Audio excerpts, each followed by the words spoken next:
out and running.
Look at that. Go out.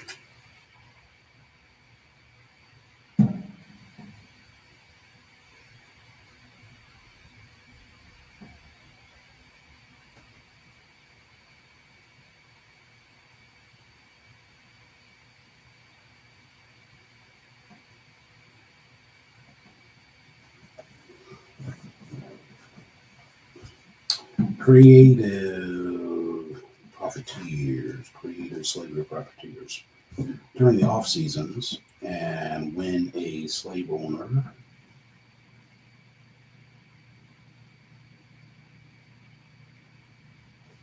during the off seasons, and or when a slave owner had more labor force than work,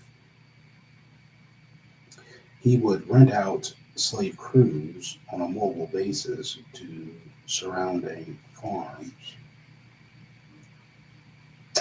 According to According to several historians, it was quite a common sight to see large slave gangs moving on the roads early in the morning or late in the evenings between plantations or farms. These slave gangs were often rented to other planters or to local factory operators. Fair minded slaveholders would even allow slaves to contract out their services in day labor and retain a portion of their own earnings. The few slaves fortunate enough to have such masters were often able to save enough to eventually purchase their own freedom. Other smaller businessmen earned sizable incomes by auctioning or breeding slaves.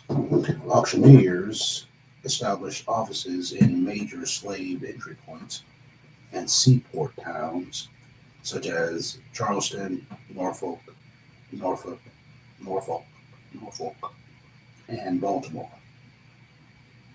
The typical auction fee was a commission of 2.5% of the total sale cost of each slave. If we assume that each of the 5 million slaves was sold at least once, then a 2.5% auctioneer's commission paid on the average price per slave of $1,000 would have produced a $1 billion industry. After the after the United States banned slave trading in 1808, the top prices of prime slaves gradually rose as high as $1,800.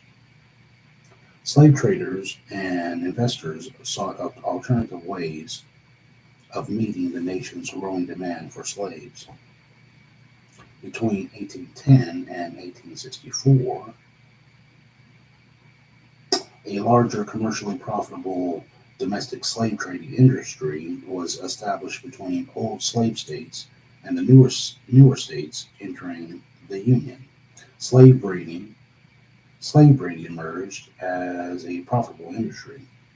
In 1810, a full one-third of the profits of plantation owners in older regions of the South resulted from breeding slaves for sale in the interstate slave trade. White males used their power to manipulate the sexuality of black males for economic gain.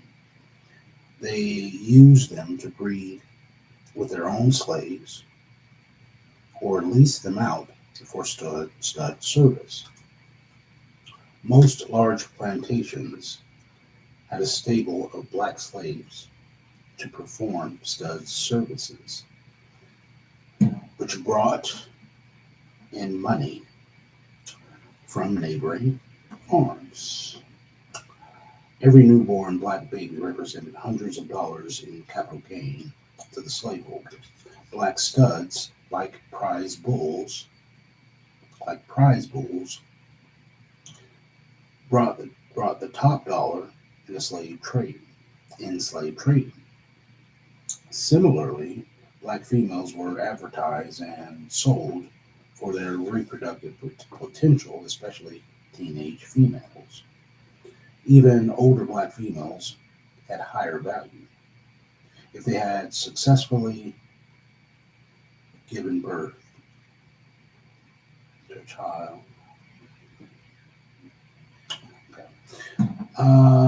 according to one commentator, a fair price for a healthy 30-year-old Negro woman with a child was one-fourth more than that of a non-breeding woman. Blacks and Indians denied access to gold. In a financial sense, black slaves had the Midas touch. Their labor in Virginia's tobacco fields created the first gold rush. Their labor in cotton created a second gold rush in the fields of the East and Midwest. As a result of the war with Mexico over Texas and slavery, California was acquired from Mexico through the Treaty of Guadalupe Hidalgo. Also, almost immediately afterwards, in 1849, a natural resource, gold, was discovered in California. This discovery of gold ignited a massive influx of wealth seekers from around the world. Within 4 years of the big discovery, more than $200 million worth of gold had reportedly been extracted. National race-based economic preferences and immigration policies emerged and were adopted in the California goldfields. The two groups who had contributed the most towards the building of the new nation, Indians with their land and blacks with their labor, were systematically excluded from participating in the gold rush. In an effort to keep the California gold rush a white-only treasure hunt, public pronouncements made it clear to free blacks and Indians that if they wanted to pan gold, they could only do it as a slave to a white person. The hundreds of free blacks who traveled to California in search of gold, not re-enslavement.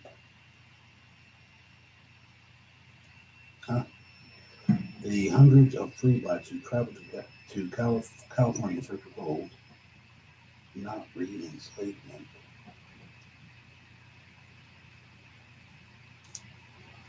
Okay, traveled to California in search of gold, not re-enslavement, were blocked by local laws and white vigilante violence. California was one of the few free states, so blacks forced out of the gold fields had few other places to go. Most starved to death, were lynched, or died from exposure. The few who survived were forced to inhabit the worst parts of the town and lived commonly in filth and degradation. Like blacks, Indians fared badly. In 1845, 4 years before the gold rush started, approximately 150,000 Indians lived in California. After the gold rush ended, barely 35,000 Indians remained. The intentional exclusion of blacks and Indians from acquiring wealth or a part of the American dream had been established into national policy in 1836 by Secretary of War Lewis Cass, who rationalized, "We are all striving in the career of life to acquire riches of honor, power, and some other object whose possession is to realize the daydreams of our imaginations, and the aggregate of these efforts constitute the advance of society. But There is little of this in the constitution of our savages. But not all non white groups experience such systematic and exclusionary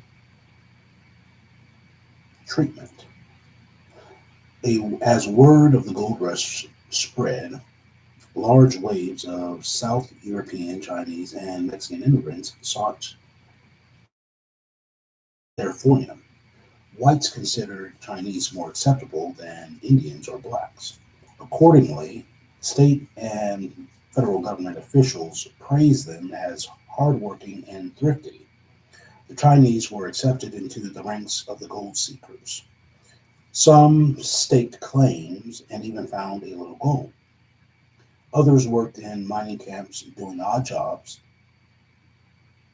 but most Chinese failed to find gold and had little choice but to open ethnic businesses or offer their labor at low wages.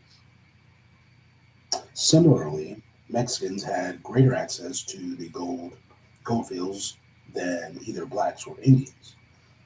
The greater acceptance of Mexicans could have resulted from the Spanish culture that was prominent in California, or from the fact that Mexicans had not been categorically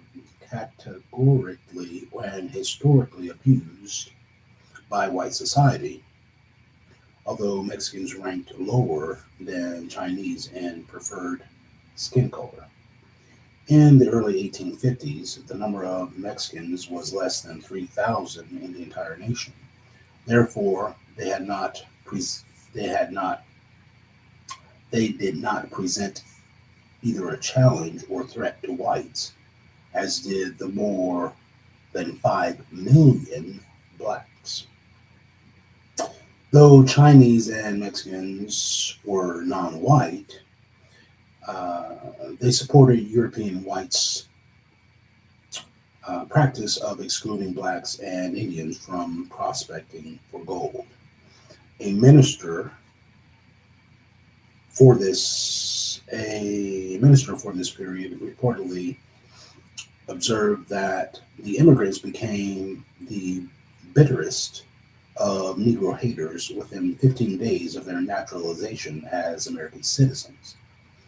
Apparently, learning to despise blacks was an important aspect in the acculturation of immigrants. Blacks carried a heavy burden. They were the target of everyone's hostilities, but were totally unable to defend themselves or compete. Neither Chinese nor Mexicans endured the kind of discrimination that blacks did. Only blacks were the systematic victims of cultural customs and laws that denied them legal freedom, the fruits of their labor, the right of property ownership, the right to protect their person, family, and race, and a promising future. Many social scientists and politicians justify their near total exclusion of free blacks from any land ownership and wealth building activity on the basis that the U.S. Constitution declared them non-citizens and subhuman. But such reasoning does not hold, especially since there was a constant influx of non-English European, Hispanic, and Asian immigrants who were neither citizens nor Anglo-Saxon Protestants. If free blacks were ineligible to own land, why did government why did government encourage them to participate in every military conflict with a promise of land and other veterans benefits at war's end?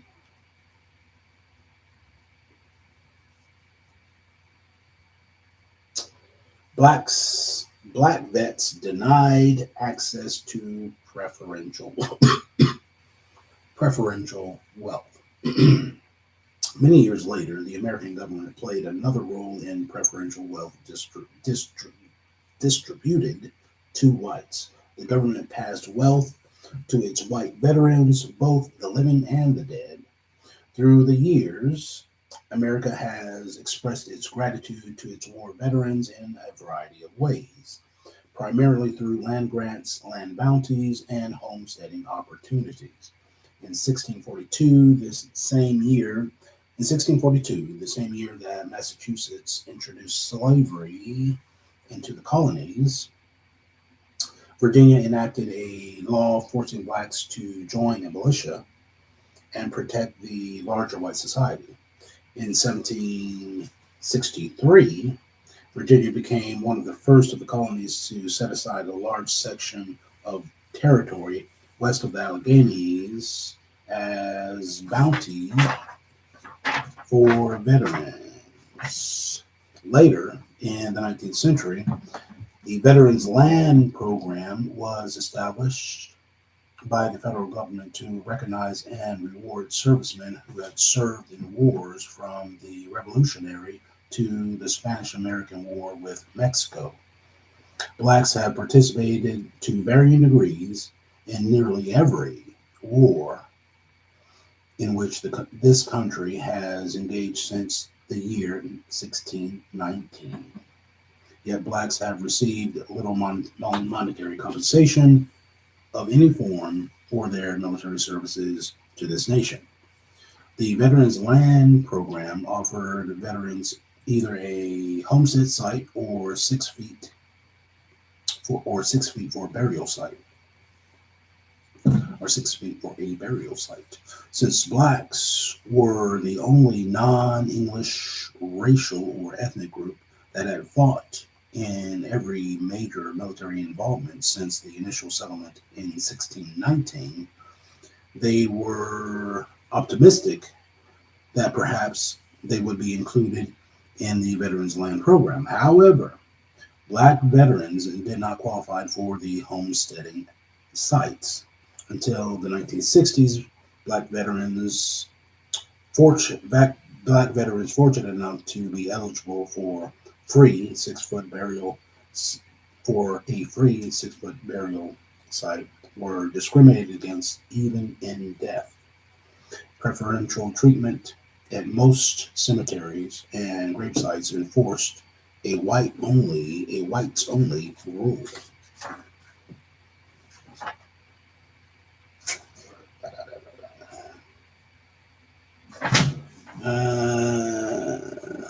Affirmative action for special interest groups.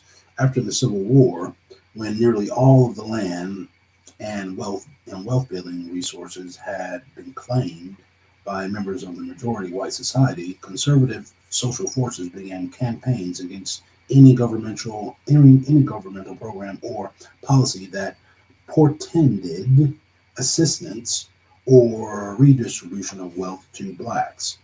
Convinced that the majority white society was well in possession or control of wealth, power, and resources, conservatives promoted an ideology that the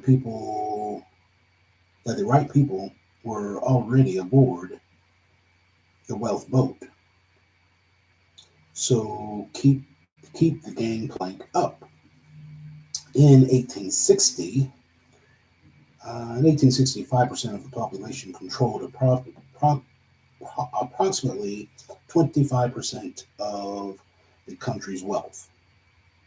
130 years later, after a civil war, 2 world wars, a major economic depression, and a civil rights movement, the major possessors of wealth remain unchanged. 5% of the American population still controls 25% of the country's total wealth. Most of this wealth was passed on from generation to generation. The younger generations of whites resent being held morally or financially responsible for the racial sins of their ancestors, though as whites, they still enjoy the inherited advantages and privileges of slavery. Ironically, Most wealthy conservatives today pretend that they earned their wealth rather than admit that they got it the old fashioned way through preferential government treatment, exploitation of black labor, expropriation of Indian land, or simply as an inheritance from those who acquired it through one or any combination of those three ways. Conservative elements oppose reparations or any government programs that benefits blacks, but few acknowledge the existence of or oppose systemic government programs that distribute wealth to various special interest groups within the majority white society. Despite current political rhetoric, blacks are not the primary recipients of federal grants, giveaways, and subsidies. Historically, the largest recipients of federal government largesse have been railroads, ranchers, farmers, and miners. Theoretically, public lands and resources within the United States are owned by or held in trust for all citizens. Accordingly, the federal government should manage these properties in a way that benefits all Americans. However, the government has not managed public properties in an even handed manner in the best interest of all the people.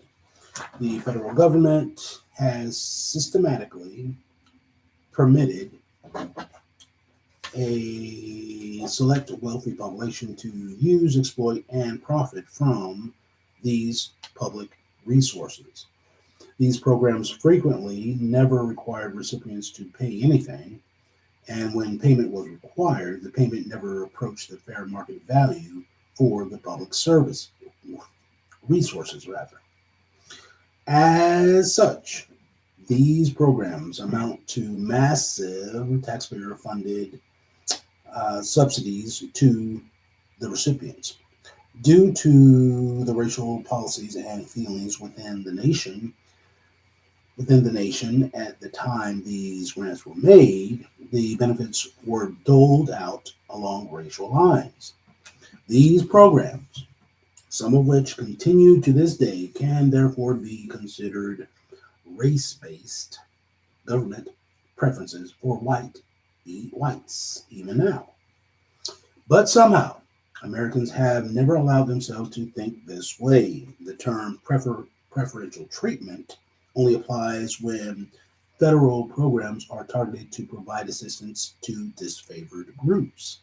Meanwhile, preferential government programs that benefit the majority group are simply seen as either maintaining the status quo or as temporary assistance to segment, a vital segment of the population in the interest of national security. Majority preference programs are so pervasive and so accepted that it is almost a radical notion to term it white affirmative action. Yet, if we apply the definition equally, this is clearly what these programs are. The following section discusses some affirmative programs for whites.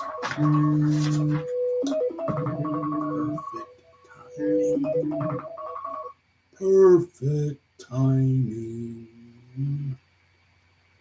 All right. Let's see. Timeline 1857. 1857 to 1867. 1857, U.S. Supreme Court used Dred Scott decision. 1859, John Brown raided military operations at Harper's Ferry. 1862 sharecropping system. 1862 sharecropping system began. Congress enacted the Homestead Act for free land. 1862. 1863, Lincoln signed the Emancipation Proclamation. 1865, 13th, 14th, and 15th Amendment. 13th, 14th, and 15th amendments enacted. 1866, Andrew Jackson vetoed 40 acres and a mule for freed black slaves. Others skip.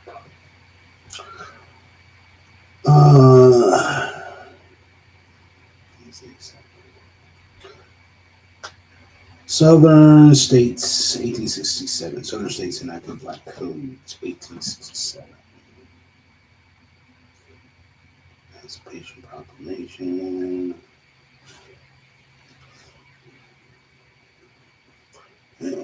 No time. 13, 14, 15 minutes. Andale, okay.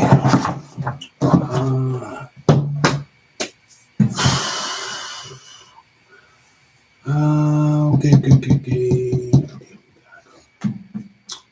We got it.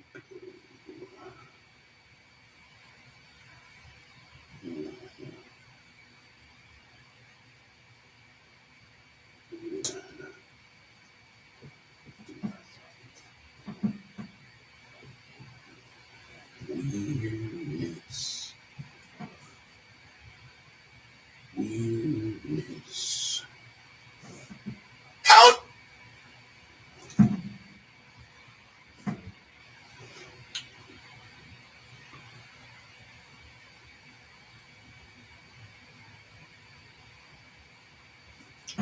Hi, my name is Shabbat, and I want us to aspire for more meaning, more understanding. Why is that one?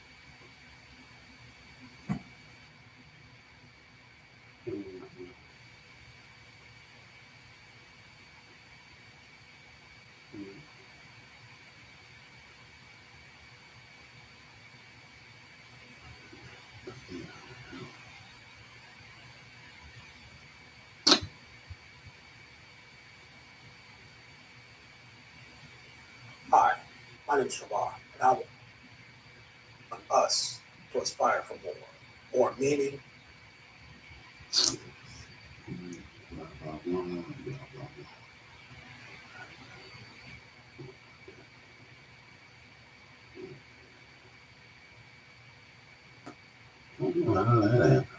more understanding. We need more meaning in our thoughts, speech, and actions. We need more understanding about ourselves, other people, and our physical and spiritual. All right, cool.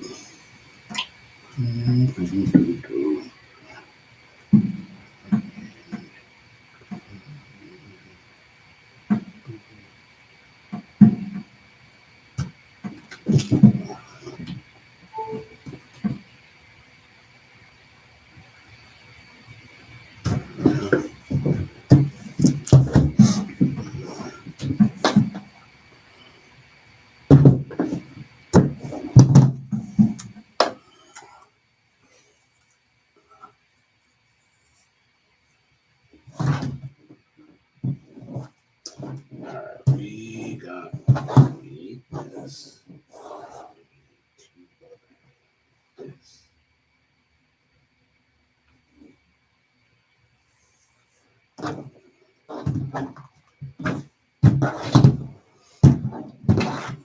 All We gon' do it. We gon' do it.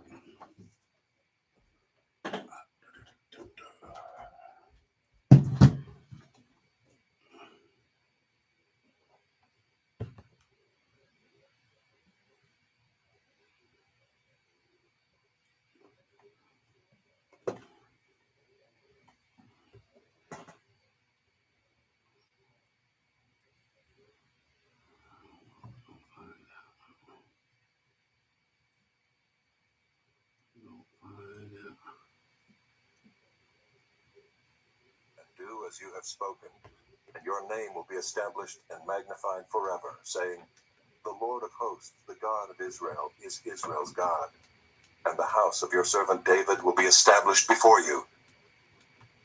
For you, my God, have revealed to your servant that you will build a house for him. Therefore your servant has found courage to pray before you. And now, O Lord, you are God, and you have promised this good thing to your servant. Now you have been pleased to bless the house of your servant, that it may continue forever before you. For it is you, O Lord, who have blessed, and it is blessed forever. Chapter 18. After this, David defeated the Philistines and subdued them, and he took Gath and its villages out of the hand of the Philistines. And he defeated Moab, and the Moabites became servants to David and brought tribute. David also defeated Hadadezer the king of Zobah-Hamath, as he went to set up his monument at the river Euphrates. And David took from him 1,000 chariots, 7,000 horsemen, and 20,000 foot soldiers. And David hamstrung all the chariot horses, but left enough for 100 chariots. And when the Syrians of Damascus came to help Hadadezer king of Zobah, David struck down 22,000 men of the Syrians. Then David put garrisons in Syria of Damascus, and the Syrians became servants to David and brought tribute. And the Lord gave victory to David wherever he went. And David took the shields of gold that were carried by the servants of Hadadezer, and brought them to Jerusalem. And from Tibhath and from Kun, cities of Hadadezer, David took a large amount of bronze. With it Solomon made the bronze sea, and the pillars and the vessels of bronze. When Tou, king of Hamath, heard that David had defeated the whole army of Hadadezer, king of Zobah, he sent his son Hadoram to King David, to ask about his health and to bless him because he had fought against Hadadezer and defeated him. For Hadadezer had often been at war with Tou. And he sent all sorts of articles of gold, of silver, and of bronze. These also King David dedicated to the Lord, together with the silver and gold that he had carried off from all the nations, from Edom, Moab, the Ammonites, the Philistines, and Amalek. And Abishai the son of Zeruiah killed 18,000 Edomites in the valley of Salt. Then he put garrisons in Edom, and all the Edomites became David's servants. And the Lord gave victory to David wherever he went. So David reigned over all Israel, and he administered justice and equity to all his people. And Joab the son of Zeruiah was over the army, and Jehoshaphat the son of Ahilud was recorder, and Zadok the son of Ahitub, and Ahimelech the son of Abiathar were priests, and Shavsha was secretary, and Benaiah the son of Jehoiada was over the Kerethites and the Pelethites, and David's sons were the chief officials in the service of the king. Chapter 19. Now after this, Nahash the king of the Ammonites died, and his son reigned in his place.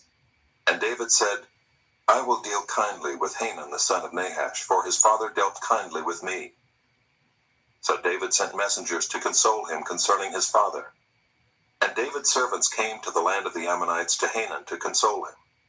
But the princes of the Ammonites said to Hanun, Do you think because David has sent comforters to you that he is honoring your father? Have not his servants come to you to search and to overthrow and to spy out the land?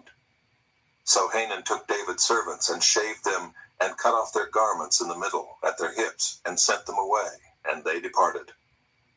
When David was told concerning the men, he sent messengers to meet them, for the men were greatly ashamed. And the king said, Remain at Jericho until your beards have grown, and then return. When the Ammonites saw that they had become a stench to David, Hanun and the Ammonites sent 1,000 talents of silver to hire chariots and horsemen from Mesopotamia, from Aramaica, and from Zobah. They hired 32,000 chariots and the king of Maacah with his army, who came and encamped before Medeba. And the Ammonites were mustered from their cities and came to battle. When David heard of it, he sent Joab and all the army of the mighty men. And the Ammonites came out and drew up in battle array at the entrance of the city, and the kings who had come were by themselves in the open country. When Joab saw that the battle was set against him both in front and in the rear, he chose some of the best men of Israel and arrayed them against the Syrians. The rest of his men he put in the charge of Abishai his brother, and they were arrayed against the Ammonites. And he said, "If the Syrians are too strong for me, then you shall help me. But if the Ammonites are too strong for you, then I will help you. Be strong and let us use our strength for our people and for the cities of our God. And may the Lord do what seems good to him." So Joab and the people who were with him drew near before the Syrians for battle, and they fled before him. And when the Ammonites saw that the Syrians fled, they likewise fled before Abishai, Joab's brother, and entered the city. Then Joab came to Jerusalem. But when the Syrians saw that they had been defeated by Israel, they sent messengers and brought out the Syrians who were beyond the Euphrates, with Shophak, the commander of the army of Hadadezer, at their head. And when it was told to David, he gathered all Israel together and crossed the Jordan and came to them and drew up his forces against them.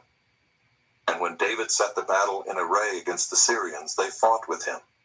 And the Syrians fled before Israel, and David killed of the Syrians the men of 7,000 chariots and 40,000 foot soldiers, and put to death also Shophak, the commander of their army. And when the servants of Hadadezer saw that they had been defeated by Israel, they made peace with David and became subject to him. So the Syrians were not willing to save the Ammonites anymore. Chapter 20. In the spring of the year, the time when kings go out to battle, Joab led out the army and ravaged the country of the Ammonites and came and besieged Rabbah. But David remained at Jerusalem. And Joab struck down Rabbah and overthrew it. And David took the crown of their king from his head. He found that it weighed a talent of gold, and in it was a precious stone. And it was placed on David's head, and he brought out the spoil of the city, a very great amount. And he brought out the people who were in it, and set them to labor with saws and iron picks and axes. And thus David did to all the cities of the Ammonites. Then David and all the people returned to Jerusalem. And after this there arose war with the Philistines at Gezer. Then Sibbecai the Hushathite struck down Sippai, who was one of the descendants of the giants, and the Philistines were subdued. And there was again war with the Philistines, and Elhanan the son of Jair struck down Lamai, the brother of Goliath the Gittite, the shaft of whose spear was like a weaver's beam.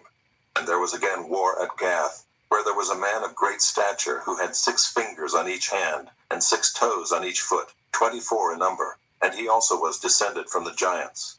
And when he taunted Israel, Jonathan the son of Shimeah, David's brother, struck him down.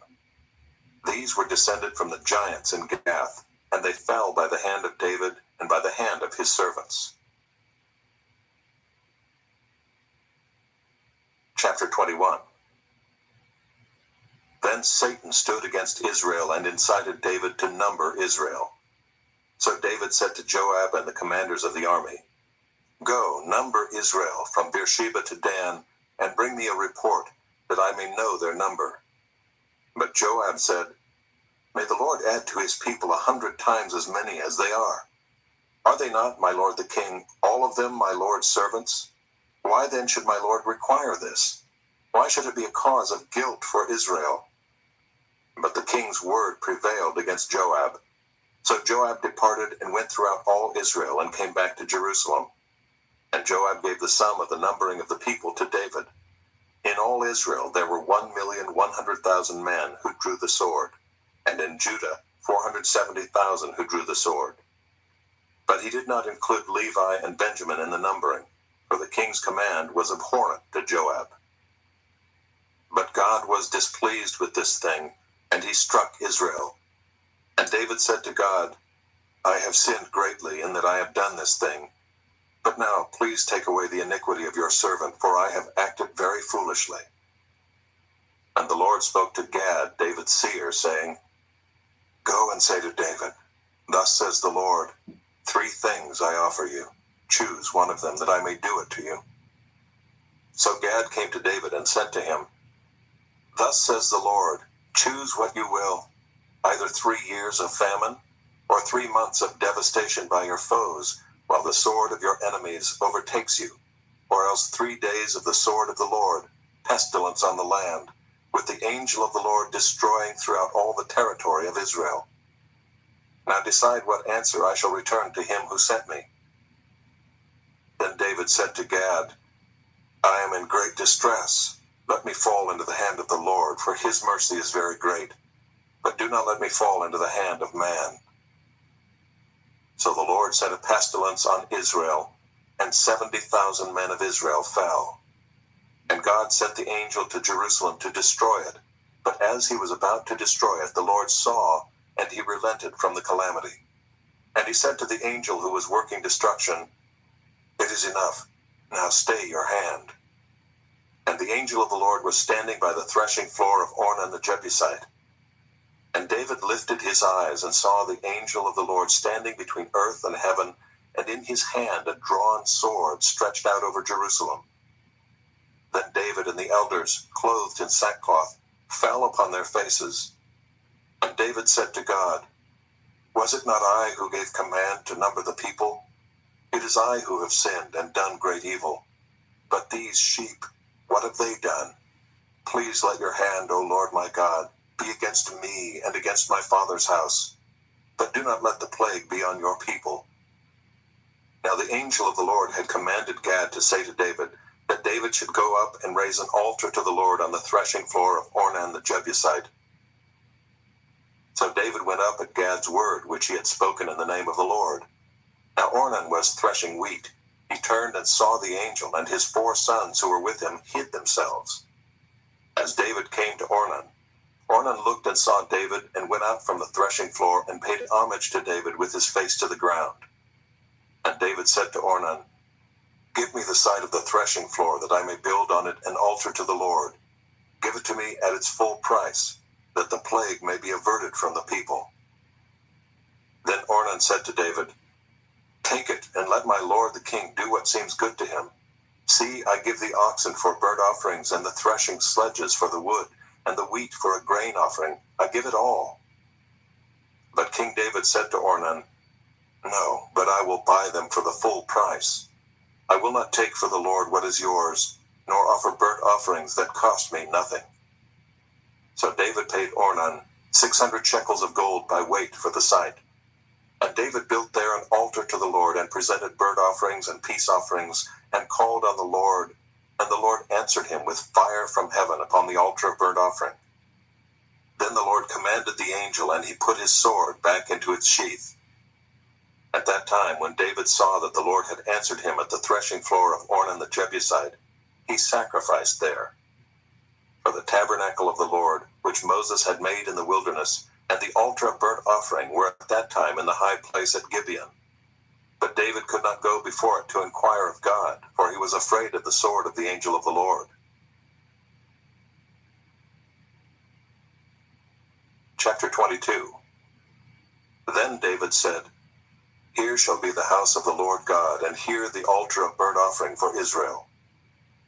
David commanded to gather together the resident aliens who were in the land of Israel, and he set stone cutters to prepare dressed stones for building the house of God. David also provided great quantities of iron for nails for the doors of the gates and for clamps, as well as bronze in quantities beyond weighing, and cedar timbers without number, for the Sidonians and Tyrians brought great quantities of cedar to David. For David said, Solomon my son is young and inexperienced, and the house that is to be built for the Lord must be exceedingly magnificent, of fame and glory throughout all lands. I will therefore make preparation for it. So David provided materials in great quantity before his death. Then he called for Solomon his son, and charged him to build a house for the Lord, the God of Israel. David said to Solomon, My son, I had it in my heart to build a house to the name of the Lord my God. But the word of the Lord came to me, saying, You have shed much blood, and have waged great wars. You shall not build a house to my name, because you have shed so much blood before me on the earth. Behold, a son shall be born to you, who shall be a man of rest. I will give him rest from all his surrounding enemies. For his name shall be Solomon, and I will give peace and quiet to Israel in his days. He shall build a house for my name. He shall be my son, and I will be his father, and I will establish his royal throne in Israel forever. Now, my son, the Lord be with you, so that you may succeed in building the house of the Lord your God, as he has spoken concerning you. Only may the Lord grant you discretion and understanding, that when he gives you charge over Israel, you may keep the law of the Lord your God. Then you will prosper if you are careful to observe the statutes and the rules that the Lord commanded Moses for Israel. Be strong and courageous. Fear not. Do not be dismayed. With great pains I have provided for the house of the Lord 100,000 talents of gold, 1,000,000 talents of silver, and bronze and iron beyond weighing. For there is so much of it, timber and stone too I have provided. To these you must add, you have an abundance of workmen, stone cutters, masons, carpenters, and all kinds of craftsmen without number, skilled in working gold, silver, bronze, and iron. Arise and work. The Lord be with you. David also commanded all the leaders of Israel to help Solomon his son, saying, Is not the Lord your God with you? And has he not given you peace on every side? For he has delivered the inhabitants of the land into my hand, and the land is subdued before the Lord and his people. Now set your mind and heart to seek the Lord your God. Arise and build the sanctuary of the Lord God, so that the ark of the covenant of the Lord and the holy vessels of God may be brought into a house built for the name of the Lord. Chapter 23. When David was old and full of days, he made Solomon his son king over Israel. David assembled all the leaders of Israel and the priests and the Levites. The Levites, 30 years old and upward, were numbered, and the total was 38,000 men. 24,000 of these, David said, shall have charge of the work in the house of the Lord. 6,000 shall be officers and judges, 4,000 gatekeepers, and 4,000 shall offer praises to the Lord with the instruments that I have made for praise. And David organized them in divisions corresponding to the sons of Levi, Gershon, Kohath, and Merari. The sons of Gershon were Ladan and Shimei. The sons of Ladan, Jehiel the chief, and Zetham and Joel, 3. The sons of Shimei, Shelomoth, Haziel, and Haran, 3. These were the heads of the fathers' houses of Ladan. And the sons of Shimei, Jahath, Zina, and Jeush, and Beriah. These 4 were the sons of Shimei. Jahath was the chief, and Ziza the second. But Jeush and Beriah did not have many sons. Therefore they became counted as a single father's house. The sons of Kohath, Amram, Izhar, Hebron, and Uzziel, 4. The sons of Amram, Aaron, and Moses. Aaron was set apart to dedicate the most holy things, that he and his sons forever should make offerings before the Lord, and minister to him and pronounce blessings in his name forever. But the sons of Moses, the man of God, were named among the tribe of Levi. The sons of Moses, Gershom and Eleazar. The sons of Gershom, Shebuel the chief. The sons of Eleazar, Rehabiah the chief. Eleazar had no other sons, but the sons of Rehabiah were very many. The sons of Izhar, Shelomith the chief. The sons of Hebron, Jeriah the chief, Amariah the second, Jehaziel the third, and Jekameam the fourth. The sons of Uzziel, Micah the chief, and Ishiah the second. The sons of Merari, Malai and Mushai. The sons of Malai, Eleazar and Kish. Eleazar died having no sons, but only daughters. Their kinsmen, the sons of Kish, married them. The sons of Mushai, Malai, Eder, and Jeremoth, 3. These were the sons of Levi by their fathers' houses, the heads of fathers' houses, as they were listed according to the number of the names of the individuals from 20 years old and upward, who were to do the work for the service of the house of the Lord. For David said, "The Lord, the God of Israel, has given rest to his people, and he dwells in Jerusalem forever." And so the Levites no longer need to carry the tabernacle or any of the things for its service. For by the last words of David, the sons of Levi were numbered from 20 years old and upward. For their duty was to assist the sons of Aaron for the service of the house of the Lord, having the care of the courts and the chambers, the cleansing of all that is holy, and any work for the service of the house of God. Their duty was also to assist with the showbread, the flour for the grain offering, the wafers of unleavened bread, the baked offering, the offering mixed with oil, and all measures of quantity or size. And they were to stand every morning, thanking and praising the Lord, and likewise at evening, and whenever burnt offerings were offered to the Lord on Sabbaths, new moons, and feast days, according to the number required of them, regularly before the Lord. Thus they were to keep charge of the tent of meeting and the sanctuary, and to attend the sons of Aaron, their brothers, for the service of the house of the Lord. Chapter 24. The divisions of the sons of Aaron were these: the sons of Aaron, Nadab, Abihu, Eleazar, and Ithamar. But Nadab and Abihu died before their father and had no children. So Eleazar and Ithamar became the priests. With the help of Zadok of the sons of Eleazar, and Ahimelech of the sons of Ithamar, David organized them according to the appointed duties in their service. Since more chief men were found among the sons of Eleazar than among the sons of Ithamar, they organized them under 16 heads of fathers' houses of the sons of Eleazar, and 8 of the sons of Ithamar. They divided them by lot, all alike, for there were sacred officers and officers of God among both the sons of Eleazar and the sons of Ithamar.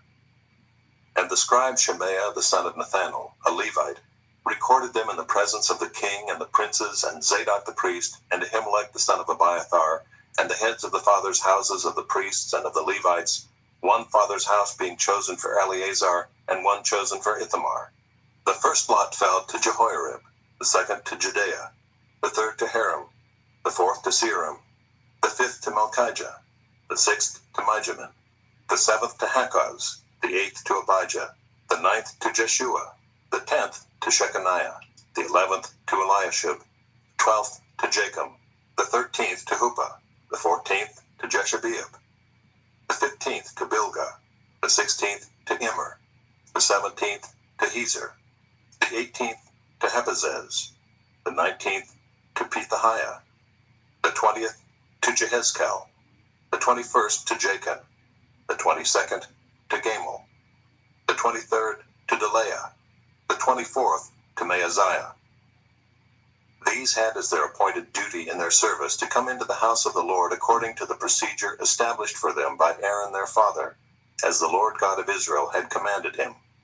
And of the rest of the sons of Levi, of the sons of Amram, Shubael, of the sons of Shubael, Jehdeiah, of Rehabiah, of the sons of Rehabiah, Ishiah the chief, of the Israelites, Shelomoth, of the sons of Shelomoth, Jahath, the sons of Hebron, Jeriah the chief, Amariah the second, Jahaziel the third, Jekameam the fourth, the sons of Uziel, Micah, of the sons of Micah, Shamer, the brother of Micah, Ishiah, of the sons of Ishiah, Zechariah, the sons of Merari, Malai and Mushai, the sons of Jaaziah, Beno, the sons of Merari, of Jaaziah, Beno, Shoham, Zachar, and Ibri, of Malai, Eleazar, who had no sons, of Kish, the sons of Kish,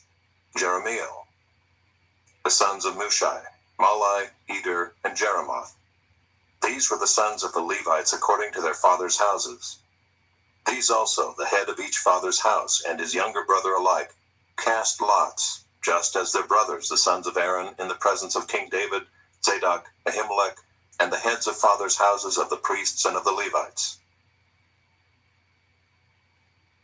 Chapter 25. David and the chiefs of the service also set apart for the service the sons of Asaph and of Heman, and of Jeduthun, who prophesied with lyres, with harps, and with cymbals. The list of those who did the work and of their duties was, of the sons of Asaph, Zachar, Joseph, Nethaniah, and Asherellah, sons of Asaph, under the direction of Asaph, who prophesied under the direction of the king. Of Jeduthun, the sons of Jeduthun, Gedaliah, Zeri, Jeshaiah, Shimei, Hashabiah, and Mattathiah, 6 under the direction of their father Jeduthun, who prophesied with the lyre in thanksgiving and praise to the Lord. Of Heman, the sons of Heman, Bechiah, Mattaniah, Uziel, Shebuel, and Jeremoth, Hananiah, Hanani, Eliathah, Gedaltai, and Ramamti-Ezer, Joshbekashah, Malathi, Hothir, Mahazioth. All these were the sons of Heman the king's seer, according to the promise of God to exalt him, for God had given Heman 14 sons and 3 daughters. They were all under the direction of their father in the music in the house of the Lord with cymbals, harps, and lyres for the service of the house of God. Asaph, Jeduthun, and Heman were under the order of the king. The number of them along with their brothers who were trained in singing to the Lord, all who were skillful, was 288. And they cast lots for their duties, small and great, teacher and pupil alike. The first lot fell for Asaph to Joseph, the second to Gedaliah, to him and his brothers and his sons, 12. The third to Zachar, his sons and his brothers, 12. The fourth to Israel, his sons and his brothers, 12. The fifth to Nethaniah, his sons and his brothers, 12. The sixth to Bechiah, his sons and his brothers, 12. The seventh to Jesharelah, his sons and his brothers, 12. The eighth to Jeshaiah, his sons and his brothers, 12. The ninth to Mattaniah, his sons and his brothers, 12. The 10th to Shimei, his sons and his brothers, 12. The 11th to Azarel, his sons and his brothers, 12. The 12th to Hashabiah, his sons and his brothers, 12. To the 13th, Shubael, his sons and his brothers, 12. To the 14th, Mattathiah, his sons and his brothers, 12. To the 15th, to Jeremoth, his sons and his brothers, 12.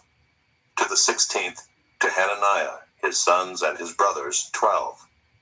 To the 17th, to Joshbekashah, his sons and his brothers, 12. To the 18th, to Hanani, his sons and his brothers, 12. To the 19th, to Malathi, his sons and his brothers, 12. To the 20th, to Eliathah, his sons and his brothers, 12. To the 21st, to Hothir, his sons and his brothers, 12. To the 22nd, to Gedaltai, his sons and his brothers, 12. To the 23rd, to Mahazioth, his sons and his brothers, 12. To the 24th, to Ramamti-Ezer, his sons and his brothers, 12. Chapter 26. As for the divisions of the gatekeepers, of the Korahites, Meshelemiah the son of Kori, of the sons of Asaph.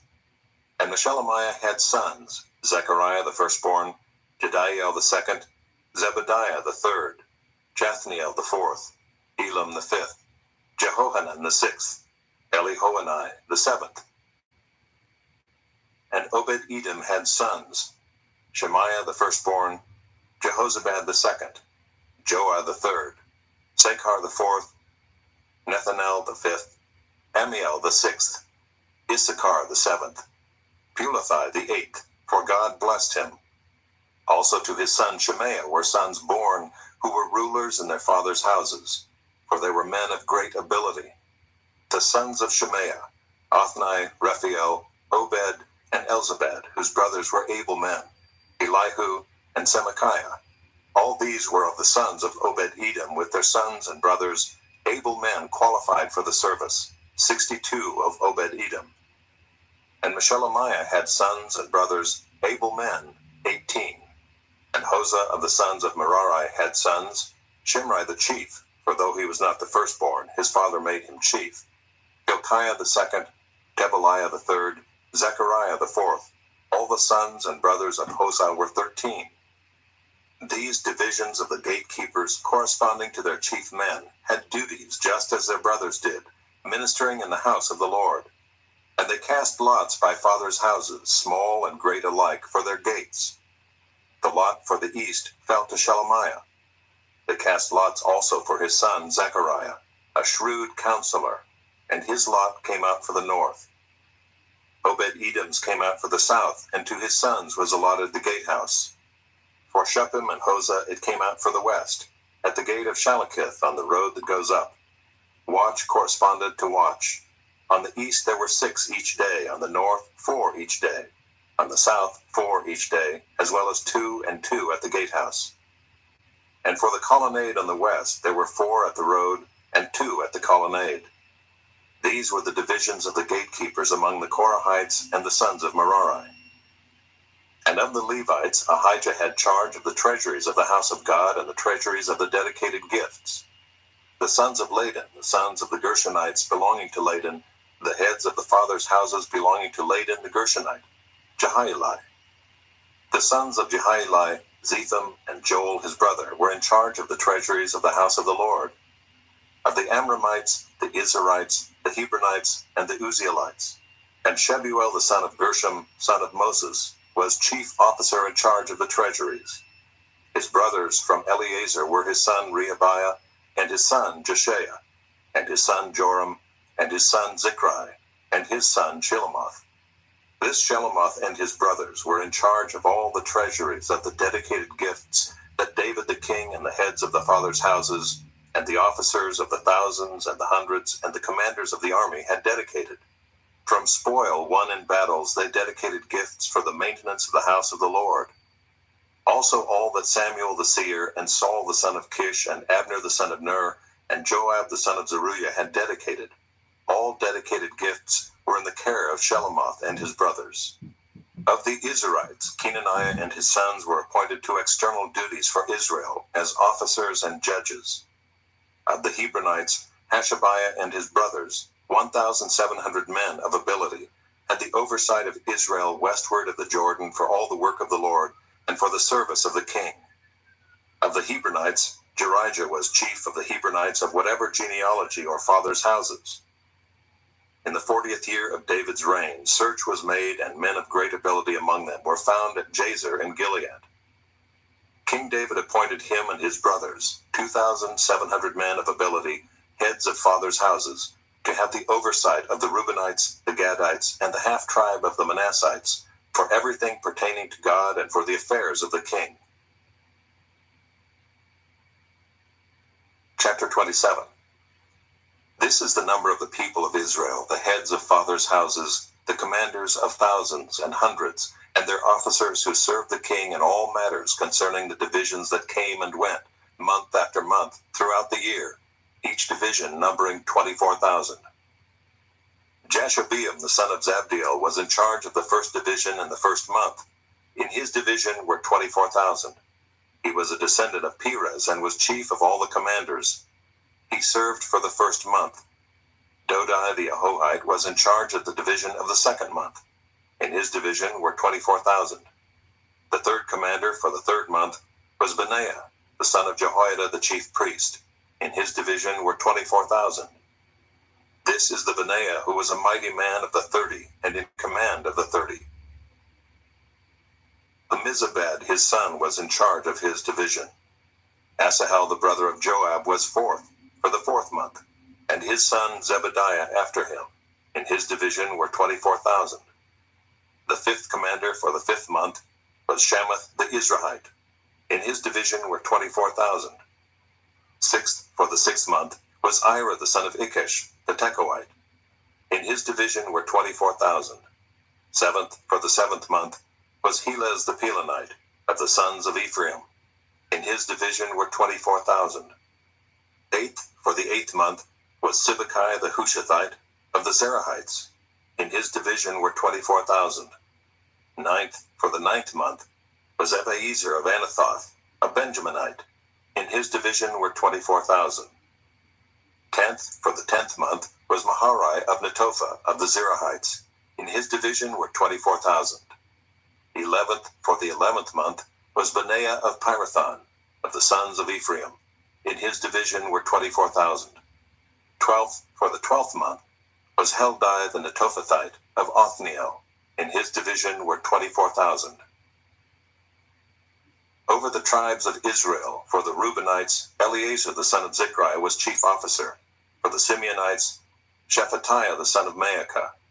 For Levi, Hashabiah the son of Kemuel. For Aaron, Zadok. For Judah, Elihu, one of David's brothers. For Issachar, Amri the son of Mikael. For Zebulun, Ishmael the son of Obadiah. For Naphtali, Jeremoth the son of Azrael. For the Ephraimites, Hoshea the son of Azaziah. For the half-tribe of Manasseh, Joel the son of Pedaiah. For the half-tribe of Manasseh in Gilead, Iddo the son of Zechariah. For Benjamin, Jaasiel the son of Abner. For Dan, Azarel the son of Jeroham. These were the leaders of the tribes of Israel. David did not count those below 20 years of age, for the Lord had promised to make Israel as many as the stars of heaven. Joab the son of Zeruiah began to count, but did not finish. Yet wrath came upon Israel for this, and the number was not entered in the chronicles of King David. Over the king's treasuries was Asmaveth the son of Adiel, and over the treasuries in the country, in the cities, in the villages, and in the towers was Jonathan the son of Uzziah. And over those who did the work of the field for tilling the soil was Ezrai the son of Caleb. And over the vineyards was Shimei the Ramathite. And over the produce of the vineyards for the wine cellars was Zabdi the Shifmite. Over the olive and sycamore trees in the Shephelah was Baal-Hanan the Gederite. And over the stores of oil was Joash. Over the herds that pastured in Sharon was Shitrai the Sharonite. Over the herds in the valleys was Shaphat the son of Adlai. Over the camels was Obil the Ishmaelite. And over the donkeys was Judea the Meronothite. Over the flocks was Jaziz the Hagrite. All these were stewards of King David's property. Jonathan, David's uncle, was a counselor, being a man of understanding and a scribe.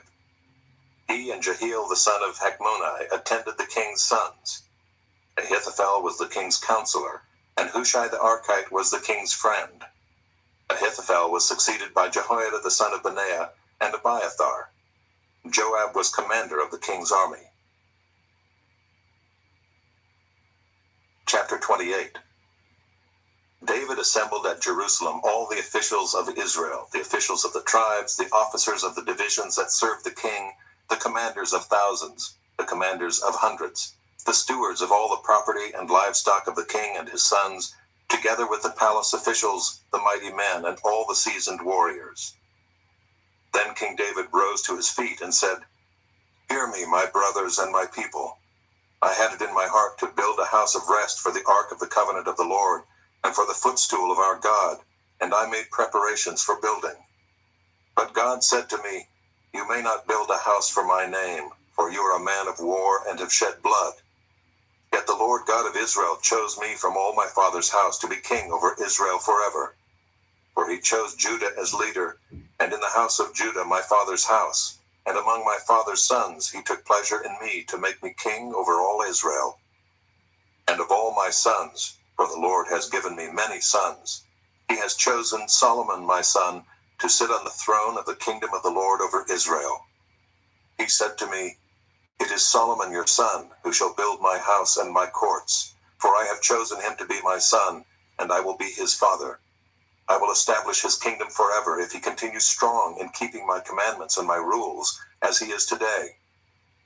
Now therefore, in the sight of all Israel, the assembly of the Lord, and in the hearing of our God, observe and seek out all the commandments of the Lord your God, that you may possess this good land, and leave it for an inheritance to your children after you forever. And you, Solomon my son, know the God of your father, and serve him with a whole heart and with a willing mind, for the Lord searches all hearts and understands every plan and thought. If you seek him, he will be found by you. But if you forsake him, he will cast you off forever. Be careful now, for the Lord has chosen you to build a house for the sanctuary. Be strong and do it." Then David gave Solomon his son the plan of the vestibule of the temple, and of its houses, its treasuries, its upper rooms and its inner chambers, and of the room for the mercy seat, and the plan of all that he had in mind for the courts of the house of the Lord, all the surrounding chambers, the treasuries of the house of God, and the treasuries for dedicated gifts, for the divisions of the priests and of the Levites, and all the work of the service in the house of the Lord, for all the vessels for the service in the house of the Lord, the weight of gold for all golden vessels for each service, the weight of silver vessels for each service, the weight of the golden lampstands and their lamps, the weight of gold for each lampstand and its lamps, the weight of silver for a lampstand and its lamps, according to the use of each lampstand in the service, the weight of gold for each table for the showbread, the silver for the silver tables, and pure gold for the forks, the basins, and the cups, for the golden bowls and the weight of each, for the silver bowls and the weight of each, for the altar of incense made of refined gold and its weight. Also his plan for the golden chariot of the cherubim that spread their wings and covered the ark of the covenant of the Lord. All this he made clear to me in writing from the hand of the Lord, all the work to be done according to the plan. Then David said to Solomon his son, "Be strong and courageous, and do it. Do not be afraid, and do not be dismayed, for the Lord God, even my God, is with you. He will not leave you or forsake you, until all the work for the service of the house of the Lord is finished. And behold, the divisions of the priests and the Levites for all the service of the house of God, and with you in all the work will be every willing man who has skill for any kind of service. Also the officers and all the people will be wholly at your command." Chapter 29. And David the king said to all the assembly, "Solomon my son, whom alone God has chosen, is young and inexperienced, and the work is great, for the palace will not be for man, but for the Lord God. So I have provided for the house of my God, so far as I was able, the gold for the things of gold, the silver for the things of silver, and the bronze for the things of bronze, the iron for the things of iron, and wood for the things of wood, besides great quantities of onyx and stones for setting, antimony, colored stones, all sorts of precious stones and marble. Moreover, in addition to all that I have provided for the holy house, I have a treasure of my own of gold and silver, and because of my devotion to the house of my God, I give it to the house of my God. 3,000 talents of the gold of Ophir, and 7,000 talents of refined silver, for overlaying the walls of the house, and for all the work to be done by craftsmen, gold for the things of gold, and silver for the things of silver. Who then will offer willingly, consecrating himself today to the Lord?"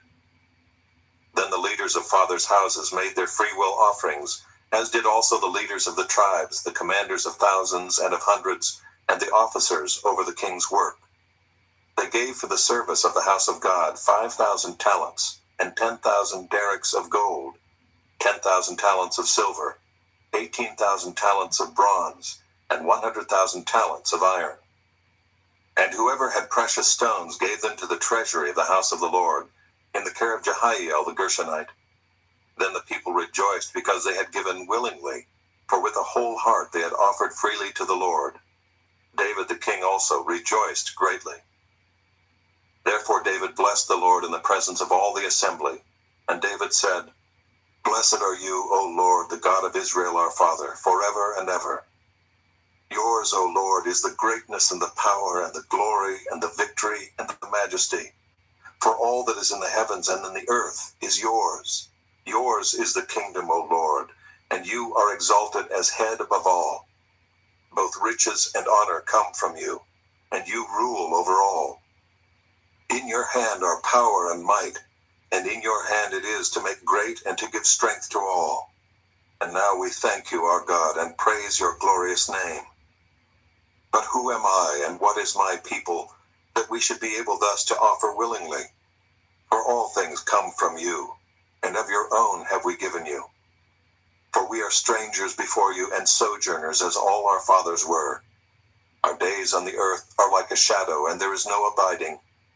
O Lord our God, all this abundance that we have provided for building you a house for your holy name comes from your hand, and is all your own. I know, my God, that you test the heart and have pleasure in uprightness. In the uprightness of my heart I have freely offered all these things, and now I have seen your people, who are present here, offering freely and joyously to you. O Lord, the God of Abraham, Isaac, and Israel, our fathers, keep forever such purposes and thoughts in the hearts of your people, and direct their hearts toward you. Grant to Solomon my son a whole heart, that he may keep your commandments, your testimonies, and your statutes, performing all, and that he may build the palace for which I have made provision. Then David said to all the assembly, Bless the Lord your God. And all the assembly blessed the Lord, the God of their fathers, and bowed their heads and paid homage to the Lord and to the king. And they offered sacrifices to the Lord, and on the next day offered burnt offerings to the Lord, 1,000 bulls, 1,000 rams, and 1,000 lambs, with their drink offerings and sacrifices in abundance for all Israel. And they ate and drank before the Lord on that day with great gladness. And they made Solomon the son of David king the second time, and they anointed him as prince for the Lord, and Zadok as priest. Then Solomon sat on the throne of the Lord as king in place of David his father. And he prospered, and all Israel obeyed him. All the leaders and the mighty men, and also all the sons of King David, pledged their allegiance to King Solomon. And the Lord made Solomon very great in the sight of all Israel, and bestowed on him such royal majesty as had not been on any king before him in Israel. Thus David the son of Jesse reigned over all Israel. The time that he reigned over Israel was 40 years. He reigned 7 years in Hebron, and 33 years in Jerusalem. Then he died at a good age, full of days, riches, and honor. And Solomon his son reigned in his place. Now the acts of King David, from first to last, are written in the chronicles of Samuel the seer, and in the chronicles of Nathan the prophet, and in the chronicles of Gad the seer, with accounts of all his rule and his might, and of the circumstances that came upon him, and upon Israel, and upon all the kingdoms of the countries. 2 Chronicles, chapter 1. Solomon the son of David established himself in his kingdom, and the Lord his God was with him, and made him exceedingly great. Solomon spoke to all Israel, to the commanders of thousands and of hundreds, to the judges and to all the leaders in all Israel, the heads of fathers' houses. And Solomon and all the assembly with him went to the high place that was at Gibeon, for the tent of meeting of God, which Moses the servant of the Lord had made in the wilderness, was there. But David had brought up the ark of God from Kiriath Jearim to the place that David had prepared for it, for he had pitched a tent for it in Jerusalem. Moreover, the bronze altar that Bezalel the son of Uri, son of Hur, had made, was there before the tabernacle of the Lord, and Solomon and the assembly sought it out. And Solomon went up there to the bronze altar before the Lord, which was at the tent of meeting, and offered 1,000 burnt offerings on it. In that night God appeared to Solomon and said to him, Ask what I shall give you. And Solomon said to God, You have shown great and steadfast love to David my father, and have made me king in his place. O Lord God, let your word to David my father be now fulfilled, for you have made me king over a people as numerous as the dust of the earth. Give me now wisdom and knowledge to go out and come in before this people, for who can govern this people of yours, which is so great? God answered Solomon, Because this was in your heart, and you have not asked for possessions, wealth, honor, or the life of those who hate you, and have not even asked for long life, but have asked for wisdom and knowledge for yourself, that you may govern my people over whom I have made you king. Wisdom and knowledge are granted to you. I will also give you riches, possessions, and honor, such as none of the kings had who were before you, and none after you shall have the like. So Solomon came from the high place at Gibeon, from before the tent of meeting, to Jerusalem, and he reigned over Israel. Solomon gathered together chariots and horsemen. He had 1,400 chariots and 12,000 horsemen, whom he stationed in the chariot cities, and with the king in Jerusalem. And the king made silver and gold as common in Jerusalem as stone, and he made cedar as plentiful as the sycamore of the Shephelah. And Solomon's import of horses was from Egypt and Cui. and the king's traders would buy them from Cui for a price. They imported a chariot from Egypt for 600 shekels of silver, and a horse for 150. Likewise, through them these were exported to all the kings of the Hittites and the kings of Syria. Chapter 2. Now Solomon purposed to build a temple for the name of the Lord, and a royal palace for himself. And Solomon assigned 70,000 men to bear burdens, and 80,000 to quarry in the hill country, and 3,600 to oversee them. And Solomon sent word to Hiram the king of Tyre, As you dealt with David my father, and sent him cedar to build himself a house to dwell in, so deal with me. Behold, I am about to build a house for the name of the Lord my God, and dedicate it to him for the burning of incense of sweet spices before him, and for the regular arrangement of the showbread, and for burnt offerings morning and evening, on the Sabbaths and the new moons, and the appointed feasts of the Lord our God, as ordained forever for Israel. The house that I am to build will be great, for our God is greater than all gods. But who is able to build him a house, since heaven, even highest heaven, cannot contain him? Who am I to build a house for him, except as a place to make offerings before him? So now send me a man skilled to work in gold, silver, bronze, and iron, and in purple, crimson, and blue fabrics, trained also in engraving, to be with the skilled workers who are with me in Judah and Jerusalem, whom David my father provided. Send me also cedar, cypress, and algum timber from Lebanon, for I know that your servants know how to cut timber in Lebanon. And my servants will be with your servants, to prepare timber for me in abundance, for the house I am to build will be great and wonderful. I will give for your servants, the woodsmen who cut timber, 20,000 cores of crushed wheat, 20,000 cores of barley, 20,000 baths of wine, and 20,000 baths of oil. Then Hiram the king of Tyre answered in a letter that he sent to Solomon, Because the Lord loves his people, he has made you king over them. Hiram also said, Blessed be the Lord God of Israel, who made heaven and earth, who has given King David a wise son, who has discretion and understanding, who will build a temple for the Lord and a royal palace for himself. Now I have sent a skilled man who has understanding, Hiram-Abi, the son of a woman of the daughters of Dan, and his father was a man of Tyre.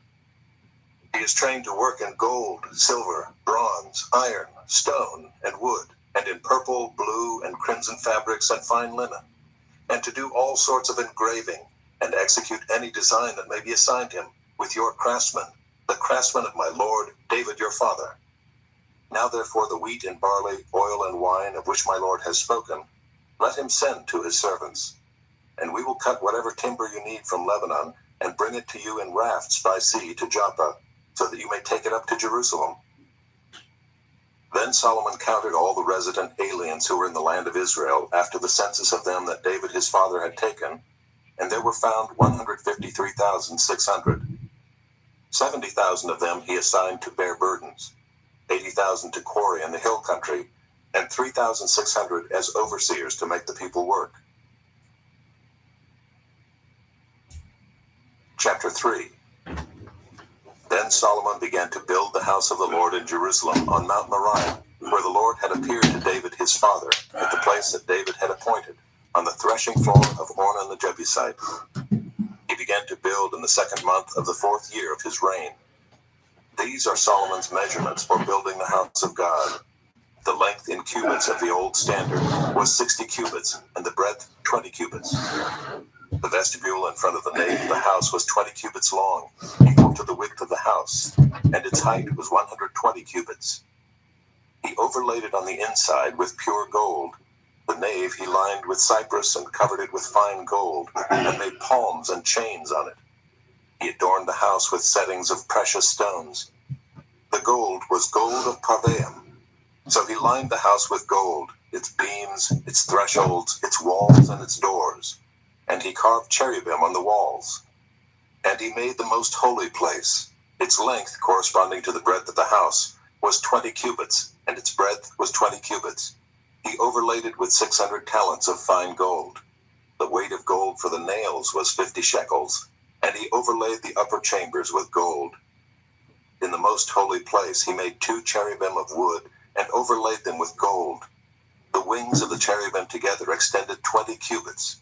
One wing of the one of 5 cubits touched the wall of the house, and its other wing of 5 cubits touched the wing of the other cherub.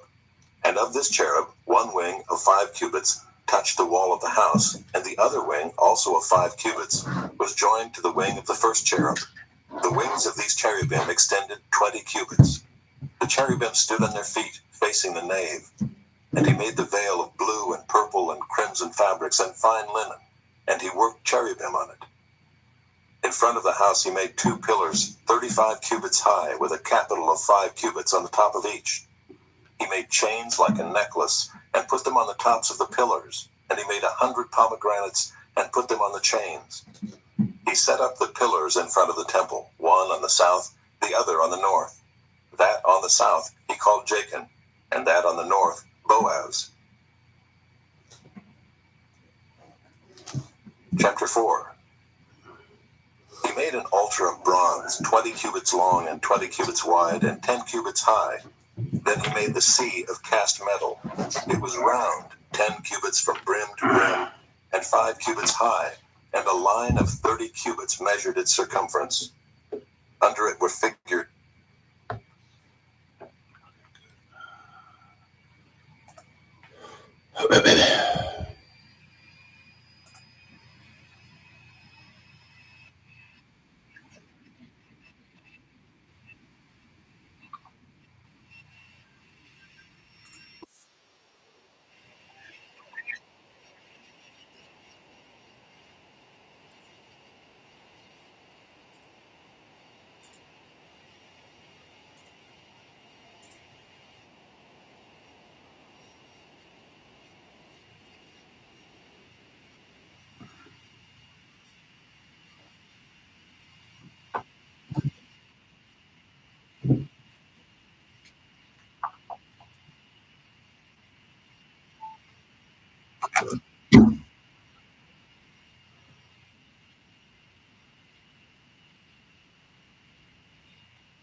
And no one can show it to the king his dwelling is in flesh.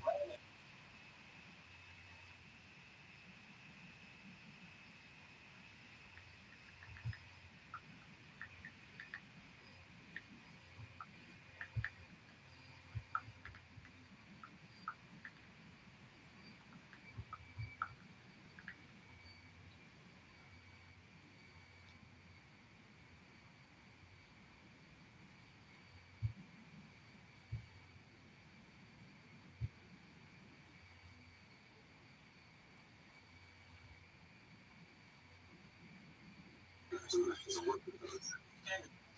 workers of the city from all the tribes of Israel.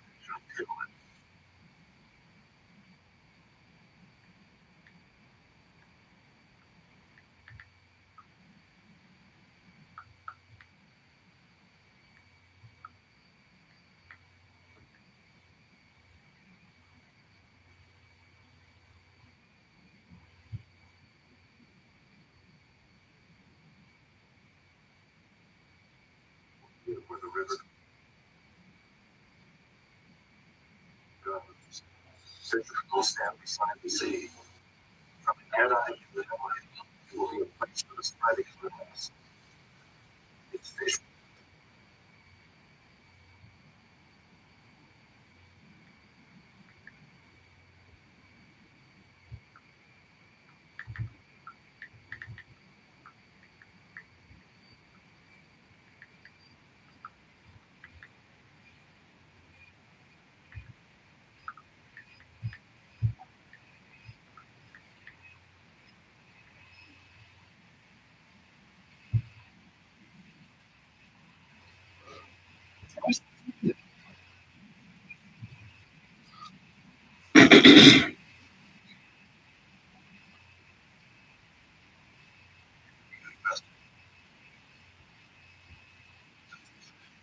Offering with the young shall be an ephah, and with the lamb as much as the king can give, together with the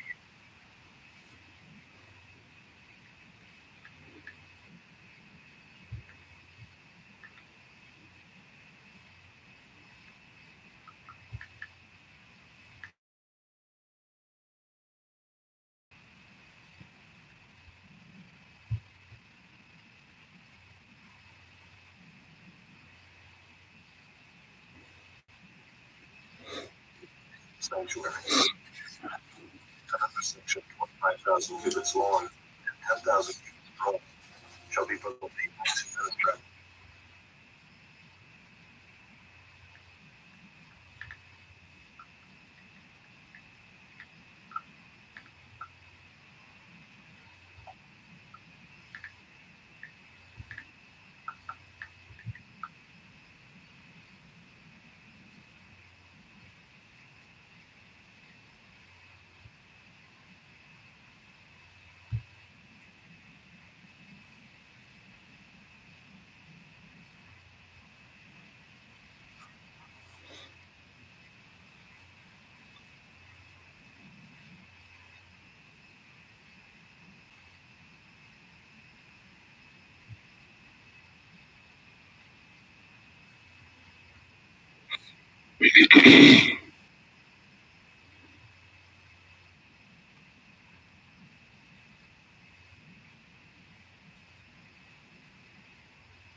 You saw, and behold, his image.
Pearl? Oh,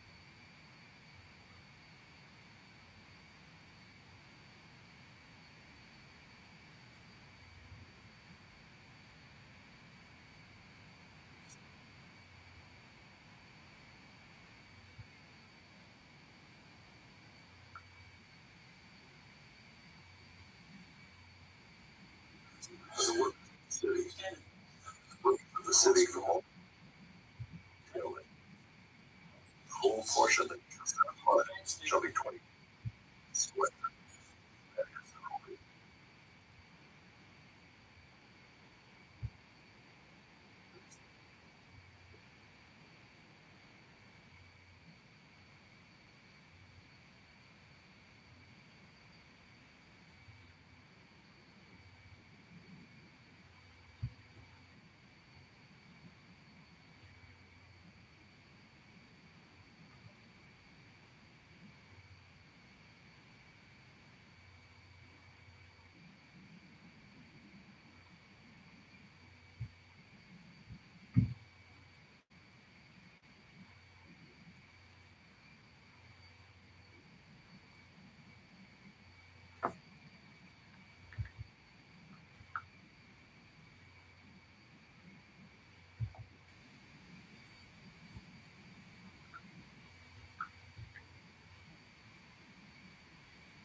Colonel Bondi is. The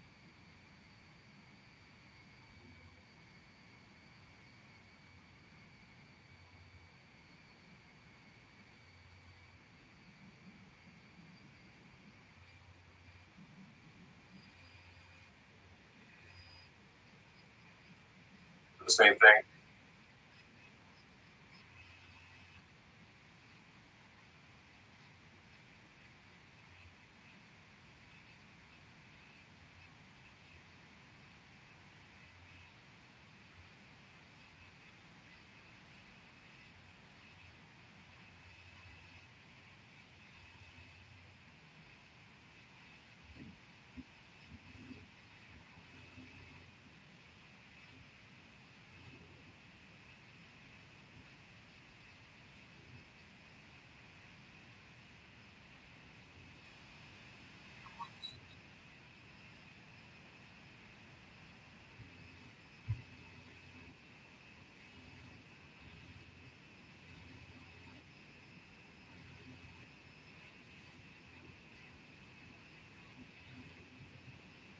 I believe that is exactly what will happen. Do you know who they are? We're coming for them. Do you know who those generals?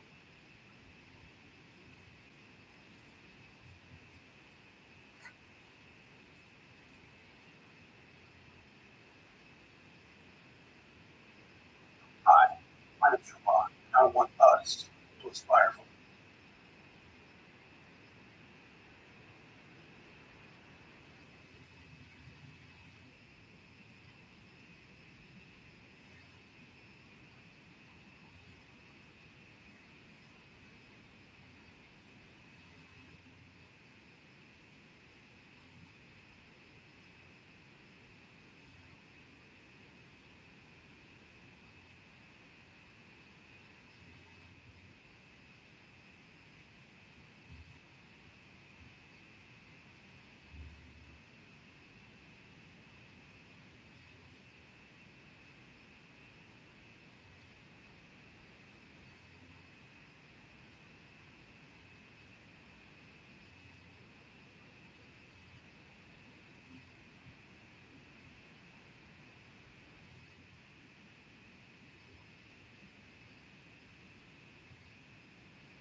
Mhm.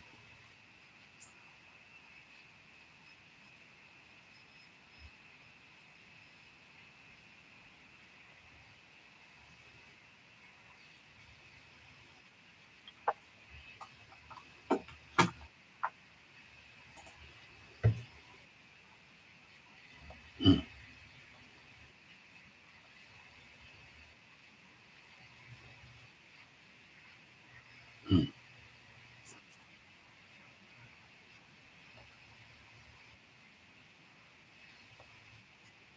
mm,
mm, mm, mm.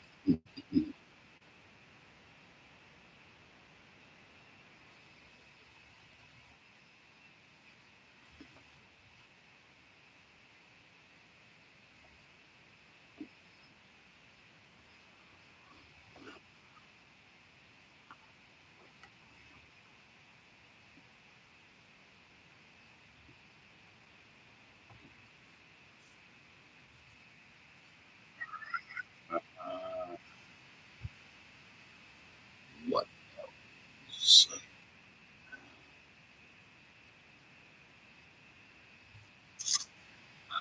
Uh,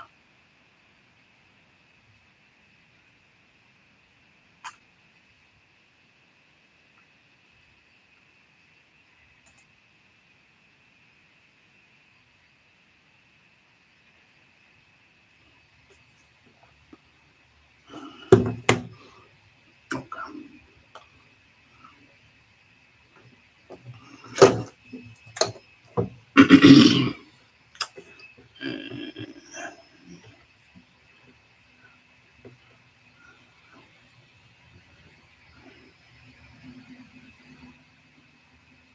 Today is April 7th, 2025.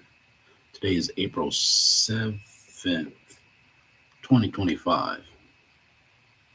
Today, let's guarantee that no person is mistreated and guarantee that the person who needs the most help gets the most constructive help. Guarantee that no person is mistreated and guarantee that the person who needs the most help gets the most constructive help.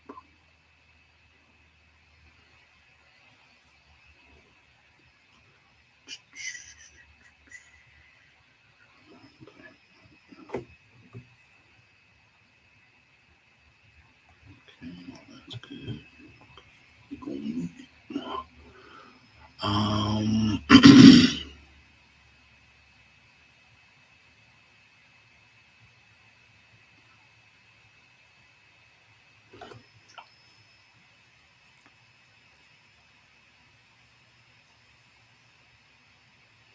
Okay.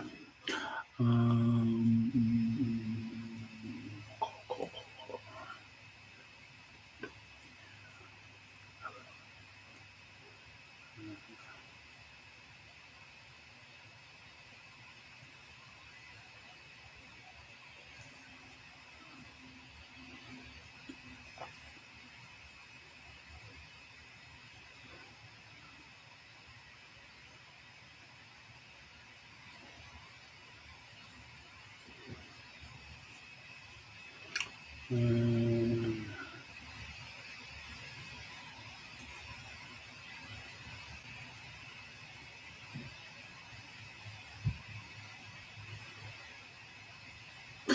Ooh.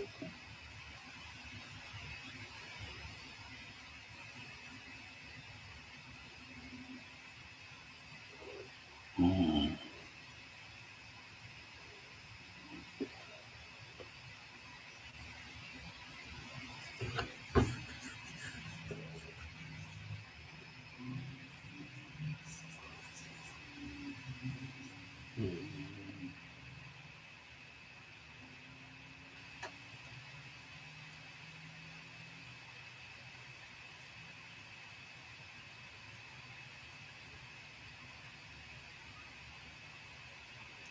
Well,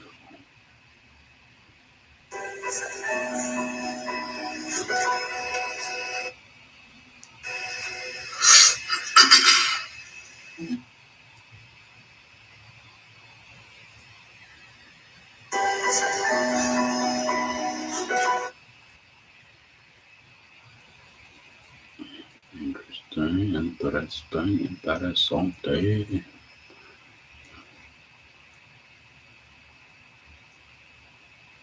I understand that.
Mm.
Mm.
Today is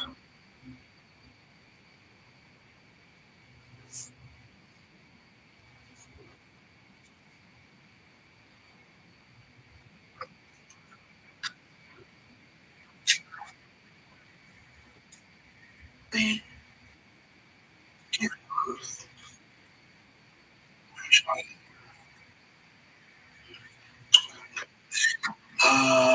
according to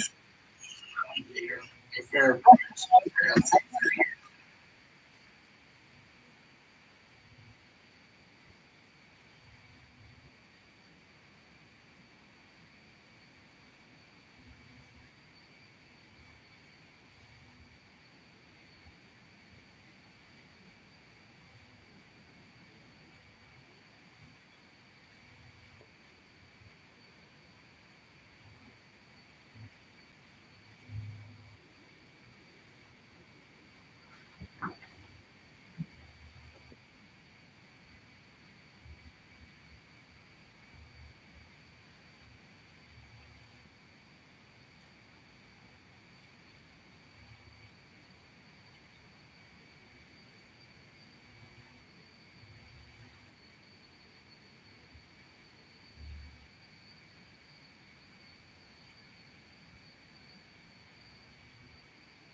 Today is April 2025.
Oh, man.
is April 7th.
I have never seen anything like this massive. I can understand having a building.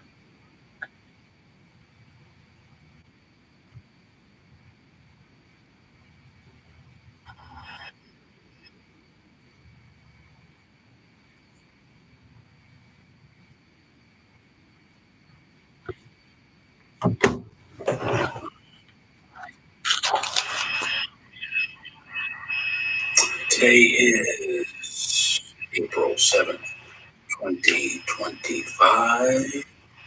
Today is April 7th.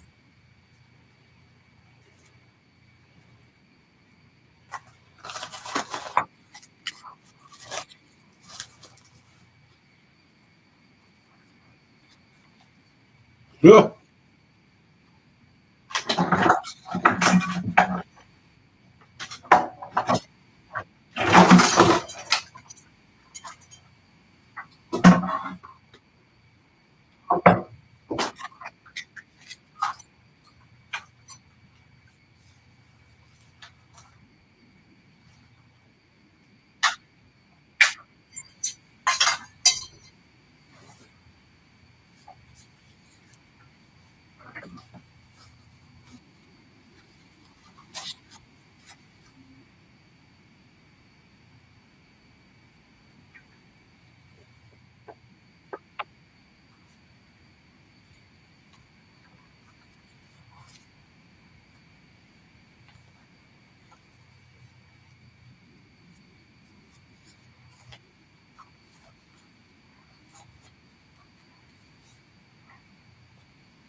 No, sir.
Okay.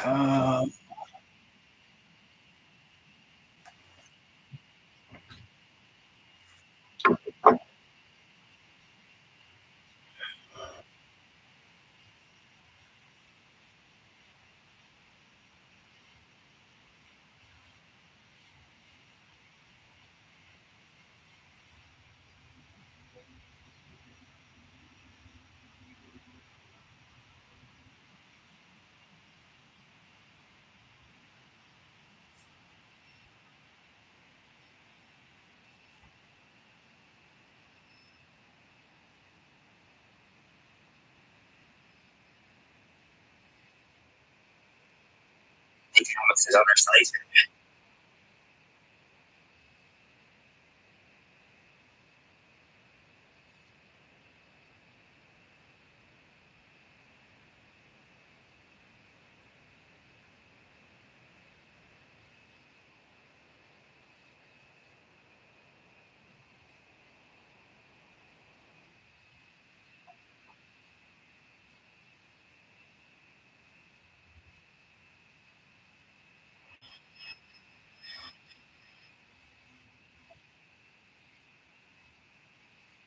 It is.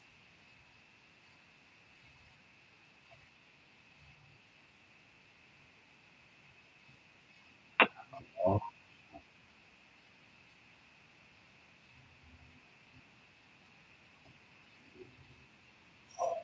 what?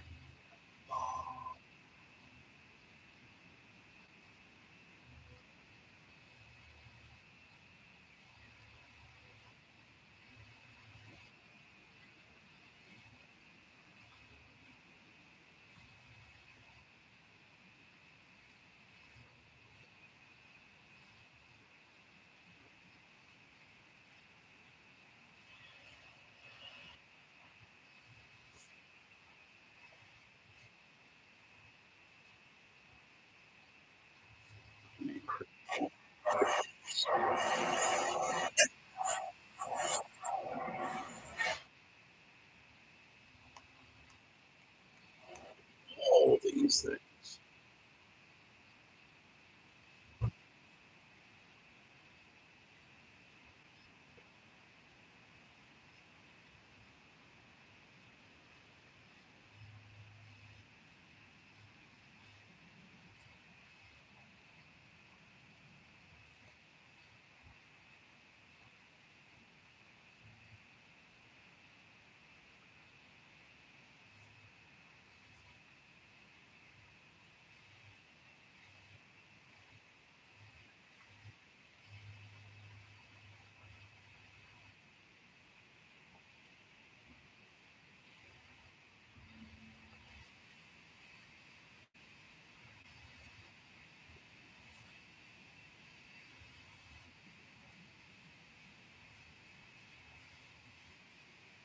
Hmm.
It was round, 10 cubits from brim to brim, and 5 cubits high, and a line of 30 cubits measured its circumference. Under it were figures of gourds for 10 cubits, compassing the sea all around. The gourds were in 2 rows, cast with it when it was cast. It stood on 12 oxen, 3 facing north, 3 facing west, 3 facing south, and 3 facing east. The sea was set on them, and all their rear parts were inward. Its thickness was a handbreadth, and its brim was made like the brim of a cup, like the flower of a lily. It held 3,000 baths. He also made 10 basins in which to wash, and set 5 on the south side, and 5 on the north side. In these they were to rinse off what was used for the burnt offering, and the sea was for the priests to wash in. And he made 10 golden lampstands as prescribed, and set them in the temple, 5 on the south side, and 5 on the north. He also made 10 tables and placed them in the temple, 5 on the south side and 5 on the north. And he made 100 basins of gold. He made the court of the priests and the great court and doors for the court, and overlaid their doors with bronze. And he set the sea at the southeast corner of the house. Hiram also made the pots, the shovels, and the basins. So Hiram finished the work that he did for King Solomon on the house of God, the 2 pillars, the bowls, and the 2 capitals on the top of the pillars, and the 2 lattice works to cover the 2 bowls of the capitals that were on the top of the pillars, and the 400 pomegranates for the 2 lattice works, 2 rows of pomegranates for each lattice work, to cover the 2 bowls of the capitals that were on the pillars. He made the stands also, and the basins on the stands, and the 1 sea, and the 12 oxen underneath it. The pots, the shovels, the forks, and all the equipment for these, Hiram made of burnished bronze for King Solomon for the house of the Lord. In the plain of the Jordan the king cast them, in the clay ground between Succoth and Zeradah. Solomon made all these things in great quantities, for the weight of the bronze was not sought. So Solomon made all the vessels that were in the house of God, the golden altar, the tables for the bread of the presence, the lampstands and their lamps of pure gold to burn before the inner sanctuary as prescribed, the flowers, the lamps, and the tongs of purest gold, the snuffers, basins, dishes for incense, and fire pans of pure gold, and the sockets of the temple for the inner doors to the most holy place, and for the doors of the nave of the temple were of gold. Chapter 5. Thus all the work that Solomon did for the house of the Lord was finished. And Solomon brought in the things that David his father had dedicated, and stored the silver, the gold, and all the vessels in the treasuries of the house of God. Then Solomon assembled the elders of Israel, and all the heads of the tribes, the leaders of the fathers' houses of the people of Israel, in Jerusalem, to bring up the ark of the covenant of the Lord out of the city of David, which is Zion. And all the men of Israel assembled before the king at the feast that is in the 7th month. And all the elders of Israel came, and the Levites took up the ark. And they brought up the ark, the tent of meeting, and all the holy vessels that were in the tent. The Levitical priests brought them up. And King Solomon and all the congregation of Israel, who had assembled before him, were before the ark, sacrificing so many sheep and oxen that they could not be counted or numbered. Then the priests brought the ark of the covenant of the Lord to its place, in the inner sanctuary of the house, in the most holy place, underneath the wings of the cherubim. The cherubim spread out their wings over the place of the ark, so that the cherubim made a covering above the ark and its poles. And the poles were so long that the ends of the poles were seen from the holy place before the inner sanctuary, but they could not be seen from outside. And they are there to this day. There was nothing in the ark except the 2 tablets that Moses put there at Horeb, where the Lord made a covenant with the people of Israel when they came out of Egypt. And when the priests came out of the holy place, for all the priests who were present had consecrated themselves without regard to their divisions, and all the Levitical singers, Asaph, Heman, and Jeduthun, their sons and kinsmen, arrayed in fine linen, with cymbals, harps, and lyres, stood east of the altar with 120 priests who were trumpeters. And it was the duty of the trumpeters and singers to make themselves heard in unison in praise and thanksgiving to the Lord. And when the song was raised, with trumpets and cymbals and other musical instruments, praise to the Lord. For he is good, for his steadfast love endures forever. The house of the Lord, was filled with a cloud, so that the priests could not stand to minister because of the cloud, for the glory of the Lord filled the house of God. Chapter 6. Then Solomon said, The Lord has said that he would dwell in thick darkness, but I have built you an exalted house, a place for you to dwell in forever. Then the king turned around and blessed all the assembly of Israel, while all the assembly of Israel stood. And he said, Blessed be the Lord, the God of Israel, who with his hand has fulfilled what he promised with his mouth to David my father, saying, Since the day that I brought my people out of the land of Egypt, I chose no city out of all the tribes of Israel in which to build a house, that my name might be there. And I chose no man as prince over my people Israel. But I have chosen Jerusalem, that my name may be there, and I have chosen David to be over my people Israel. Now it was in the heart of David my father to build a house for the name of the Lord, the God of Israel. But the Lord said to David my father, Whereas it was in your heart to build a house for my name, you did well that it was in your heart. Nevertheless, it is not you who shall build the house, but your son who shall be born to you shall build the house for my name. Now the Lord has fulfilled his promise that he made. For I have risen in the place of David my father, and sit on the throne of Israel as the Lord promised. And I have built the house for the name of the Lord, the God of Israel. And there I have set the ark, in which is the covenant of the Lord that he made with the people of Israel. Then Solomon stood before the altar of the Lord in the presence of all the assembly of Israel, and spread out his hands.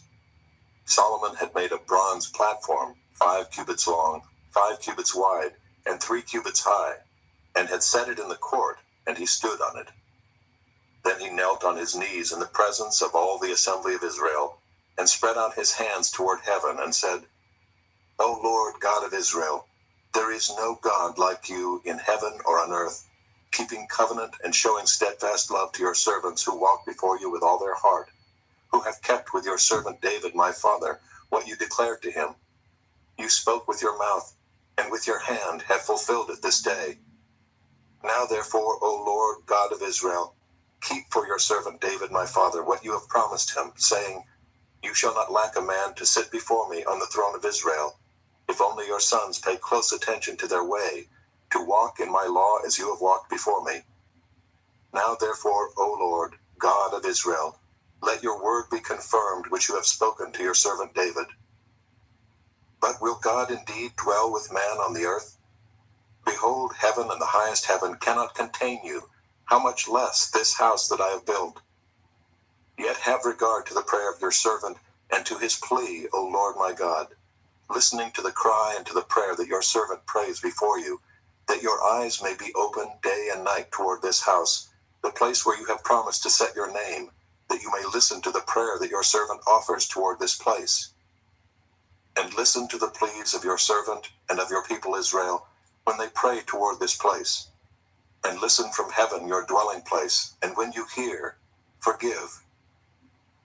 If a man sins against his neighbor and is made to take an oath, and comes and swears his oath before your altar in this house, then hear from heaven, and act and judge your servants, repaying the guilty by bringing his conduct on his own head, and vindicating the righteous by rewarding him according to his righteousness. If your people Israel are defeated before the enemy because they have sinned against you, and they turn again and acknowledge your name and pray and plead with you in this house, then hear from heaven and forgive the sin of your people Israel, and bring them again to the land that you gave to them and to their fathers. When heaven is shut up and there is no rain because they have sinned against you, if they pray toward this place and acknowledge your name and turn from their sin when you afflict them, then hear in heaven and forgive the sin of your servants, your people Israel, when you teach them the good way in which they should walk, and grant rain upon your land, which you have given to your people as an inheritance. If there is famine in the land, if there is pestilence or blight or mildew or locust or caterpillar, if their enemies besiege them in the land at their gates, whatever plague, whatever sickness there is, whatever prayer, whatever plea is made by any man or by all your people Israel, each knowing his own affliction and his own sorrow, and stretching out his hands toward this house, then hear from heaven your dwelling place, and forgive and render to each whose heart you know, according to all his ways. For you only know the hearts of the children of mankind, that they may fear you and walk in your ways all the days that they live in the land that you gave to our fathers. Likewise, when a foreigner, who is not of your people Israel, comes from a far country for the sake of your great name and your mighty hand and your outstretched arm, when he comes and prays toward this house, hear from heaven your dwelling place, and do according to all for which the foreigner calls to you, in order that all the peoples of the earth may know your name and fear you, as do your people Israel, and that they may know that this house that I have built is called by your name. If your people go out to battle against their enemies, by whatever way you shall send them, and they pray to you toward this city that you have chosen and the house that I have built for your name, then hear from heaven their prayer and their plea, and maintain their cause. If they sin against you, for there is no one who does not sin, and you are angry with them and give them to an enemy, so that they are carried away captive to a land far or near, yet if they turn their heart in the land to which they have been carried captive, and repent and plead with you in the land of their captivity, saying, We have sinned, and have acted perversely and wickedly, if they repent with all their mind and with all their heart in the land of their captivity to which they were carried captive, and pray toward their land, which you gave to their fathers, the city that you have chosen, and the house that I have built for your name, then hear from heaven your dwelling place their prayer and their pleas, and maintain their cause, and forgive your people who have sinned against you. Now, O my God, let your eyes be open and your ears attentive to the prayer of this place. And now arise, O Lord God, and go to your resting place, you and the ark of your might. Let your priests, O Lord God, be clothed with salvation, and let your saints rejoice in your goodness. O Lord God, do not turn away the face of your anointed one. remember your steadfast love for David your servant. Chapter 7. As soon as Solomon finished his prayer, fire came down from heaven and consumed the burnt offering and the sacrifices, and the glory of the Lord filled the temple. And the priests could not enter the house of the Lord because the glory of the Lord filled the Lord's house. When all the people of Israel saw the fire come down and the glory of the Lord on the temple, they bowed down with their faces to the ground on the pavement and worshipped and gave thanks to the Lord, saying, "For he is good, for his steadfast love endures forever." Then the king and all the people offered sacrifice before the Lord. King Solomon offered as a sacrifice 22,000 oxen and 120,000 sheep. So the king and all the people dedicated the house of God. The priests stood at their posts, the Levites also with the instruments for music to the Lord that King David had made for giving thanks to the Lord, for his steadfast love endures forever. Whenever David offered praises by their ministry, opposite them the priests sounded trumpets, and all Israel stood. And Solomon consecrated the middle of the court before him, for there he offered the burnt offering and the fat of the peace offerings, because the bronze altar Solomon had made could not hold the burnt offering and the grain offering and the fat. At that time Solomon held the feast for 7 days, and all Israel with him, a very great assembly, from Lebo-Hamath to the brook of Egypt. And on the 8th day they held a solemn assembly, for they had kept the dedication of the altar 7 days, and the feast 7 days. On the 23rd day of the 7th month, he sent the people away to their homes, joyful and glad of heart, for the prosperity that the Lord had granted to David and to Solomon and to Israel his people. Thus Solomon finished the house of the Lord and the king's house. All that Solomon had planned to do in the house of the Lord and in his own house, he successfully accomplished. Then the Lord appeared to Solomon in the night and said to him, "I have heard your prayer and have chosen this place for myself as a house of sacrifice. When I shut up the heavens so that there is no rain, or command the locust to devour the land, or send pestilence among my people, if my people who are called by my name humble themselves and pray and seek my face and turn from their wicked ways, then I will hear from heaven and will forgive their sin and heal their land. Now my eyes will be open and my ears attentive to the prayer that is made in this place. For now I have chosen and consecrated this house that my name may be there forever. My eyes and my heart will be there for all time. And as for you, if you will walk before me as David your father walked, doing according to all that I have commanded you, and keeping my statutes and my rules, then I will establish your royal throne, as I covenanted with David your father, saying, you shall not lack a man to rule Israel. But if you turn aside and forsake my statutes and my commandments that I have set before you, and go and serve other gods and worship them, then I will pluck you up from my land that I have given you, and this house that I have consecrated for my name, I will cast out of my sight, and I will make it a proverb and a byword among all peoples. And at this house, which was exalted, everyone passing by will be astonished and say, why has the Lord done thus to this land and to this house?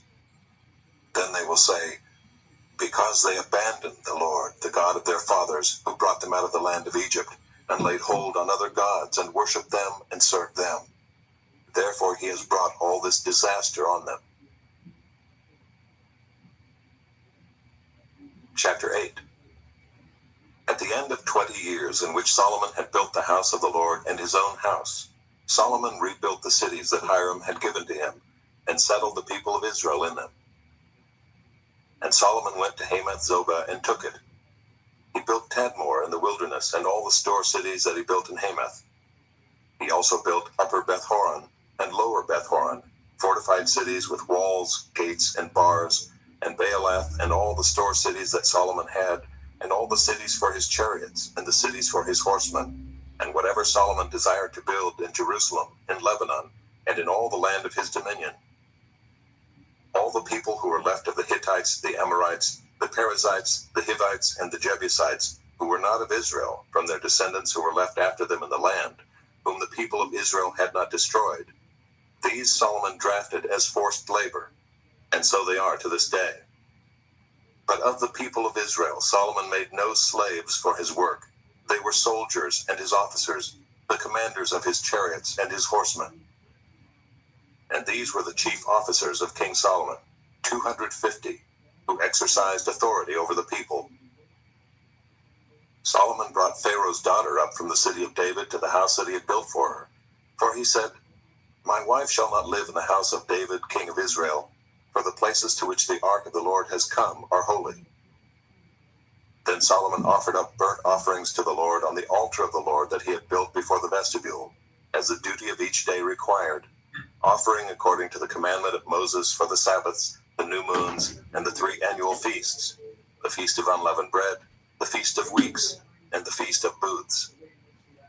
According to the ruling of David his father, he appointed the divisions of the priests for their service, and the Levites for their offices of praise and ministry before the priests, as the duty of each day required, and the gatekeepers and their divisions at each gate, for so David the man of God had commanded.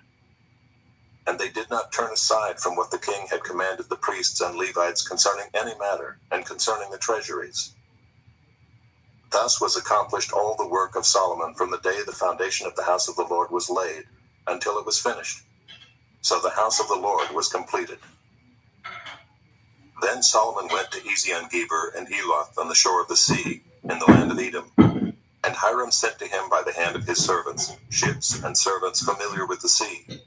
And they went to Ophir together with the servants of Solomon, and brought from there 450 talents of gold, and brought it to King Solomon. Chapter 9. Now when the queen of Sheba heard of the fame of Solomon, she came to Jerusalem to test him with hard questions, having a very great retinue, and camels bearing spices, and very much gold and precious stones. And when she came to Solomon, she told him all that was on her mind. And Solomon answered all her questions. There was nothing hidden from Solomon that he could not explain to her. And when the queen of Sheba had seen the wisdom of Solomon, the house that he had built, the food of his table, the seating of his officials, and the attendance of his servants and their clothing, his cupbearers and their clothing, and his burnt offerings that he offered at the house of the Lord, there was no more breath in her. And she said to the king, "The report was true that I heard in my own land of your words and of your wisdom. But I did not believe the reports until I came and my own eyes had seen it. And behold, half the greatness of your wisdom was not told me. You surpass the report that I heard. Happy are your wives. Happy are these your servants, who continually stand before you and hear your wisdom. Blessed be the Lord your God, who has delighted in you and set you on his throne as king for the Lord your God. Because your God loved Israel and would establish them forever, he has made you king over them, that you may execute justice and righteousness." Then she gave the king 120 talents of gold and a very great quantity of spices and precious stones. There were no spices such as those that the queen of Sheba gave to King Solomon. Moreover, the servants of Hiram and the servants of Solomon, who brought gold from Ophir, brought algum wood and precious stones. And the king made from the algum wood supports for the house of the Lord and for the king's house, lyres also and harps for the singers. There never was seen the like of them before in the land of Judah. And King Solomon gave to the queen of Sheba all that she desired, whatever she asked besides what she had brought to the king. So she turned and went back to her own land with her servants. Now the weight of gold that came to Solomon in 1 year was 666 talents of gold, besides that which the explorers and merchants brought. And all the kings of Arabia and the governors of the land brought gold and silver to Solomon. King Solomon made 200 large shields of beaten gold. 600 shekels of beaten gold went into each shield. And he made 300 shields of beaten gold. 300 shekels of gold went into each shield. And the king put them in the house of the forest of Lebanon. The king also made a great ivory throne and overlaid it with pure gold. The throne had 6 steps and a footstool of gold, which were attached to the throne, and on each side of the seat were armrests and 2 lions standing beside the armrests, while 12 lions stood there, one on each end of a step on the 6 steps. Nothing like it was ever made for any kingdom.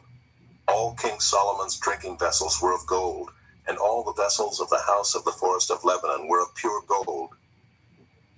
Silver was not considered as anything in the days of Solomon, for the king's ships went to Tarshish with the servants of Hiram. Once every 3 years, the ships of Tarshish used to come bringing gold, silver, ivory, apes, and peacocks. Thus King Solomon excelled all the kings of the earth in riches and in wisdom. And all the kings of the earth sought the presence of Solomon to hear his wisdom, which God had put into his mind. Every one of them brought his present, articles of silver and of gold, garments, myrrh, spices, horses, and mules, so much year by year. And Solomon had 4,000 stalls for horses and chariots, and 12,000 horsemen, whom he stationed in the chariot cities and with the king in Jerusalem.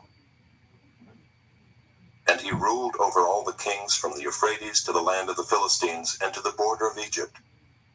And the king made silver as common in Jerusalem as stone, and he made cedar as plentiful as the sycamore of the Shephelah.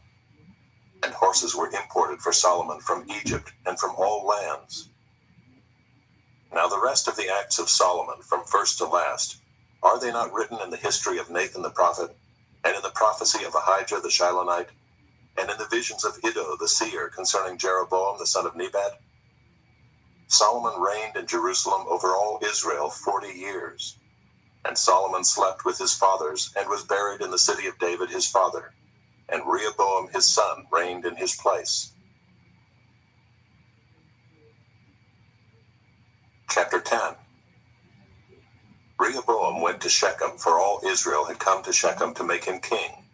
And as soon as Jeroboam the son of Nebat heard of it, for he was in Egypt where he had fled from King Solomon, then Jeroboam returned from Egypt, and they sent and called him.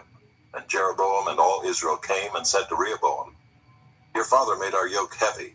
Now therefore lighten the hard service of your father and his heavy yoke on us, and we will serve you. He said to them, Come to me again in 3 days. So the people went away. Then King Rehoboam took counsel with the old men who had stood before Solomon his father while he was yet alive, saying, How do you advise me to answer this people? And they said to him, If you will be good to this people and please them and speak good words to them, then they will be your servants forever. But he abandoned the counsel that the old men gave him, and took counsel with the young men who had grown up with him and stood before him. And he said to them, What do you advise that we answer this people who have said to me, Lighten the yoke that your father put on us? And the young men who had grown up with him said to him, Thus shall you speak to the people who said to you, Your father made our yoke heavy, but you lightened it for us. Thus shall you say to them, My little finger is thicker than my father's thighs. And now, whereas my father laid on you a heavy yoke, I will add to your yoke. My father disciplined you with whips, but I will discipline you with scorpions.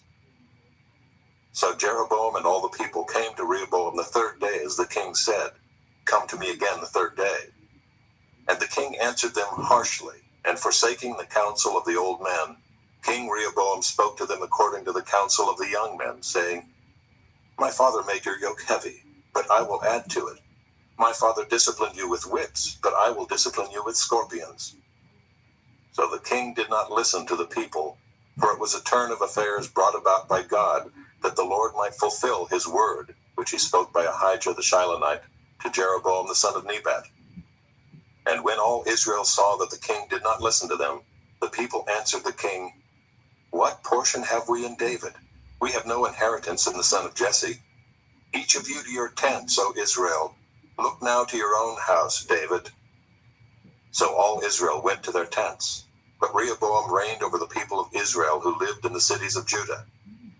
Then King Rehoboam sent Hadoram, who was taskmaster over the forced labor, and the people of Israel stoned him to death with stones. And King Rehoboam quickly mounted his chariot to flee to Jerusalem. So Israel has been in rebellion against the house of David to this day. Chapter 11. When Rehoboam came to Jerusalem, he assembled the house of Judah and Benjamin, 180,000 chosen warriors, to fight against Israel, to restore the kingdom to Rehoboam. But the word of the Lord came to Shemaiah the man of God. Say to Rehoboam the son of Solomon, king of Judah, and to all Israel and Judah and Benjamin, Thus says the Lord, You shall not go up or fight against your relatives. Return every man to his home, for this thing is from me. So they listened to the word of the Lord and returned, and did not go against Jeroboam. Rehoboam lived in Jerusalem, and he built cities for defense in Judah. He built Bethlehem, Edom, Tekoa, Bethzur, Soko, Adullam, Gath, Marisha, Ziph, Adoraim, Lachish, Azekah, Zorah, Aijalon, and Hebron, fortified cities that are in Judah and in Benjamin. He made the fortresses strong and put commanders in them, and stores of food, oil, and wine. And he put shields and spears in all the cities and made them very strong. So he helped Judah and Benjamin. And the priests and the Levites who were in all Israel presented themselves to him from all places where they lived. For the Levites left their common lands and their holdings and came to Judah and Jerusalem, because Jeroboam and his sons cast them out from serving as priests of the Lord. And he appointed his own priests for the high places and for the goat idols and for the calves that he had made. And those who had set their hearts to seek the Lord God of Israel came after them from all the tribes of Israel to Jerusalem to sacrifice to the Lord, the God of their fathers. They strengthened the kingdom of Judah, and for 3 years they made Rehoboam the son of Solomon secure, for they walked for 3 years in the way of David and Solomon. Rehoboam took his wife Mahalath, the daughter of Jeremoth the son of David, and of Abihail the daughter of Eliab the son of Jesse, and she bore him sons, Jeush, Shemariah, and Zaham. After her he took Maacah the daughter of Absalom, who bore him Abijah, Attai, Ziza, and Shalomith. Rehoboam loved Maacah the daughter of Absalom above all his wives and concubines. He took 18 wives and 60 concubines, and fathered 28 sons and 60 daughters. And Rehoboam appointed Abijah the son of Maacah as chief prince among his brothers, for he intended to make him king. And he dealt wisely and distributed some of his sons through all the districts of Judah and Benjamin, in all the fortified cities, and he gave them abundant provisions, and procured wives for them. Chapter 12. When the rule of Rehoboam was established and he was strong, he abandoned the law of the Lord and all Israel with him. In the 5th year of King Rehoboam, because they had been unfaithful to the Lord, Shishak king of Egypt came up against Jerusalem with 1,200 chariots and 60,000 horsemen. And the people were without number who came with him from Egypt, Libyans, Sukkiim, and Ethiopians. And he took the fortified cities of Judah and came as far as Jerusalem. Then Shemaiah the prophet came to Rehoboam and to the princes of Judah, who had gathered at Jerusalem because of Shishak, and said to them, Thus says the Lord, You abandoned me, so I have abandoned you to the hand of Shishak. Then the princes of Israel and the king humbled themselves and said, The Lord is righteous. When the Lord saw that they humbled themselves, the word of the Lord came to Shemaiah. They have humbled themselves, I will not destroy them, but I will grant them some deliverance, and my wrath shall not be poured out on Jerusalem by the hand of Shishak. Nevertheless, they shall be servants to him, that they may know my service and the service of the kingdoms of the countries. So Shishak king of Egypt came up against Jerusalem. He took away the treasures of the house of the Lord and the treasures of the king's house. He took away everything. He also took away the shields of gold that Solomon had made, and King Rehoboam made in their place shields of bronze, and committed them to the hands of the officers of the guard, who kept the door of the king's house. And as often as the king went into the house of the Lord, the guard came and carried them and brought them back to the guardroom. And when he humbled himself, the wrath of the Lord turned from him, so as not to make a complete destruction. Moreover, conditions were good in Judah. So King Rehoboam grew strong in Jerusalem and reigned. Rehoboam was 41 years old when he began to reign, and he reigned 17 years in Jerusalem, the city that the Lord had chosen out of all the tribes of Israel to put his name there. His mother's name was Naamah the Ammonite, and he did evil, for he did not set his heart to seek the Lord. Now the acts of Rehoboam from first to last, are they not written in the chronicles of Shemaiah the prophet, and of Iddo the seer? there were continual wars between Rehoboam and Jeroboam. And Rehoboam slept with his fathers and was buried in the city of David. And Abijah his son reigned in his place. Chapter 13. In the 18th year of King Jeroboam, Abijah began to reign over Judah. He reigned for 3 years in Jerusalem. His mother's name was Micaiah, the daughter of Uriel of Gibeah. Now there was war between Abijah and Jeroboam. Abijah went out to battle, having an army of valiant men of war, 400,000 chosen men. And Jeroboam drew up his line of battle against him with 800,000 chosen mighty warriors. Then Abijah stood up on Mount Zemaraim, that is in the hill country of Ephraim, and said, Hear me, O Jeroboam and all Israel. Ought you not to know that the Lord God of Israel gave the kingship over Israel forever to David and his sons by a covenant of salt?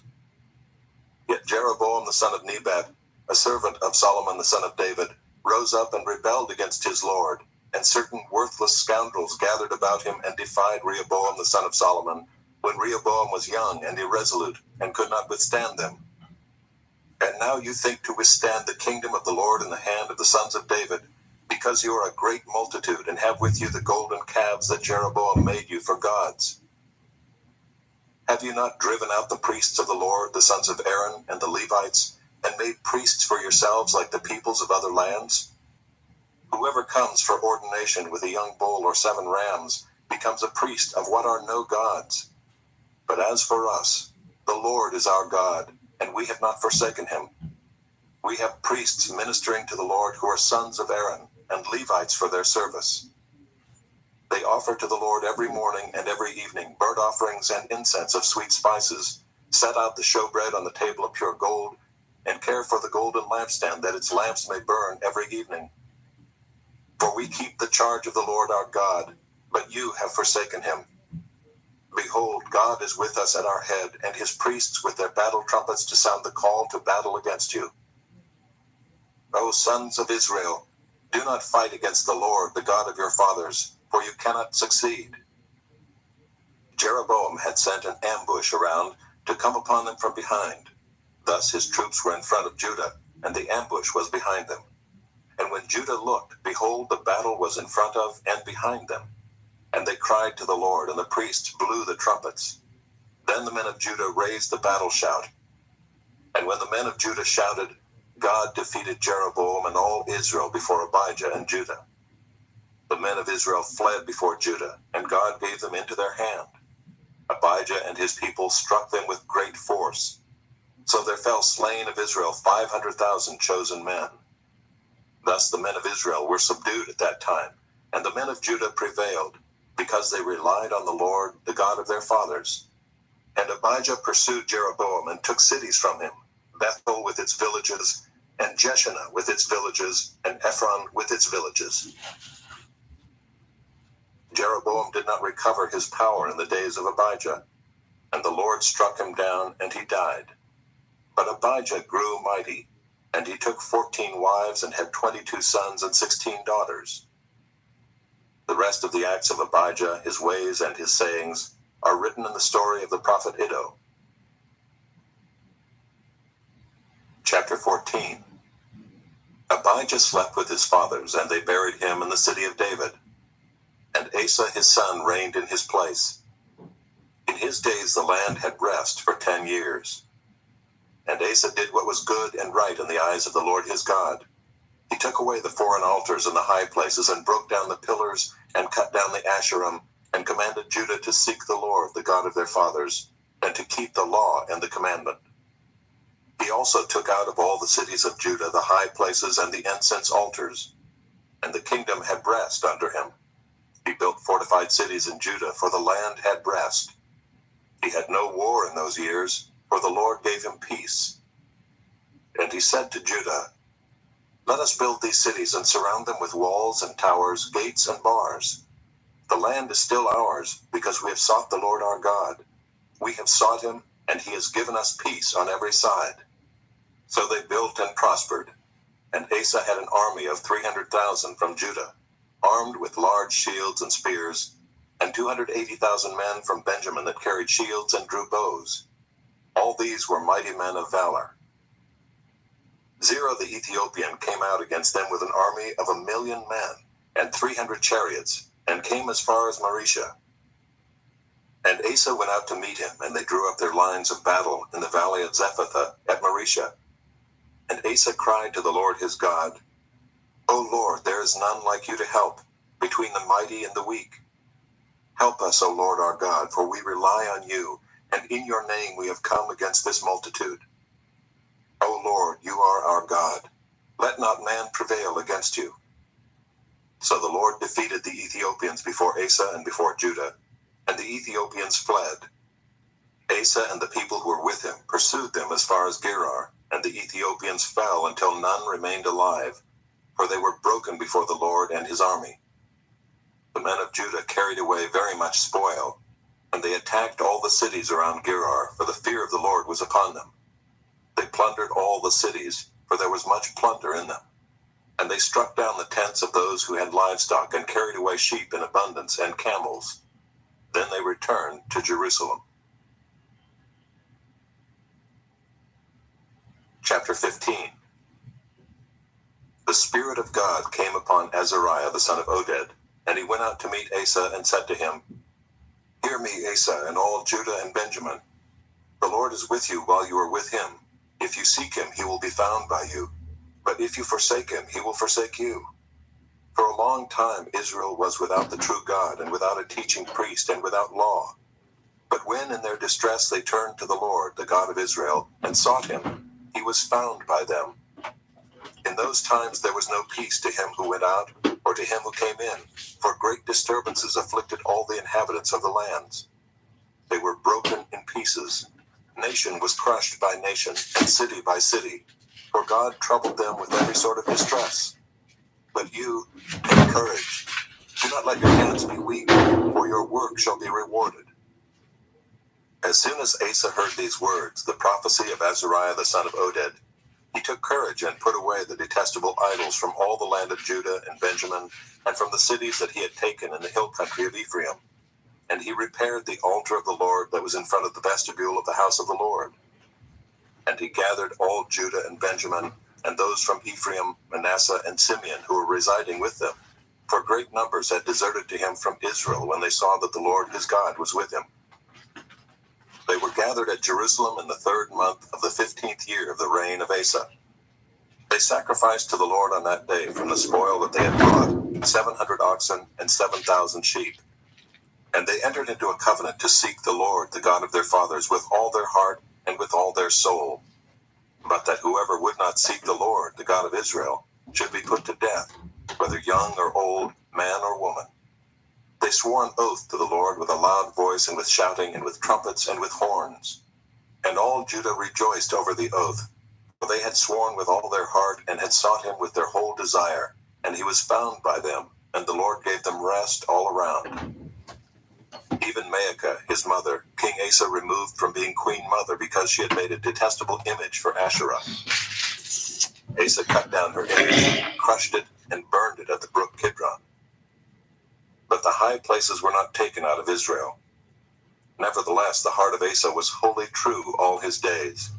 And he brought into the house of God the sacred gifts of his father, and his own sacred gifts, silver and gold and vessels. And there was no more war until the 35th year of the reign of Asa. Chapter 16. In the 36th year of the reign of Asa, Baasha king of Israel went up against Judah and built Ramah, that he might permit no one to go out or come in to Asa king of Judah. Then Asa took silver and gold from the treasures of the house of the Lord and the king's house, and sent them to Ben-Hadad king of Syria, who lived in Damascus, saying, There is a covenant between me and you, as there was between my father and your father.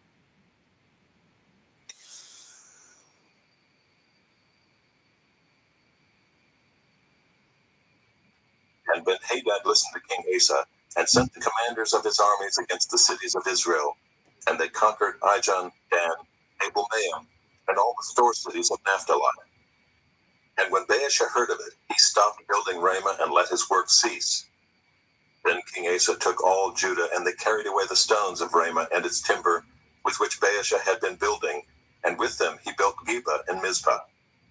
At that time Hanani the seer came to Asa king of Judah and said to him, Because you relied on the king of Syria and did not rely on the Lord your God, the army of the king of Syria has escaped you. Were not the Ethiopians and the Libyans a huge army with very many chariots and horsemen? Yet because you relied on the Lord, he gave them into your hand. For the eyes of the Lord run to and fro throughout the whole earth, to give strong support to those whose heart is blameless toward him.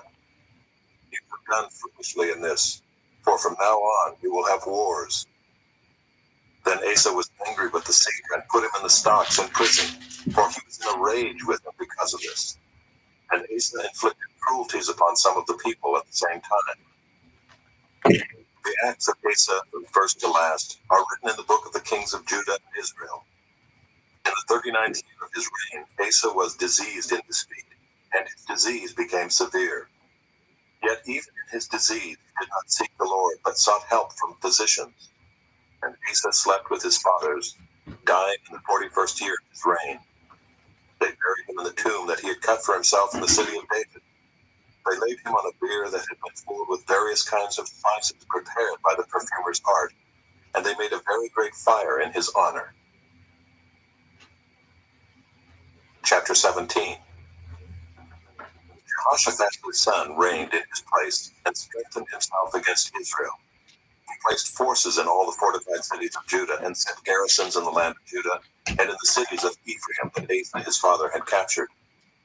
The Lord was with Jehoshaphat because he walked in the earlier ways of his father David. He did not seek the Baals, but sought the God of his father and walked in his commandments, and not according to the practices of Israel. Therefore the Lord established the kingdom in his hand. And all Judah brought tribute to Jehoshaphat, and he had great riches and honor. His heart was courageous in the ways of the Lord. And furthermore, he took the high places on the Asherah out of Judah. In the 3rd year of his reign, he sent his officials, Ben-Hail, Obadiah, Zechariah, Nathanael, and Micaiah, to teach in the cities of Judah. And with them the Levites, Shemaiah, Nethaniah, Zebediah, Asahel, Shemiramoth, Jehonathan, Adonijah, Tobijah, and Tobadonijah. And with these Levites the priests, Elishama and Jehoram. And they taught in Judah, having the book of the law of the Lord with them. They went about through all the cities of Judah and taught among the people. And the fear of the Lord fell upon all the kingdoms of the lands that were around Judah, and they made no war against Jehoshaphat. Some of the Philistines brought Jehoshaphat presents and silver for tribute, and the Arabians also brought him 7,700 rams and 7,700 goats. And Jehoshaphat grew steadily greater. He built in Judah fortresses and store cities, and he had large supplies in the cities of Judah. He had soldiers, mighty men of valor in Jerusalem. This was the muster of them by fathers' houses. Of Judah, the commander of thousands. Adnah, the commander, with 300,000 mighty men of valor. And next to him, Jehoiada, the commander, with 280,000. And next to him, Amasiah, the son of Zichri, a volunteer for the service of the Lord, with 200,000 mighty men of valor. Of Benjamin, Eliada, a mighty man of valor, with 200,000 men armed with bow and shield. And next to him, Jehozabad, with 180,000 armed for war. These were in the service of the king, besides those whom the king had placed in the fortified cities throughout all Judah. Chapter 18. Now Jehoshaphat had great riches and honor, and he made a marriage alliance with Ahab. After some years he went down to Ahab in Samaria, and Ahab killed an abundance of sheep and oxen for him and for the people who were with him, and induced him to go up against Ramoth Gilead. Ahab, king of Israel, said to Jehoshaphat, king of Judah, "Will you go with me to Ramoth Gilead?" He answered him, "I am as you are, my people as your people. We will be with you in the war." And Jehoshaphat said to the king of Israel, "Inquire first for the word of the Lord." Then the king of Israel gathered the prophets together, 400 men, and said to them, "Shall we go to battle against Ramoth Gilead, or shall I refrain?" And they said, "Go up, for God will give it into the hand of the king." But Jehoshaphat said, Is there not here another prophet of the Lord of whom we may inquire? And the king of Israel said to Jehoshaphat, There is yet one man by whom we may inquire of the Lord, Micaiah the son of Imlah. But I hate him, for he never prophesies good concerning me, but always evil. And Jehoshaphat said, Let not the king say so. Then the king of Israel summoned an officer and said, Bring quickly Micaiah the son of Imlah. And the king of Israel and Jehoshaphat the king of Judah were sitting on their thrones, arrayed in their robes. And they were sitting at the threshing floor at the entrance of the gate of Samaria, and all the prophets were prophesying before them. And Zedekiah the son of Kenaanah made for himself horns of iron, and said, Thus says the Lord, With these you shall push the Syrians until they are destroyed. And all the prophets prophesied so, and said, Go up to Ramoth Gilead and triumph. The Lord will give it into the hand of the king. And the messenger who went to summon Micaiah said to him, Behold, the words of the prophets with one accord are favorable to the king. Let your word be like the word of one of them, and speak favorably. But Micaiah said, As the Lord lives, what my God says, that I will speak. And when he had come to the king said to him, Micaiah, shall we go to Ramoth Gilead to battle, or shall I refrain? And he answered, Go up and triumph. They will be given into your hand.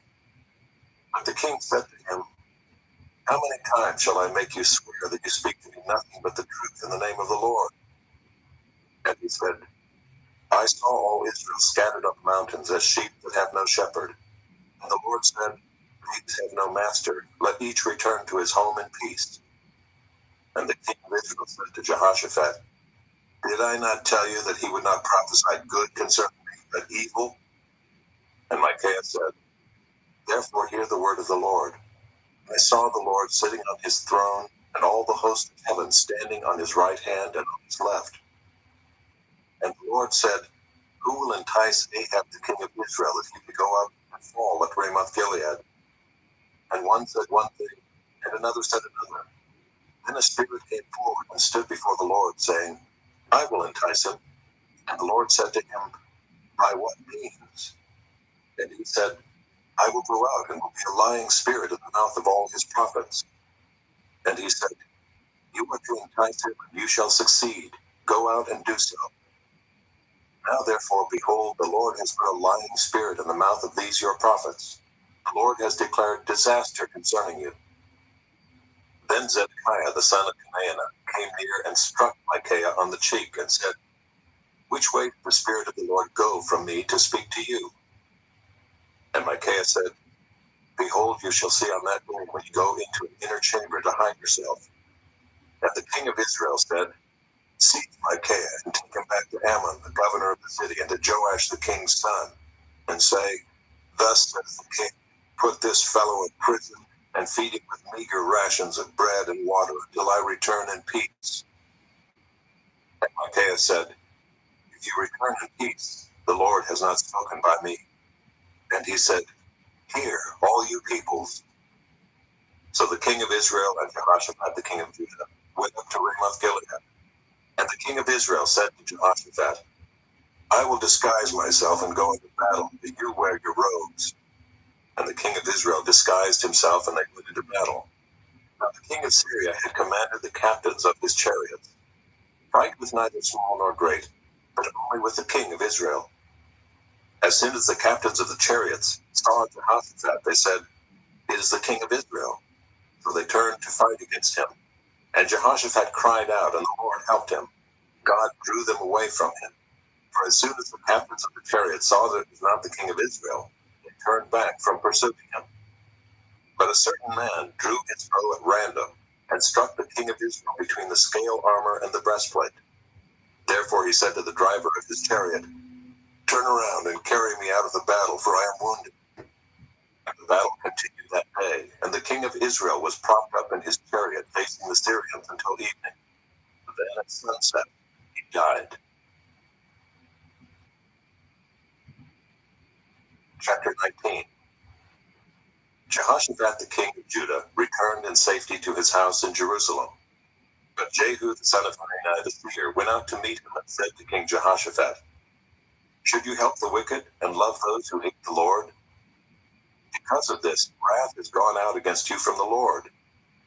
Nevertheless, some good is found in you, for you destroyed the Asherah out of the land, and have set your heart to seek God. Jehoshaphat lived at Jerusalem, and he went out again among the people, from Beersheba to the hill country of Ephraim, and brought them back to the Lord, the God of their fathers. He appointed judges in the land and all the fortified cities of Judah, city by city, and said to the judges, Consider what you do, for you judge not for man, but for the Lord. He is with you in giving judgment. Now then, let the fear of the Lord be upon you.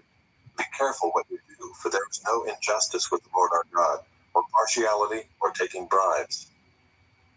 Moreover, in Jerusalem, Jehoshaphat appointed certain Levites and priests and heads of families of Israel to give judgment for the Lord and to decide disputed cases.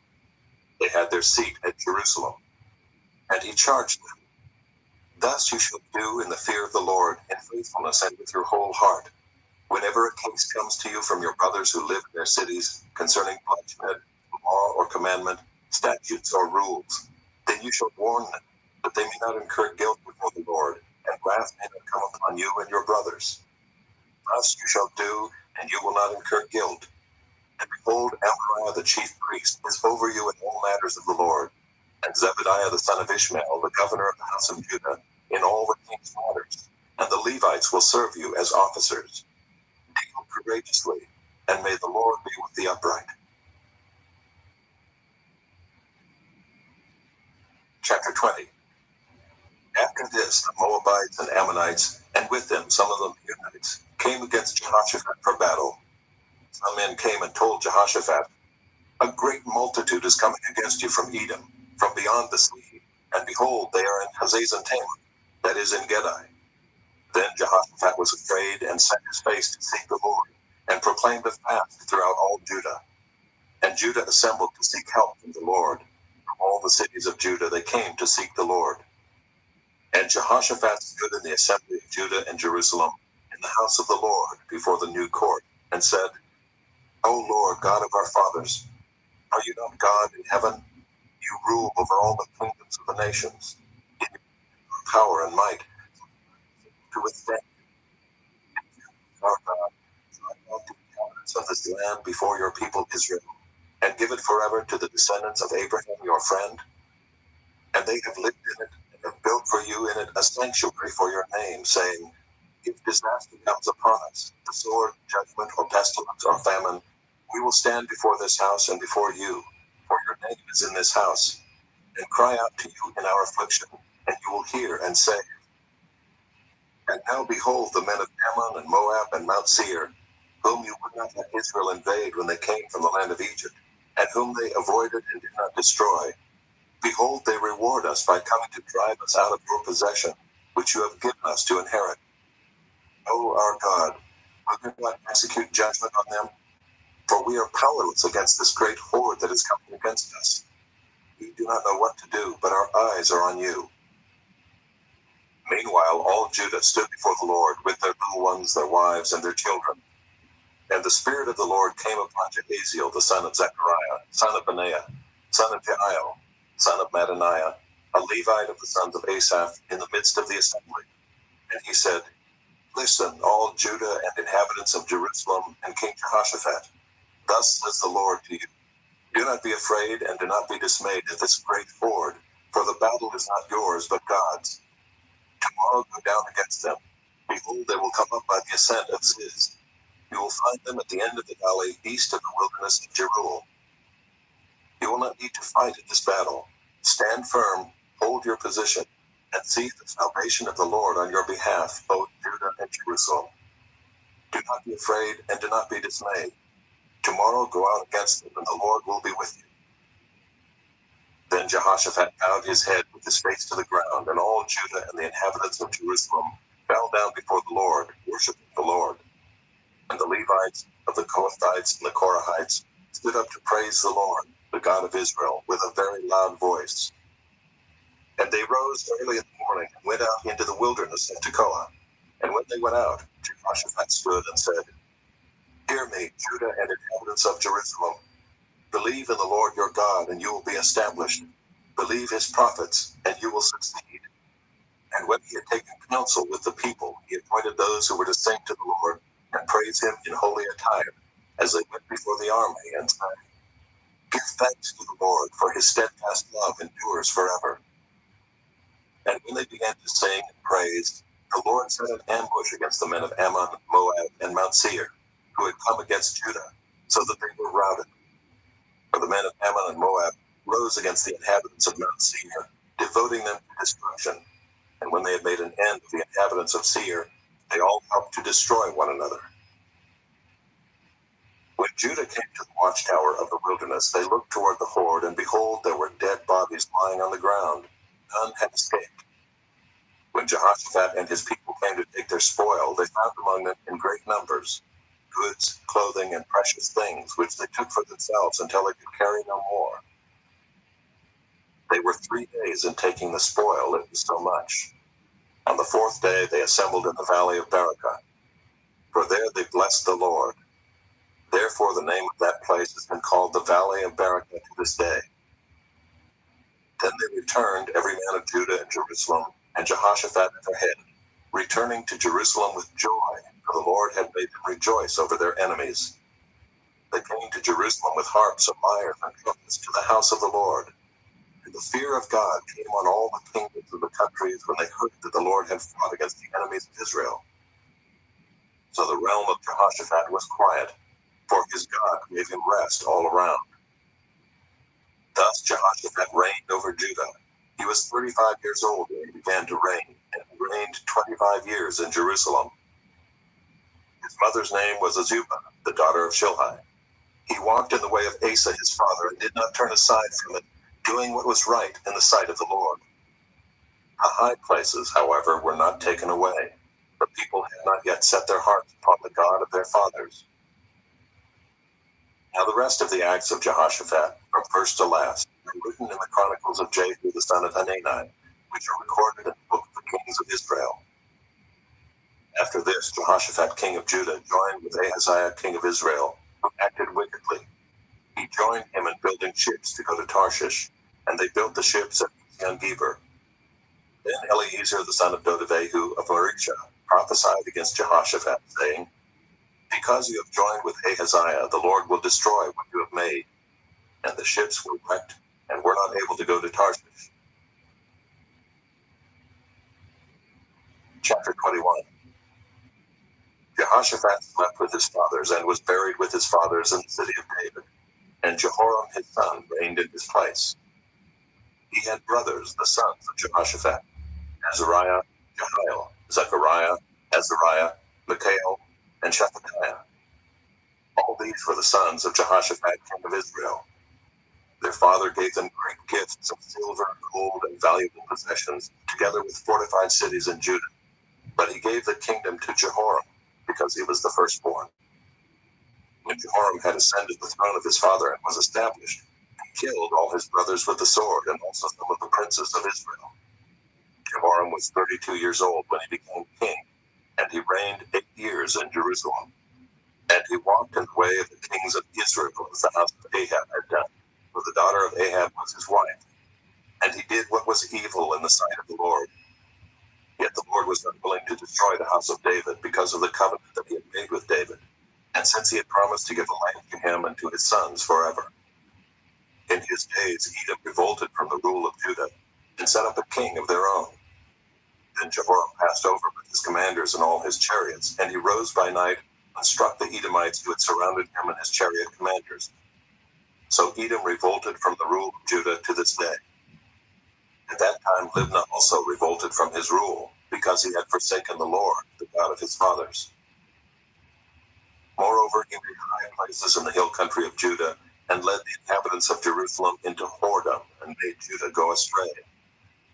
And a letter came to him from Elijah the prophet, saying, Thus says the Lord, the God of David your father, because you have not walked in the ways of Jehoshaphat your father, or in the ways of Asa king of Judah, but have walked in the way of the kings of Israel, and have enticed Judah and the inhabitants of Jerusalem into whoredom, as the house of Ahab led Israel into whoredom, and also you have killed your brothers of your father's house, who were better than you. Behold, the Lord will bring a great plague on your people, your children, your wives, and all your possessions. And you yourself will have a severe sickness with the disease of your bowels, until your bowels come out because of the disease, day by day. And the Lord stirred up against Jehoram the anger of the Philistines and of the Arabians who were near the Ethiopians.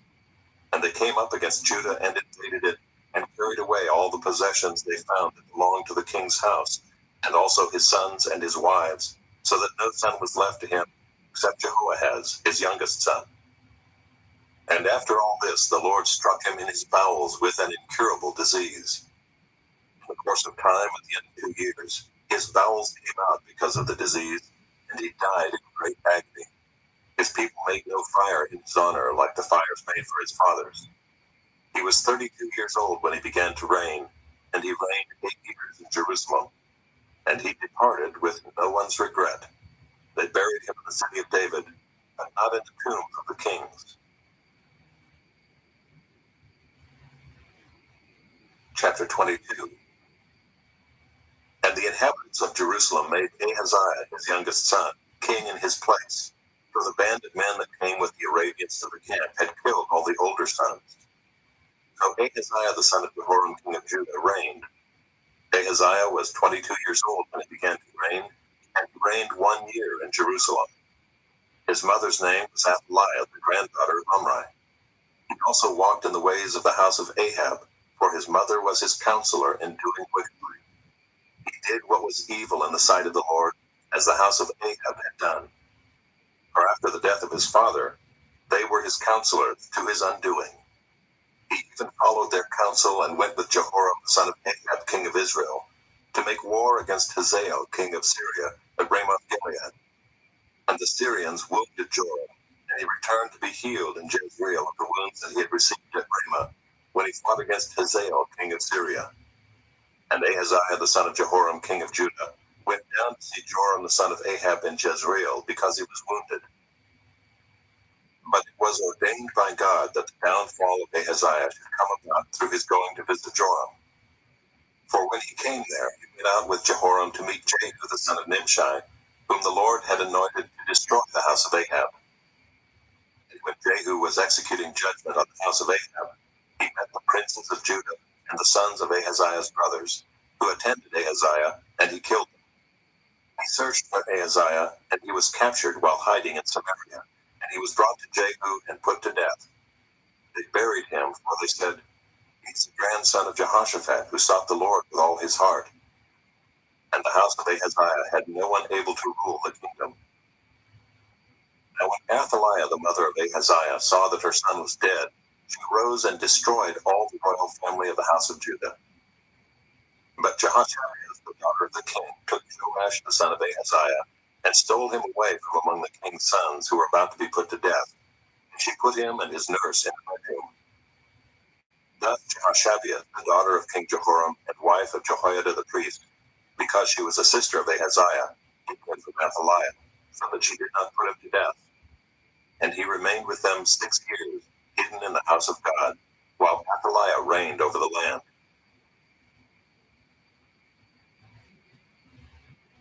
Chapter 23.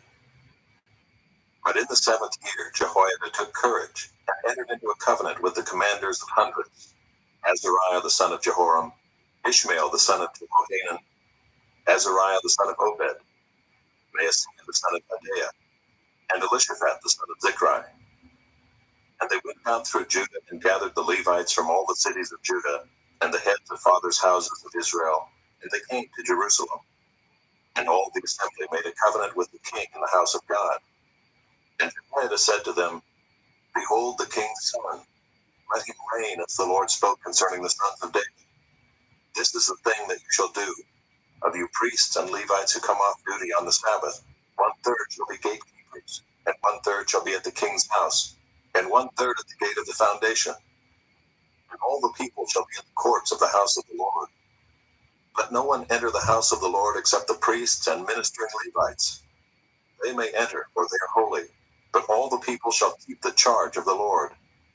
The Levites shall surround the king, each with his weapons in his hand, and whoever enters the house shall be put to death. be with the king when he comes in and when he goes out. The Levites and all Judah did according to all that Jehoiada the priest commanded, and they each brought his men who were to go off duty on the Sabbath with those who were to come on duty on the Sabbath, for Jehoiada the priest did not dismiss the division. And Jehoiada the priest gave to the captains the spears and the large and small shields that had been King David's, which were in the house of God. And he set all the people as a guard for the king, every man with his weapon in his hand, from the south side of the house to the north side of the house, around the altar and the house. Then they brought out the king's son and put the crown on him and gave him the testimony. And they proclaimed him king, and Jehoiada and his sons anointed him. They said, "Long live the king." When Athaliah heard the noise of the people running and praising the king, she went into the house of the Lord to the people. And when she looked, there was the king standing by his pillar at the entrance, and the captains and the trumpeters beside the king, and all the people of the land rejoicing and blowing trumpets, and the singers with their musical instruments leading in the celebration. And Athaliah tore her clothes and cried, "Treason, treason." Then Jehoiada the priest brought out the captains who were set over the army, saying to them, "Bring her out between the ranks, and anyone who follows her is to be put to death with the sword." For the priest said, "Do not put her to death in the house of the Lord." So they laid hands on her, and she went into the entrance of the horse gate of the king's house, and they put her to death there. And Jehoiada made a covenant between himself and all the people and the king, that they should be the Lord's people. Then all the people went to the house of Baal and tore it down. His altars and his images they broke in pieces, and they killed Madmen the priest of Baal before the altars. And Jehoiada posted watchmen for the house of the Lord under the direction of the Levitical priests and the Levites whom David had organized to be in charge of the house of the Lord, to offer burnt offerings to the Lord, as it is written in the law of Moses, with rejoicing and with singing, according to the order of David. He stationed the gatekeepers at the gates of the house of the Lord, so that no one should enter who was in any way unclean.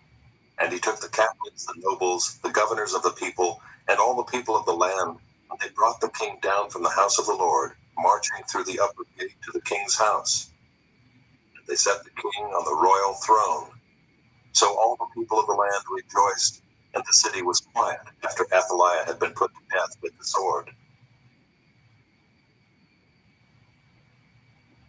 Chapter 24. Joash was 7 years old when he began to reign, and he reigned 40 years in Jerusalem. His mother's name was Zibiah of Beersheba.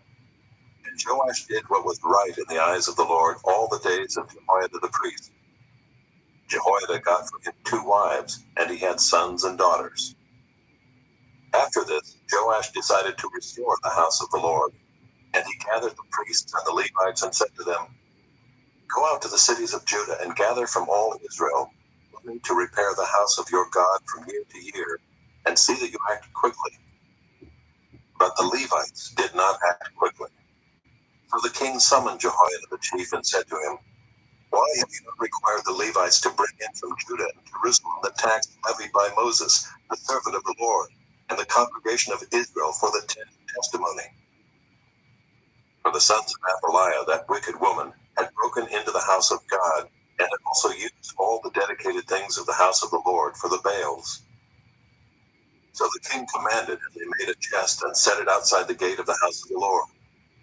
And proclamation was made throughout Judah and Jerusalem to bring in for the Lord the tax that Moses, the servant of God, laid on Israel in the wilderness.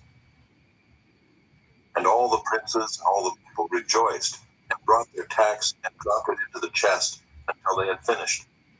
And whenever the chest was brought to the king's officers by the Levites, when they saw that there was much money in it, the king's secretary and the officer of the chief priest would come and empty the chest, and take it and return it to its place.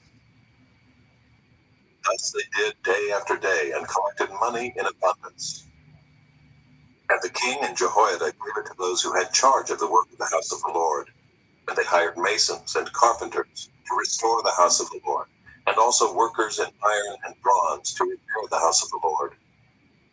So those who were engaged in the work labored, and the repairing went forward in their hands, and they restored the house of God to its proper condition and strengthened it. And when they had finished, They brought the rest of the money before the king and Jehoiada, and with it were made utensils for the house of the Lord, both for the service and for the burnt offerings, and dishes for incense, and vessels of gold and silver. And they offered burnt offerings in the house of the Lord regularly all the days of Jehoiada. But Jehoiada grew old and full of days, and died. He was 130 years old at his death. And they buried him in the city of David among the kings, because he had done good in Israel and toward God and his house.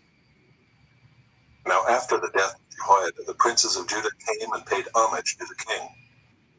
Then the king listened to them, and they abandoned the house of the Lord, the God of their fathers, and served the Asherim and the idols. And wrath came upon Judah and Jerusalem for this guilt of theirs. Yet he sent prophets among them to bring them back to the Lord. These testified against them, but they would not pay attention. Then the Spirit of God clothed Zechariah the son of Jehoiada the priest, and he stood above the people and said to them, Thus says God, why do you break the commandments of the Lord, so that you cannot prosper? Because you have forsaken the Lord, he has forsaken you. But they conspired against him, and by command of the king they stoned him with stones in the court of the house of the Lord.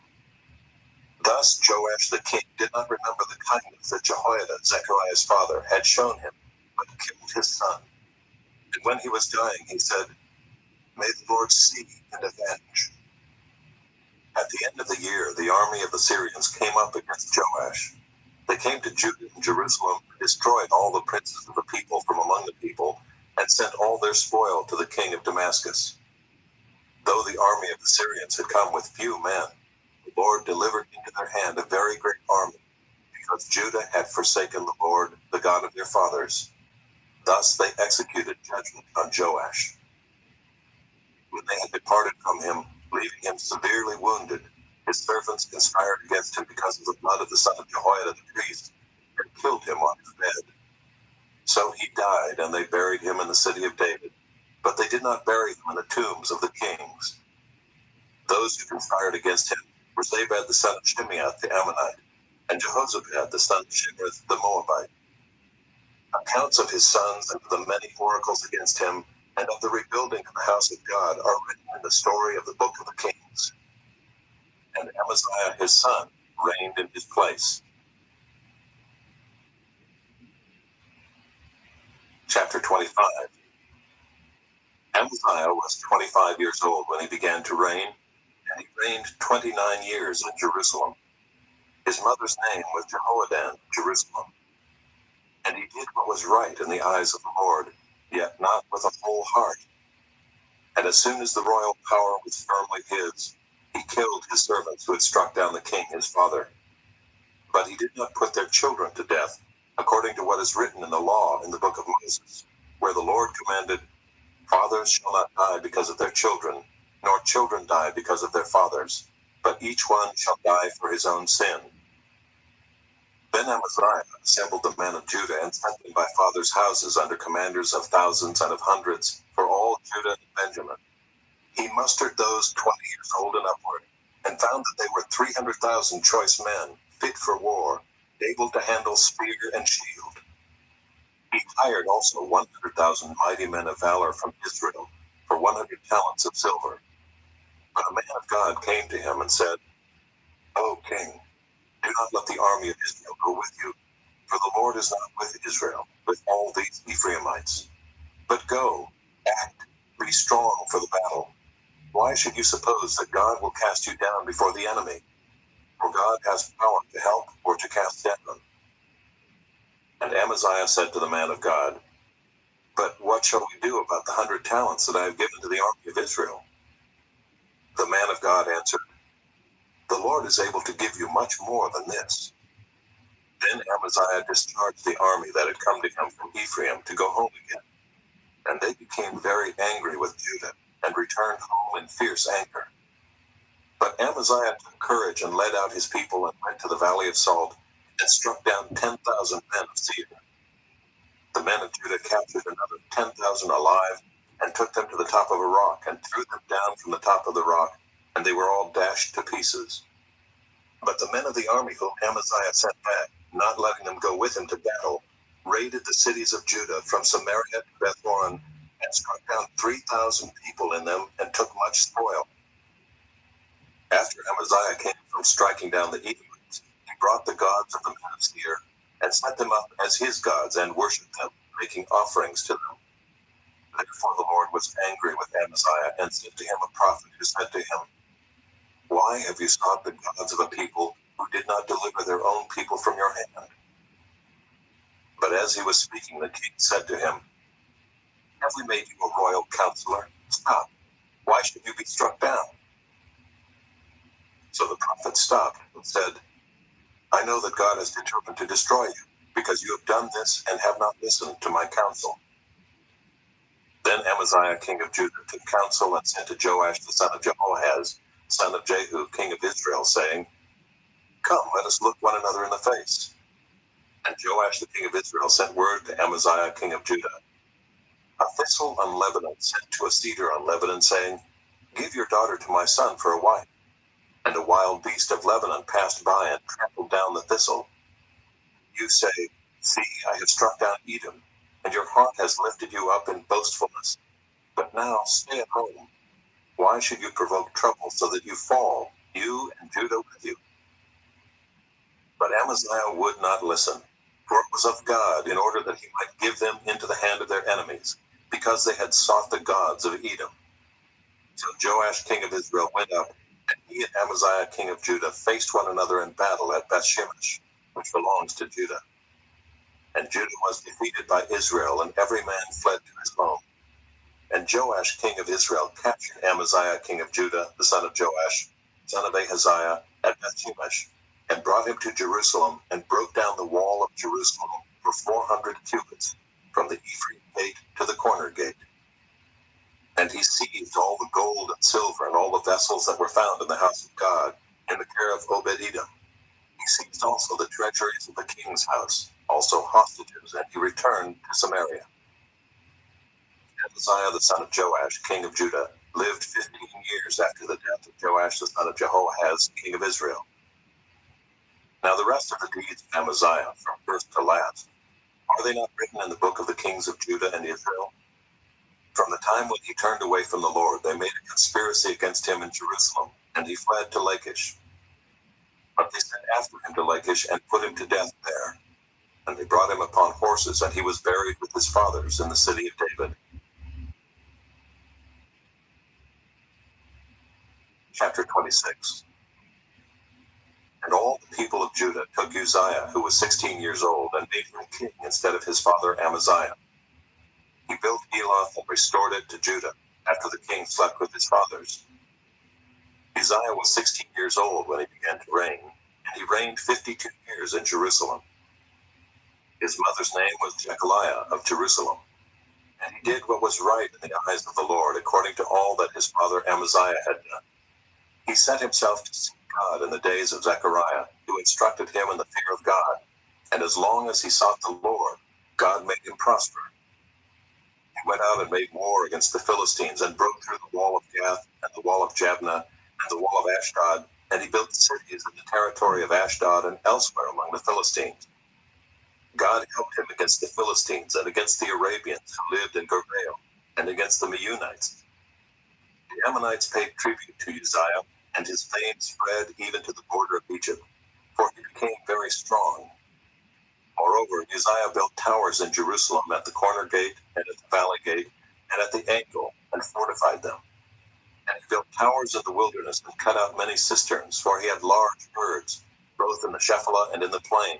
And he had farmers and vine dressers in the hills and in the fertile lands, for he loved the soil. Moreover, Uzziah had armed soldiers fit for war, according to the numbers of muster made by Jehiel the secretary, and Maaseiah the officer, under the direction of Hananiah, one of the king's commanders. The whole number of the heads of fathers' houses of mighty men of valor was 2,600. Under their command was an army of 307,500, who could make war with mighty power to help the king against the enemy.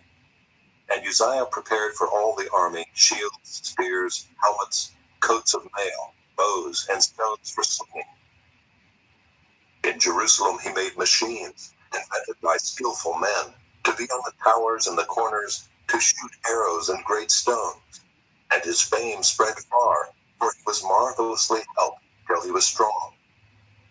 But when he was strong, we grew proud to his destruction. For he was unfaithful to the Lord his God, and entered the temple of the Lord to burn incense on the altar of incense.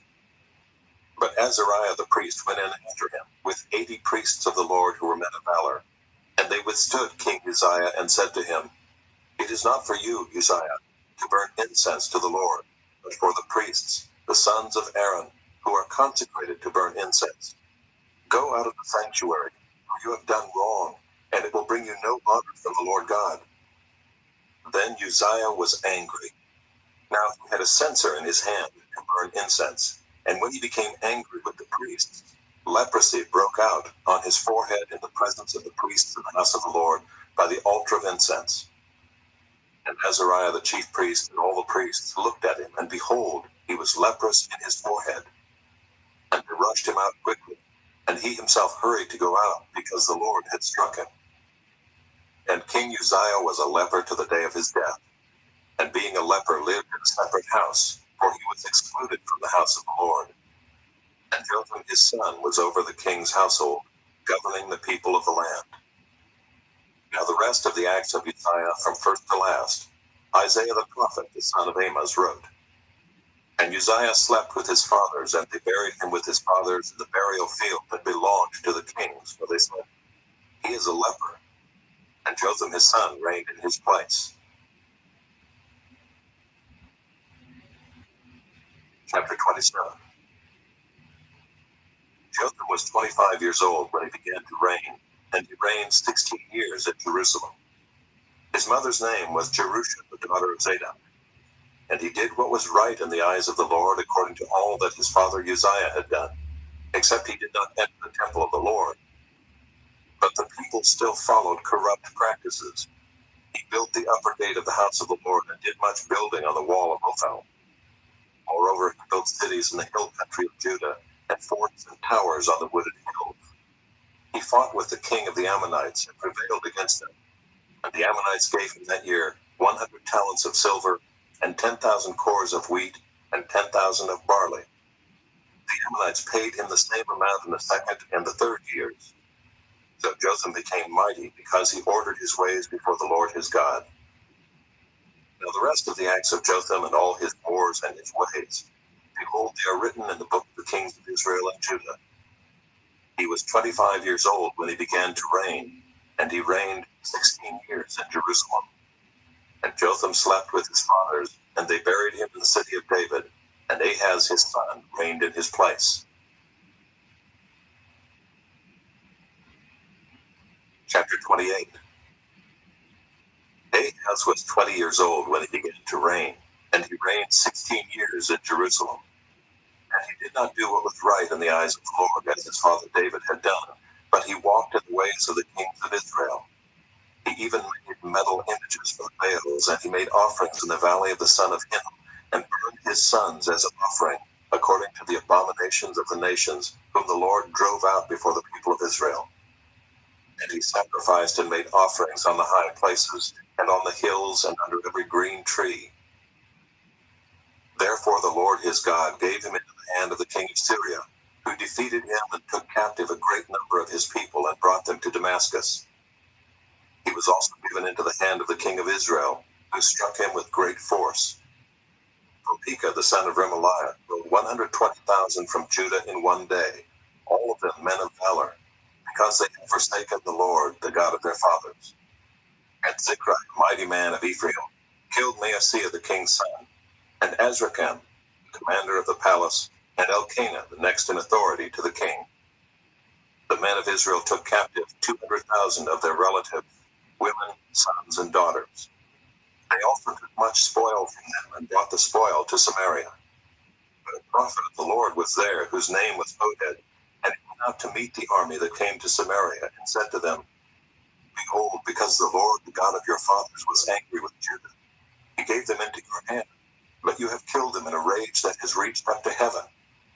And now you intend to subjugate the people of Judah and Jerusalem, male and female, as your slaves. Have you not sins of your own against the Lord your God? Now hear me, and send back the captives from your relatives whom you have taken, for the fierce wrath of the Lord is upon you. Certain chiefs also of the band of Ephraim, Azariah the son of Johanan, Berechiah the son of Meshillemoth, Jehizkiah the son of Shallum, and Amasa the son of Hadmah, stood up against those who were coming from the war, and said to them, You shall not bring the captives in here, for you propose to bring upon us guilt against the Lord, in addition to our present sins and guilt. For our guilt is already great, and there is fierce wrath against Israel. For the armed men left the captives and the spoil before the princes and all the assembly. And the men who have been mentioned by name rose and took the captives, and with the spoil they clothed all who were naked among them. They clothed them, gave them sandals, provided them with food and drink, and anointed them. And carrying all the feeble among them on donkeys, they brought them to their kinsfolk at Jericho, the city of palm trees. Then they returned to Samaria. At that time King Ahaz sent to the king of Assyria for help, for the Edomites had again invaded and defeated Judah and carried away captives.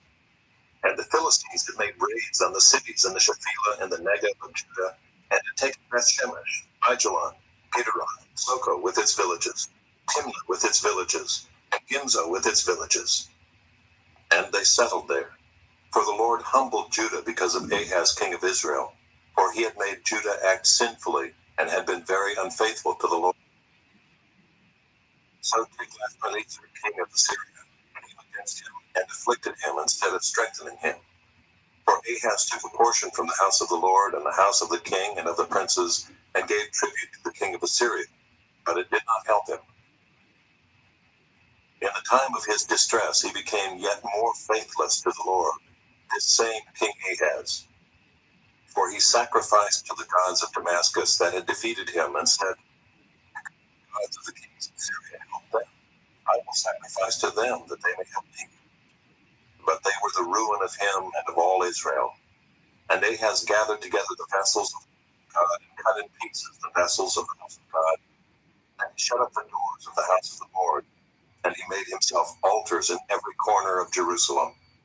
In every city of Judah he made high places and offerings to other gods, provoking to anger the Lord, the God of his fathers. Now the rest of his acts and all his ways, from first to last, behold, they are written in the book of the kings of Judah and Israel. And Ahaz slept with his fathers, and they buried him in the city, in Jerusalem, for they did not bring him into the tombs of the kings of Israel. And Hezekiah his son reigned in his place. Chapter 29. Hezekiah began to reign when he was 25 years old, and he reigned 29 years in Jerusalem. His mother's name was Abijah, the daughter of Zechariah. And he did what was right in the eyes of the Lord, according to all that David his father had done. In the first year of his reign, in the first month, he opened the doors of the house of the Lord and repaired them. He brought in the priests and the Levites and assembled them in a square on the east, and said to them, Hear me, Levites, now consecrate yourselves and consecrate the house of the Lord, the God of your fathers, and carry out the filth from the holy place. For our fathers have been unfaithful, and have done what was evil in the sight of the Lord our God. They have forsaken him, and have turned away their faces from the habitation of the Lord, and turned their backs. They also shut the doors of the vestibule and put up lamps, and have not burned incense or offered burnt offerings in the holy place to the God of Israel. Therefore the wrath of the Lord came on Judah and Jerusalem, and he has made them an object of horror, of astonishment, and of hissing, as you see with your own eyes. For behold, our fathers have fallen by the sword, and our sons and our daughters and our wives are in captivity from this. Now it is in my heart to make a covenant with the Lord, the God of Israel, in order that his fierce anger may turn away from us. My sons, do not now be negligent, for the Lord has chosen you to stand in his presence, to minister to him, and to be his ministers and make offerings to him. Then the Levites arose, Nahath the son of Amasai, and Joel the son of Azariah, of the sons of the Kohathites, and of the sons of Merari, Kish the son of Abdi, and Azariah the son of Jeholalel, and of the Gershonites, Joah the son of Zimmah, and Eden the son of Joah. And of the sons of Elizaphan, Shimri and Jeuel. And of the sons of Asaph, Zechariah and Mattaniah. And of the sons of Heman, Jehuel and Shimei. And of the sons of Jeduthun, Shemaiah and Uziel. They gathered their brothers and consecrated themselves and went in as the king had commanded by the words of the Lord, to cleanse the house of the Lord. The priests went into the inner part of the house of the Lord to cleanse it, and they brought out all the uncleanness that they found in the temple of the Lord into the court of the house of the Lord. And the Levites took it and carried it out to the brook Kidron. They began to consecrate on the first day of the first month, and on the 8th day of the month they came to the vestibule of the Lord. Then for 8 days they consecrated the house of the Lord, and on the 16th day of the first month they finished it. Then they went into Hezekiah the king and said, We have cleansed all the house of the Lord, the altar of burnt offering and all its utensils, and the table for the showbread and all its utensils. All the utensils that King Ahab discarded in his reign when he was faithless, we have made ready and consecrated, and behold, they are before the altar of the Lord. Then Hezekiah the king rose early and gathered the officials of the city and went up to the house of the Lord. And they brought 7 bulls, 7 rams, 7 lambs, and 7 male goats for a sin offering for the kingdom and for the sanctuary and for Judah. And he commanded the priests, the sons of Aaron, to offer them on the altar of the Lord. So they slaughtered the bulls, and the priests received the blood and threw it against the altar. And they slaughtered the rams, and their blood was thrown against the altar. And they slaughtered the lambs, and their blood was thrown against the altar. Then the goats for the sin offering were brought to the king and the assembly, and they laid their hands on them. And the priests slaughtered them and made a sin offering with their blood on the altar, to make atonement for all Israel. For the king commanded that the burnt offering and the sin offering should be made for all Israel. And he stationed the Levites in the house of the Lord with cymbals, harps, and lyres, according to the commandment of David, and of Gad the king's seer, and of Nathan the prophet, for the commandment was from the Lord through his prophets. The Levites stood with the instruments of David, and the priests with the trumpets. Then Hezekiah commanded that the burnt offering be offered on the altar. And when the burnt offering began, the song of the Lord also, and the trumpets, accompanied by the instruments of David, king of Israel. The whole assembly worshiped, and the singers sang, and the trumpeters sounded. All this until the burnt offering was finished. When the offering was finished, the king and all who were present with him bowed themselves and worshipped. And Hezekiah the king and the officials commanded the Levites to sing praises to the Lord with the words of David and of Asaph the seer. And they sang praises with gladness, and they bowed down and worshipped. Then Hezekiah said, You have now consecrated yourselves to the Lord. Come here, bring sacrifices and thank offerings to the house of the Lord. And the assembly brought sacrifices and thank offerings, and all who were of a willing heart brought burnt offerings. The number of the burnt offerings that the assembly brought was 70 bulls, 100 rams, and 200 lambs. All these were for a burnt offering to the Lord. And the consecrated offerings were 600 bulls and 3,000 sheep. But the priests were too few and could not flay all the burnt offerings.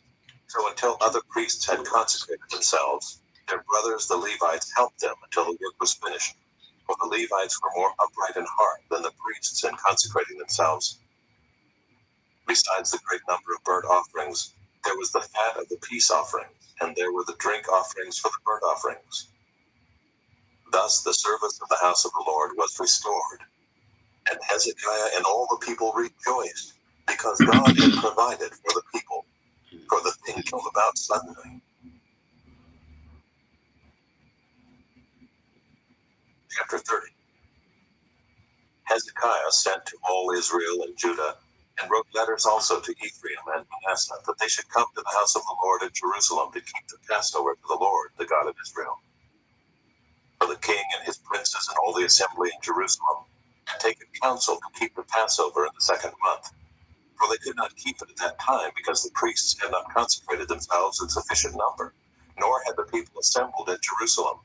And the plan seemed right to the king and all the assembly. So they decreed to make a proclamation throughout all Israel, from Beersheba to Dan, that the people should come and keep the Passover to the Lord, the God of Israel, at Jerusalem, for they had not kept it as often as prescribed. So couriers went throughout all Israel and Judah with letters from the king and his princes, as the king had commanded, saying, O people of Israel, return to the Lord, the God of Abraham, Isaac, and Israel, that he may turn again to the remnant of you who have escaped from the hand of the kings of Assyria. Do not be like your fathers and your brothers, who were faithless to the Lord God of their fathers, so that he made them a desolation as you see. Do not now be stiff-necked as your fathers were, but yield yourselves to the Lord and come to his sanctuary, which he has consecrated forever, and serve the Lord your God, that his fierce anger may turn away from you. For if you return to the Lord, your brothers and your children will find compassion with their captors and return to this land. For the Lord your God is gracious and merciful, and will not turn away his face from you if you return to him. So the couriers went from city to city through the country of Ephraim and Manasseh, and as far as Zebulun. But they laughed them to scorn and mocked them. However, some men of Asher, of Manasseh, and of Zebulun humbled themselves and came to Jerusalem. The hand of God was also on Judah to give them one part to do what the king and the princes commanded by the word of the Lord. And many people came together in Jerusalem to keep the feast of unleavened bread in the second month, a very great assembly. They set to work and removed the altars that were in Jerusalem, and all the altars for burning incense they took away and threw into the brook Kidron. And they slaughtered the Passover lamb on the 14th day of the second month. And the priests and the Levites were ashamed, so that they consecrated themselves and brought burnt offerings into the house of the Lord. They took their accustomed posts according to the law of Moses, the man of God. The priests threw the blood that they received from the hand of the Levites, for there were many in the assembly who had not consecrated themselves.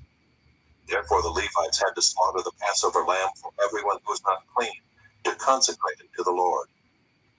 For a majority of the people, many of them from Ephraim, Manasseh, Issachar, and Zebulun, had not cleansed themselves, yet they ate the Passover, otherwise than as prescribed. For Hezekiah had prayed for them, saying, May the good Lord pardon everyone who sets his heart to seek God, the Lord, the God of his fathers, even though not according to the sanctuary's rules of cleanness. And the Lord heard Hezekiah and healed the people. And the people of Israel who were present at Jerusalem kept the feast of unleavened bread 7 days with great gladness. And the Levites and the priests praised the Lord day by day, singing with all their might to the Lord. And Hezekiah spoke encouragingly to all the Levites, who showed good skill in the service of the Lord.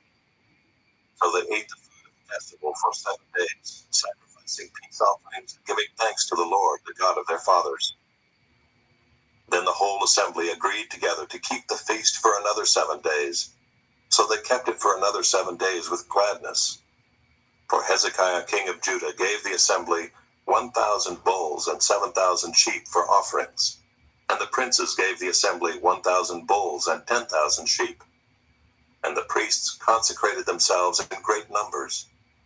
The whole assembly of Judah, and the priests and the Levites, and the whole assembly that came out of Israel, and the sojourners who came out of the land of Israel, and the sojourners who lived in Judah, rejoiced. So there was great joy in Jerusalem, for since the time of Solomon the son of David king of Israel, there had been nothing like this in Jerusalem. Then the priests and the Levites arose and blessed the people, and their voice was heard, and their prayer came to his holy habitation in heaven. Chapter 31. Now when all this was finished, all Israel who were present went out to the cities of Judah and broke in pieces the pillars and cut down the Asherim and broke down the high places and the altars throughout all Judah and Benjamin and in Ephraim and Manasseh, until they had destroyed them all. And all the people of Israel returned to their cities, every man to his possession. And Hezekiah appointed the divisions of the priests and of the Levites, division by division, each according to his service, the priests and the Levites, for burnt offerings and peace offerings, to minister in the gates of the camp of the Lord, and to give thanks and praise. The contribution of the king from his own possessions was for the burnt offerings of morning and evening, and the burnt offerings for the Sabbaths, the new moons, and the appointed feasts, as it is written in the law of the Lord. And he commanded the people who lived in Jerusalem to give the portion due to the priests and the Levites, that they might give themselves to the law of the Lord. As soon as the command was spread abroad, the people of Israel gave in abundance the first fruits of grain, wine, oil, honey, and of all the produce of the field. And they brought in abundantly the tithe of everything.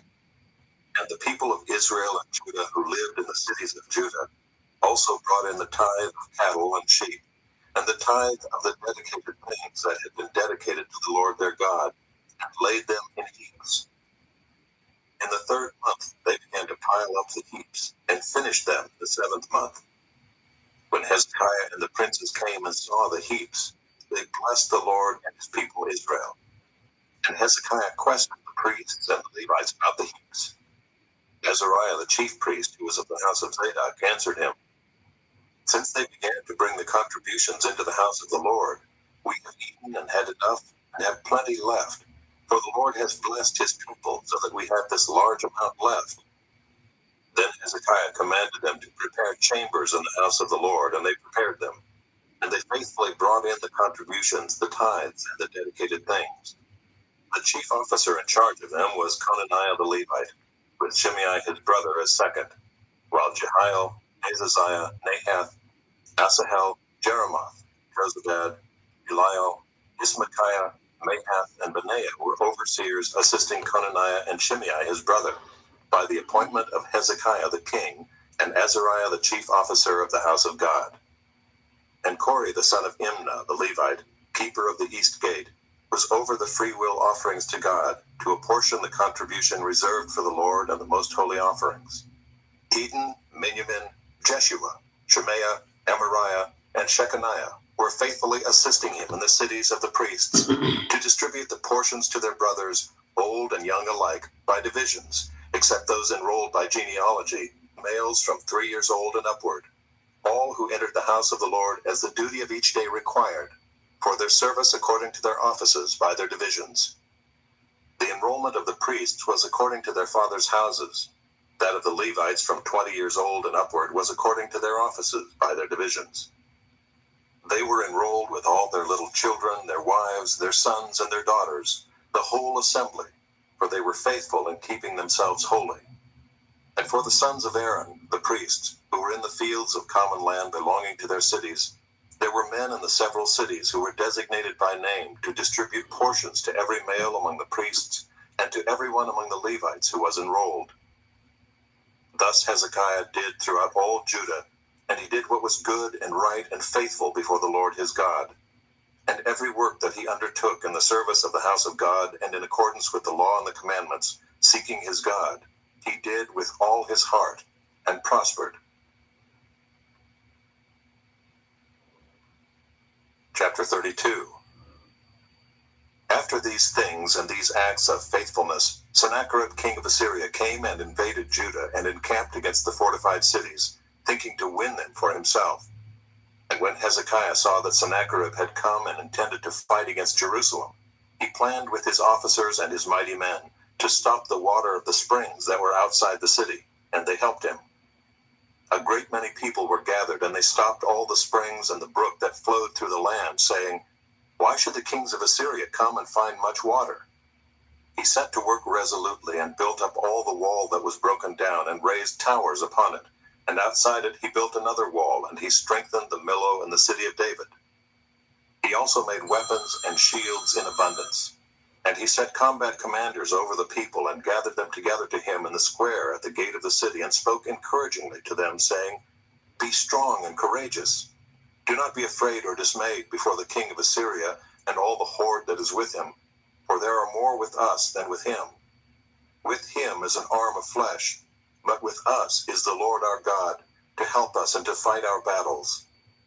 And the people took confidence from the words of Hezekiah king of Judah. After this, Sennacherib king of Assyria, who was besieging Lachish with all his forces, sent his servants to Jerusalem to Hezekiah king of Judah, and to all the people of Judah who were in Jerusalem, saying, Thus says Sennacherib king of Assyria, On what are you trusting that you endure the siege in Jerusalem?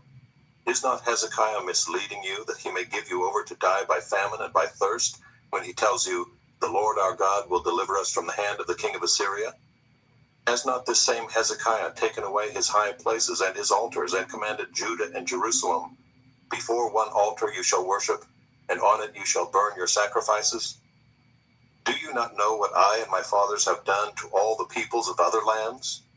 Were the gods of the nations of those lands at all able to deliver their lands out of my hand? Who among all the gods of those nations that my fathers devoted to destruction was able to deliver his people from my hand, that your God should be able to deliver you from my hand? Now therefore, do not let Hezekiah deceive you or mislead you in this fashion, and do not believe him, for no God of any nation or kingdom has been able to deliver his people from my hand, or from the hand of my fathers. How much less will your God deliver you out of my hand? And his servant said still more against the Lord God and against his servant Hezekiah. And he wrote letters to cast contempt on the Lord, the God of Israel, and to speak against him, saying, "Like the gods of the nations of the lands who have not delivered their people from my hands, so the God of Hezekiah will not deliver his people from my hand." And they shouted it with a loud voice in the language of Judah to the people of Jerusalem who were on the wall, to frighten and terrify them, in order that they might take the city. And they spoke of the God of Jerusalem as they spoke of the gods of the peoples of the earth, which are the work of men's hands. Then Hezekiah the king and Isaiah the prophet, the son of Amoz, prayed because of this and cried to heaven. And the Lord sent an angel who cut off all the mighty warriors and commanders and officers in the of Assyria. So he returned with shame of face to his own land. And when he came into the house of his God, some of his own sons struck him down with the sword. So the Lord saved Hezekiah and the inhabitants of Jerusalem from the hand of Sennacherib king of Assyria, and from the hand of all his enemies, and he provided for them on every side. And many brought gifts to the Lord to Jerusalem, and precious things to Hezekiah king of Judah, so that he was exalted in the sight of all nations from that time onward. In those days Hezekiah became sick and was at the point of death, and he prayed to the Lord, and he answered him and gave him a sign. But Hezekiah did not make return according to the benefit done to him, for his heart was proud. Therefore wrath came upon him and Judah and Jerusalem. But Hezekiah humbled himself for the pride of his heart, both he and the inhabitants of Jerusalem, so that the wrath of the Lord did not come upon them in the days of Hezekiah.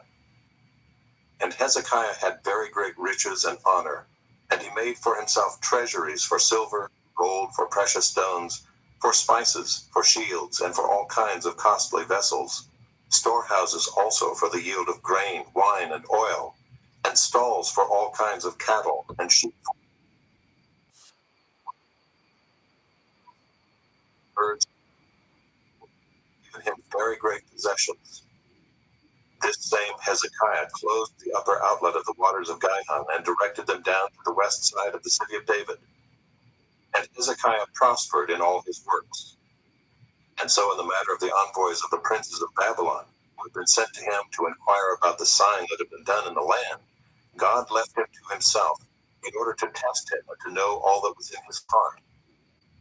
Now the rest of the acts of Hezekiah and his good deeds, behold, they are written in the vision of Isaiah the prophet, the son of Amoz, in the book of Judah and Israel.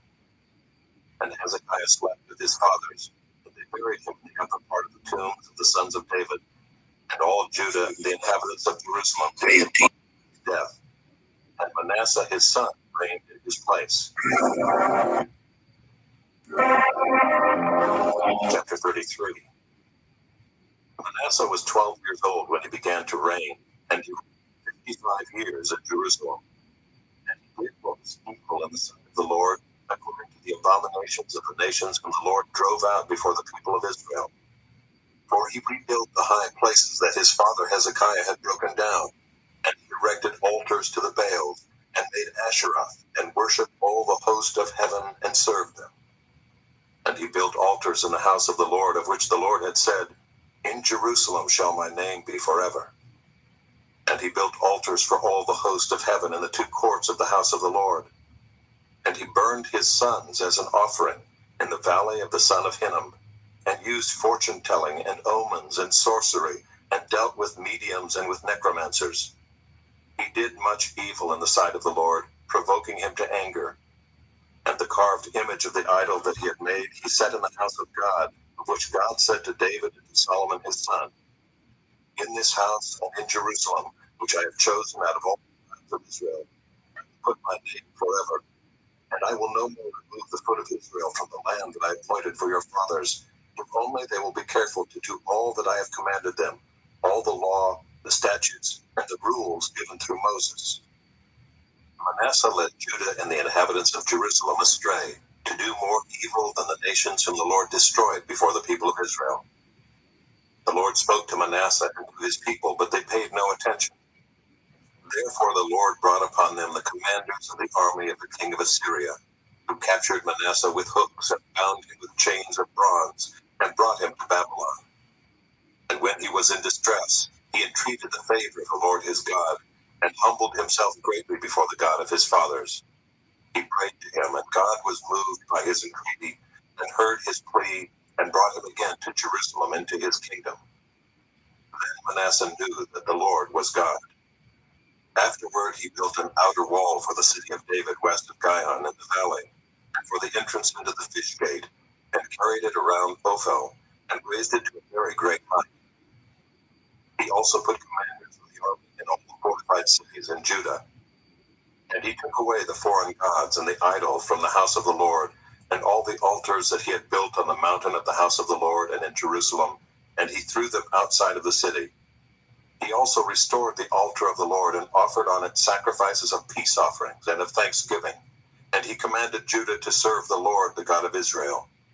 Nevertheless, the people still sacrificed at the high places, but only to the Lord their God. Now the rest of the acts of Manasseh, and his prayer to his God, and the words of the seers who spoke to him in the name of the Lord, the God of Israel, behold, they are in the chronicles of the kings of Israel. And his prayer, and how God was moved by his entreaty, and all his sin and his faithlessness, and the sites on which he built high places and set up the Asherim and the images before he humbled himself.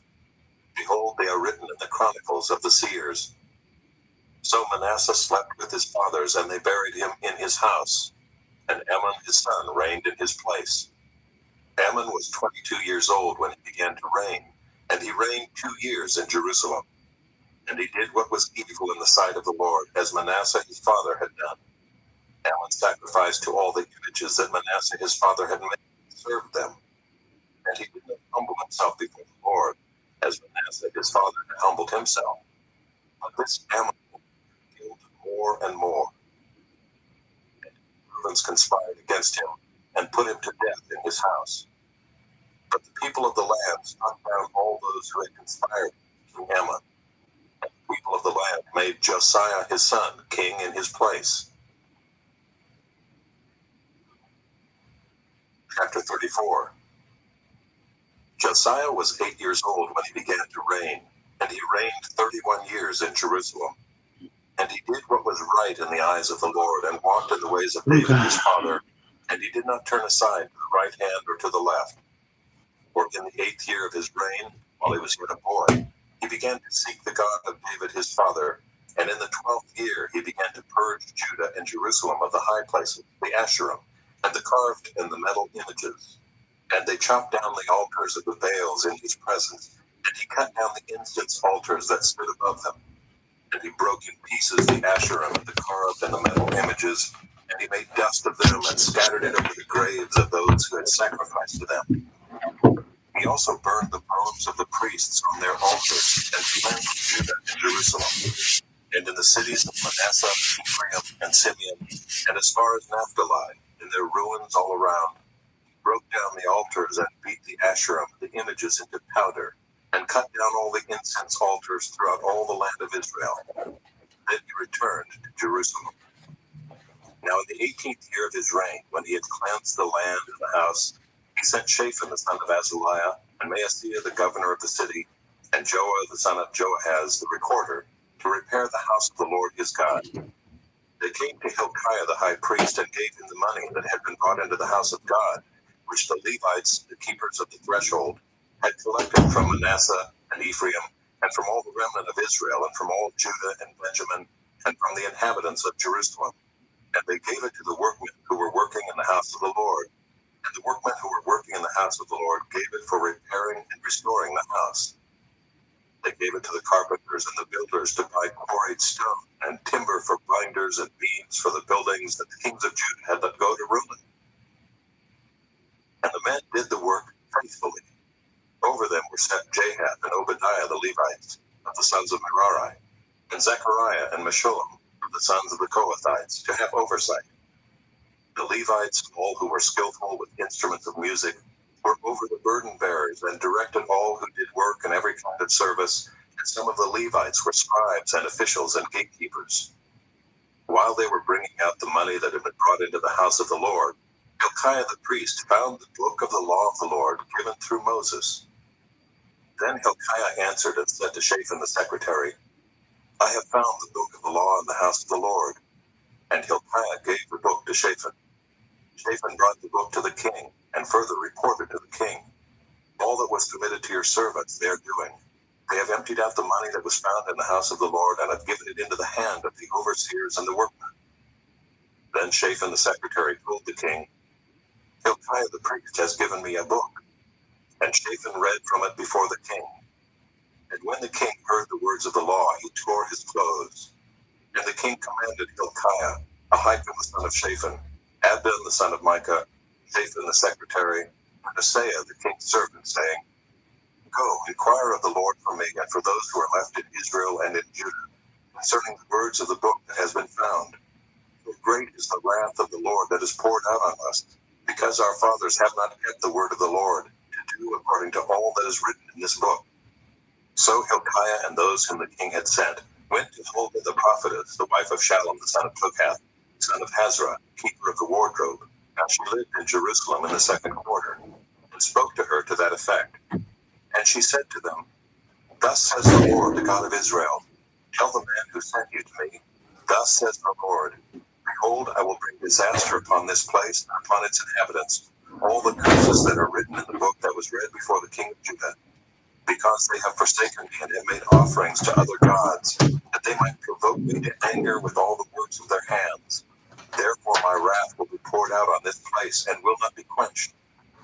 But to the king of Judah, who sent you to inquire of the Lord, thus shall you say to him, Thus says the Lord, the God of Israel, regarding the words that you have heard, because your heart was tender, and you humbled yourself before God, when you heard his words against this place and its inhabitants, and you have humbled yourself before me, and have torn your clothes and wept before me. I also have heard you, declares the Lord. Behold, I will gather you to your fathers, and you shall be gathered to your grave in peace, and your eyes shall not see all the disaster that I will bring upon this place and its inhabitants. And they brought back word to the king. And the king sent and gathered together all the elders of Judah and Jerusalem. And the king went up to the house of the Lord with all the men of Judah and the inhabitants of Jerusalem, and the priests and the Levites, all the people, both great and small.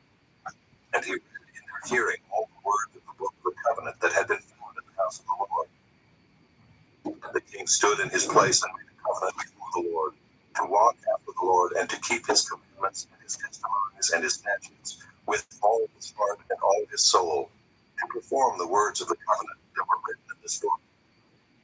Then he made all who were present in Jerusalem and in Benjamin join in it.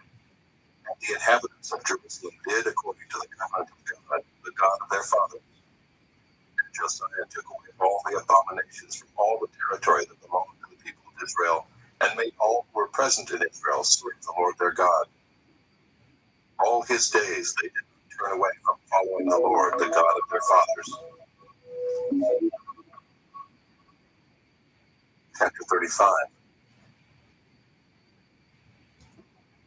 Josiah kept a Passover to the Lord in Jerusalem, and they slaughtered the Passover lamb on the 14th day of the first month. He appointed the priests to their offices and encouraged them in the service of the house of the Lord. And he said to the Levites who taught all Israel and who were holy to the Lord, Put the holy ark in the house that Solomon the son of David, king of Israel, built. You need not carry it on your shoulders. Now serve the Lord your God and his people Israel. Prepare yourselves according to your fathers' houses by your divisions, as prescribed in the writing of David, king of Israel, and the document of Solomon his son. and stand in the holy place according to the groupings of the fathers' houses of her brothers, the lay people, and according to the division of the Levites by father's household.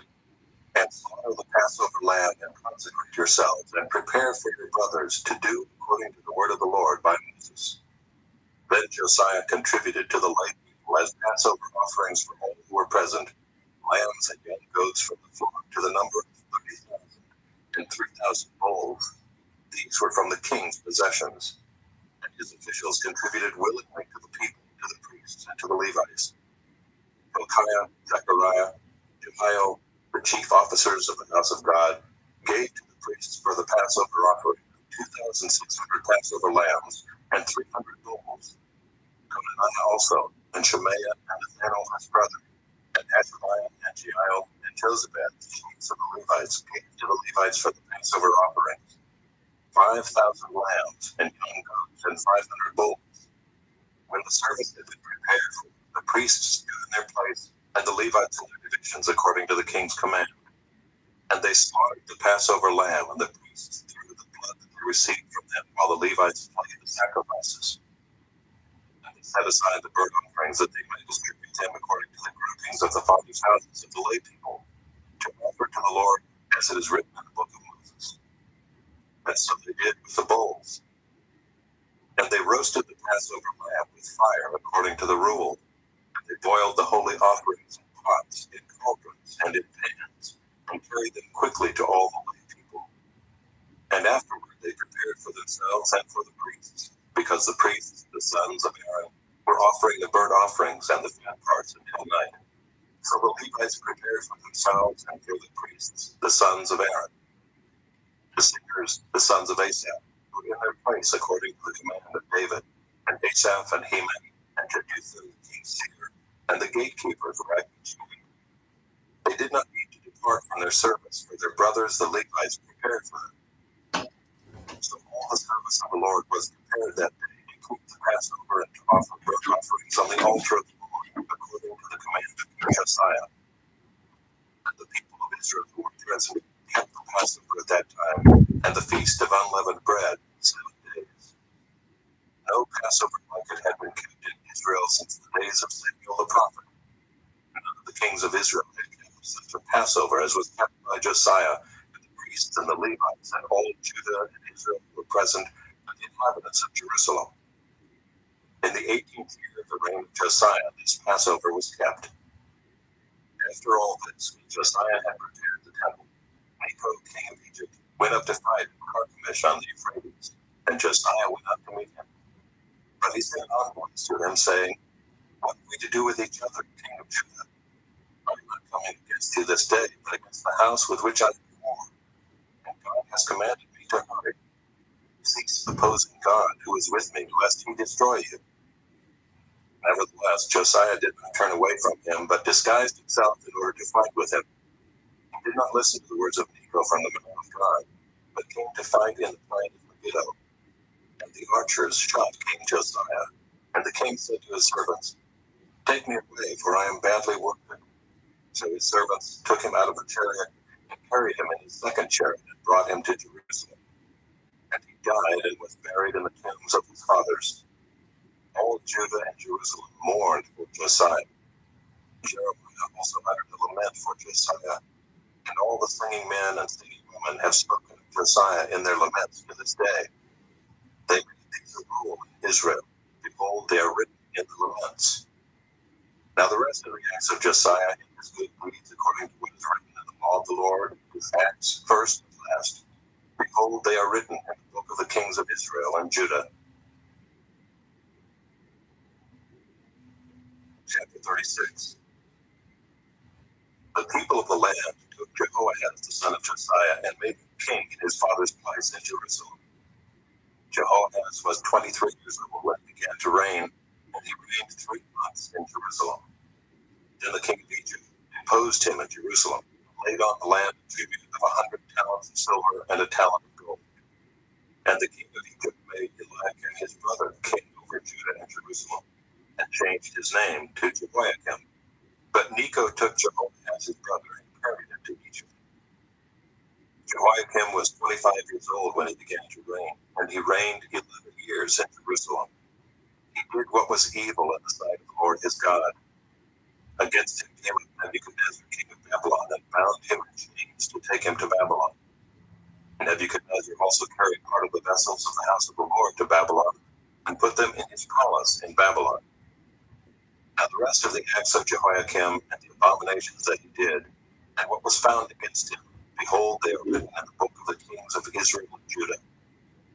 And Jehoiakim his son reigned in his place. Jehoiakim was 18 years old when he became king, and he reigned 3 months and 10 days in Jerusalem. He did what was evil in the sight of the Lord. In the spring of the year, King Nebuchadnezzar sent and brought him to Babylon with the precious vessels of the house of the Lord, and made his brother Zedekiah king over Judah and Jerusalem. Zedekiah was 21 years old when he began to reign, and he reigned 11 years in Jerusalem. He did what was evil in the sight of the Lord his God. He did not humble himself before Jeremiah the prophet, who spoke from the mouth of the Lord. He also rebelled against King Nebuchadnezzar, who had made him swear by God. He stiffened his neck and hardened his heart against turning to the Lord, the God of Israel.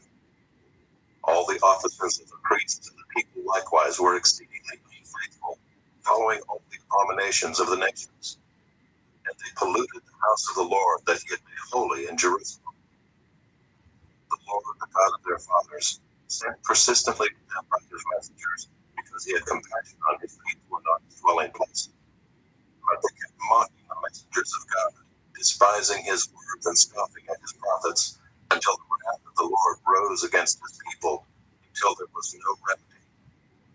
Therefore he brought up against them the king of the Chaldeans, who killed their young men with the sword in the house of their sanctuary, and had no compassion on young man or virgin, old man or aged, and gave them all into his hand. And all the vessels of the house of God, great and small, and the treasures of the house of the Lord, and the treasures of the king and of his princes, all these he brought to Babylon. And they burned the house of God, and broke down the wall of Jerusalem, and burned all its palaces with fire, and destroyed all its precious vessels.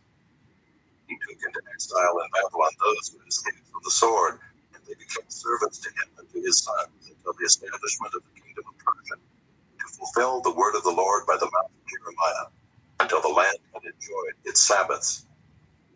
All the days that it lay desolate, it kept Sabbath, to fulfill 70 years. Now in the first year of Cyrus, king of Persia, that the word of the Lord by the mouth of Jeremiah might be fulfilled, the Lord stirred up the spirit of Cyrus, king of Persia, so that he made a proclamation throughout all his kingdom, and also put it in writing. Thus said Cyrus, king of Persia, the Lord, the God of heaven, has given me all the kingdoms of the earth, and he has charged me to build him a house at Jerusalem, which is in Judah. Whoever is among you of all his people, may the Lord his God be with him, go up.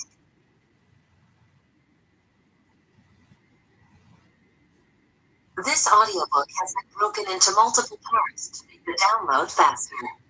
You have reached the end of a part, but not the end of the complete audiobook. So please check your library for the next part of this audiobook.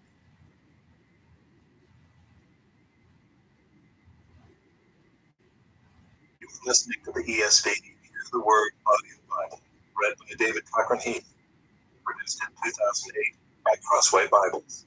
Ezra, chapter 1. In the first year of Cyrus, king of Persia, that the word of the Lord by the mouth of Jeremiah might be fulfilled, the Lord stirred up the spirit of Cyrus, king of Persia, so that he made a proclamation throughout all his kingdom, and also put it in writing.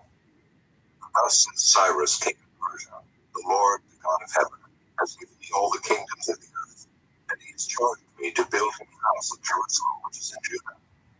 Whoever is among you of all his people, may his God be with him, and let him go up to Jerusalem, which is in Judah, and rebuild the house of the Lord, the God of Israel. He is the God who is in Jerusalem. And let each survivor in whatever place he sojourns be assisted by the men of his place, with silver and gold, with goods and with beasts, besides frequent offerings for the house of God that is in Jerusalem. Then rose up the heads of the fathers' houses of Judah and Benjamin, and the priests and the Levites, everyone whose spirit God had stirred to go up to rebuild the house of the Lord that is in Jerusalem. vessels of silver, with gold, with goods, with beasts, and with costly wares, besides all that was freely offered. Cyrus the king also brought out the vessels of the house of the Lord, that Nebuchadnezzar had carried away from Jerusalem and placed in the house of his God. Cyrus king of Persia brought these out in the charge of Mithridates the treasurer, who counted them out to Sheshbazzar the prince of Judah. And this was the number of them: 30 basins of gold, 1,000 basins of silver, 29 censers, 30 bowls of gold, 410 bowls of silver, and 1,000 other vessels. All the vessels of gold and of silver were 5,400. All these did Sheshbazzar bring up when the exiles were brought up from Babylonia to Jerusalem. Chapter 2. Now these were the people of the province who came up out of the captivity of those exiles whom Nebuchadnezzar the king of Babylon had carried captive to Babylonia. They returned to Jerusalem and Judah, each to his own town. They came with Zerubbabel, Jeshua, Nehemiah, Sariah, Realiah, Mordecai, Bilshan, Mizpar, Bigvai, Rehum, and Baanah. The number of the men of the people of Israel, the sons of Parosh, 2,172. The sons of Shephatiah, 372. The sons of Era, 775. The sons of Beath Moab, namely the sons of Jeshua and Joab, 2,812. The sons of Elam, 1,254. The sons of Zatu, 945. The sons of Zakkai, 760. The sons of Bani, 642. The sons of Levi, 623. The sons of Azgad, 1,222. The sons of Adonikam, 666. The sons of Bigvai, 2,056. The sons of Aden, 454. The sons of Asher, namely of Hezekiah, 98. The sons of Bezai, 323. The sons of Jorah, 112. The sons of Hashem, 223. The sons of Gibar, 95. The sons of Bethlehem, 123. The men of Netophah, 56. The men of Anathoth, 128. The sons of Azmatheth, 42. The sons of Kiriath-Jearim, Kephirah, and Beeroth, 743. The sons of Ramah and Geba, 621. The men of Michmash, 122. The men of Bethel and Ai, 223. The sons of Nebo, 52. The sons of Magbish, 156. The sons of the other Elam, 1,254. The sons of Aram, 320. The sons of Lod, Hadid, and Ono, 725. The sons of Jericho, 345. The sons of Sineah, 3,630. The priests, the sons of Judea, the house of Jeshua, 973. The sons of Immer, 1,052. The sons of Pashur, 1,247. The sons of Haram, 1,017. The Levites, the sons of Jeshua and Kadmiel, of the sons of Leviah, 74. The singers, the sons of Asaph, 128. The sons of the gatekeepers, the sons of Shallum, the sons of Ater, the sons of Talmud, the sons of Akub, the sons of Hatita, and the sons of Shobai, in all 139. The temple servants, the sons of Zihah, the sons of Hesipha, the sons of Nebaioth, the sons of Kiros, the sons of Sianah, the sons of Pedah, the sons of Lebanah, the sons of Hekabah, the sons of Akub, the sons of Tekab, the sons of Shamlai, the sons of Henan, the sons of Giddel, the sons of Gehar, the sons of Regaia, the sons of Rezin, the sons of Nekoda, the sons of Gazam, the sons of Uzzah, the sons of Paseah, the sons of Besai, the sons of Asnan, the sons of Mehunim, the sons of Nephisim, the sons of Bakbuk, the sons of Hakupha, the sons of Harher, the sons of Bazluth, the sons of Ahida, the sons of Harsha, the sons of Marcos, the sons of Sisera, the sons of Timon, the sons of Neziah, and the sons of Hatipha, the sons of Solomon's servants, the sons of Sotai, the sons of Hasaphra, the sons of Peruda, the sons of Jaela, the sons of Darkon, the sons of Giddel, the sons of Shephatiah, the sons of Hagel, the sons of Azabam, and the sons of Ammon. All the temple servants of the sons of Solomon's servants were 392. The following were those who came up from Havilah, Harsha, Harab, Adon, and Immer, though they could not prove their fathers' houses or their descent, whether they belonged to Israel. The sons of Deliah, the sons of Tobiah, and the sons of Nekoda, 652.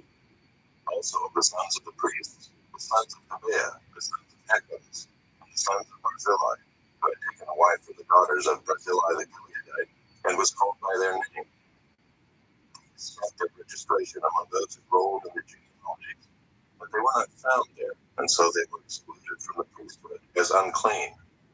The governor told them that they were not to partake of the most holy food until there should be a priest who consult Urim and Thummim. The whole assembly together was 42,360, besides their male and female servants, of whom there were 7,337, and they had 200 male and female singers. Their horses were 736, their mules were 245, their camels were 435, and their donkeys were 6,720. Some of the heads of families, when they came to the house of the Lord that is in Jerusalem, made freewill offerings for the house of God, to erect it on its site. According to their ability, they gave to the treasury of the work 61,000 talents of gold, 5,000 minas of silver, and 100 priests' governments. Now the priests, the Levites, some of the people, the singers, the gatekeepers, and the temple servants lived in their towns, and all the rest of Israel in their towns. Chapter 3. When the 7th month came, when the children of Israel were in the towns, the people gathered as one man to Jerusalem.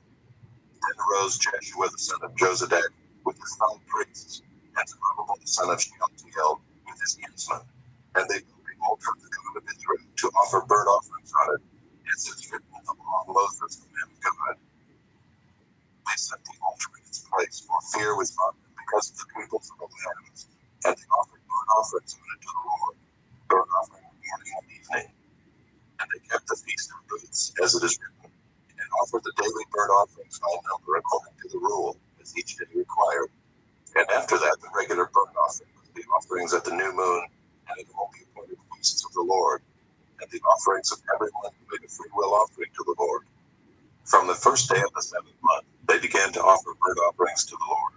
But the foundation of the temple of the Lord was not yet laid, so they gave money to the masons and the carpenters, and food, drink, and oil to the Sidonians and the Tyrians, to bring cedar trees from Lebanon to the sea, to Joppa, according to the grant that they had from Cyrus, king of Persia. And on the 2nd year after their coming to the house of God at Jerusalem, in the 2nd month, Zerubbabel the son of Shealtiel and Jeshua the son of Jozadak made a beginning, together with the rest of their kinsmen, the priests and the Levites, and all who had come to Jerusalem from the captivity. They appointed the Levites from 20 years old and upward to supervise the work of the house of the Lord. And Jeshua with his sons and his brothers, and Kadmiel and his sons, the sons of Judah, together supervised the workmen in the house of God, along with the sons of Henadad and the Levites, their sons and brothers. And when the builders laid the foundation of the temple of the Lord, the priests in their vestments came forward with trumpets, and the Levites, the sons of Asaph, with cymbals, to praise the Lord according to the directions of David, king of Israel. And they sang responsively, praising and giving thanks to the Lord. For he is good, for his steadfast love endures forever toward Israel. And all the people shouted with a great shout when they praised the Lord, because the foundation of the house of the Lord was laid. But many of the priests and Levites and heads of fathers' houses, old men who had seen the first house, wept with a loud voice when they saw the foundation of this house being laid. And many shouted aloud for joy, so that the people could not distinguish the sound of the joyful shout from the sound of the people's weeping. For the people shouted with a great shout, and the sound was heard far away. Chapter 4. Now when the adversaries of Judah and Benjamin heard that the returned exiles were building a temple to the Lord, the God of Israel, they approached Zerubbabel and the heads of fathers' houses and said to them, Let us build with you, for we worship your God as you do, and we have been sacrificing to him ever since the days of Esarhaddon king of Assyria, who brought us here. But But Zerubbabel, Jeshua, and the rest of the heads of fathers' houses in Israel said to them, "You have nothing to do with us in building a house to our God, but we alone will build to the Lord, the God of Israel, as King Cyrus, the king of Persia, has commanded us." Then the people of the land discouraged the people of Judah and made them afraid to win and bribed counselors against them to frustrate their purpose all the days of Cyrus, king of Persia, even until the reign of Darius, king of Persia. And in the reign of Ahasuerus, in the beginning of his reign, they wrote an accusation against the inhabitants of Judah and Jerusalem. In the days of Artaxerxes, Bishlam and Mithridath and Tabeel and the rest of their associates wrote to Artaxerxes, king of Persia. The letter was written in Aramaic and translated. Rehum, the commander, and Shimshai the scribe wrote a letter against Jerusalem to Artaxerxes the king as follows. Rehum, the commander, Shimshai the scribe, and the rest of their associates, the judges, the governors, the officials, the Persians, the men of Iraq, the Babylonians, the men of Susa, that is, the Elamites, and the rest of the nations in the great and noble were deported and settled in the cities of Samaria and the rest of the province beyond the river. This is a copy of the letter that they sent. To Artaxerxes the king, your servants, the men of the province beyond the river, send greeting. And now be it known to the king that the Jews who came up from you to us have gone to Jerusalem. They are rebuilding the rebellious and wicked city. They are finishing the walls and preparing the foundation. Now be it known to the king that if the city is rebuilt and the walls finished, they will not pay tribute, custom, or toll, and the royal revenue will be impaired. Now because we eat the salt of the palace, and it is not fitting for us to witness the king's dishonor, therefore we sent and informed the king, in order that search may be made in the book of the records of your fathers. We will find in the book of the records and learn that this city is a rebellious city, cursed into kings and provinces, and that sedition was stirred up in it from of old. That was why this city was laid waste. We make known to the king that if the city is rebuilt and its walls finished, you will then have no possession in the province beyond the river. The king sent an answer. To Rehum the commander, and Shimshai the scribe, and the rest of their associates who live in Samaria, and the rest of the province beyond the river. And now the letter that you sent to us has been plainly read before me, and I made a decree, and search has been made, and it has been found that this city from of old has risen against kings, and that rebellion and sedition have been made in it. And mighty kings have been over Jerusalem, who ruled over the whole province beyond the river, to whom tribute, custom, and toll were paid. Therefore make a decree that these men be made to cease, and that this city be not rebuilt, until a decree is made by me. And take care not to be slack in this matter. Why should damage grow to the king? Then, when the copy of King Artaxerxes' letter was read before Rehum and Shimshai the scribe and their associates, they went in haste to the Jews at Jerusalem, and by force and power made them cease. Then the work on the house of God that is at Jerusalem stopped, and it ceased until the second year of the reign of Darius, king of Persia. Chapter 5. Now the prophets Haggai and Zechariah, the son of Iddo, prophesied to the Jews who were in Judah and Jerusalem in the name of the God of Israel who is over them. Then Zerubbabel, the son of Shealtiel, and Jeshua, the son of Jozadak, arose and began to rebuild the house of God that was in Jerusalem, and the prophets of God were with them, supporting them. At the same time, Tattenai, the governor of the province beyond the river, and Shethar-Bozenai and their associates came to them and spoke to them thus: Who gave you a decree to build this house and to finish this structure? They also asked them this: What are the names of the men who are building this building? But the eye of their God was on the elders of the Jews, and they did not stop them until the report should reach Darius, and an answer be returned by letter concerning it. This is a copy of the letter that Tattenai, the governor of the province beyond the river, and Shethar-Bozenai and his associates, the governors who were in the province beyond the river, sent to Darius the king. They sent him a report in which was written as follows: To Darius the king, all peace. Be it known to the king that we went to the province of Judah, to the house of the great God, which is being built with huge stones and pillars laid on the walls. This work goes on diligently and prospers in their hands. Then we asked those elders and spoke to them thus: Who gave you a decree to build this house and to finish this structure? We also asked them their names, for your information, that we might write down the names of their leaders. This was their reply to us. We are the servants of the God of heaven and earth, and we are rebuilding the house that was built years ago, which a great king of Israel built and finished. But because our fathers had angered the God of heaven, he gave them into the hand of Nebuchadnezzar, king of Babylon, the Chaldean, who destroyed this house and carried away the people to Babylon. However, in the first year of Cyrus, king of Babylon, Cyrus the king made a decree that this house of God should be rebuilt, and the gold and silver vessels of the house of God, which Nebuchadnezzar had taken out of the temple that was in Jerusalem and brought into the temple of Babylon, these Cyrus the king took out of the temple of Babylon, and they were delivered to one whose name was Sheshbazzar, whom he had made governor. And he said to him, take these vessels, go and put them in the temple that is in Jerusalem, and let the house of God be rebuilt on its site. Then this Sheshbazzar came and laid the foundations of the house of God that is in Jerusalem, and from that time until now it has been in building, and it is not yet finished. Therefore, if it seems good to the king, let search be made in the royal archives there in Babylon to see whether a decree was issued by Cyrus the king for the building of this house of God in Jerusalem, and let the king send us his pleasure in this matter. Chapter 6.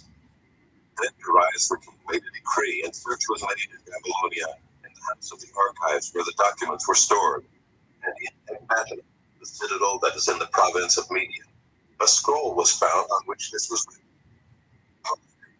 In the first year of Cyrus the king issued a decree concerning the house of God at Jerusalem. Let the house be rebuilt, the place where sacrifices were offered, and let its foundations be retained. Its height shall be 60 cubits, and its breadth 60 cubits, with 3 layers of great stones and 1 layer of timber. Let the cost be paid from the royal treasury, and also let the gold and silver vessels of the house of God, which Nebuchadnezzar took out of the temple that is in Jerusalem and brought to Babylon, be restored and brought back to the temple that is in Jerusalem, each to its place. You shall put them in the house of God. Now therefore, Tattenai, governor of the province beyond the river, Shethar-bozenai and your associates, the governors who are in the province beyond the river, keep away. Let the work on this house of God alone. Let the governor of the Jews and the elders of the Jews rebuild this house of God on its site. Moreover, I make a decree regarding what you shall do for these elders of the Jews for the rebuilding of this house of God.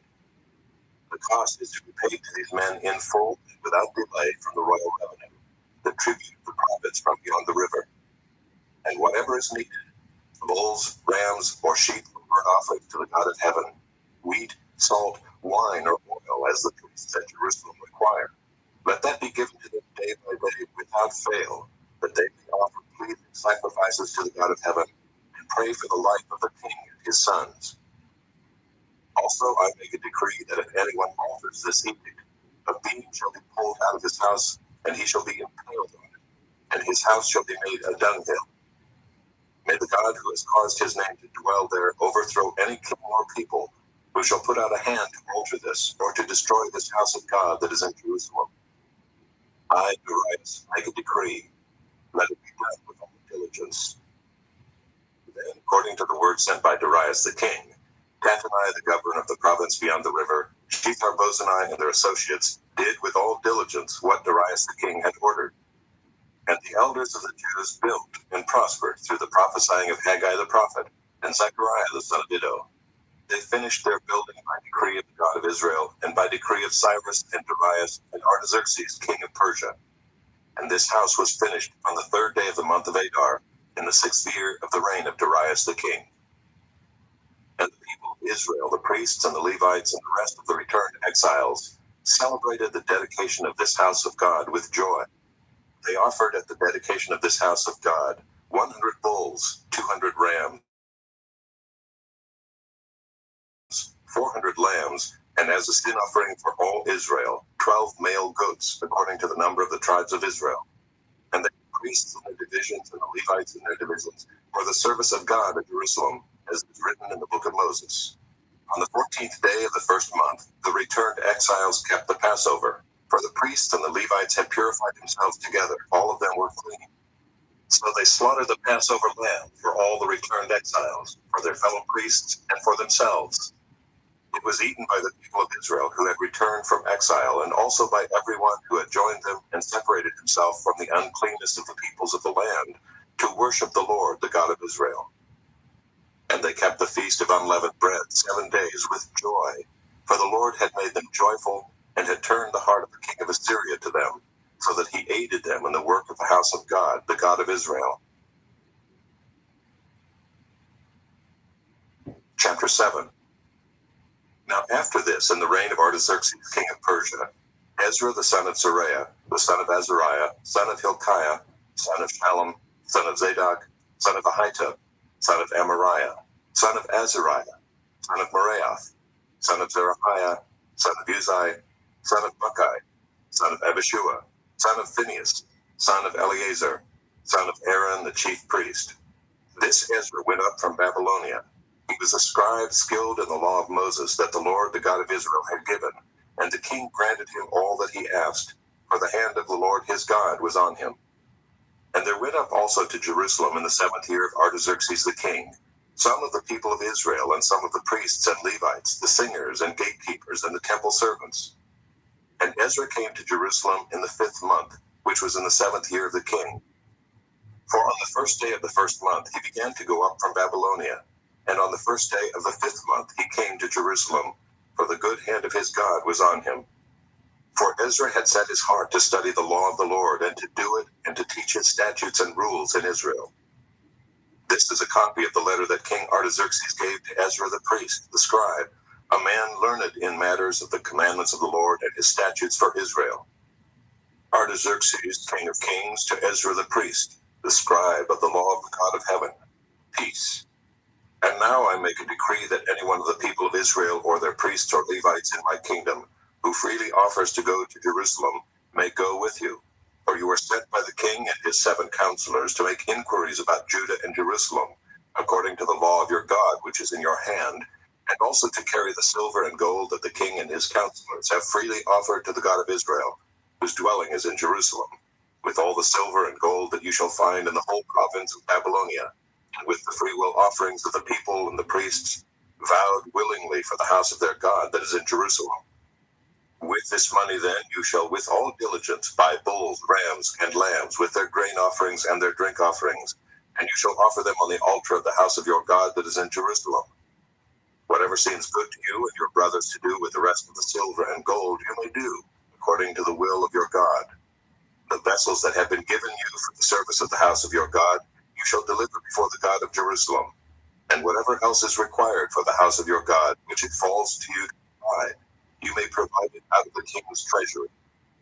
And I, Artaxerxes the king, may decree to all the treasurers in the province beyond the river. Whatever Ezra the priest, the scribe of the law of the God of heaven, requires of you, let it be done with all diligence. Up to 100 talents of silver, 100 cores of wheat, 100 baths of wine, 100 baths of oil, and salt without prescribing how much. Whatever is decreed by the God of heaven, let it be done in full for the house of the God of heaven, lest his wrath be against the realm of the king and his sons. We also notify you that it shall not be lawful to impose tribute, custom, or toll on any one of the priests, the Levites, the singers, the doorkeepers, the temple servants, or servants of this house of God.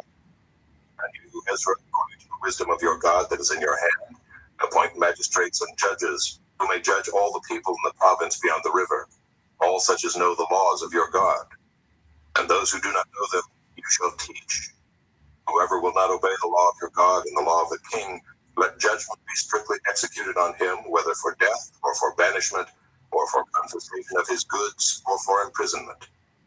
Blessed be the Lord, the God of our fathers, who put such a thing as this into the heart of the king, to beautify the house of the Lord that is in Jerusalem, and who extended to me his steadfast love before the king and his counselors, and before all the king's mighty officers. I took courage, for the hand of the Lord my God was on me, and I gathered leading men from Israel to go up with me. Chapter 8.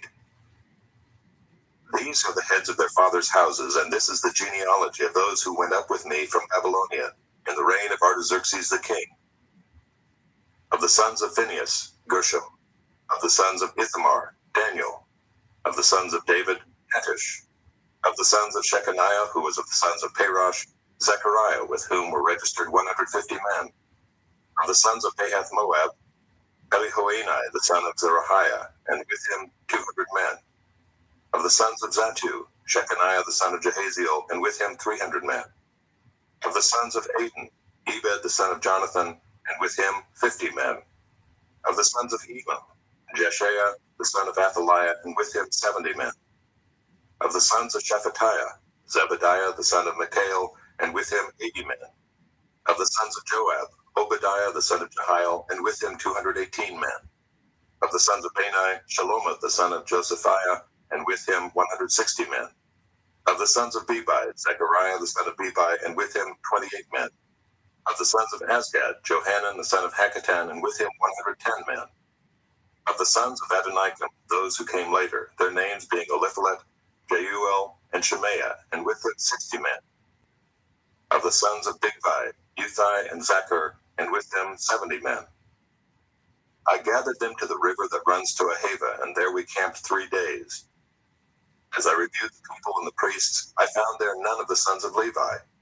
Then I sent for Eliezer, Ariel, Shemaiah, Elnathan, Jerub, Elnathan, Nathan, Zechariah, and Meshullam, leading men, and for Joyarib and Elnathan, who were men of insight, and sent them to Iddo, the leading man at the place Casiphia, telling them what to say to Iddo and his brothers and the temple servants at the place Casiphia, namely to send us ministers for the house of our God. And by the good hand of our God on us, they brought us a man of discretion of the sons of Malai, the son of Levi, son of Israel, namely Sherebiah with his sons and kinsmen, 18. Also Hashabiah, and with him Jeshaiah of the sons of Merari, with his kinsmen and their sons, 20. Besides 220 of the temple servants, whom David and his officials had set apart to attend the Levites. These were all mentioned by name. Then I proclaimed a fast there at the river Ahava, that we might humble ourselves before our God, to seek from him a safe journey for ourselves, our children, and all our goods. For I was ashamed to ask the king for a band of soldiers and horsemen to protect us against the enemy on our way, since we had told the king, the hand of our God is for good on all who seek him, and the power of his wrath is against all who forsake him. So we fasted and implored our God for this, and he listened to our entreaty. Then I set apart 12 of the leading priests, Sherebiah, Hashabiah, and 10 of their kinsmen with them. And I weighed out to them the silver and the gold and the vessels, the offering for the house of our God that the king and his counselors and his lords, and all Israel there present, had offered. I weighed out into their hands 650 talents of silver, and silver vessels worth 200 talents, and 100 talents of gold, 20 bowls of gold worth 1,000 derricks, and 2 vessels of fine bright bronze as precious as gold. And I said to them, You are holy to the Lord, and the vessels are holy, and the silver and the gold are a free will offering to the Lord, the God of your fathers. Guard them and keep them until you weigh them before the chief priests and the Levites, and the heads of fathers' houses in Israel at Jerusalem, within the chambers of the house of the Lord. So the priests and the Levites took over the weight of the silver and the gold and the vessels to bring them to Jerusalem, to the house of our God. Then we departed from the river Ahava on the 12th day of the first month to go to Jerusalem. The hand of our God was on us, and he delivered us from the hand of the enemy and from ambushes by the way. We came to Jerusalem, and there we remained 3 days. On the 4th day, within the house of our God, the silver and the gold and the vessels were weighed into the hands of Meremoth the priest, son of Uriah, and with him was Eleazar the son of Phinehas, and with them were the Levites, Josabad the son of Jeshua, and Noadiah the son of Binnui. The whole was counted and weighed, and the weight of everything was recorded. At that time those who had come from captivity, the returned exiles, offered burnt offerings to the God of Israel, 12 bulls for all Israel, 96 rams, 77 lambs, and as a sin offering 12 male goats. All this was a burnt offering to the Lord. They also delivered the king's commissions to the king's satraps and to the governors of the province beyond the river, and they aided the people in the house of God. Chapter 9. After these things had been done, the officials approached me and said, The people of Israel and the priests and the Levites have not separated themselves from the peoples of the lands with their abominations, from the Canaanites, the Hittites, the Perizzites, the Jebusites, the Ammonites, the Moabites, the Egyptians, and the Amorites.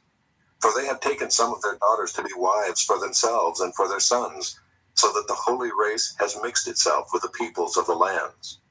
And in this faithlessness the hand of the officials and chief men has been foremost.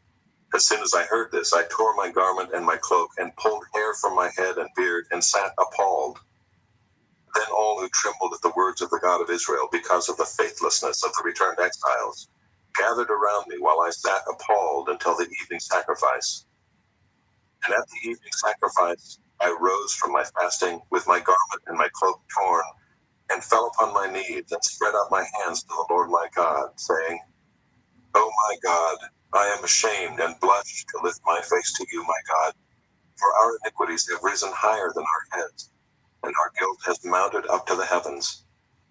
From the days of our fathers to this day we have been in great guilt, and for our iniquities we, our kings and our priests, have been given into the hand of the kings of the lands, to the sword, to captivity, to plundering, and to utter shame, as it is today. But now for a brief moment favor has been shown by the Lord our God, to leave us a remnant, and to give us a secure hold within his holy place, that our God may brighten our eyes and grant us a little reviving in our slavery. For we are slaves. Yet our God has not forsaken us in our slavery, but has extended to us his steadfast love before the kings of Persia, to grant us some reviving, to set up the house of our God, to repair its ruins, and to give us protection in Judea and Jerusalem. And now, O our God, what shall we say after this? For we have forsaken your commandments, which you commanded by your servants the prophets, saying, the land that you are entering to take possession of it is a land impure with the impurity of the peoples of the lands, with their abominations that have filled it from end to end with their uncleanness. Therefore do not give your daughters to their sons, neither take their daughters for your sons, and never seek their peace or prosperity, that you may be strong and eat the good of the land, and leave it for an inheritance to your children forever. And after all that has come upon us for our evil deeds and for our great guilt, seeing that you, our God, have punished us less than our iniquities deserved, and have given us such a remnant as this, shall we break your commandments again, and intermarry with the peoples who practice these abominations? Would you not be angry with us until you consumed us, so that there should be no remnant, nor any to escape? O Lord, the God of Israel, you are just, for we are left a remnant that has escaped as it is today. Behold, we are before you in our guilt, for none can stand before you because of this. Chapter 10. While Ezra prayed and made confession, weeping and casting himself down before the house of God, a very great assembly of men, women, and children gathered to him out of Israel, for the people wept bitterly. And Shechaniah the son of Jehiel, of the sons of Elam, addressed Ezra. We have broken faith with our God, and have married foreign women from the peoples of the land. But even now there is hope for Israel in spite of this. Therefore let us make a covenant with our God, to put away all these wives and their children, according to the counsel of my Lord, and of those who tremble at the commandment of our God, and let it be done according to the law. Arise, for it is your task, and we are with you. Be strong and do it. Then Ezra arose and made the leading priests and Levites and all Israel take an oath that they would do as had been said. So they took the oath. Then Ezra withdrew from before the house of God, and went to the chamber of Jehohanan, the son of Eliashib, where he spent the night, neither eating bread nor drinking water, for he was mourning over the faithlessness of the exiles. And a proclamation was made throughout Judah and Jerusalem to all the returned exiles, that they should assemble at Jerusalem, and that if anyone did not come within 3 days, by order of the officials and the elders, all his property should be forfeited, and he himself banned from the congregation of the exiles. Then all the men of Judah and Benjamin assembled at Jerusalem within the 3 days. It was the 9th month, on the 20th day of the month. And all the people sat in the open square before the house of God, trembling because of this matter and because of the heavy rain. And Ezra the priest stood up and said to them, You have broken faith and married foreign women, and and so increase the guilt of Israel. Now then, make confession to the Lord, the God of your fathers, and do his will. Separate yourselves from the peoples of the land and from the foreign wives. Then all the assembly answered with a loud voice, It is so, we must do as you have said. But the people are many, and it is a time of heavy rain. We cannot stand in the open. Nor is this a task for 1 day or for 2, for we have greatly transgressed in this matter. Let our officials stand for the whole assembly. Let all in our cities who have taken foreign wives come at appointed times, and with them the elders and judges of every city, until the fierce wrath of our God over this matter is turned away from us. Only Jonathan the son of Asahel and Josiah the son of Tikva opposed this, and Meshullam and Shabbathai the Levite supported them. Then the returned exiles did so. Ezra the priest selected men, heads of fathers' houses according to their fathers' houses, each of them designated by name. On the first day of the 10th month they sat down to examine the matter, and by the first day of the first month they had come to the end of all the men who had married foreign women. Now there were found some of the sons of the priests who had married foreign women: Maaseiah, Eleazar, Jarib, and Gedaliah, some of the sons of Jeshua the son of Jozadak and his brothers. They pledged themselves to put away their wives, and their guilt offering was a ram of the flock for their guilt. Of the sons of Immer, Hanani, and Zebediah. Of the sons of Haram, Maaseiah, Elijah, Shemaiah, Jehiel, and Uzziah. Of the sons of Pashur, Elioenai, Maaseiah, Ishmael, Nathanael, Jozabad, and Elisah. Of the Levites, Jozabad, Shimei, Perlaiah, that is Kelita, Pethahiah, Judah, and Eleazar. Of the singers, Eliashib. Of the gatekeepers, Shallum, Telem, and Uri. And of Israel, of the sons of Parosh, Remiah, Uzziah, Malchijah, Mijamin, Eleazar, Hashabiah, and Benaiah. Of the sons of Elam, Mattaniah, Zechariah, Jehiel, Abdi, Jeremoth, and Elijah. Of the sons of Zatu, Elioenai, Eliashib, Mattaniah, Jeremoth, Zabad, and Aziza. Of the sons of Bebai were Jehohanan, Hananiah, Zabbai, and Ethli. Of the sons of Bani were Meshullam, Malach, Adiah, Jashub, Sheal, and Jeremoth. Of the sons of Pahath Moab, Adnah, Kelal, Benaiah, Maaseiah, Mattaniah, Bezalel, Benui, and Manasseh. Of the sons of Haram, Eleazar, Ishijah, Malchijah, Shemaiah, Shimeon, Benjamin, Malach, and Shemariah. Of the sons of Hashem, Mattanai, Mattatah, Zabad, Eliphalet, Jeremiah, Manasseh, and Shimei.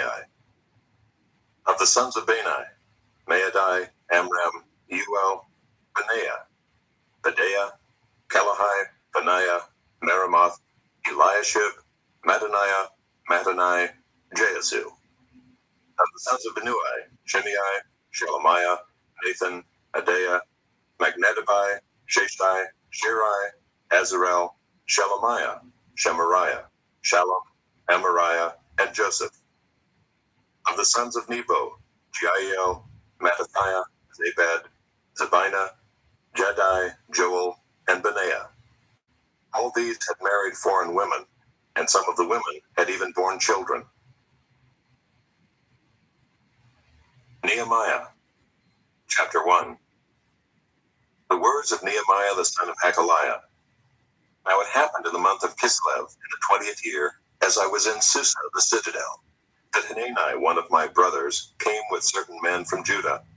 And I asked them concerning the Jews who escaped, who had survived the exile, and concerning Jerusalem. And they said to me, The remnant there in the province who had survived the exile is in great trouble and shame. The wall of Jerusalem is broken down, and its gates are destroyed by fire. As soon as I heard these words, I sat down and wept and mourned for days, and I continued fasting and praying before the God of heaven. And I said, O Lord God of heaven, the great and awesome God who keeps covenant and steadfast love with those who love him and keep his commandments, let your ear be attentive and your eyes open, to hear the prayer of your servant that I now pray before you day and night for the people of Israel, your servants, confessing the sins of the people of Israel, which we have sinned against you.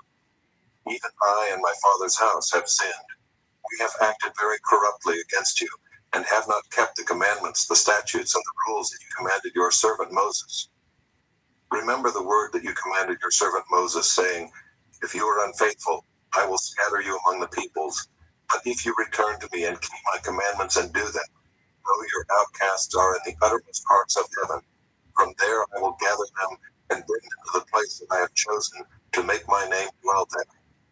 They are your servants and your people, whom you have redeemed by your great power and by your strong hand. O Lord, let your ear be attentive to the prayer of your servant, and to the prayer of your servants who delight to fear your name, and give success to your servant today, and grant him mercy in the sight of this man. Now I was cupbearer to the king. Chapter 2.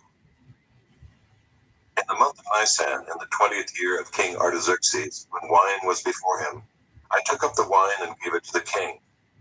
Now I had not been sad in his presence. And the king said to me, why is your face sad, seeing you are not sick? This is nothing but sadness of the heart. Then I was very much afraid. I said to the king, let the king live forever. Why should not my face be sad when the city, the place of my father's graves, lies in ruins, and its gates have been destroyed by fire? Then the king said to me, what are you requesting?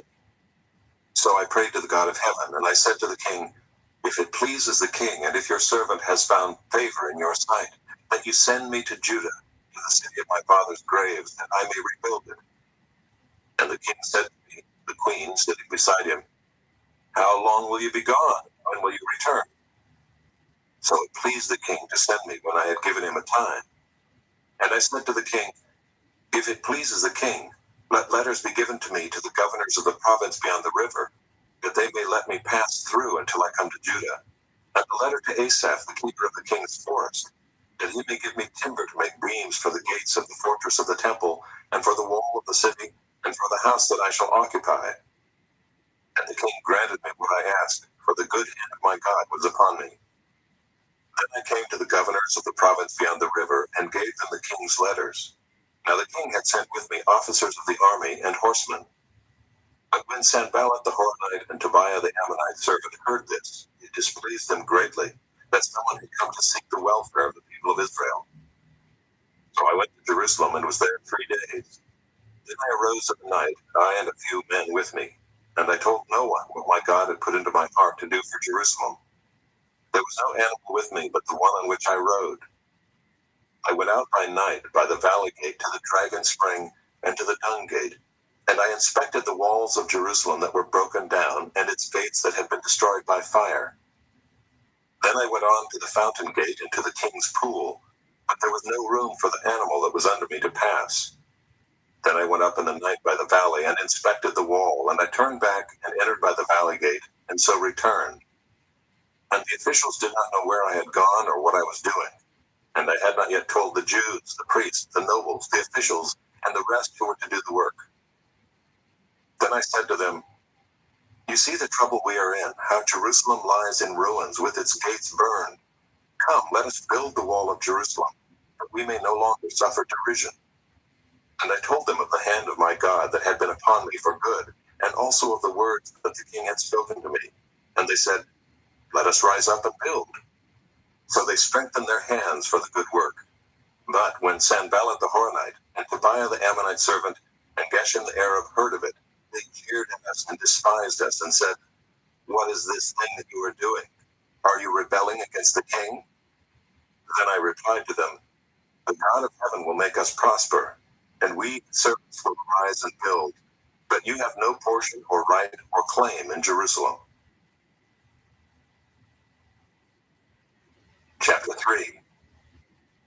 Then Eliashib the high priest rose up with his brothers the priests, and they built the sheep gate. They consecrated it and set its doors. They consecrated it as far as the Tower of the 100, as far as the Tower of Hananel. And next to him the men of Jericho built, and next to them Zachar the son of Imri built.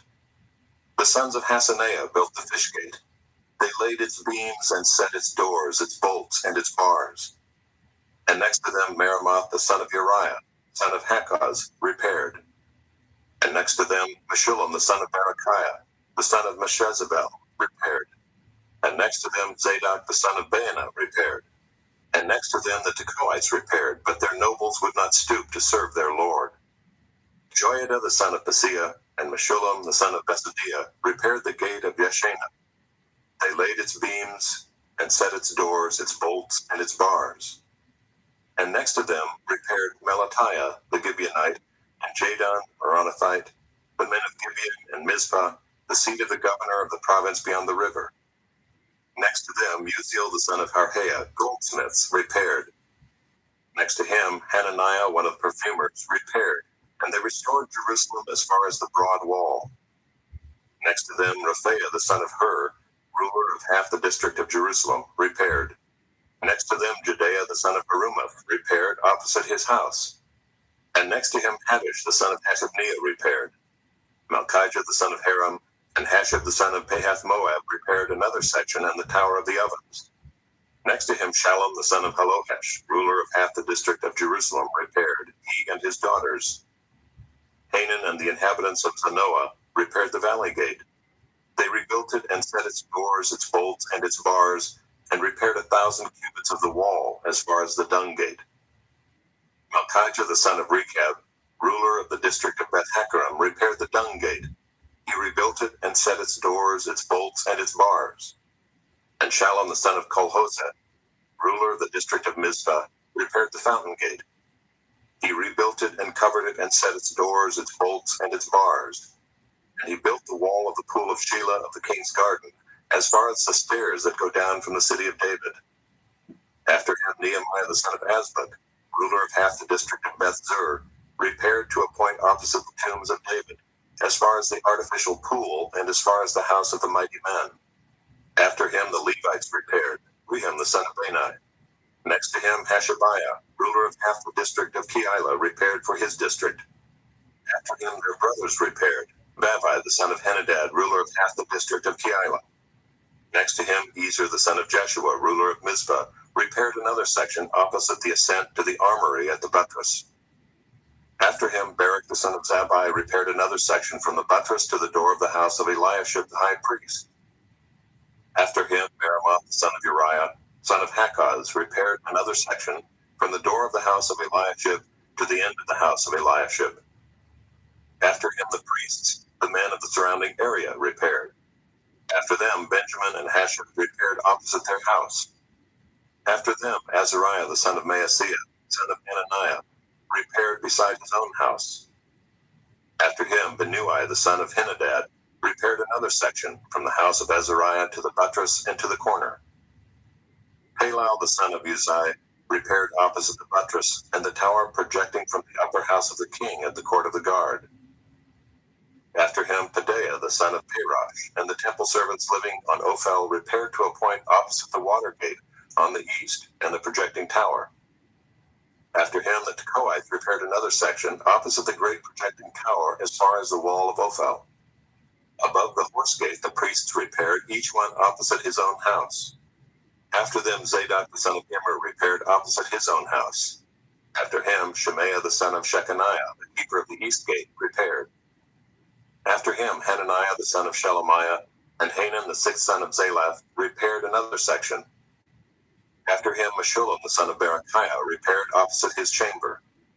After him Malchijah one of the goldsmiths repaired as far as the house of the temple servants and of the merchants, opposite the muster gate, and to the upper chamber of the corner. And between the upper chamber of the corner and the sheep gate, the goldsmiths and the merchants repaired. Chapter 4. Now when Sanballat heard that we were building the wall, he was angry and greatly enraged, and he jeered at the Jews. And he said in the presence of his brothers and of the army of Samaria, "What are these feeble Jews doing? Will they restore it for themselves? Will they sacrifice? Will they finish up in a day? Will they revive the stones out of the heaps of rubbish, and burned ones at that?" Tobiah the Ammonite was beside him, and he said, "Yes, what they are building. If a fox goes up on it, he will break down their stone wall." our God, for we are despised. Turn back their taunt on their own heads, and give them up to be plundered in a land where they are captives. Do not cover their guilt, and let not their sin be blotted out from your sight, for they have provoked you to anger in the presence of the builders. So we built the wall, and all the wall was joined together to half its height, for the people had mind to work. But when Sanballat and Tobiah and the Arabs and the Ammonites and the Ashdodites heard that the repairing of the walls of Jerusalem was going forward, and that the breaches were beginning to be closed, they were very angry. And they all plotted together to come and fight against Jerusalem and to cause confusion in it. And we prayed to our God and set a guard as a protection against them day and night. In Judah it was said, the strength of those who bear the burdens is failing. There is too much rubble. By ourselves we will not be able to rebuild the wall. And our enemies said, they will not know or see till we come among them and kill them and stop the work. At that time the Jews who lived near them came from all directions and said to us 10 times, you must return to us. So in the lowest parts of the space behind the wall, in open places, I stationed the people by their clans with their swords, their spears, and their bows. And I looked and arose and said to the nobles and to the officials and to the rest of the people, do not be afraid of them. Remember the Lord, who is great and awesome, and fight for your brothers, your sons, your daughters, your wives, and your homes. When our enemies heard that it was known to us and that God had frustrated their plan, we all returned to the wall, each to his work. From that day on, half of my servants worked on construction, and half held the spears, shields, bows, and coats of mail. And the leaders stood behind the whole house of Judah, who were building on the wall.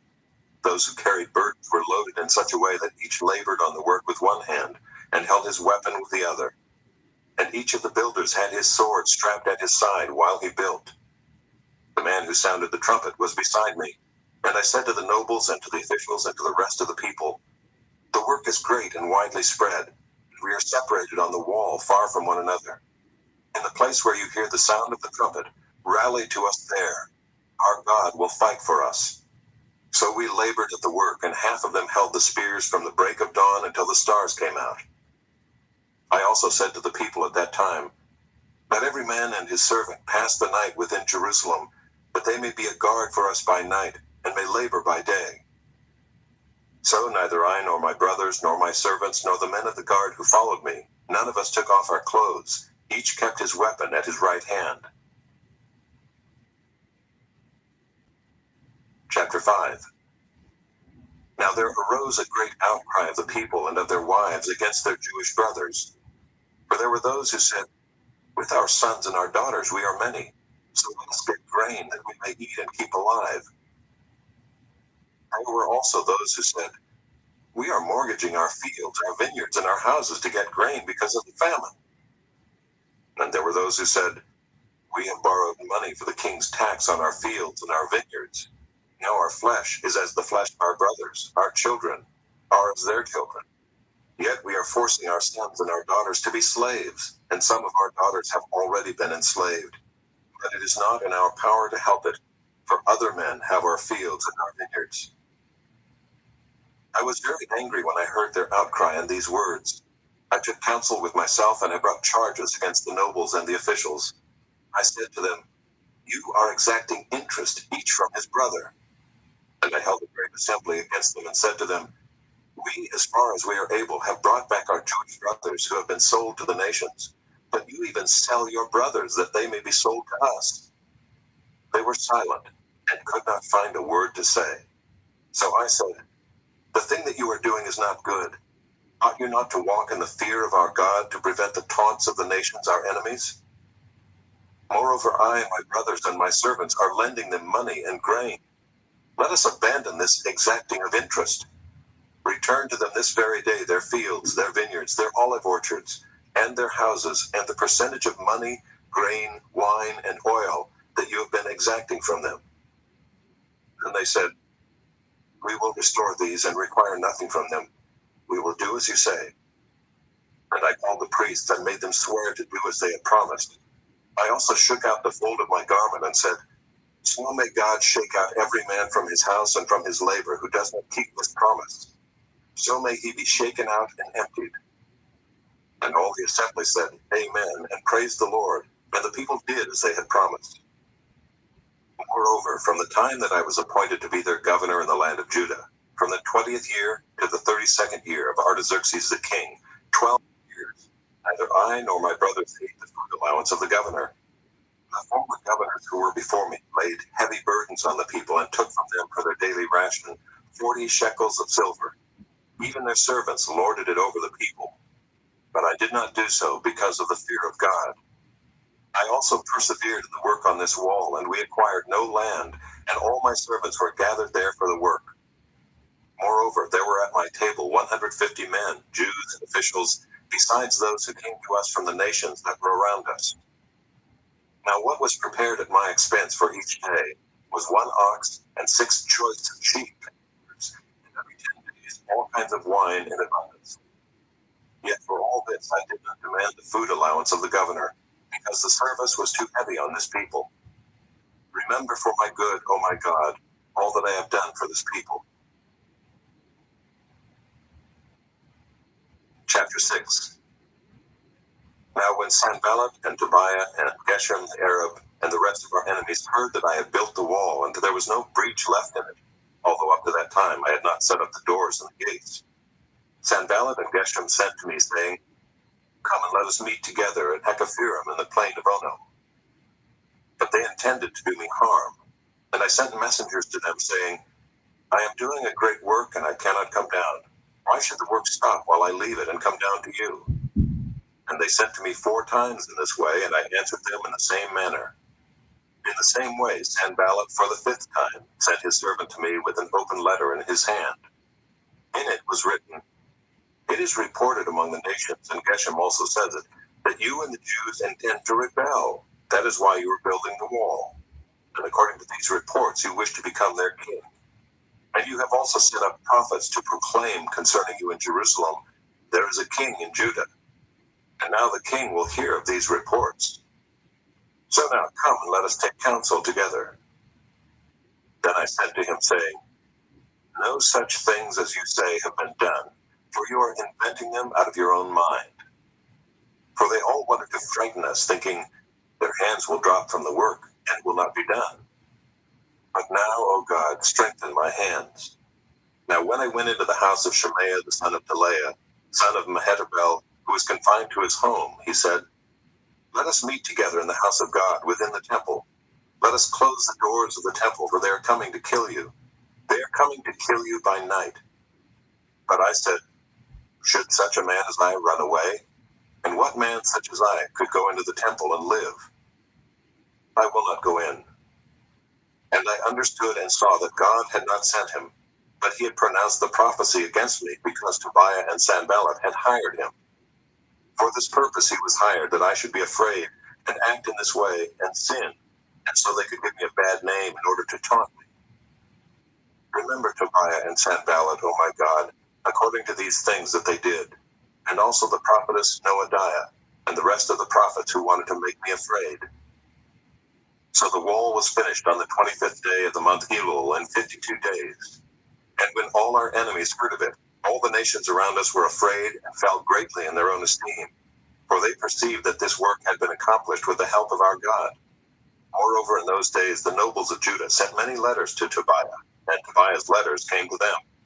For many in Judah were bound by oath to him, because he was the son-in-law of Shechaniah the son of Era, and his son Jehohanan had taken the daughter of Meshullam the son of Berechiah as his wife. Also they spoke of his good deeds in my presence, and reported my words to him. And Tobiah sent letters to make me afraid. Chapter 7. Now when the wall had been built, and I had set up the doors, and the gatekeepers, the singers, and the Levites had been appointed, I gave my brother Hanani and Hananiah the governor of the castle charge over Jerusalem, for he was a more faithful and God-fearing man than many. And I said to them, Let not the gates of Jerusalem be opened until the sun is hot, and while they are still standing guard, let them shut and bar the doors. Appoint guards from among the inhabitants of Jerusalem, some at their guard posts, and some in front of their own homes. The city was wide and large, but the people within it were few, and no houses had been rebuilt. Then my God put it into my heart to assemble the nobles and the officials of the people to be ruled by genealogy. And I found the book of the genealogy of those who came up at the first, and I found written in it, these were the people of the province who came up out of the captivity of those exiles whom Nebuchadnezzar, the king of Babylon, had carried into exile. They returned to Jerusalem and Judah, each to his town. They came with Zerubbabel, Jeshua, Nehemiah, Azariah, Rehemiah, Nehemiah, Mordecai, Bilshan, Ispira, Bigvai, Nehum, Baana. The number of the men of the people of Israel, the sons of Parash, 2,172. The sons of Shephatiah, 372. The sons of Arah, 652. The sons of Pahath Moab, namely the sons of Jeshua and Joab, 2,818. The sons of Elam, 1,254. The sons of 845. The sons of Zethai, 760. The sons of Benuai, 648. The sons of Bebai, 628. The sons of Azgad, 2,322. The sons of Adonikam, 667. The sons of Bigvai, 2,067. The sons of Adin, 655. The sons of Peter, namely of Hezekiah, 98. The sons of Hashem, 328. The sons of Bezai, 324.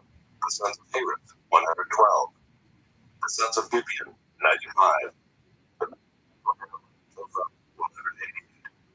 The men of Anathoth, 128. The men of Beth-Azimeth, 42. The men of Kiriath-Jearim, Kephirah, and Beeroth, 743. The men of Ramah and Geba, 620. The men of Michmas, 122. The men of Bethel and Ai, 123. The men of Nebo, 52. The sons of the other Elam, 1,254. The sons of Haram, 320. The sons of Jericho, 345. The sons of Lod, Hadid, and Ono, 721. The sons of Sanaiah, 3,930. The priests, the sons of Judea, namely the house of Jeshua, 973. The sons of 1,052. The sons of Abishua, 1,247. The sons of Haram, 1,017. The Levites, the sons of Jeshua, namely of Kadmiel of the sons of Hodiva, 74. The singers, the sons of Asaph, 148. The gatekeepers, the sons of Shallum, the sons of Ader, the sons of Talmud, the sons of Akub, the sons of Hatita, the sons of Shobai, 138. The temple servants, the sons of Ziha, the sons of Hestupha, the sons of Tabaoth, the sons of Piros, the sons of Zaya, the sons of Beda, the sons of Beda, the sons of Hagabah, the sons of Shammai, the sons of Hanan, the sons of Giddel, the sons of Gehar, the sons of Reaiah, the sons of Rezin, the sons of Nekoda, the sons of Gazam, the sons of Uzzah, the sons of Paseah, the sons of Pisah, the sons of Meunim, the sons of Nephushizim, the sons of Bakbuk, the sons of Hakupha, the sons of Harper, the sons of Bazlith, the sons of Lahaina, the sons of Harsha, the sons of Barkos, the sons of Sisera, the sons of Tema, the sons of Neziah, the sons of Hatipha, the sons of Solomon's servants, the sons of Sotai, the sons of Sophereth, the sons of Peridah, the sons of Jaela, the sons of Darkon, the sons of Gidel, the sons of Shephatiah, the sons of Hatil, the sons of Pakarath-Hazabaim, the sons of Ammon. All the temple servants and the sons of Solomon's servants were 392. The following were those who came up from Tel-Melah, Tel-Harsha, Kerub, Adon, and Immer, but they could not prove their fathers' houses nor their descent, whether they belonged to Israel. The sons of Delaiah, the sons of Tobiah, the sons of Nekoda, 642. Also of the priests, the sons of Hobaiah, the sons of Hakkoz, the sons of Barzillai, who had taken a wife of the daughters of Barzillai the Gileadite and was called by their name. These sought their registration among those enrolled in the genealogy, so they were excluded from the priesthood as unclean. The governor told them that they were not to partake of the most holy food until a priest with Urim and Thummim should arise. The whole assembly together was 42,360, besides their male and female servants, of whom there were 7,337. They had 245 singers, male and female. Their horses were 736, their mules 245, their camels 435, and their donkeys 6,720. Now some of the heads of fathers' houses gave to the work. The governor gave to the treasury 1,000 derricks of gold, 50 basins, 30 priests' garments, and 500 minas of silver. And some of the heads of fathers' houses gave into the treasury of the work 20,000 derricks of gold and 2,200 minas of silver. And what the rest of the people gave was 20,000 derricks of gold, 2,000 minas of silver, and 67 priests' garments.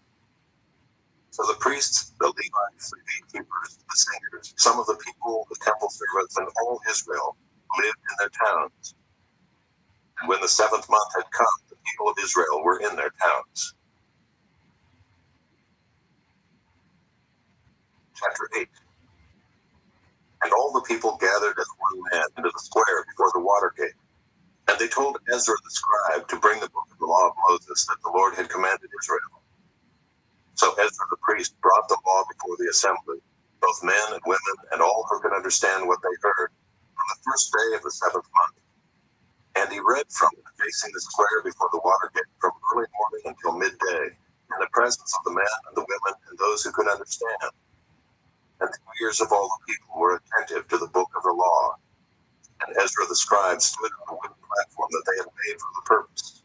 And beside him stood Mattaniah, Shema, Anaiah, and Maaseiah on his right hand, and Pedaiah, Mishael, Hashem, Hashbaddanah, Zechariah, and Meshullam on his left hand. And Ezra opened the book in the sight of all the people, for he was above all the people. And as he opened it, all the people stood. And Ezra blessed the Lord, the great God. And all the people answered, Amen, Amen, lifting up their hands. And they bowed their heads and worshipped the Lord with their faces to the ground. Also, Jeshua, Bani, Sherebiah, Jamin, Akkub, Shabbathai, Hodiah, Maaseiah, Kalidim, Azariah, Jozabad, Hanan, Pelaiah, the Levites, helped the people to understand the law while the people remained in their places. They read from the book, from the law of God, clearly, and they gave the sense so that the people understood the reading.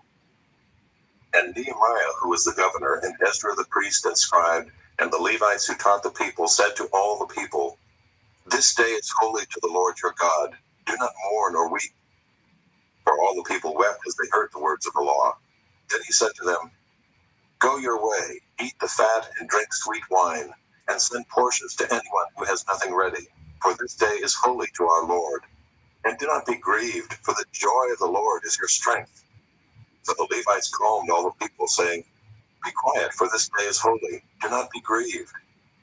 And all the people went their way to eat and drink, and to send portions, and to make great rejoicing, because they had understood the words that were declared to them. On the second day, the heads of fathers' houses of all the people, with the priests of the Levites, came together to Ezra the scribe in order to study the words of the law.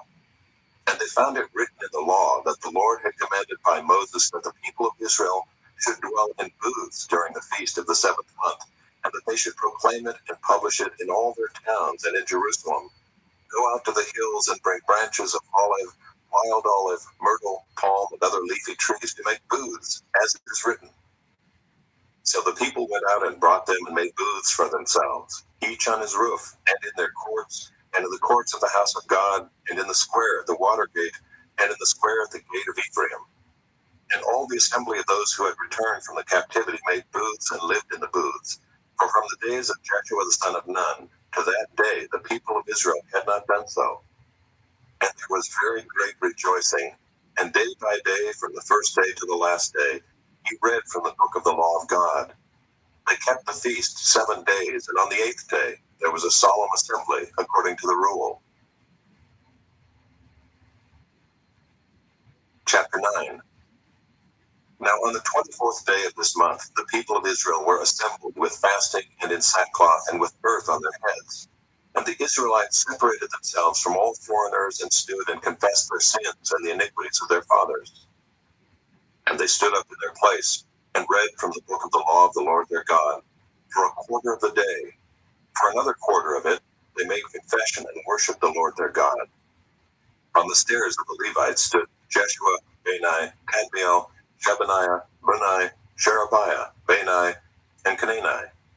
And they cried with a loud voice to the Lord their God. Then the Levites, Jeshua, Kadmiel, Bani, Hashabniah, Sherebiah, Hodiah, Shebaniah, and Pethahiah said, Stand up and bless the Lord your God from everlasting to everlasting.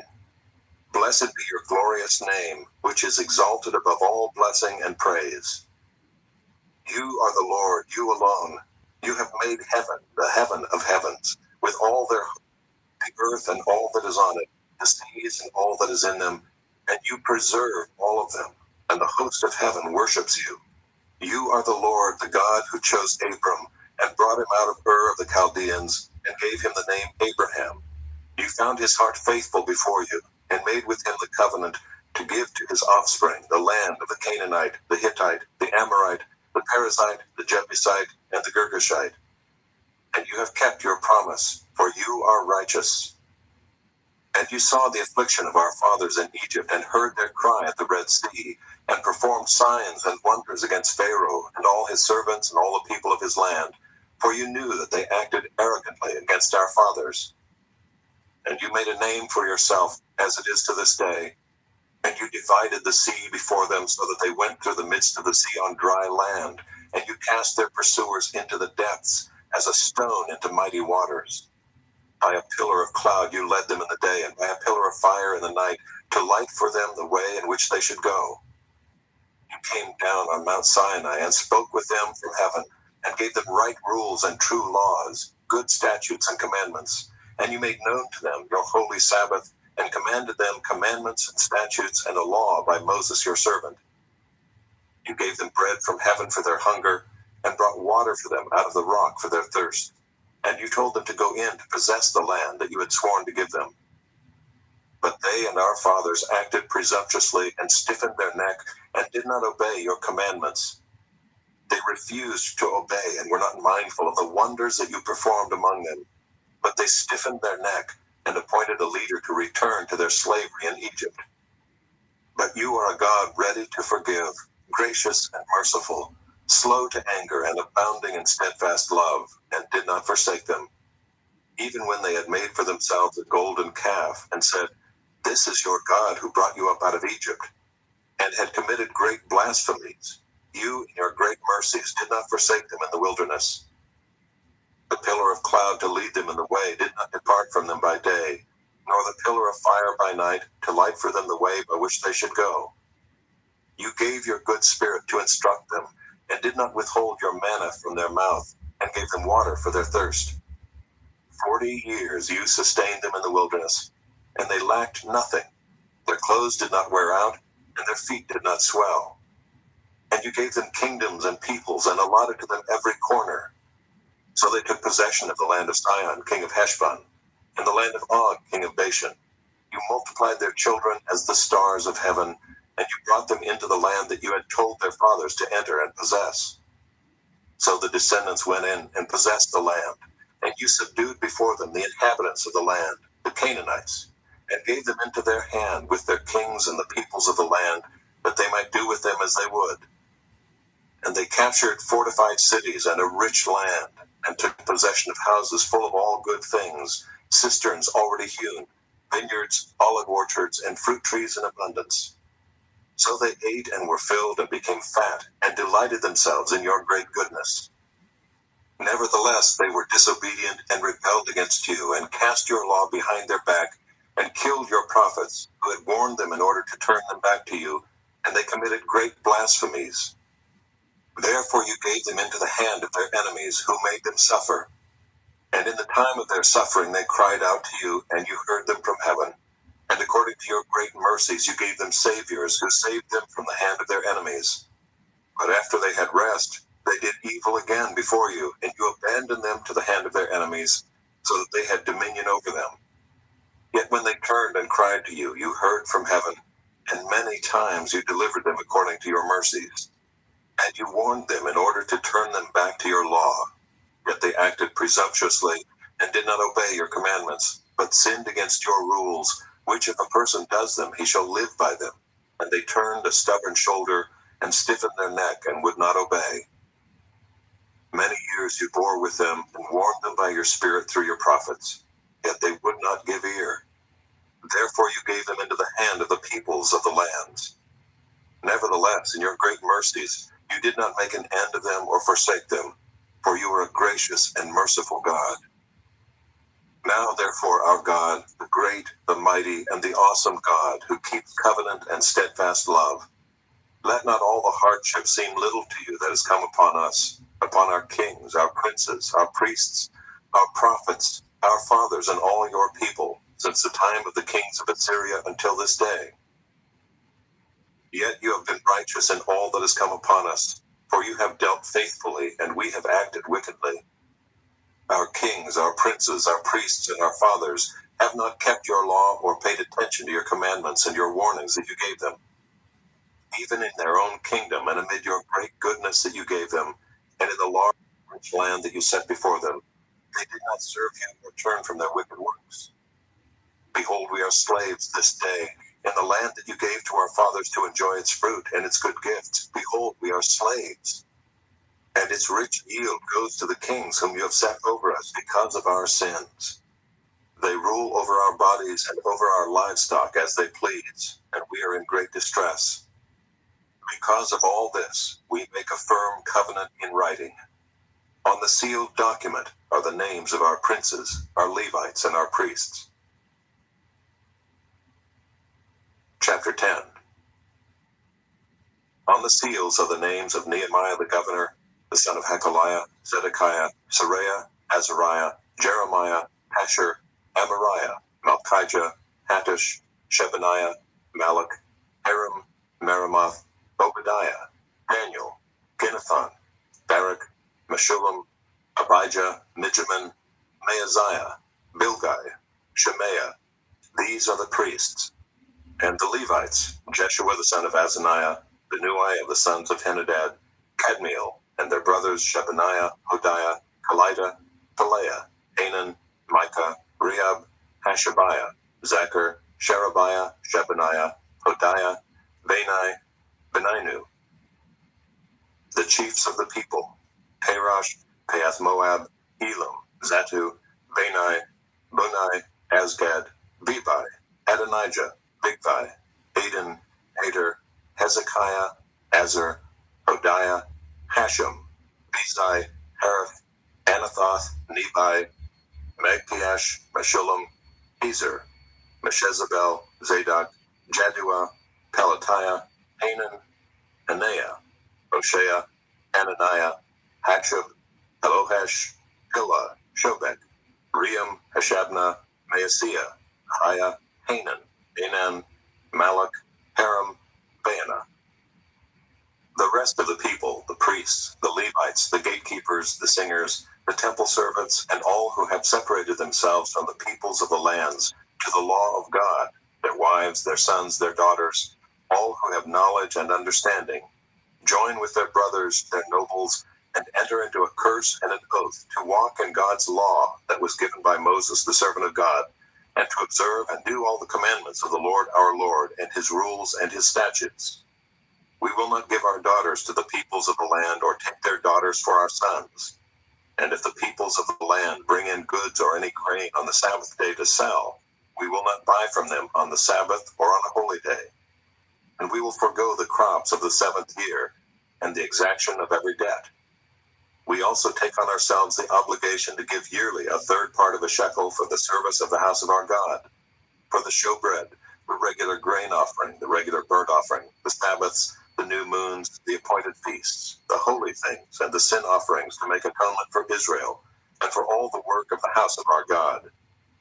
We, the priests, the Levites, and the people, have likewise cast lots for the wood offering to bring it into the house of our God, according to our fathers' houses, at times appointed year by year to burn on the altar of the Lord our God, as it is written in the law.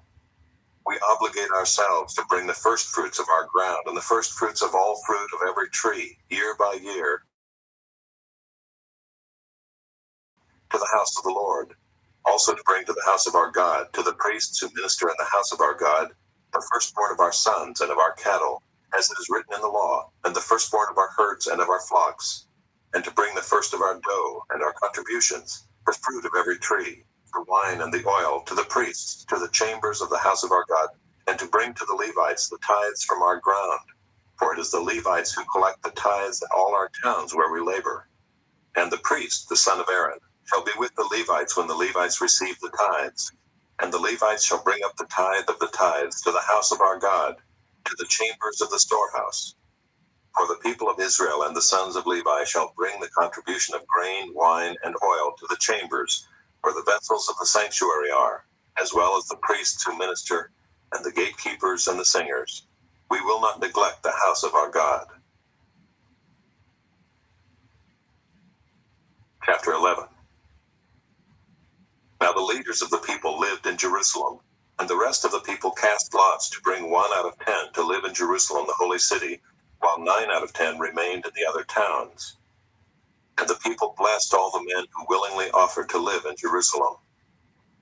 These are the chiefs of the province who lived in Jerusalem, but in the towns of Judah everyone lived on his property in their towns. Israel, the priests, the Levites, the temple servants, and the descendants of Solomon's servants.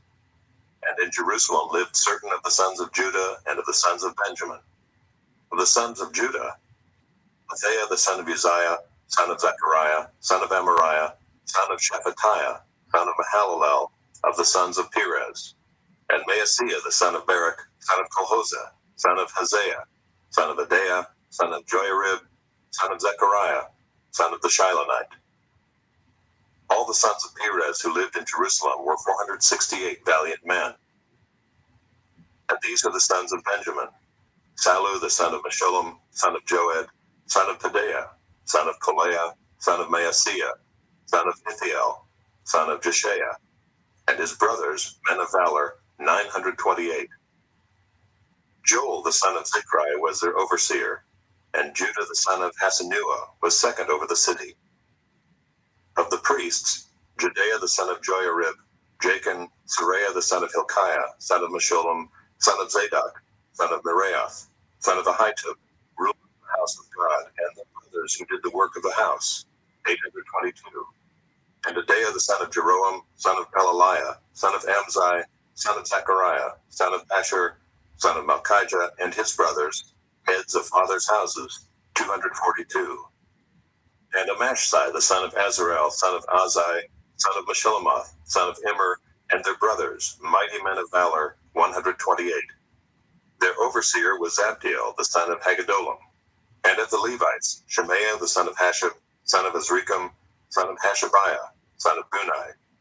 And Shabbathai and Jozabad, of the chiefs of the Levites, who were over the outside work of the house of God. And Mattaniah the son of Micah, son of Zabdi, son of Asaph, who was the leader of the praise, who gave thanks. And Bakbukiah, the second among his brothers, and Abda the son of Shemua, son of Galal, son of Jeduthun. All the Levites in the holy city were 284. The gatekeepers, Akub, Talmon, and their brothers, who kept watch at the gates, were 172. And the rest of Israel and of the priests and the Levites were in all the towns of Judah, everyone in his inheritance. But the temple servants lived on Ophel, and Ziha and Gishpa were over the temple servants. The overseer of the Levites in Jerusalem was Uzziah the son of Bani, son of Hashabiah, son of Mattaniah, son of Micah, of the sons of Asaph, the singers, over the work of the house of God. For there was a command from the king concerning them, and a fixed provision for the singers, as every day required. And Pethahiah the son of Meshezabel, of the sons of Zerah, the son of Judah, was at the king's side in all matters concerning the people. And as for the villages with their fields, some of the people of Judah lived in Kiriath Arba and its villages, and in Dibon and its villages, and in Jekabziel and its villages, and in Jeshua, and in Moladah, and Beth-Pelet, and Hazar-Shual, and Beersheba and its villages, in Ziklag, and Mekona and its villages, in Enrimmon, in Zorah, in Jarmuth, Zanoah, Adullam and their villages, Lachish and its fields, and Azekah and its villages. So they encamped from Beersheba to the valley of Hinnom. The people of Benjamin also lived from Geba onward, at Michmash, Ijah, Bethel and its villages, Anathoth, Nob, Ananiah, Hazor, Ramah, Gittaim, Hadid, Zeboim, Nebalat, and Ono, the valley of craftsmen. And certain divisions of the Levites in Judah were assigned.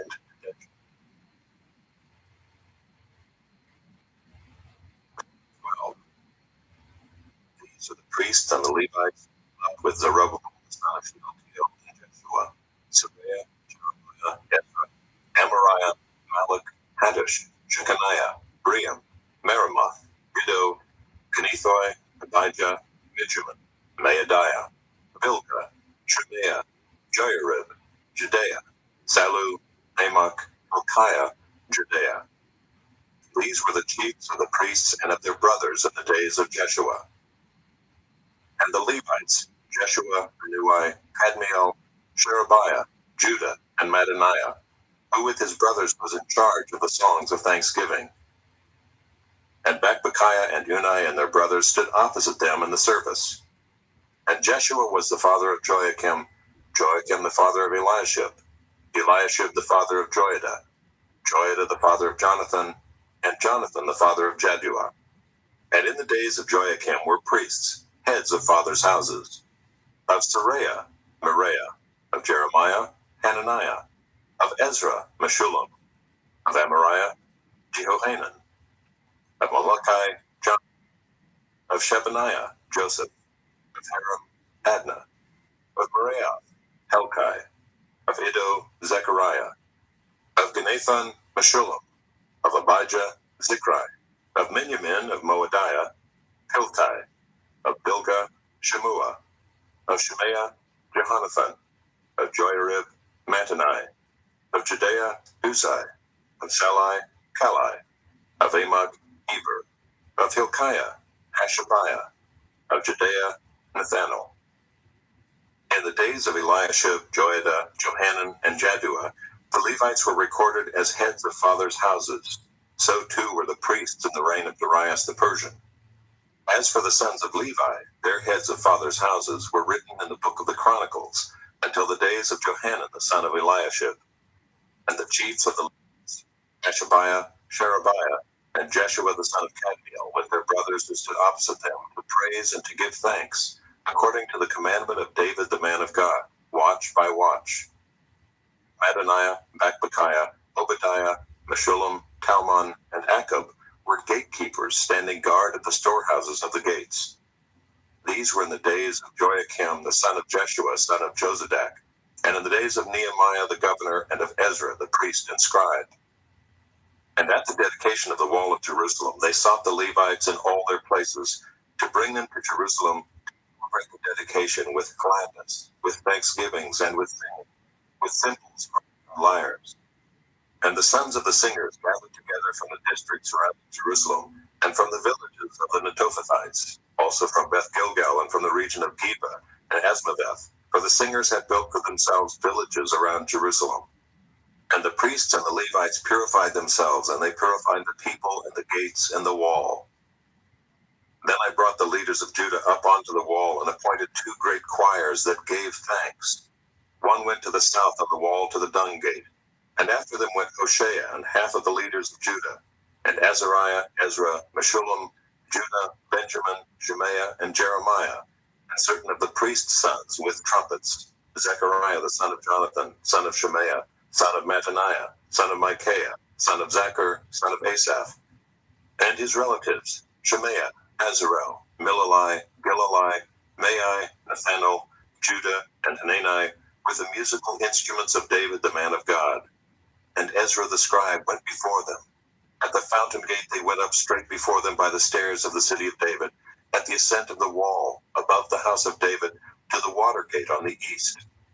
The other choir of those who gave thanks went to the north, and I followed them with half of the people on the wall, above the tower of the ovens, to the broad wall, and above the gate of Ephraim, and by the gate of Shishana, and by the fish gate, and the tower of Hananel, and the tower of 100, to the sheep gate.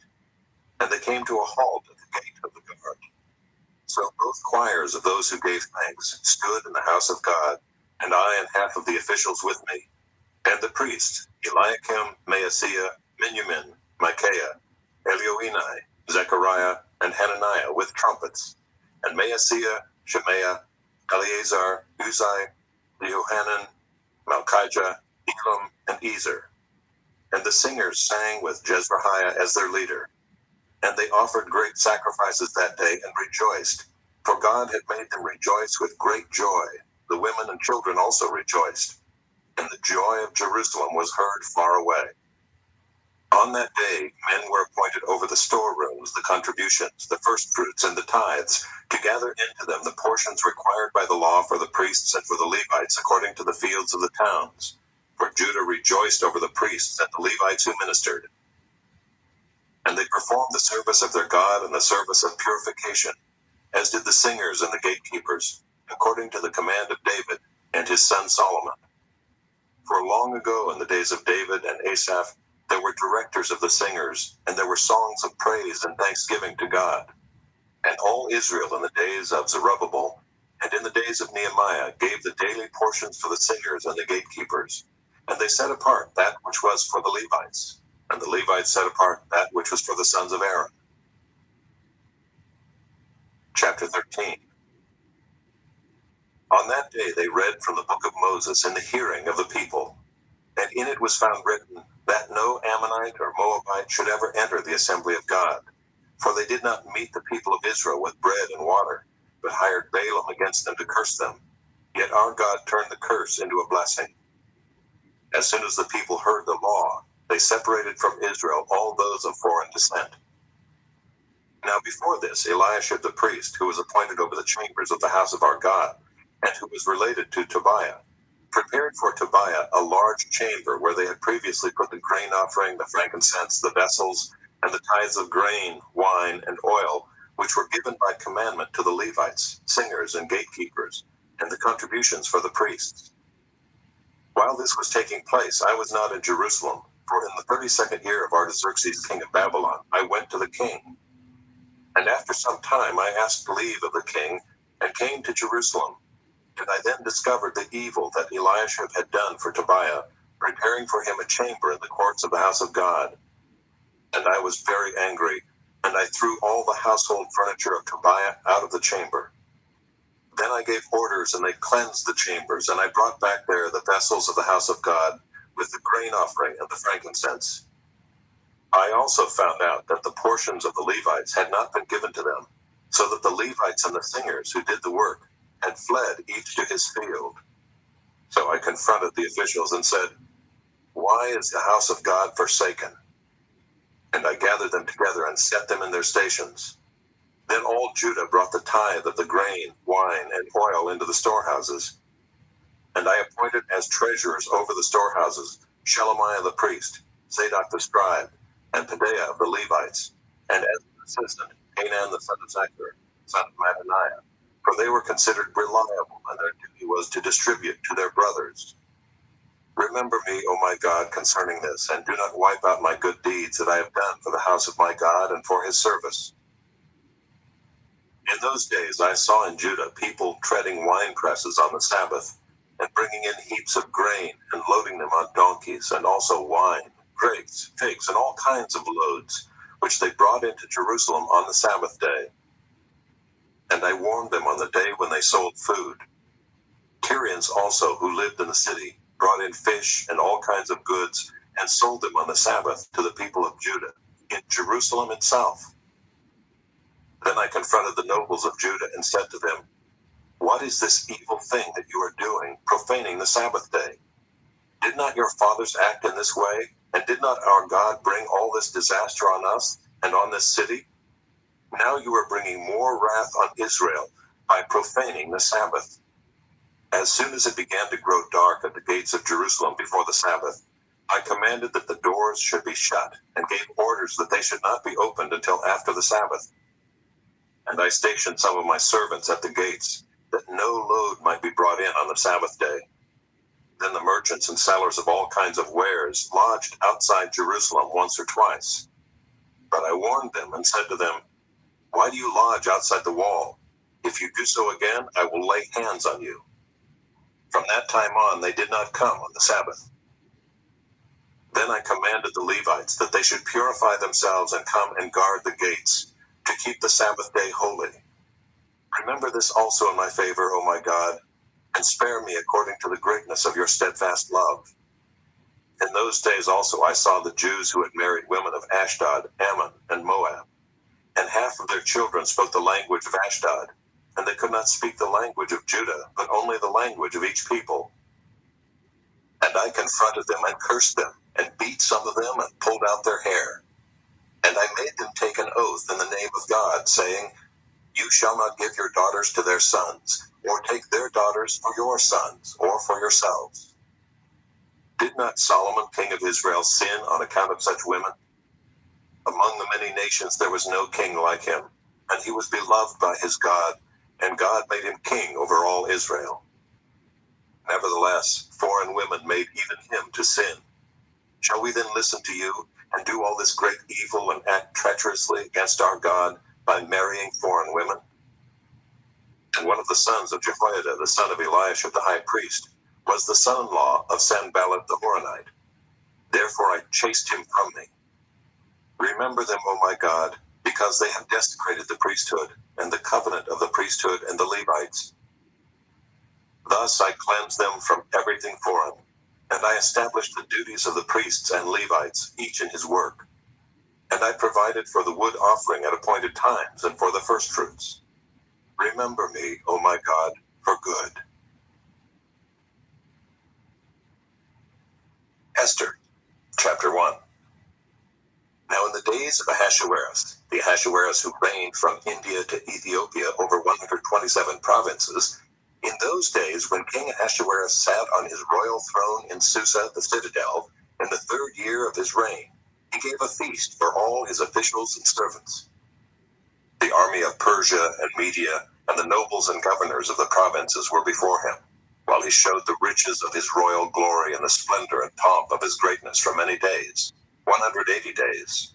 And when these days were completed, the king gave for all the people present in Susa, the citadel, both great and small, a feast lasting for 7 days in the court of the garden of the king's palace. There were white cotton curtains and violet hangings fastened with cords of fine linen and purple to silver rods and marble pillars, and also couches of gold and silver on a mosaic pavement of porphyry, marble, mother of pearl, and precious stones. Drinks were served in golden vessels, vessels of different kinds, and the royal wine was lavished according to the bounty of the king, and drinking was according to this edict. There is no compulsion. For the king had given orders to all the staff of his palace to do as each man desired. Queen Vashti also gave a feast for the women in the palace that belonged to King Ahasuerus. On the 7th day, when the heart of the king was merry with wine, he commanded Mehuman, Biztha, Harbona, Bigtha, and Abagtha, Zethar, and Carcass, the 7 eunuchs who served in the presence of King Ahasuerus, to bring Queen Vashti before the king with her royal crown, in order to show the peoples and the princes her beauty, for she was lovely to look at. But Queen Vashti refused to come at the king's command delivered by the eunuchs. At this the king became enraged, and his anger burned within him. Then the king said to the wise man who knew the times, for this was the king's procedure toward all who were versed in law and judgment, the men next to him being Karshena, Shethar, Admatha, Tarshish, Meres, Marsena, and Memucan, the 7 princes of Persia and Media, who saw the king's face and sat first in the kingdom. According to the law, what is to be done to Queen Vashti because she has not performed the command of King Ahasuerus delivered by the eunuchs? Then Memucan said in the presence of the king and the officials, Not only against the king has Queen Vashti done wrong, but also against all the officials and all the peoples who are in all the provinces of King Ahasuerus. For the queen's behavior will be made known to all women, causing them to look at their husbands with contempt, since they will say, King Ahasuerus commanded Queen Vashti to be brought before him, and she did not come. This very day the noble women of Persia and Media, who have heard of the queen's behavior, will say the same to all the king's officials, and there will be contempt and wrath in plenty.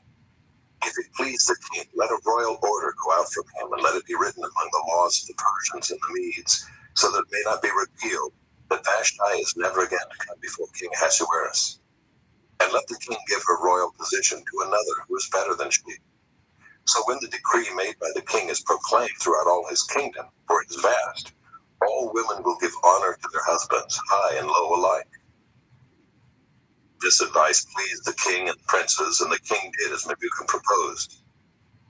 He sent letters to all the royal provinces, to every province in its own script, and to every people in its own language, that every man be master in his own household, and speak according to the language of his people.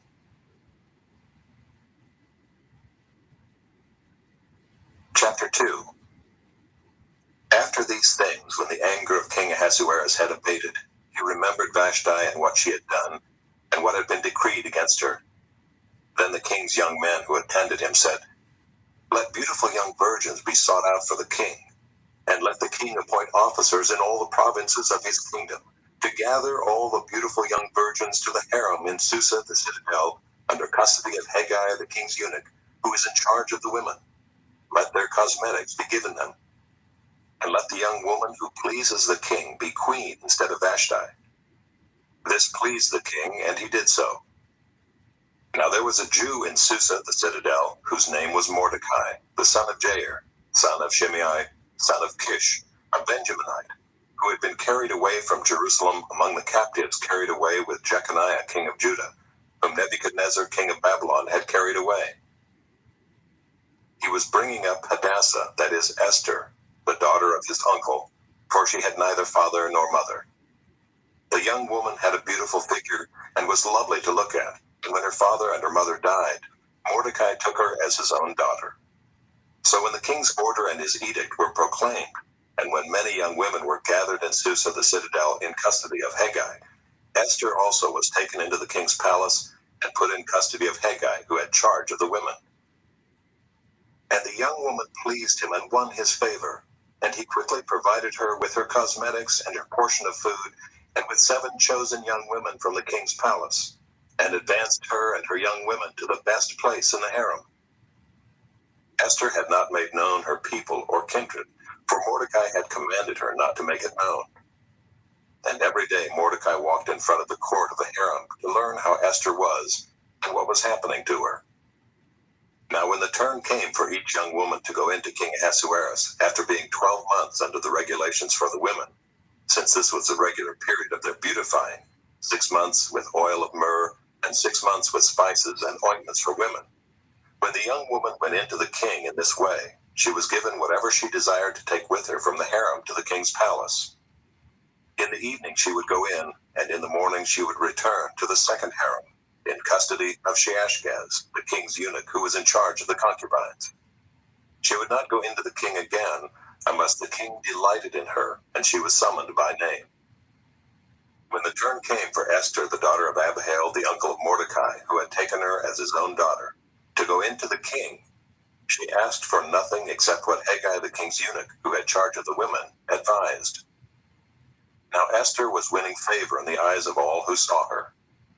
And when Esther was taken to King Ahasuerus into his royal palace, in the 10th month, which is the month Tebeth, in the 7th year of his reign, the king loved Esther more than all the women, and she won grace and favor in his sight more than all the virgins, so that he set the royal crown on her head and made her queen instead of Vashti. Then the king gave a great feast for all his officials and servants. It was Esther's feast.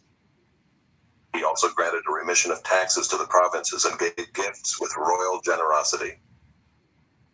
Now when the virgins were gathered together the second time, Mordecai was sitting at the king's gate.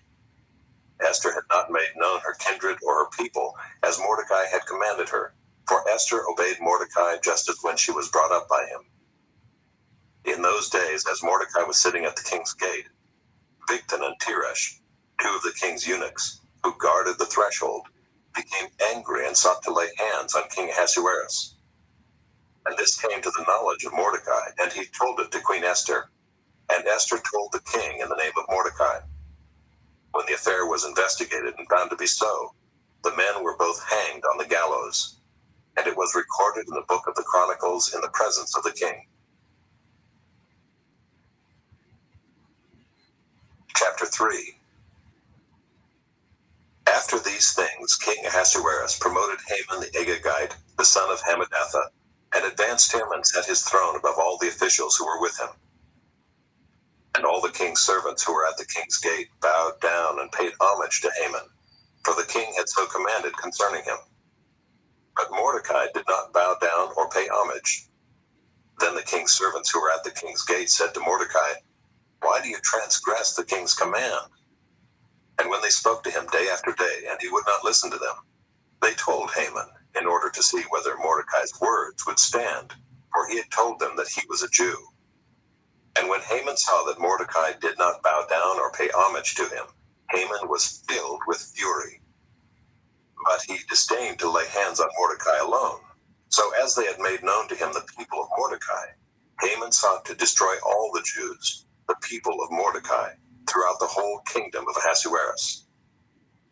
In the first month, which is the month of Nisan in the 12th year of King Ahasuerus, they cast pur, that is, they cast lots before Haman day after day.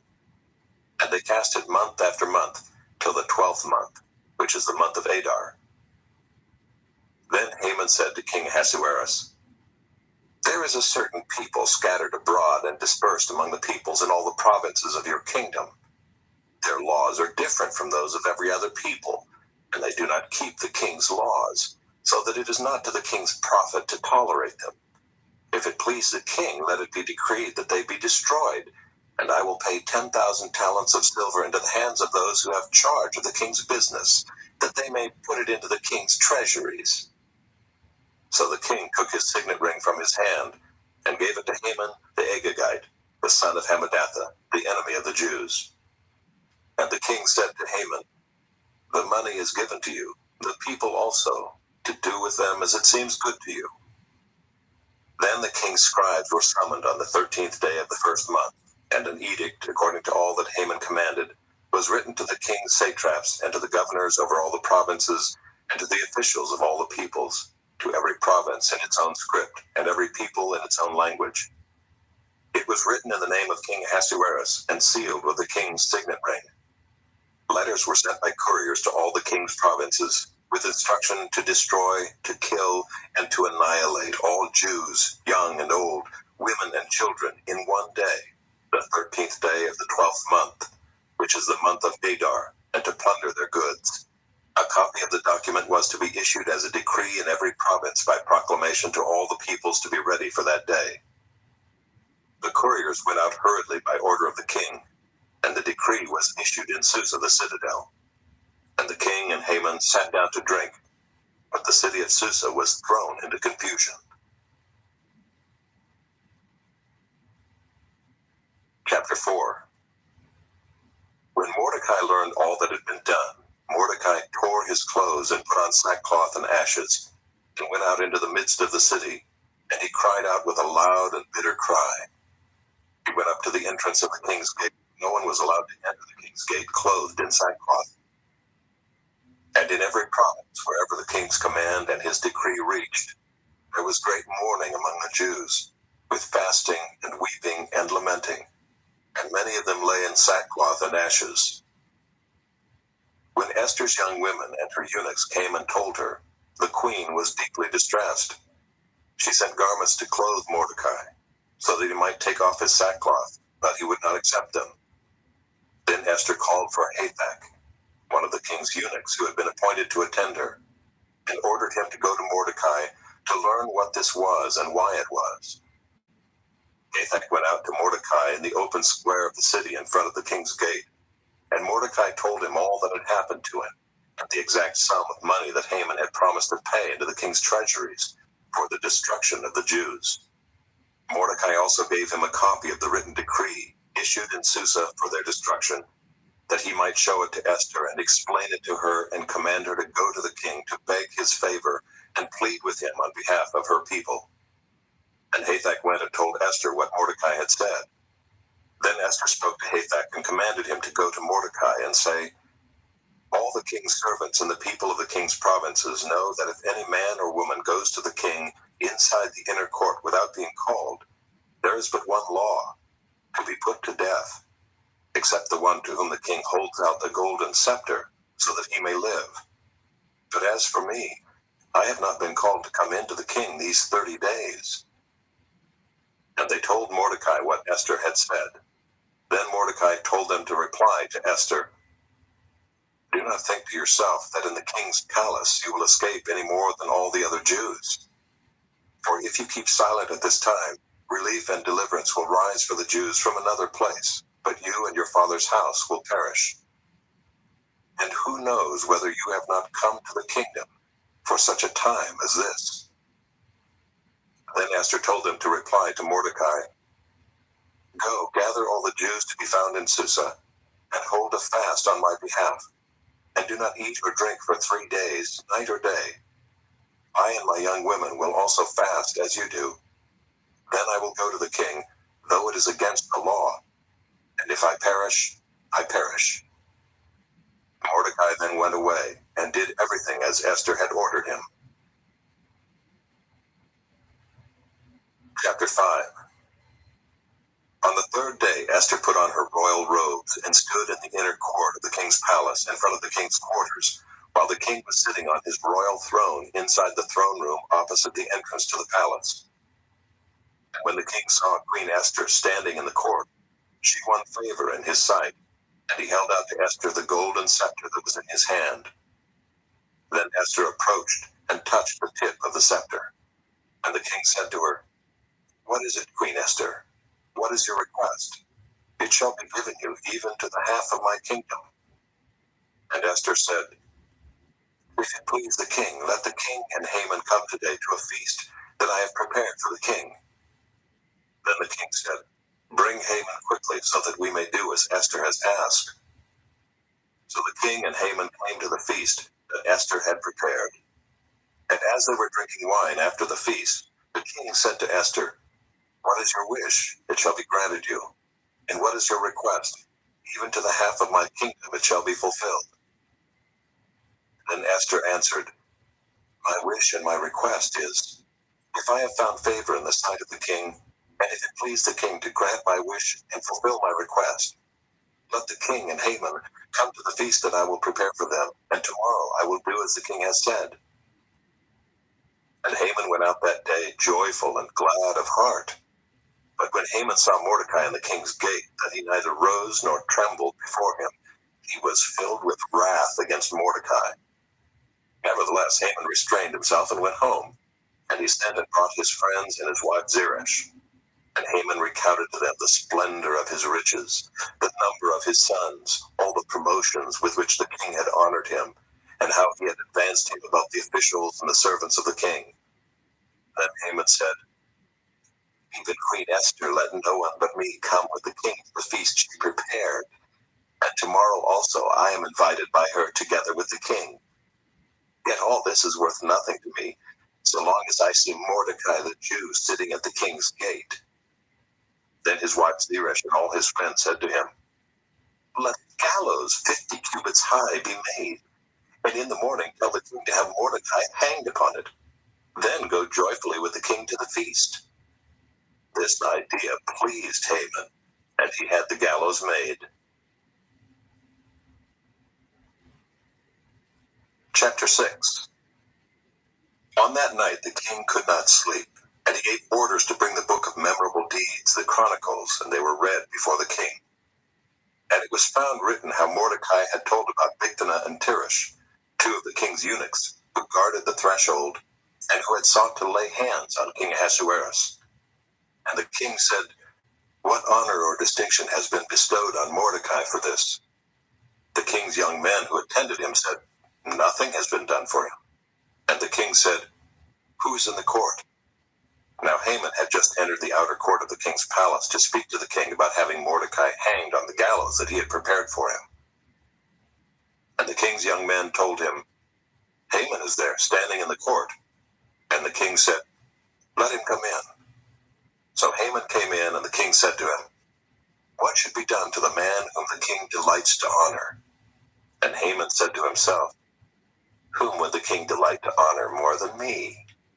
And Haman said to the king, "For the man whom the king delights to honor, let royal robes be brought, which the king has worn, and the horse that the king has ridden, and on whose head a royal crown is set. And let the robes and the horse be handed over to one of the king's most noble officials, Let them dress the man whom the king delights to honor, and let them lead him on the horse through the square of the city, proclaiming before him, thus shall it be done to the man whom the king delights to honor. Then the king said to Haman, hurry, take the robes and the horse, as you have said, and do so to Mordecai the Jew, who sits at the king's gate. Leave out nothing that you have mentioned. So Haman took the robes and the horse, and he dressed Mordecai and led him through the square of the city, proclaiming before him, thus shall it be done to the man whom the king delights to honor.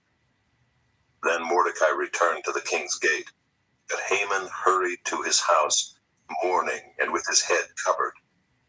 And Haman told his wife Zeresh and all his friends everything that had happened to him. Then his wise men and his wife Zeresh said to him, if Mordecai, before whom you have begun to fall, is of the Jewish people, you will not overcome him, but will surely fall before him. While they were yet talking with him, the king's eunuchs arrived and hurried to bring Haman to the feast that Esther had prepared. Chapter 7. So the king and Haman went in to feast with Queen Esther, and on the second day, as they were drinking wine after the feast, the king again said to Esther, what is your wish, Queen Esther? It shall be granted you. And what is your request? Even to the half of my kingdom it shall be fulfilled. Then Queen Esther answered, if I have found favor in your sight, O king, and if it please the king, let my life be granted me for my wish, and my people for my request. For we have been sold, I and my people, to be destroyed, to be killed, and to be annihilated. If we had been sold merely as slaves, men and women, I would have been silent, for our affliction is not to be compared with the loss to the king. Then King Ahasuerus said to Queen Esther, who is he and where is he who has dared to do this? And Esther said, a foe and enemy, this wicked Haman. Then Haman was terrified before the king and the queen. And the king arose in his wrath from the wine drinking and went into the palace garden. But Haman stayed to beg for his life from Queen Esther, for he saw that harm was determined against him by the king. And the king returned from the palace garden to the place where they were drinking wine, as Haman was falling on the couch where Esther was. And the king said, will he even assault the queen in my presence in my own house? As the word left the mouth of the king, they covered Haman's face. Then Harbona, one of the eunuchs in attendance on the king, said, moreover, the gallows that Haman has prepared for Mordecai, whose word saved the king, is standing at Haman's house, 50 cubits high. And the king said, hang him on that. So they hanged Haman on the gallows that he had prepared for Mordecai. Then the wrath of the king abated.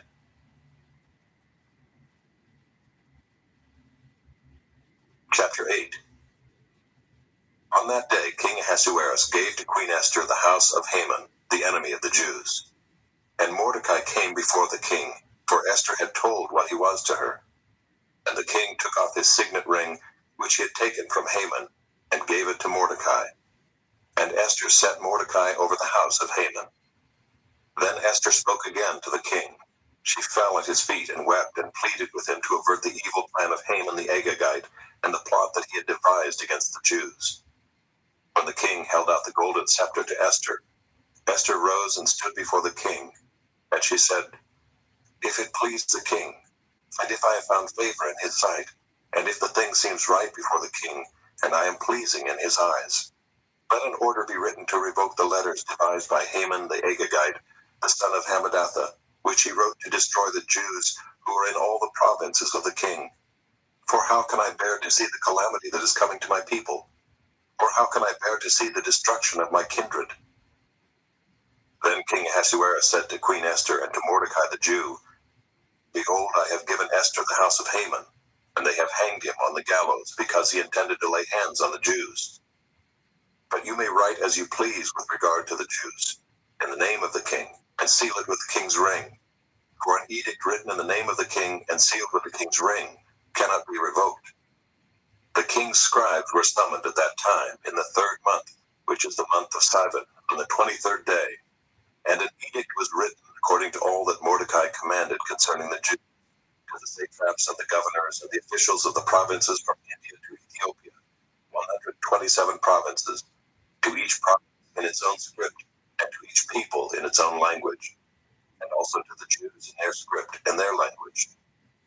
And he wrote in the name of King Ahasuerus, and sealed it with the king's signet ring. Then he sent the letters by mounted couriers riding on swift horses that were used in the king's service, bred from the royal stud, saying that the king allowed the Jews who were in every city to gather and defend their lives, to destroy, to kill, and to annihilate any armed force of any people or province that might attack them, children and women included, and to plunder their goods, on one day throughout all the provinces of King Ahasuerus, on the 13th day of the 12th month, which is the month of Adar.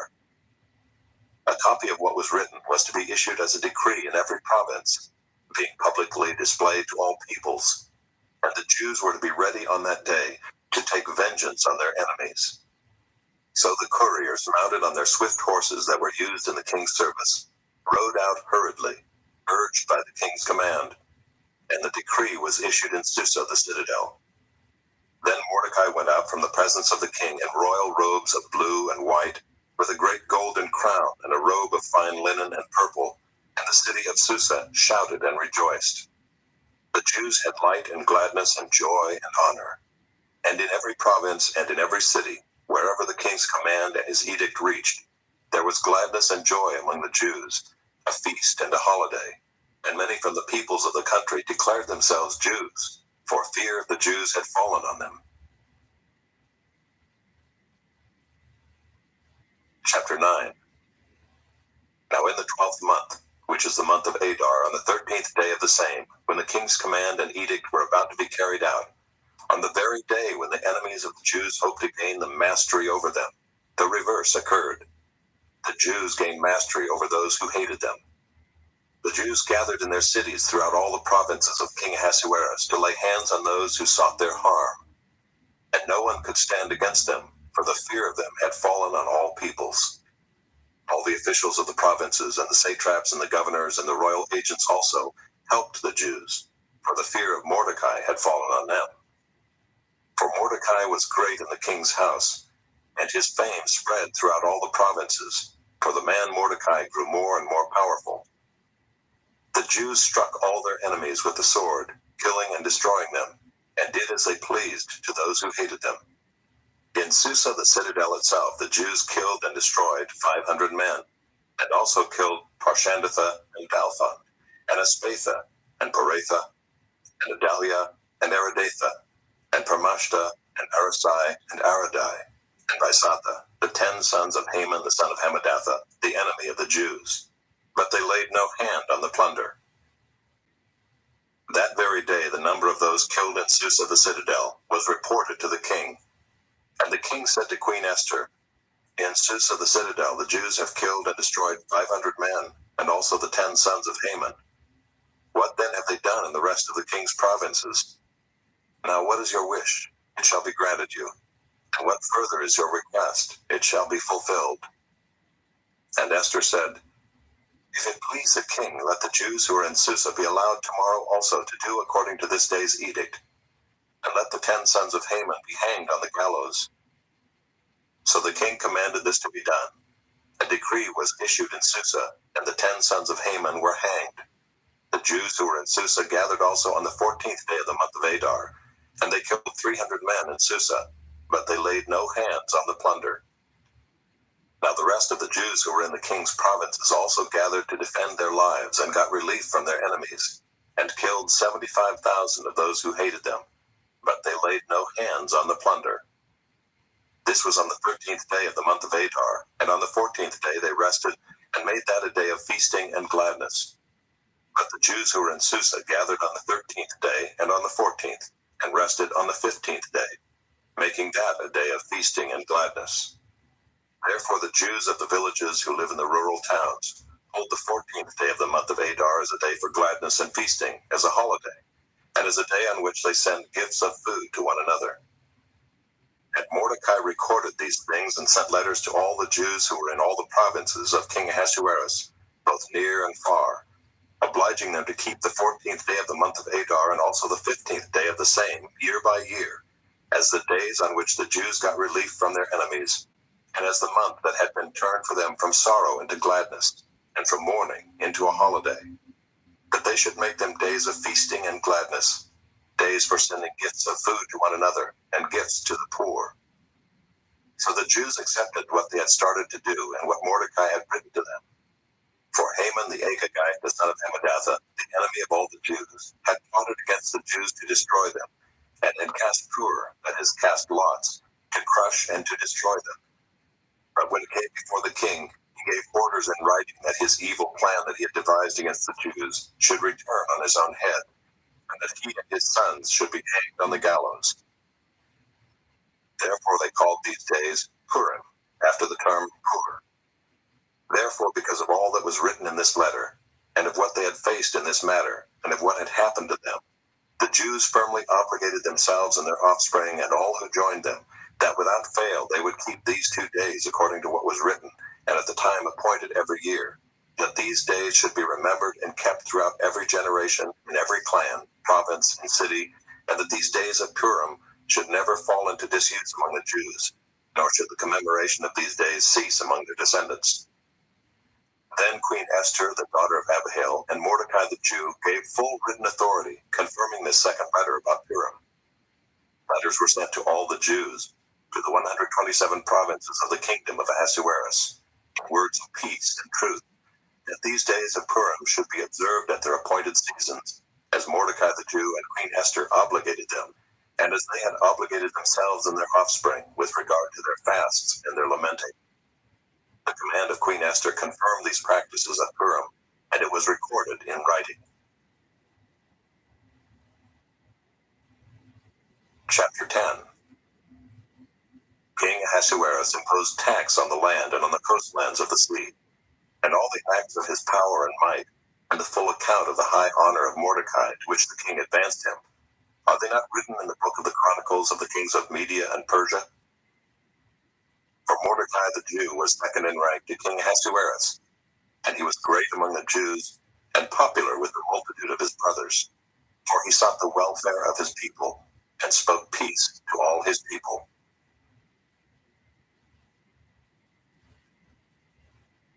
Job, chapter 1. There was a man in the land of Uz whose name was Job, and that man was blameless and upright, one who feared God and turned away from evil. There were born to him 7 sons and 3 daughters.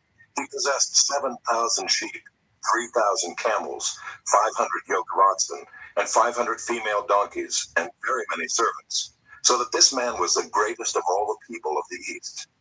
His sons used to go and hold a feast in the house of each one on his day, and they would send and invite their 3 sisters to eat and drink with them. And when the days of the feast had run their course, Job would send and consecrate them, and he would rise early in the morning and offer burnt offerings according to the number of them all. For Job said, "It may be that my children have sinned, and cursed God in their hearts." Thus Job did continually. Now there was a day when the sons of God came to present themselves before the Lord, and Satan also came among them. The Lord said to Satan, "From where have you come?" Satan answered the Lord and said, "From going to and fro on the earth, and from walking up and down on it." And the Lord said to Satan, "Have you considered my servant Job, that there is none like him on the earth, a blameless and upright man, who fears God and turns away from evil?" Then Satan answered the Lord and said, "Does Job fear God for no reason?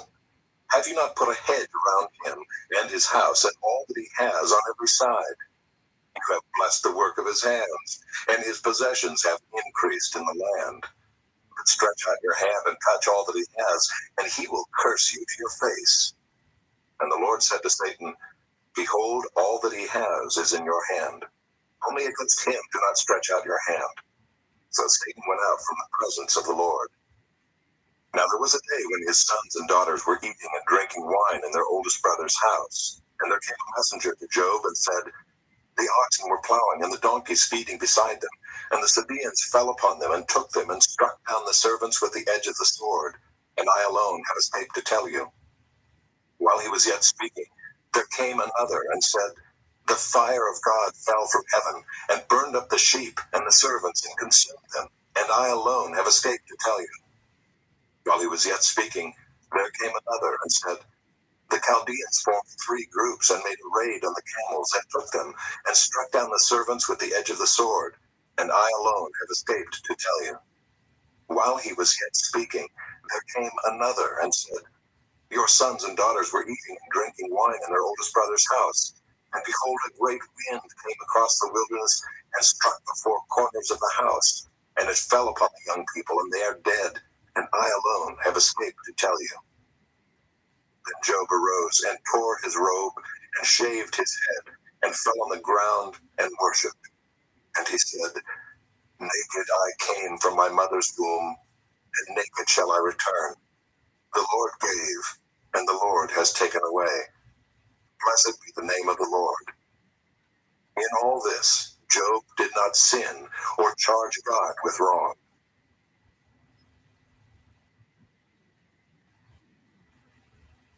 Chapter 2. Again there was a day when the sons of God came to present themselves before the Lord, and Satan also came among them to present himself before the Lord. And the Lord said to Satan, From where have you come?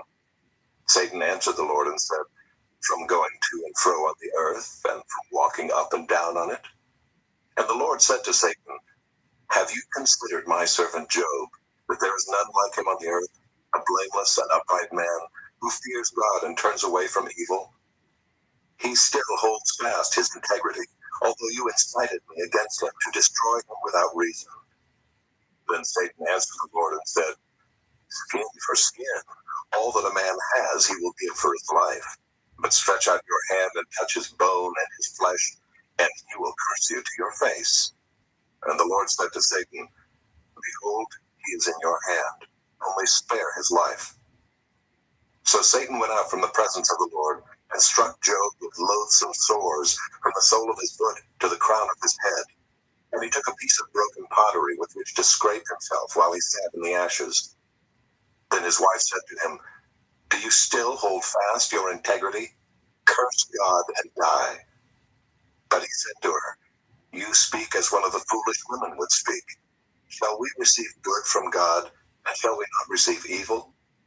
In all this, Job did not sin with his lips. Now when Job's 3 friends heard of all this evil that had come upon him, they came each from his own place, Eliphaz the Temanite, Bildad the Shuhite, and Zophar the Naamathite. They made an appointment together to come to show him sympathy and comfort him. And when they saw him from a distance, they did not recognize him, and they raised their voices and wept, and they tore their robes and sprinkled dust on their heads toward heaven. And they sat with him on the ground 7 days and 7 nights, and no one spoke a word to him, for they saw that his suffering was very great. Chapter 3. After this, Job opened his mouth and cursed the day of his birth. And Job said, Let the day perish on which I was born, and the night that said, A man is conceived. Let that day be darkness. May God above not seek it, nor light shine upon it. Let gloom and deep darkness claim it. Let clouds dwell upon it. Let the blackness of the day terrify it. That night, let thick darkness seize it. Let it not rejoice among the days of the year. Let it not come into the number of the months. Behold, let that night be barren. Let no joyful cry enter it. Let those curse it who curse the day, who are ready to rouse up Leviathan. Let the stars of its dawn be dark. Let it hope for light, but have none, nor see the eyelids of the morning, because it did not shut the doors of my mother's womb, nor hide trouble from my eyes. Why did I not die at birth, come out from the womb and expire? Why did the knees receive me, or why the breasts that I should nurse? For then I would have lain down and been quiet. I would have slept. Then I would have been at rest with kings and counselors of the earth, who rebuilt ruins for themselves, or with princes who had gold, who filled their houses with silver. Or why was I not as a hidden stillborn child, as infants who never see the light? There the wicked cease from troubling, and there the weary are at rest. There the prisoners are at ease together. They hear not the voice of the taskmaster. The small and the great are there, and the slave is free from his master.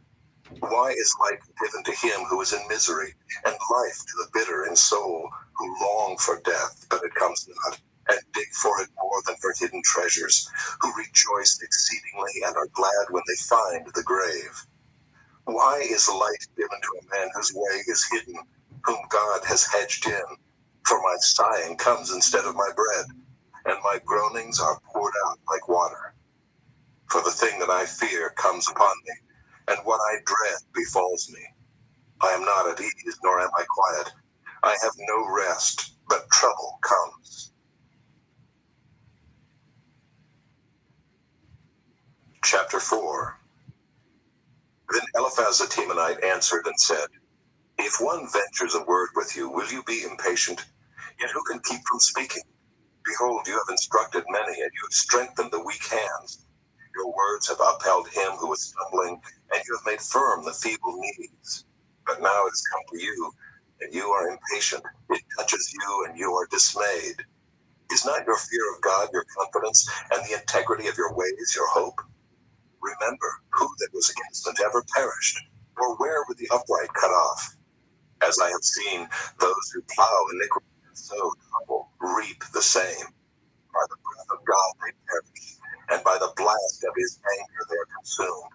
The roar of the lion, the voice of the fierce lion, the teeth of the young lions are broken. The strong lion perishes for lack of prey, and the cubs of the lioness are scattered. Now a word was brought to me stealthily, my ear received the whisper of it. Amid thoughts from visions of the night, when deep sleep falls on men, dread came upon me and trembling, which made all my bones shake. A spirit glided past my face, the hair of my flesh stood up. It stood still, but I could not discern its appearance. A form was before my eyes, there was silence, then I heard a voice. Can mortal man be in the right before God? Can a man be pure before his Maker? Even in his servants he puts no trust, and his angels he charges with error. How much more those who dwell in houses of clay, whose foundation is in the dust, who are crushed like the moth. Between morning and evening they are beaten to pieces. They perish forever without anyone regarding it. Is not their tent cord plucked up within them? Do they not die, and that without wisdom?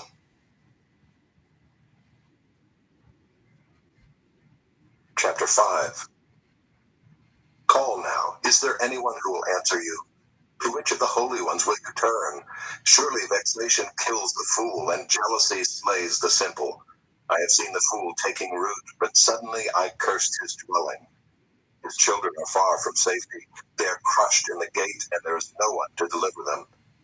The hungry eat his harvest, and he takes it even out of thorns, and the thirsty pant after his wealth.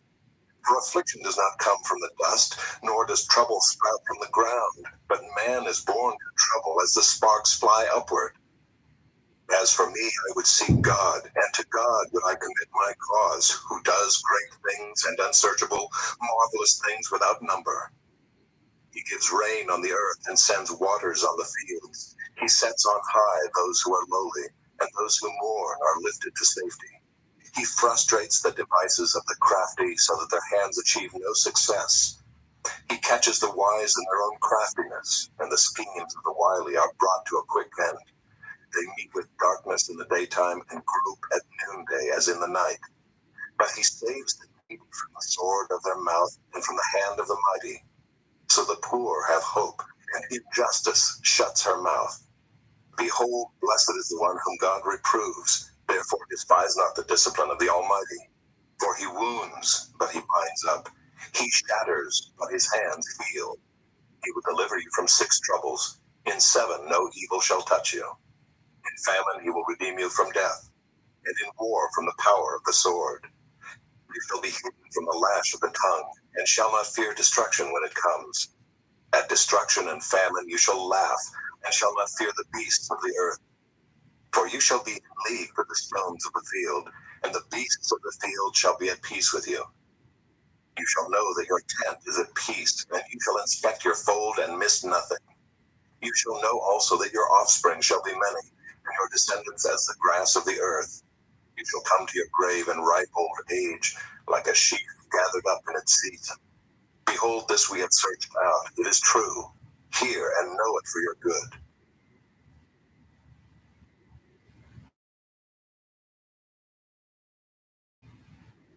Chapter 6. Then Job answered and said, Oh, that my vexation were weighed, and all my calamity laid in the balances. For then it would be heavier than the sand of the sea. Therefore my words have been rash. For the arrows of the Almighty are in me. My spirit drinks their poison. The terrors of God are arrayed against me. Does the wild donkey bray when he has grass, or the ox low over his fodder? Can that which is tasteless be eaten without salt? Or is there any taste in the juice of the mallow? My appetite refuses to touch them. They are as food that is loathsome to me. Though I might have my request, and that God would fulfill my hope, that it would please God to crush me, that he would let loose his hand and cut me off. This would be my comfort. I would even exult in pain unsparing, for I have not denied the words of the Holy One. What is my strength that I should wait? And what is my end that I should be patient? Is my strength the strength of stones, or is my flesh bronze? Have I any help in me when resource is driven from me? He who withholds kindness from a friend forsakes the fear of the Almighty. My brothers are treacherous as a torrent bed, as torrential streams that pass away, which are dark with ice, and where the snow hides itself. When they melt, they disappear. When it is hot, they vanish from their place. The caravans turn aside from their course. They go up into the waste and perish. The caravans of Tema look. The travelers of Sheba hope. They are ashamed because they were confident. They come there and are disappointed. For you have now become nothing. You see my calamity and are afraid. Have I said, make me a gift? Or from your wealth offer a bribe for me? Or deliver me from the adversary's hand? Or redeem me from the hand of the ruthless? Teach me, and I will be silent. Make me understand how I have gone astray. How forceful are upright words. But what does reproof from you reprove? Do you think that you can reprove words when the speech of a despairing man is wind? You would even cast lots over the fatherless and bargain over your friend. But now be pleased to look at me, for I will not lie to your face. Please turn, let no injustice be done. Turn now, my vindication is at stake. Is there any injustice on my tongue? Cannot my palate discern the cause of calamity? Chapter 7. Has not man a hard service on earth, and are not his days like the days of a hired hand? Like a slave who longs for the shadow, and like a hired hand who looks for his wages, so I am allotted months of emptiness, and nights of misery are apportioned to me. When I lie down, I say, when shall I arise? But the night is long, and I am full of tossing till the dawn. My flesh is clothed with worms and dirt. My skin hardens, then breaks out afresh. My days are swifter than a weaver's shuttle, and come to their end without hope. Remember that my life is a breath. My eye will never again see good. The eye of him who sees me will behold me no more. While your eyes are on me, I shall be gone. As the cloud fades and vanishes, so he who goes down to Sheol does not come up. He returns no more to his house, nor does his place know him any more. Therefore I will not restrain my mouth. I will speak in the anguish of my spirit. I will complain in the bitterness of my soul. Am I the sea, or a sea monster, that you set a guard over me? When I say, my bed will comfort me, my couch will ease my complaint, then you scare me with dreams and terrify me with visions, so that I would choose strangling and death rather than my bones. I loathe my life. I would not live forever. Leave me alone, for my days are a breath. What is man that you make so much of him, and that you set your heart on him, visit him every morning, and test him every moment? How long will you not look away from me, nor leave me alone till I swallow my spit? If I sin, what do I do to you, you watcher of mankind? Why have you made me your mark? Why have I become a burden to you? Why do you not pardon my transgression, take away my iniquity? For now I shall lie in the earth. You will seek me, but I shall not be. Chapter 8. Then Bildad the Shuhite answered and said, How long will you say these things, and the words of your mouth be a great wind? Does God pervert justice, or does the Almighty pervert the right? If your children have sinned against him, he has delivered them into the hand of their transgression. If you will seek God and plead with the Almighty for mercy, if you are pure and upright, surely then he will rouse himself for you and restore your rightful habitation. Though your beginning was small, your latter days will be very great. For inquire, please, of bygone ages, and consider what the fathers have searched out. For we are but of yesterday and know nothing, for our days on earth are a shadow. Will they not teach you and tell you and utter words out of their understanding? Can papyrus grow where there is no marsh? Can reeds flourish where there is no water? While yet in flower and not cut down, they wither before any other plant. Such are the paths of all who forget God. The hope of the godless shall perish. His confidence is severed, and his trust is a spider's web. He leans against his house, but it does not stand. He lays hold of it, but it does not endure. He is a lush plant before the sun, and his shoots spread over his garden. His roots entwine the stone heap. He looks upon a house of stones. If he is destroyed from his place, then it will deny him, saying, I have never seen you. Behold, this is the joy of his way, and out of the soil others will spring. Behold, God will not reject a blameless man, nor take the hand of evildoers. He will yet fill your mouth with laughter, and your lips with shouting. Those who hate you will be clothed with shame, and the tent of the wicked will be no more. Chapter 9. Then Job answered and said, Truly I know that it is so, but how can a man be in the right before God? If one wished to contend with him, one could not answer him once in 1,000 times. He is wise in heart and mighty in strength. Who has hardened himself against him and succeeded? He who removes mountains and they know it not, when he overturns them in his anger, who shakes the earth out of its place and its pillars tremble, who commands the sun and it does not rise, who seals up the stars, who alone stretched out the heavens and trampled the waves of the sea, who made the Bear and Orion, the Pleiades and the chambers of the south, who does great things beyond searching out and marvelous things beyond number. Behold, he passes by me and I see him not. He moves on, but I do not perceive him. Behold, he snatches away. Who can turn him back? Who will say to him, What are you doing? God will not turn back his anger. Beneath him bowed the helpers of Rahab. How then can I answer him, choosing my words with him? Though I am in the right, I cannot answer him.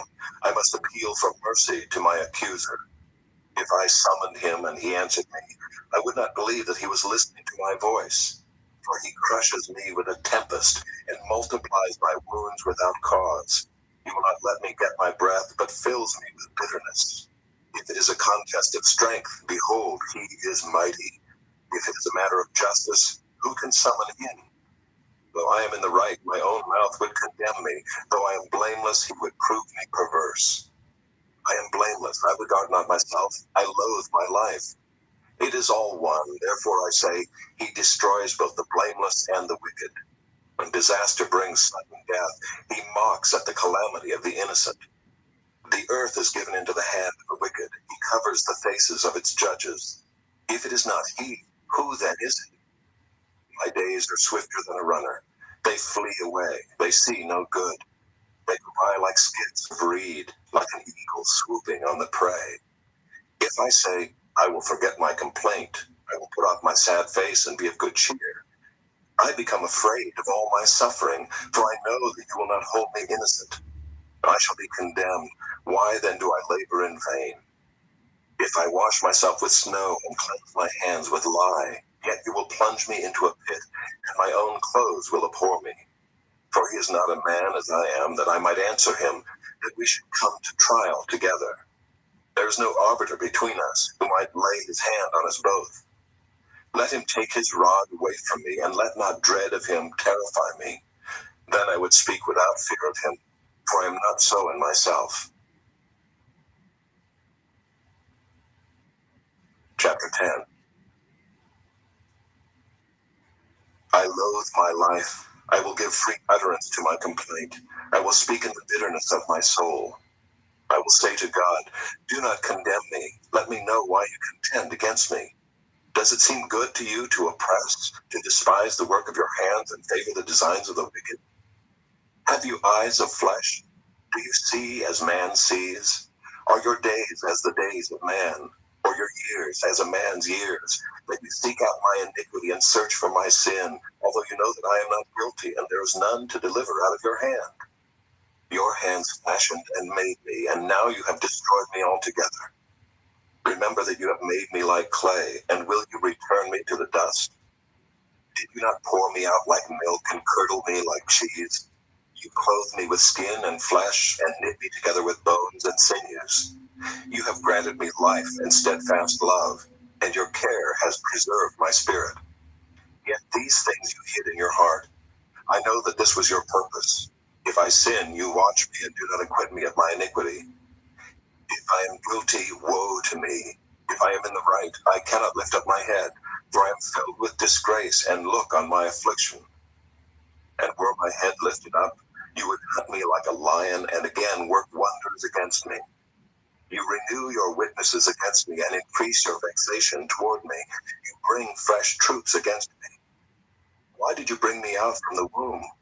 Would that I had died before any eye had seen me, and were as though I had not been carried from the womb to the grave. Are not my days few?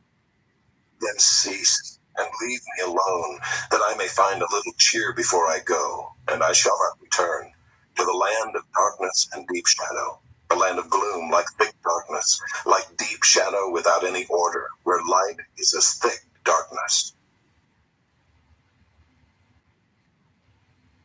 Chapter 11. Then Zophar the Naamathite answered and said, should a multitude of words go unanswered, and a man full of talk be judged right? Should your babble silence men, and when you mock shall no one shame you? For you say, my doctrine is pure, and I am clean in God's eyes.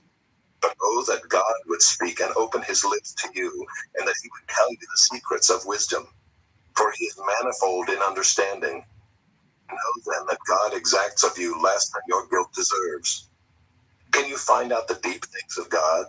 Can you find out the limit of the Almighty? It is higher than heaven. What can you do? Deeper than Sheol. What can you know? Its measure is longer than the earth and broader than the sea. If he passes through and imprisons and summons the court, who can turn him back? For he knows worthless men. When he sees iniquity, will he not consider it? But a stupid man will get understanding when a wild donkey's colt is born a man. If you prepare your heart, you will stretch out your hands toward him. If iniquity is in your hand, put it far away, and let not injustice dwell in your tents. Surely then you will lift up your face without blemish. You will be secure and will not fear. You will forget your misery. You will remember it as waters that have passed away, and your life will be brighter than the noonday. Its darkness will be like the morning, and you will feel secure because there is hope. You will look around and take your rest in security. You will lie down and none will make you afraid. Many will court your favor. But the eyes of the wicked will fail. All who have escaped will be lost to them, and their hope is to breathe their last. Chapter 12. Then Job answered and said, no doubt you are the people, and wisdom will die with you. But I have understanding as well as you. I am not inferior to you. Who does not know such things as these? I am a laughingstock to my friends. I, who called to God, and he answered me, a just and blameless man, am a laughingstock. In the thought of one who is at ease, there is contempt for misfortune. It is ready for those whose feet slip.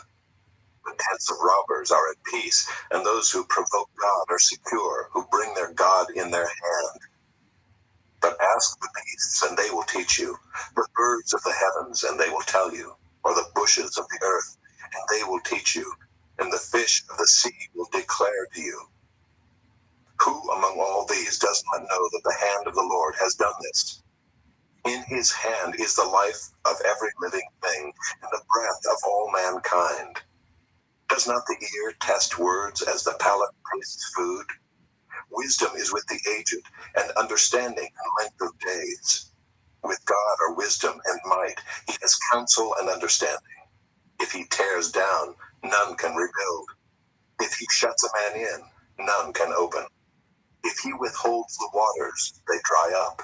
If he sends them out, they overwhelm the land. With him are strength and sound wisdom. The deceived and the deceiver are his. He leads counselors away stripped, and judges he makes fools. He looses the bonds of kings and binds a waistcloth on their hips. He leads priests away stripped and overthrows the mighty.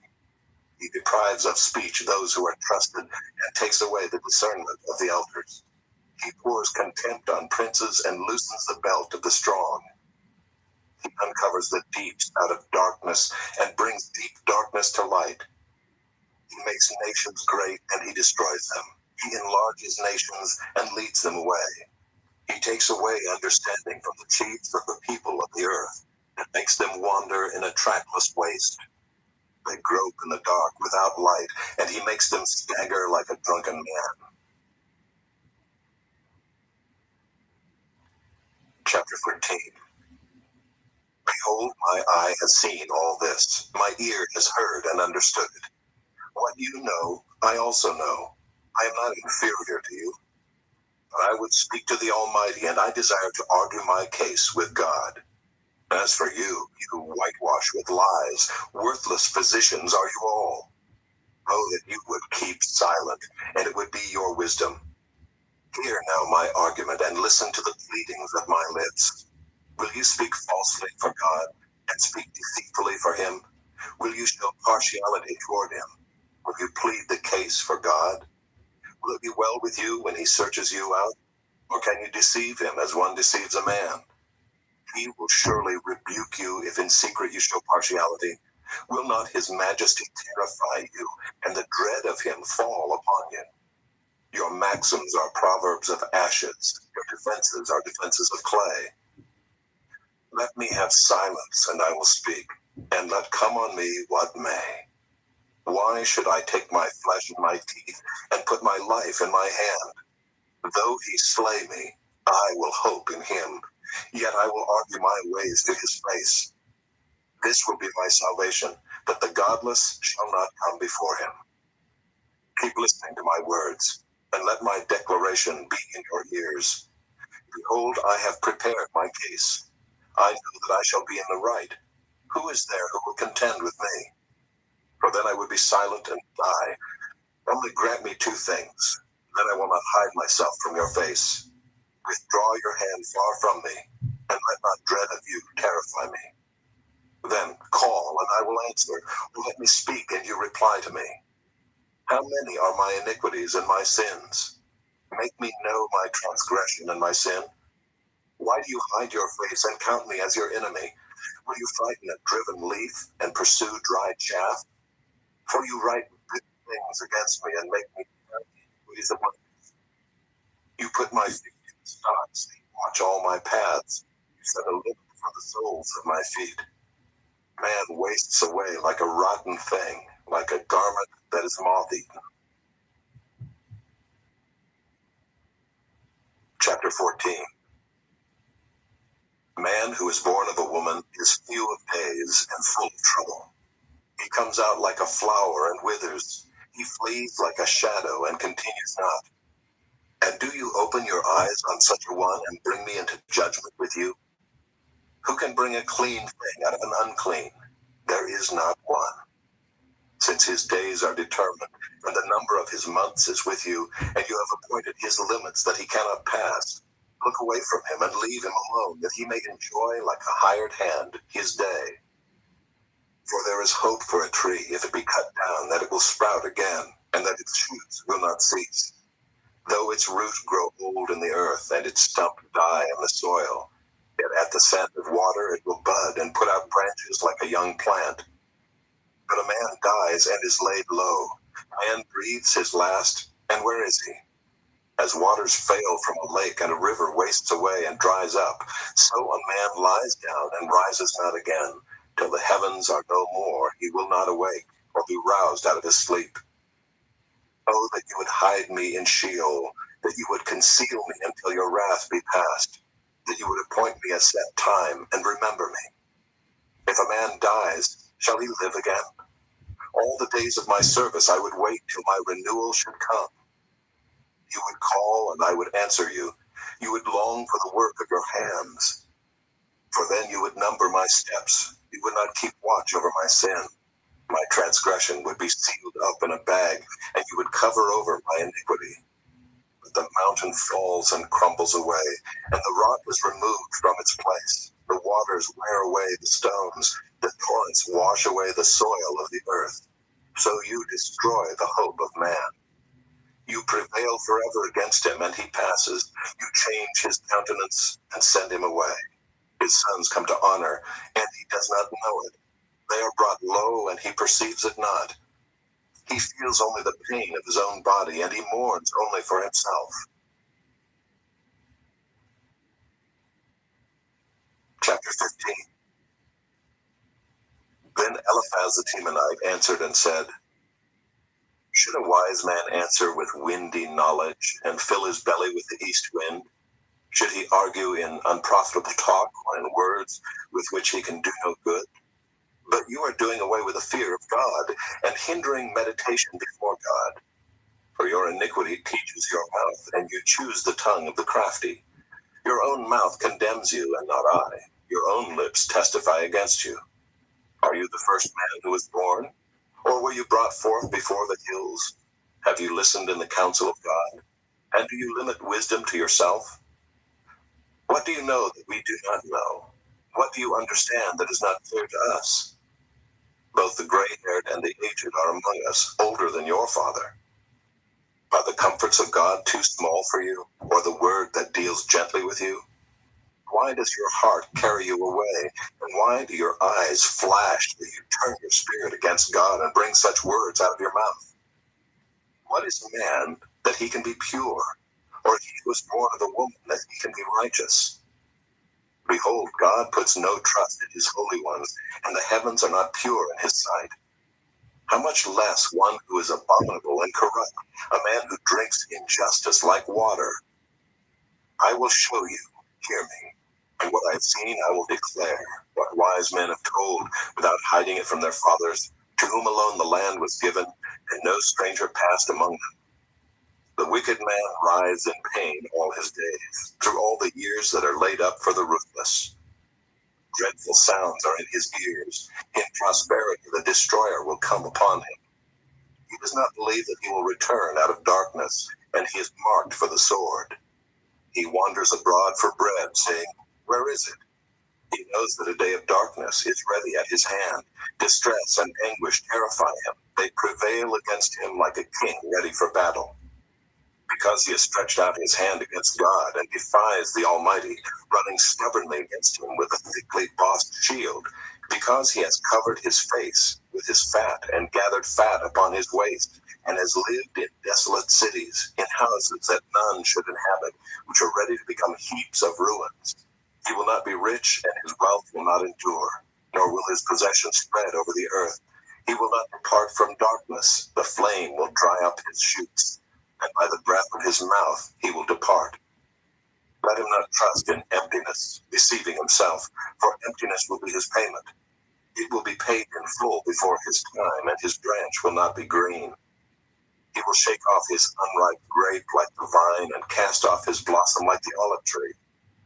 For the company of the godless is barren, and fire consumes the tents of bribery. They conceive trouble and give birth to evil, and their womb prepares deceit.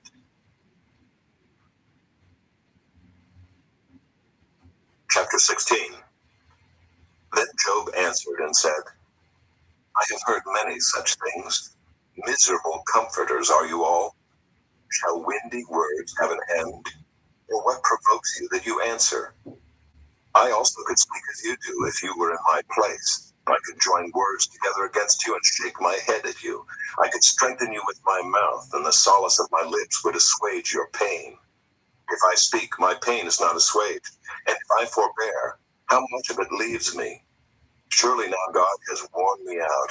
He has made desolate all my company, and he has shriveled me up, which is a witness against me, and my leanness has risen up against me. It testifies to my face. He has torn me in his wrath and hated me. He has gnashed his teeth at me. My adversary sharpens his eyes against me. Men have gaped at me with their mouth. They have struck me insolently on the cheek. They mass themselves together against me. God gives me up to the ungodly and casts me into the hands of the wicked. I was at ease and he broke me apart. He seized me by the neck and dashed me to pieces. He set me up as his target. His archers surround me. He slashes open my kidneys and does not spare. He pours out my gall on the ground. He breaks me with breach upon breach. He runs upon me like a warrior. I have sewed sackcloth upon my skin and have laid my strength in the dust. My face is red with weeping, and on my eyelids is deep darkness, although there is no violence in my hands, and my prayer is pure. O earth, cover not my blood, and let my cry find no resting place. Even now, behold, my witness is in heaven, and he who testifies for me is on high. My friends scorn me. My eye pours out tears to God, that he would argue the case of a man with God, as a son of man does with his neighbor. For when a few years have come, I shall go the way from which I shall not return.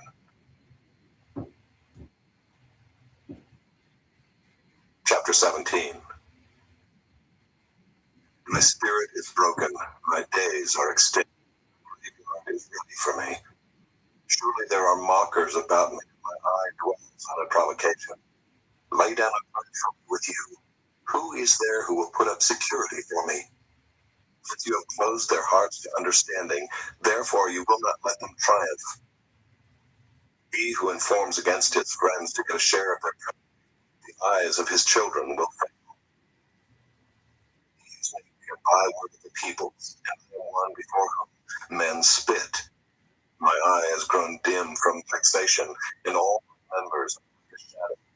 The upright are appalled at this, and the innocent stirs itself up against the godless.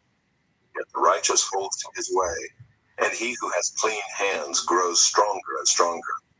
But you, come on again, all of you, and I shall not find a wise man among you.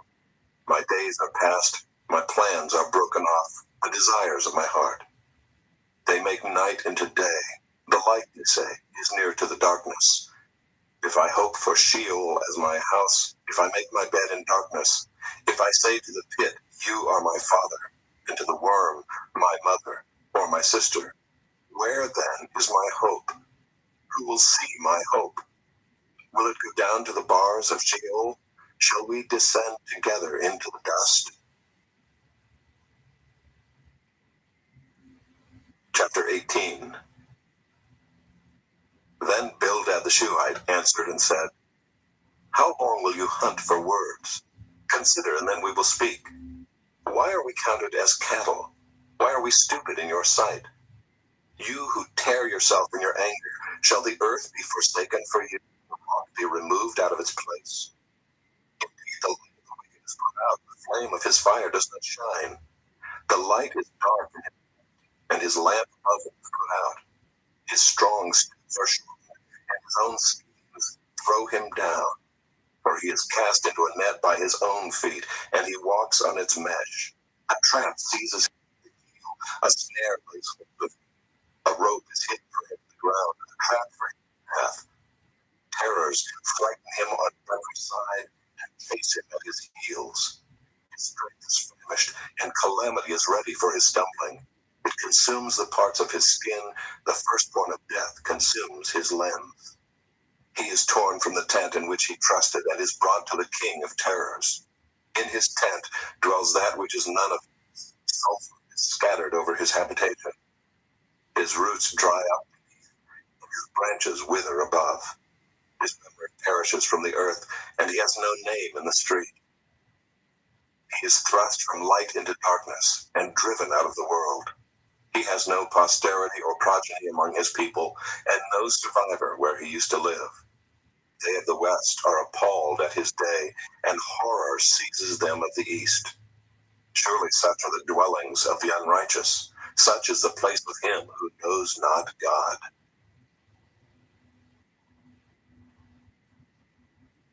Chapter 19.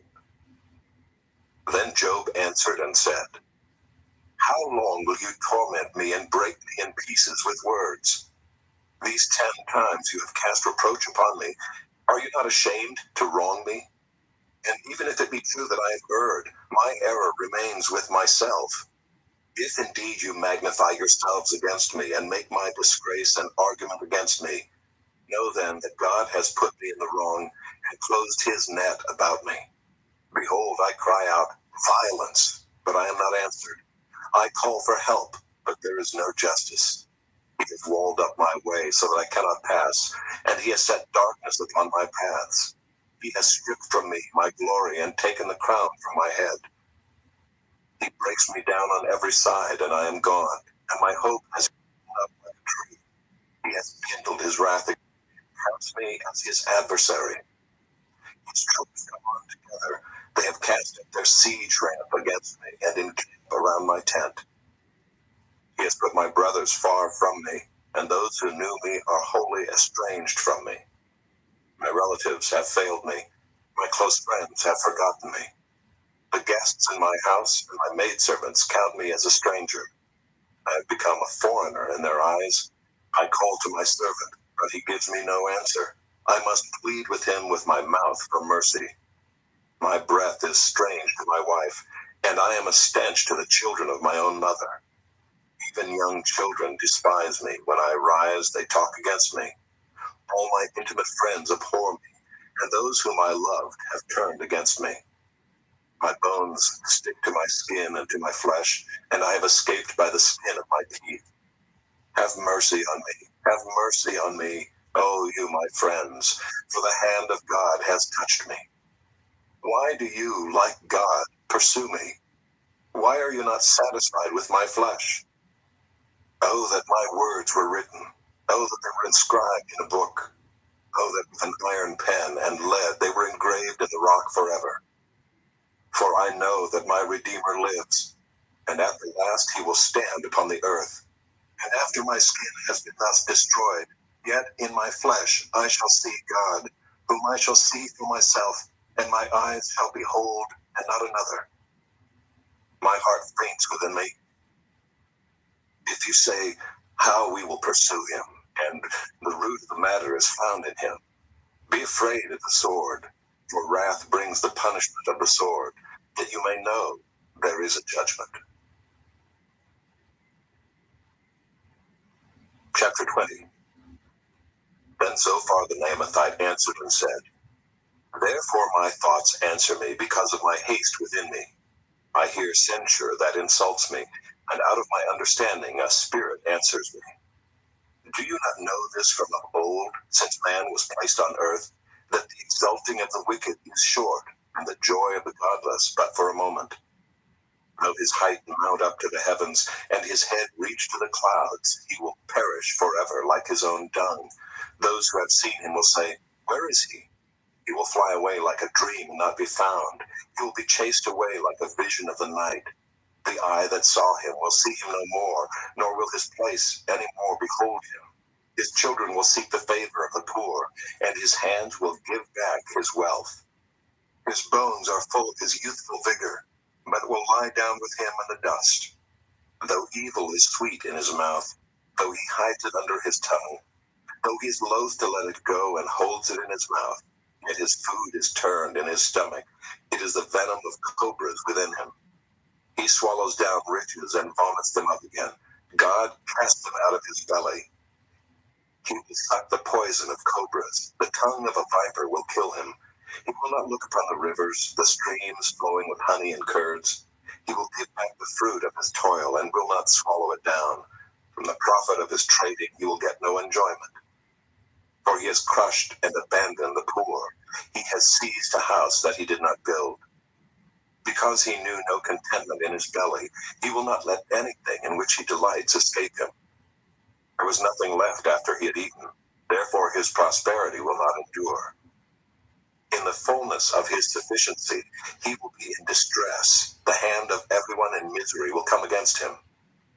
To fill his belly to the full, God will send his burning anger against him and rain it upon him into his body. He will flee from an iron weapon. A bronze arrow will strike him through. It is drawn forth and comes out of his body. The glittering point comes out of his gallbladder. Terrors come upon him. Utter darkness is laid up for his treasures. A fire not fanned will devour him. What is left in his tent will be consumed. The heavens will reveal his iniquity, and the earth will rise up against him. The possessions of his house will be carried away, dragged off in the day of God's wrath. This is the wicked man's portion from God, the heritage decreed for him by God.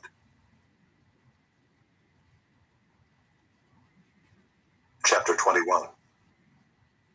Then Job answered and said, Keep listening to my words, and let this be your comfort. Bear with me, and I will speak. And after I have spoken, mock on. As for me, is my complaint against man? Why should I not be impatient? Look at me and be appalled, and lay your hand over your mouth. When I remember, I am dismayed, and shuddering seizes my flesh. Why do the wicked live, reach old age, and grow mighty in power? Their offspring are established in their presence, and their descendants before their eyes. Their houses are safe from fear, and no rod of God is upon them. Their bull breeds without fail, their cow calves and does not miscarry. They send out their little boys like a flock, and their children dance. They sing to the tambourine and the lyre, and rejoice to the sound of the pipe. They spend their days in prosperity, and in peace they go down to Sheol. They say to God, Depart from us. We do not desire the knowledge of your ways. What is the Almighty that we should serve him? And what profit do we get if we pray to him? Behold, is not their prosperity in their hand? The counsel of the wicked is far from me. How often is it that the lamp of the wicked is put out, that their calamity comes upon them? That God distributes pains in his anger? That they are like straw before the wind, and like chaff that the storm carries away? You say, God stores up their iniquity for their children. Let him pay it out to them, that they may know it, that their own eyes see their destruction, and let them drink of the wrath of the Almighty. For what do they care for their houses after them, when the number of their months is cut off? Will any teach God knowledge, seeing that he judges those who are on high? One dies in his full vigor, being wholly at ease and secure, his pails full of milk, and the marrow of his bones moist. Another dies in bitterness of soul, never having tasted of prosperity. They lie down alike in the dust, and the worms cover them. Behold, I know your thoughts and your schemes to wrong me. For you say, Where is the house of the prince? Where is the tent in which the wicked lived? Have you not asked those who travel the roads, and do you not accept their testimony, that the evil man is spared in the day of calamity, that he is rescued in the day of wrath? Who declares his way to his face, and who repays him for what he has done? When he is carried to the grave, watch is kept over his tomb. The clods of the valley are sweet to him. All mankind follows after him, and those who go before him are innumerable. How then will you comfort me with empty nothings? There is nothing left of your answers but falsehood. Chapter 22. Then Eliphaz the Temanite answered and said, Can a man be profitable to God? Surely he who is wise is profitable to himself. Is it any pleasure to the Almighty if you are in the right, or is it gain to him if you make your ways blameless? Is it for your fear of him that he reproves you and enters into judgment with you? Is not your evil abundant? There is no end to your iniquities, for you have exacted pledges of your brothers for nothing, and stripped the naked of their clothing. You have given no water to the weary to drink, and you have withheld bread from the hungry.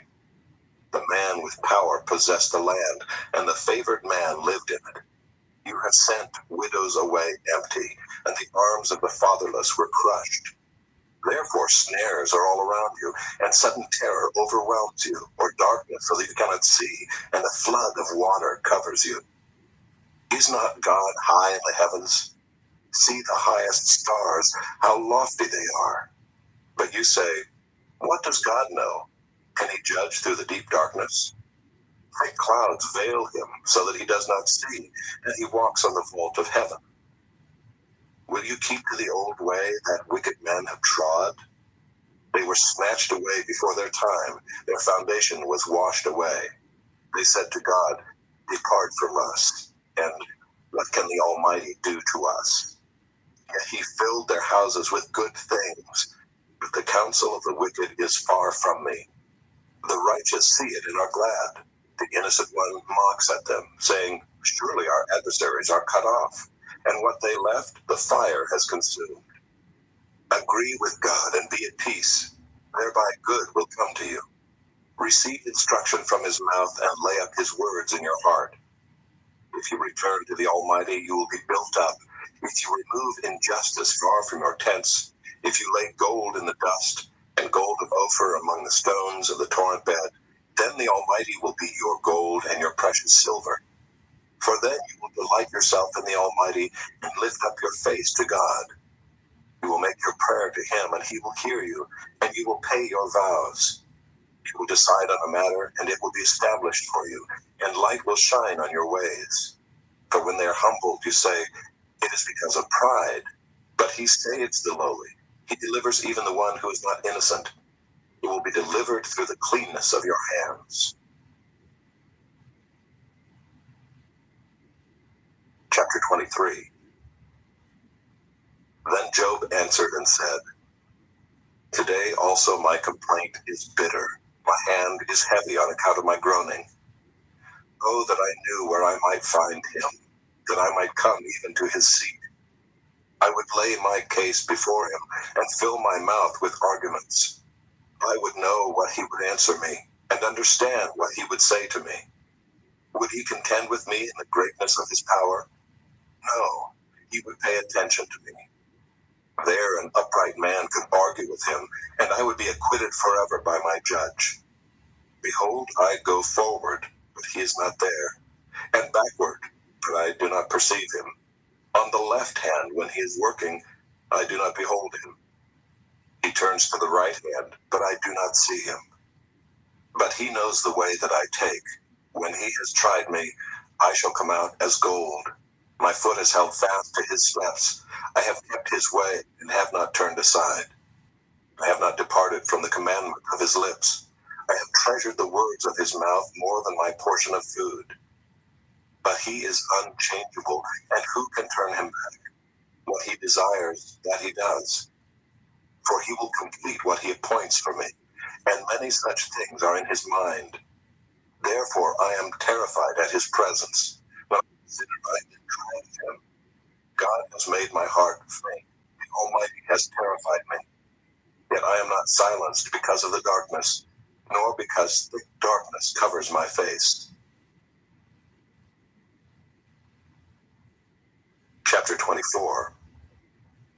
Why are not times of judgment kept by the Almighty? And why do those who know him never see his days? Some move landmarks, they seize flocks and pasture them. They drive away the donkey of the fatherless. They take the widow's ox for a pledge. They thrust the poor off the road. The poor of the earth all hide themselves. Behold, like wild donkeys in the desert, the poor go out to their toil, seeking game. The wasteland yields food for their children. They gather their fodder in the field, and they glean the vineyard of the wicked man. They lie all night naked, without clothing, and have no covering in the cold. They are wet with the rain of the mountains and cling to the rock for lack of shelter. There are those who snatch the fatherless child from the breast, and they take a pledge against the poor. They go about naked, without clothing. Hungry, they carry the sheaves. Among the olive rows of the wicked they make oil. They tread the wine presses, but suffer thirst. From out of the city the dying groan, and the soul of the wounded cries for help. Yet God charges no one with wrong. There are those who rebel against the light, who are not acquainted with its ways, and do not stay in its paths. The murderer rises before it is light, that he may kill the poor and needy, and in the night he is like a thief.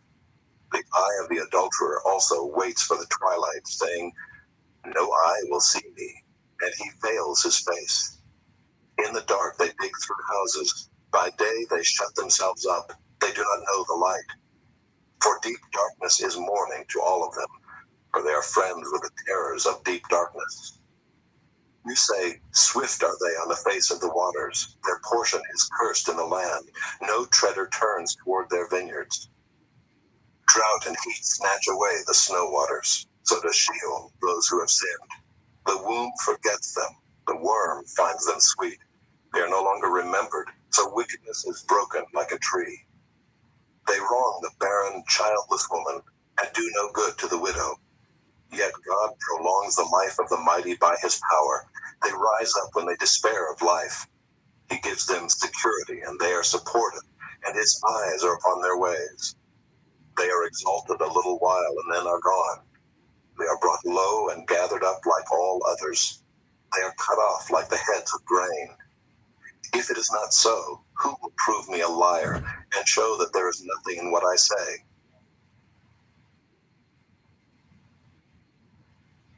Chapter 25.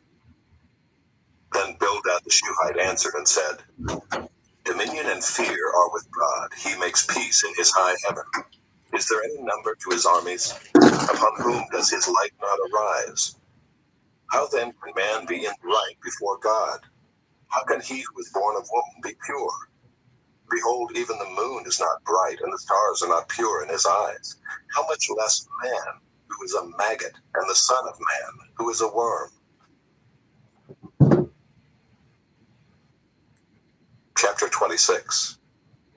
Then Job answered and said, how you have helped him who has no power, how you have saved the arm that has no strength, how you have counseled him who has no wisdom, and plentifully declared sound knowledge.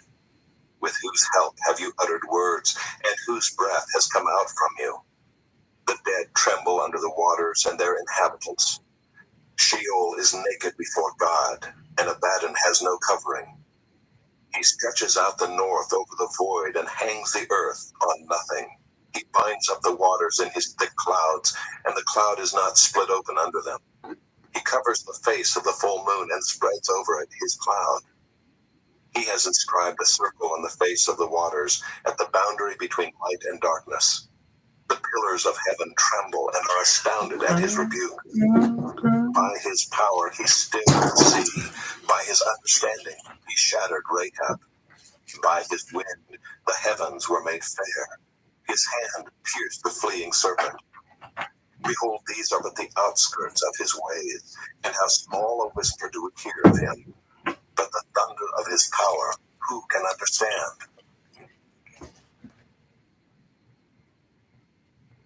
Chapter 27.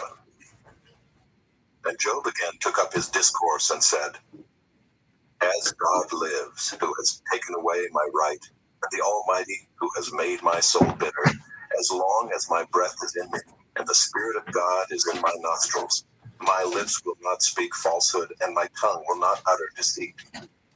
Far be it from me to say that you are right. Till I die, I will not put away my integrity from me. I hold fast my righteousness and will not let it go. My heart does not reproach me for any of my days. Let my enemy be as the wicked, and let him who rises up against me be as the unrighteous. For what is the hope of the godless when God cuts him off, when God takes away his life? Will God hear his cry when distress comes upon him? Will he take delight in the Almighty? Will he call upon God at all times? I will teach you concerning the hand of God. What is with the Almighty I will not conceal. Behold, all of you have seen it yourselves. Why then have you become altogether vain? This is the portion of a wicked man with God, and the heritage that oppressors receive from the Almighty. If his children are multiplied, it is for the sword, and his descendants have not enough bread. Those who survive him the pestilence buries, and his widows do not weep. Though he heap up silver like dust, and pile up clothing like clay, he may pile it up, but the righteous will wear it, and the innocent will divide the silver. He builds his house like a moth's, like a booth that a watchman makes. He goes to bed rich, but will do so no more. He opens his eyes, and his wealth is gone. Terrors overtake him like a flood. In the night, a whirlwind carries him off. The east wind lifts him up, and he is gone. It sweeps him out of his place. It hurls at him without pity. He flees from its power in headlong flight. It claps its hands at him and hisses at him from its place. Chapter 28. Surely there is a mine for silver and a place for gold that they refine. Iron is taken out of the earth and copper is smelted from the ore. Man puts an end to darkness and searches out to the farthest limit the ore in gloom and deep darkness. He opens shafts in a valley away from where anyone lives. They are forgotten by travelers. They hang in the air, far away from mankind. They swing to and fro. As for the earth, out of it comes bread, but underneath it is turned up as by fire. Its stones are the place of sapphires, and it has dust of gold. That path no bird of prey knows, and the falcon's eye has not seen it. The proud beasts have not trodden it. The lion has not passed over it. Man puts his hand to the flinty rock and overturns mountains by the roots. He cuts out channels in the rocks, and his eye sees every precious thing. He dams up the streams so that they do not trickle, and the thing that is hidden he brings out to light. But where shall wisdom be found? And where is the place of understanding? Man does not know its worth, and it is not found in the land of the living. The deep says, "It is not in me," and the sea says, "It is not with me." It cannot be bought for gold, and silver cannot be weighed as its price. It cannot be valued in the gold of Ophir, in precious onyx or sapphire. Gold and glass cannot equal it, nor can it be exchanged for jewels of fine gold. No mention shall be made of coral or of crystal. The price of wisdom is above pearls. The topaz of Ethiopia cannot equal it, nor can it be valued in pure gold. From where does wisdom come? Where is the place of understanding? It is hidden from the eyes of all living and concealed from the birds of the air. Abaddon and Death say, "We have heard a rumor of it with our ears." God understands the way to it, and he knows its place, for he looks to the ends of the earth and sees everything under the heavens. When he gave to the wind its weight and apportioned the waters by measure, when he made a decree for the rain and a way for the lightning of the thunder, and he saw it and declared it. He established it and searched it out. And he said to man, "Behold, the fear of the Lord, that is wisdom, and to turn away from evil is understanding." Chapter 29. And Job again took up his discourse and said, "Oh, that I were as in the months of old, as in the days when God watched over me, when his lamp shone upon my head, and by his light I walked through darkness, as I was in my prime, when the friendship of God was upon my tent. The Almighty was yet with me, and my children were all around me. But my steps were washed with butter, and the rock poured out for me streams of oil. And I went out to the gate of the city, when I prepared my seat in the square. The young men saw me and withdrew, and the aged rose and stood. The princes refrained from talking, and laid their hand on their mouth. The voice of the nobles was hushed, and the tongue stuck to the roof of their mouth. When the ear heard, it called me blessed, and when the eye saw, it approved. Because I delivered the poor who cried for help, and the fatherless who had none to help him. The blessing of him who was about to perish came upon me, and I caused the widow's heart to sing for joy. I put on righteousness, and it clothed me. My justice was like a robe and a turban. I was eyes to the blind and feet to the lame. I was a father to the needy, and I searched out the cause of him whom I did not know. I broke the fangs of the unrighteous, and made him drop his prey from his teeth. Then I thought, I shall die in my nest, and I shall multiply my days as the sand. My roots spread out to the waters, with the dew all night on my branches, my glory fresh with me, and my bow ever new in my hand. Men listened to me and waited and kept silence for my counsel. After I spoke, they did not speak again, and my word dropped upon them. They waited for me as for the rain, and they opened their mouths as for the spring rain. I smiled on them when they had no confidence, and the light of my face they did not cast down. I chose their way and sat as chief, and I lived like a king among his troops, like one who comforts mourners. Chapter 30. But now they laugh at me, men who are younger than I, whose fathers I would have disdained to set with the dogs of my flock. What could I gain from the strength of their hands, men whose vigor is gone?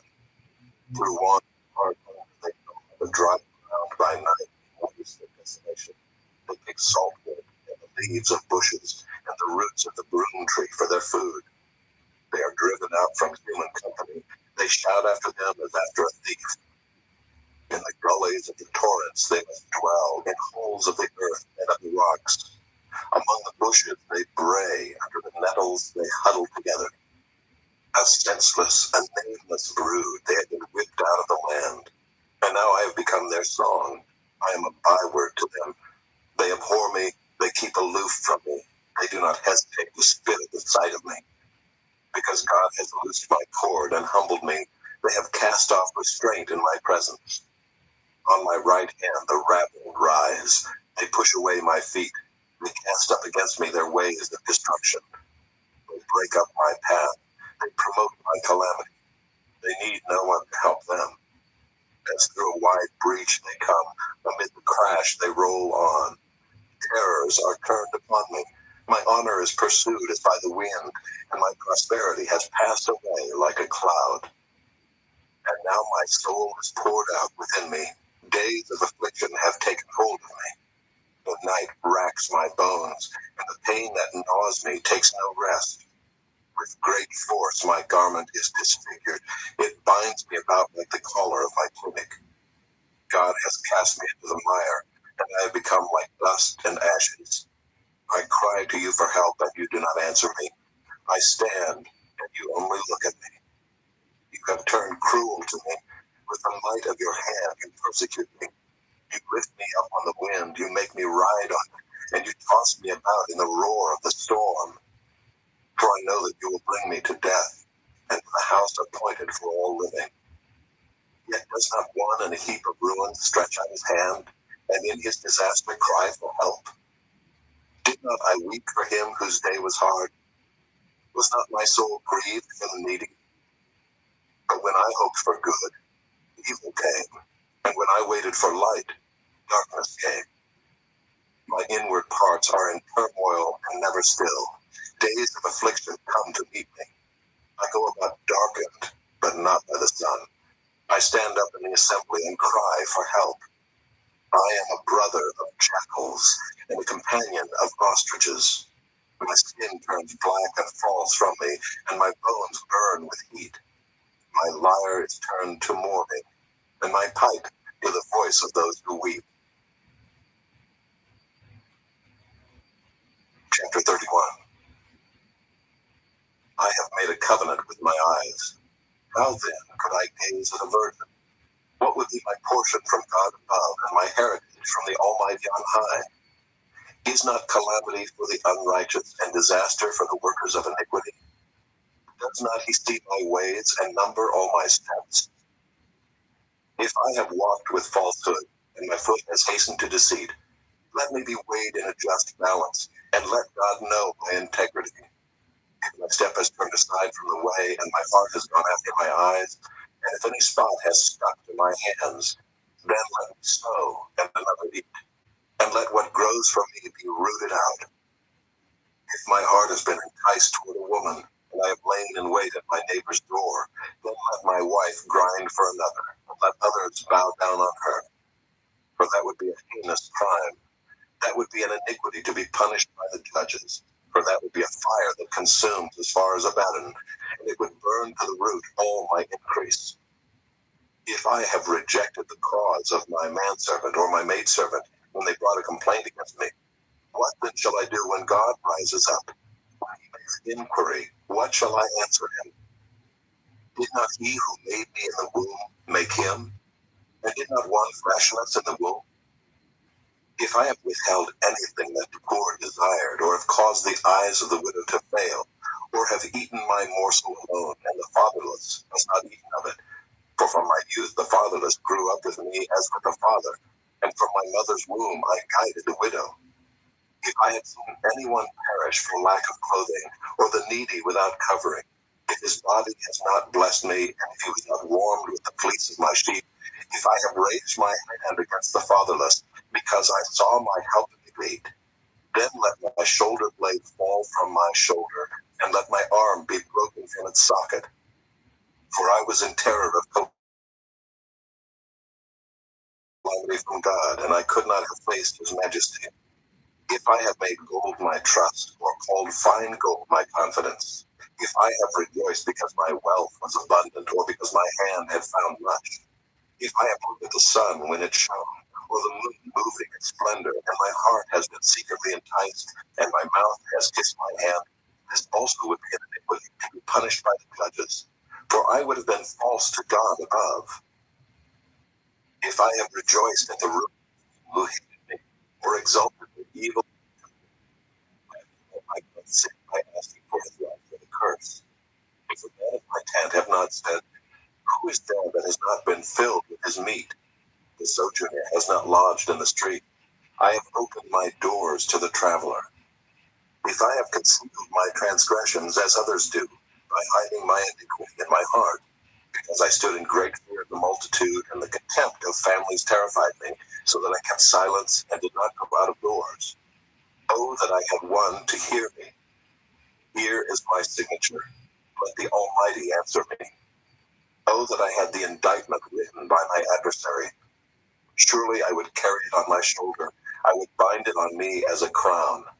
I would give him an account of all my steps. Like a prince, I would approach him.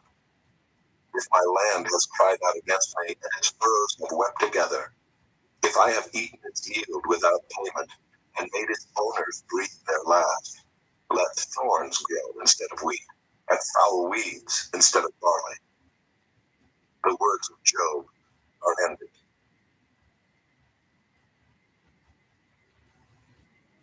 Chapter 32. So these three men ceased to answer Job, because he was righteous in his own eyes. Then Elihu, the son of Barachel the Buzite, of the family of Ram, burned with anger. He burned with anger at Job, because he justified himself rather than God. He burned with anger also at Job's three friends, because they had found no answer, although they had declared Job to be in the wrong. Now Elihu had waited to speak to Job, because they were older than he. And when Elihu saw that there was no answer in the mouth of these three men, he burned with anger. And Elihu, the son of Barachel the Buzite, answered and said, I am young in years, and you are aged. Therefore I was timid and afraid to declare my opinion to you. I said, let days speak, and many years teach wisdom. But it is the spirit in man, the breath of the Almighty, that makes him understand. It is not the old who are wise, nor the aged who understand what is right. Therefore I say, listen to me. Let me also declare my opinion. Behold, I waited for your words. I listened for your wise sayings while you searched out what to say. I gave you my attention, and behold, there was none among you who refuted Job or who answered his words. Beware lest you say, we wisdom, God language, not a man. He has not directed his words against me, and I will not answer him with your speeches. They are dismayed, they answer no more. They have not a word to say. And shall I wait because they do not speak, because they stand there and answer no more? I also will answer with my share. I also will declare my opinion. For I am full of words, the spirit within me constrains me. Behold, my belly is like wine that has no vent, like new wineskin ready to burst. I must speak that I may find relief. I must open my lips and answer. I will not show partiality to any man or use flattery toward any person, for I do not know how to flatter, else my Maker would soon take me away. Chapter 33. But now hear my speech, O Job, and listen to all my words. Behold, I open my mouth, the tongue in my mouth speaks. My words declare the uprightness of my heart, and what my lips know they speak sincerely. The Spirit of God has made me, and the breath of the Almighty gives me life. Answer me if you can. Set your words in order before me. Take your stand. Behold, I am toward God as you are. I too was pinched off from a piece of clay. Behold, no fear of me need terrify you. My pressure will not be heavy upon you. Surely you have spoken in my ears, and I have heard the sound of your words. You say, I am pure without transgression. I am clean, and there is no iniquity in me. Behold, he finds occasions against me. He counts me as his enemy. He puts my feet in the stocks and watches all my paths. Behold, in this you are not right. I will answer you, for God is greater than man. Why do you contend against him, saying he will answer none of man's words? For God speaks in one way, and in two, though man does not perceive it.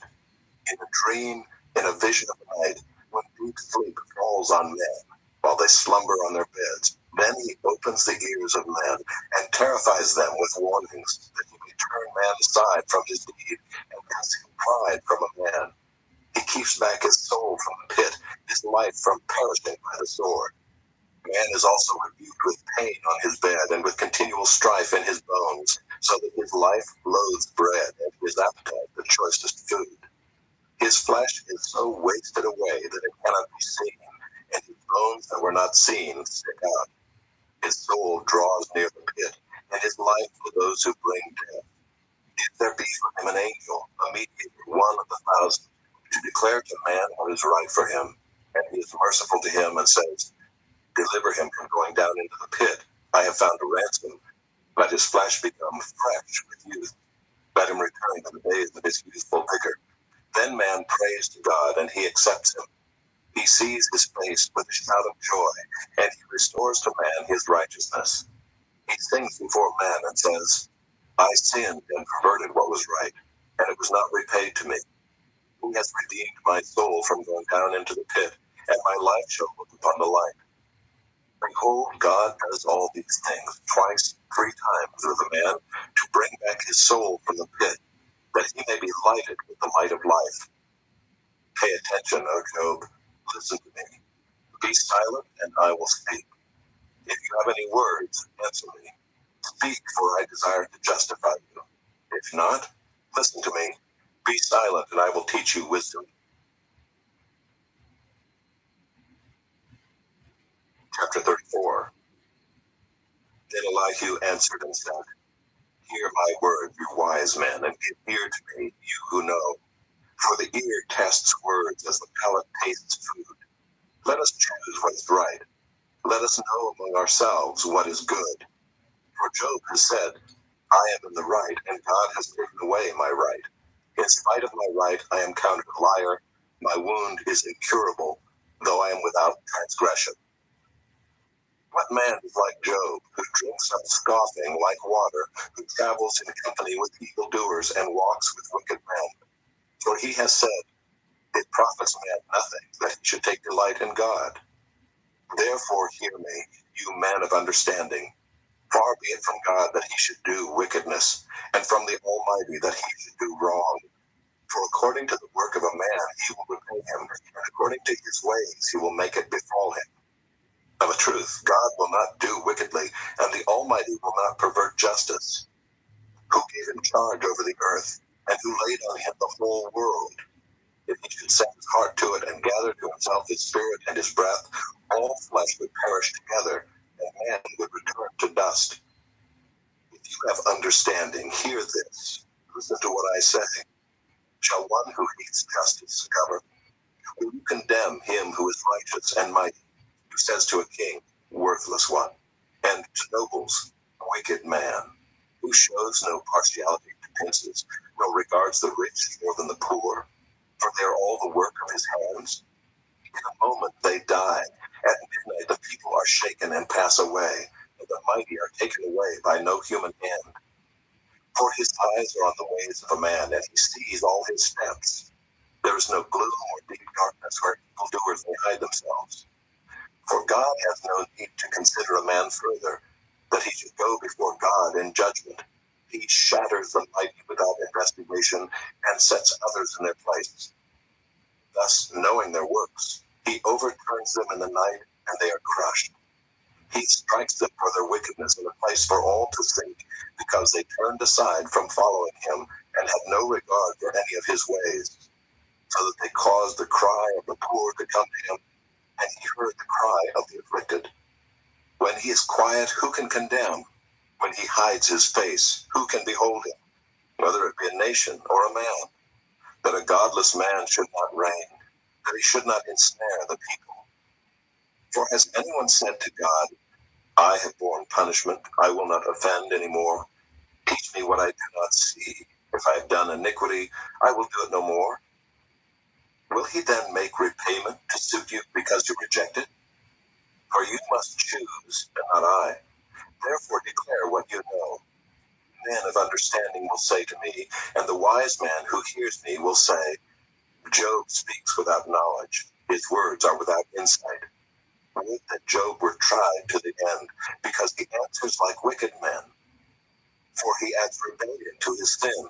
He claps his hands among us and multiplies his words against God. Chapter 35. And Elihu answered and said, Do you think this to be just? Do you say it is my right before God? That you ask, what advantage have I? How am I better off than if I had sinned? I will answer you and your friends with you. Look at the heavens and see, and behold the clouds which are higher than you. If you have sinned, what do you accomplish against him? And if your transgressions are multiplied, what do you do to him? If you are righteous, what do you give to him? Or what does he receive from your hand? Your wickedness concerns a man like yourself, and your righteousness a son of man. Because of the multitude of oppressions, people cry out. They call for help because of the arm of the mighty. But none says, Where is God like, who gives songs at night, who teaches more than the beasts of the earth, and makes us wiser than the birds of the heavens? There they cry out, but he does not answer, because of the pride of evil men. Surely God does not hear an empty cry, nor does the Almighty regard it. How much less when you say that you do not see him, that the case is before him, and you are waiting for him. And now because his anger does not punish, and he does not take much note of transgression, Job opens his mouth in empty talk. He multiplies words without knowledge. Chapter 36. And Elihu continued and said, Bear with me a little, and I will show you, for I have yet something to say on God's behalf. I will get my knowledge from afar and ascribe righteousness to my Maker. For truly my words are not false. One who is perfect in knowledge is with you. Behold, God is mighty and does not despise any. He is mighty in strength of understanding. He does not keep the wicked alive, but gives the afflicted their right. He does not withdraw his eyes from the righteous, but with kings on the throne he sets them forever, and they are exalted. And if they are bound in chains and caught in the cords of affliction, then he declares to them their work and their transgressions, that they are behaving arrogantly. He opens their ears to instruction and commands that they return from iniquity. If they listen and serve him, they complete their days in prosperity and their years in pleasantness. But if they do not listen, they perish by the sword and die without knowledge. The godless in heart cherish anger. They do not cry for help when he binds them. They die in youth, and their life ends among the cult prostitutes. He delivers the afflicted by their affliction, and opens their ear by adversity. He also allured you out of distress into a broad place where there was no cramping. and what was set on your table was full of fatness. But you are full of the judgment on the wicked. Judgment and justice seize you. Beware lest wrath entice you into scoffing, and let not the greatness of the ransom turn you aside. Will your cry for help avail to keep you from distress, or all the force of your strength? Do not long for the night when peoples vanish in their place. Take care. Do not turn to iniquity, for this you have chosen rather than affliction. Behold, God is exalted in his power. Who is a teacher like him? Who has prescribed for him his way? Or who can say, you have done wrong? Remember to extol his work of which men have sung. All mankind has looked on it. Man beholds it from afar. Behold, God is great, and we know him not. The number of his years is unsearchable. For he draws up the drops of water, and distills his mist in rain, which the skies pour down and drop on mankind abundantly. Can anyone understand the spreading of the clouds, the thunderings of his pavilion? Behold, he scatters his lightning about him, and covers the roots of the sea. For by these he judges peoples. He gives food in abundance. He covers his hands with the lightning, and commands it to strike the mark. Its crashing declares his presence. The cattle also declare that he rises. Chapter 37. At this also my heart trembles and leaps out of its place. Keep listening to the thunder of his voice and the rumbling that comes from his mouth. Under the whole heaven he lets it go, and his lightning to the corners of the earth. After it his voice roars. He thunders with his majestic voice, and he does not restrain the lightnings when his voice is heard. God thunders wondrously with his voice. He does great things that we cannot comprehend. For to the snow, he says, fall on the earth, likewise to the downpour, his mighty downpour. He seals up the hand of every man, that all men whom he made may know it. That the beasts go into their lairs and remain in their dens. From its chamber comes the whirlwind, and cold from the scattering winds. By the breath of God ice is given, and the broad waters are frozen fast. He loads the thick cloud with moisture. The clouds scatter his lightning. They turn around and around by his guidance to accomplish all that he commands them on the face of the habitable world. Whether for correction or for his land or for love, he causes it to happen. Hear this, O Job. Stop and consider the wondrous works of God. Do you know how God lays his command upon them and causes the lightning of his cloud to shine? Do you know the balancings of the clouds, the wondrous works of him who is perfect in knowledge, whose garments are hot when the earth is still because of the south wind? Can you, like him, spread out the skies, hard as a cast metal mirror? Teach us what we shall say to him. We cannot draw up our case because of darkness. Shall it be told him that I would speak? Did a man ever wish that he would be swallowed up? And now no one looks on the light when it is bright in the skies, when the wind has passed and cleared them. Out of the north comes golden splendor. God is clothed with majesty. The Almighty, we cannot find him. He is great in power. Justice and abundant righteousness he will not violate. Therefore men fear him. He does not regard any who are wise in their own conceit. Chapter 38. Then the Lord answered Job out of the whirlwind and said, who is this that darkens counsel by words without knowledge? Dress for action like a man. I will question you, and you make it known to me. Where were you when I laid the foundation of the earth? Tell me if you have understanding. Who determined its measurements? Surely you know. Or who stretched a line upon it? On what were its bases sunk, or who laid its cornerstone? When the morning stars sang together, and all the sons of God shouted for joy. Or who shut in the sea with doors when it burst out from the womb? When I made clouds its garment, and thick darkness its swaddling band, and prescribed limits for it, and set bars and doors, and said, Thus far shall you come and no farther, and here shall your proud waves be stayed. Have you commanded the morning since your days began, and caused the dawn to know its place, that it might take hold of the skirts of the earth, and the wicked be shaken out of it? It is changed like clay under the steel, and its features stand out like a garment. From the wicked their light is withheld, and their uplifted arm is broken.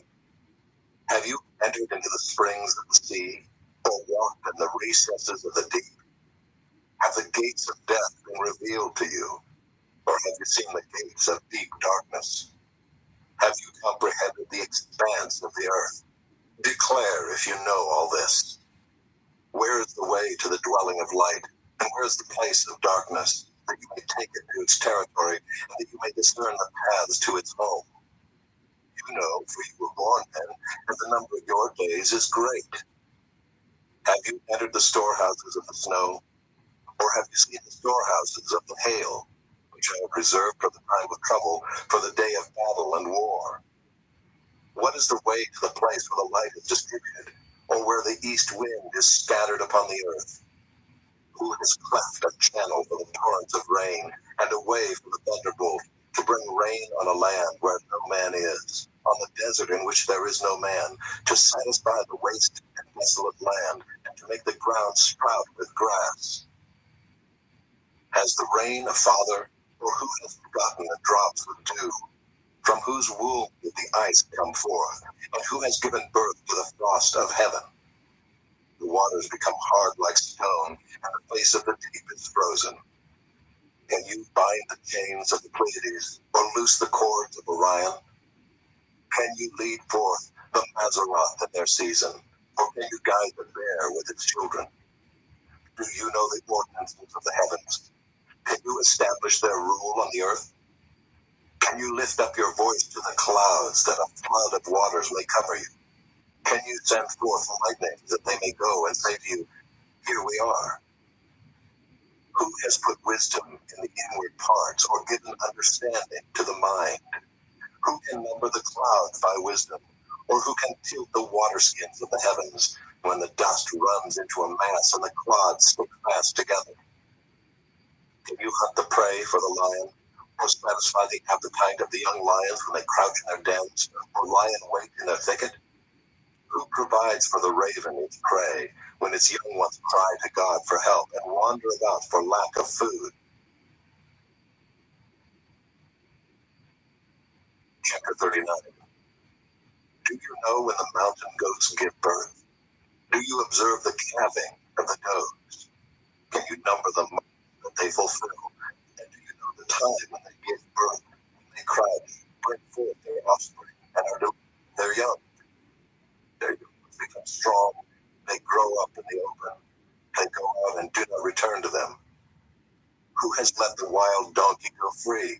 Who has loosed the bonds of the swift donkey, to whom I have given the arid plain for his home, and the salt land for his dwelling place? He scorns the tumult of the city, he hears not the shouts of the driver. He ranges the mountains as his pasture, and he searches after every green thing. Is the wild ox willing to serve you? Will he spend the night at your manger? Can you bind him in the furrow with ropes, or will he harrow the valleys after you? Will you depend on him because his strength is great, and will you leave to him your labor? Do you have faith in him that he will return your grain and gather it to your threshing floor? The wings of the ostrich wave proudly, but are they the pinions and plumage of love?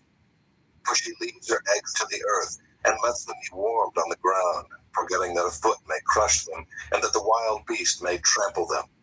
She deals cruelly with her young, as if they were not hers. Though her labor be in vain, yet she has no fear, because God has made her forget wisdom, and given her no share in understanding. When she rouses herself to flee, she laughs at the horse and his rider. Do you give the horse his might? Do you clothe his neck with a mane? Do you make him leap like the locust? His majestic snorting is terrifying. He paws in the valley and exults in his strength. He goes out to meet the weapons. He laughs at fear and is not dismayed. He does not turn back from the sword. Upon him rattle the quiver, the flashing spear, and the javelin. With fierceness and rage he swallows the ground. He cannot stand still at the sound of the trumpet. When the trumpet sounds, he says, "Aha!" He smells the battle from afar, the thunder of the captains and the shouting. Is it by your understanding that the hawk soars and spreads his wings toward the south? Is it at your command that the eagle mounts up and makes his nest on high? On the rock he dwells and makes his home, on the rocky crag and stronghold. From there he spies out the prey, his eyes behold it from far away. His young ones suck up blood, and where the slain are, there is he.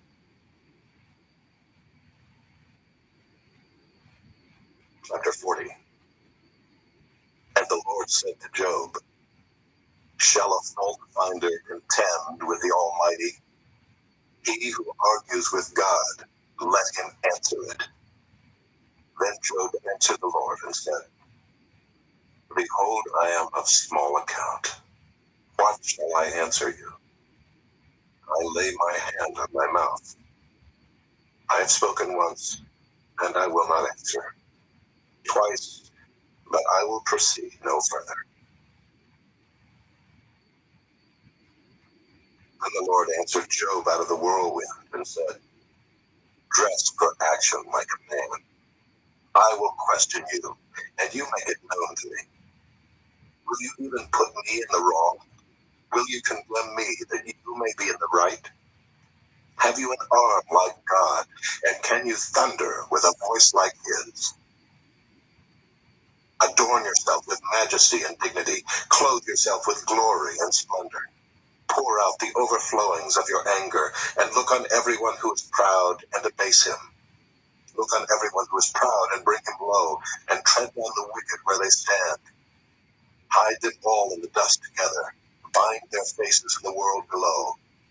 Then will I also acknowledge to you that your own right hand can save you. Behold, Behemoth, which I made as I made you. He eats grass like an ox. Behold his strength in his loins, and his power in the muscles of his belly. He makes his tail stiff like a cedar.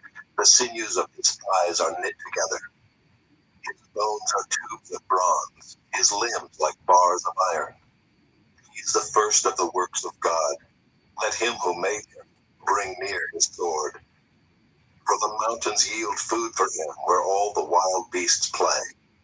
Under the lotus plants he lies, in the shelter of the reeds and in the marsh.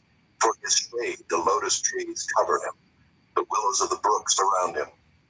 Behold, if the river is turbulent, he is not frightened. He is confident, but Jordan rushes against his mouth. Can one take him by his eyes, or pierce his nose with a snare? Chapter 41. Can you draw out Leviathan with a fishhook, or press down his tongue with a cord? Can you put a rope in his nose, or pierce his jaw with a hook? Will he make many pleas to you? Will he speak to you soft words? Will he make a covenant with you to take him for your servant forever? Will you play with him as with a bird, or will you put him on a leash for your girls? Will traders bargain over him? Will they divide him up among the merchants? Can you fill his skin with harpoons, or his head with fishing spears? Lay your hands on him. Remember the battle. You will not do it again. Behold, the hope of a man is false. He is laid low even at the sight of him. No one is so fierce that he dares to stir him up. Who then is he who can stand before me? Who has first given to me that I should repay him?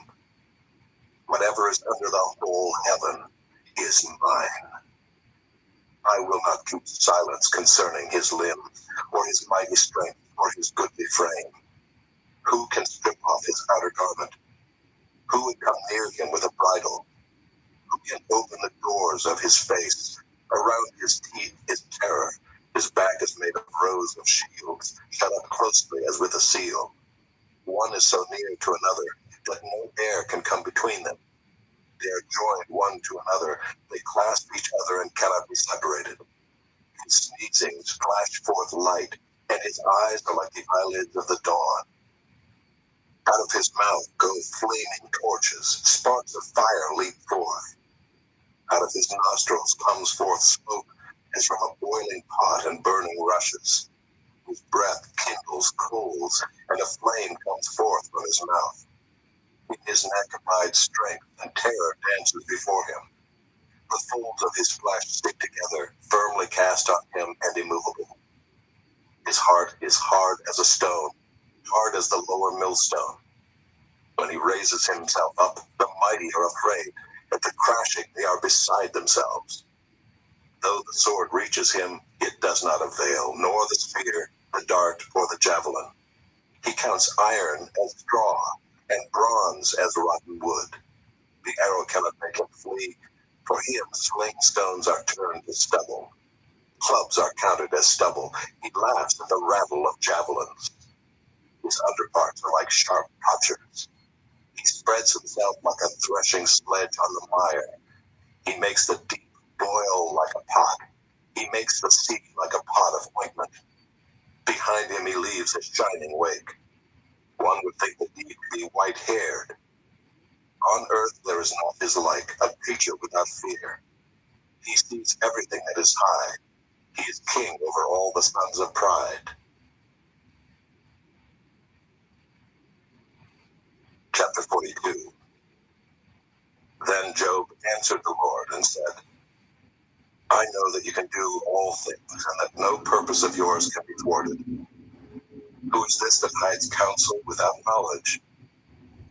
Therefore I have uttered what I did not understand, things too wonderful for me, which I did not know.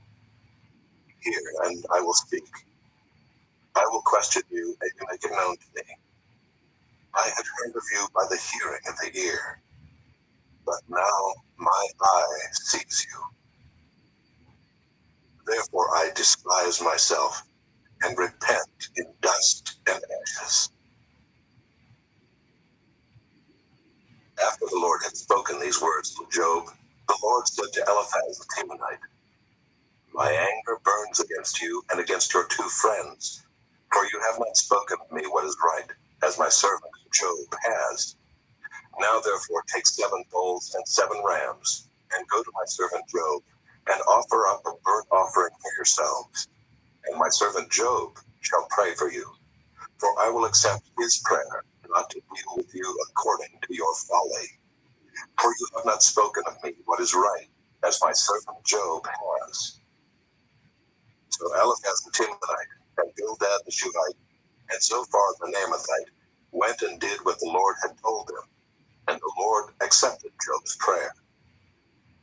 And the Lord restored the fortunes of Job when he had prayed for his friends. And the Lord gave Job twice as much as he had before. Then came to him all his brothers and sisters, and all who had known him before, and ate bread with him in his house. And they showed him sympathy, and comforted him for all the evil that the Lord had brought upon him. And each of them gave him a piece of money and a ring of gold. And the Lord blessed the latter days of Job more than his beginning. And he had 14,000 sheep, 6,000 camels, 1,000 yoke of oxen, and 1,000 female donkeys. He had also 7 sons and 3 daughters. And he called the name of the first daughter Jemima, and the name of the second Keziah, and the name of the third Karen-Happuch. And in all the land there were no women so beautiful as Job's daughters. And their father gave them an inheritance among their brothers. And after this, Job lived 140 years and saw his sons and his sons' sons, 4 generations. And Job died, an old man and full of days.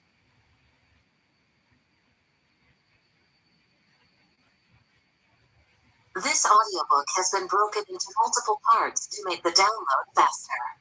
You have reached the end of a part, but not the end of the complete audiobook. So please check your library for the next part of this audiobook.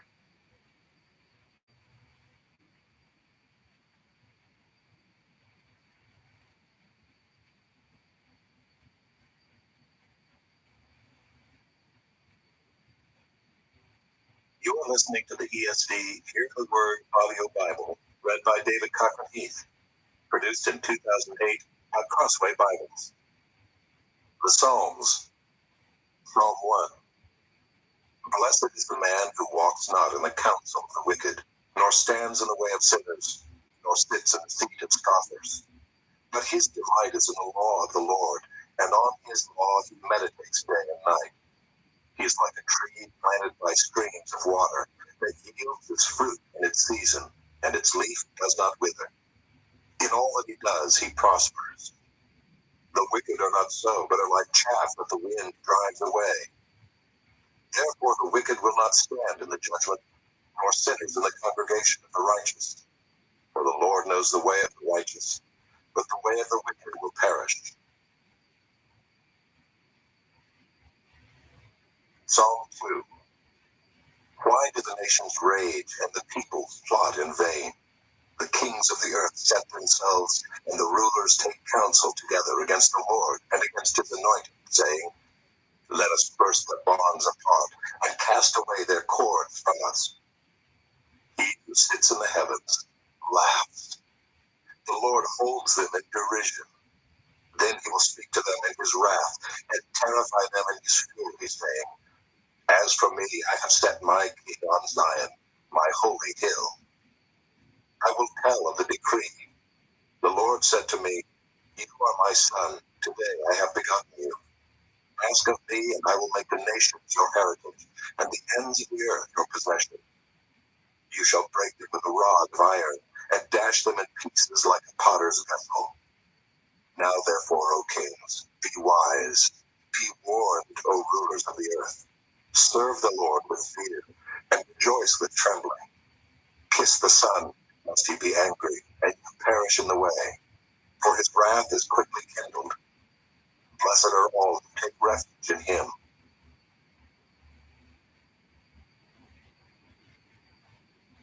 Psalm 3. A psalm of David when he fled from Absalom his son. O Lord, how many are my foes? Many are rising against me. Many are saying of my soul, There is no salvation for him in God. Selah. But you, O Lord, are a shield about me, my glory and the lifter of my head. I cried aloud to the Lord, and he answered me from his holy hill. Selah. I lay down and slept. I woke again, for the Lord sustained me.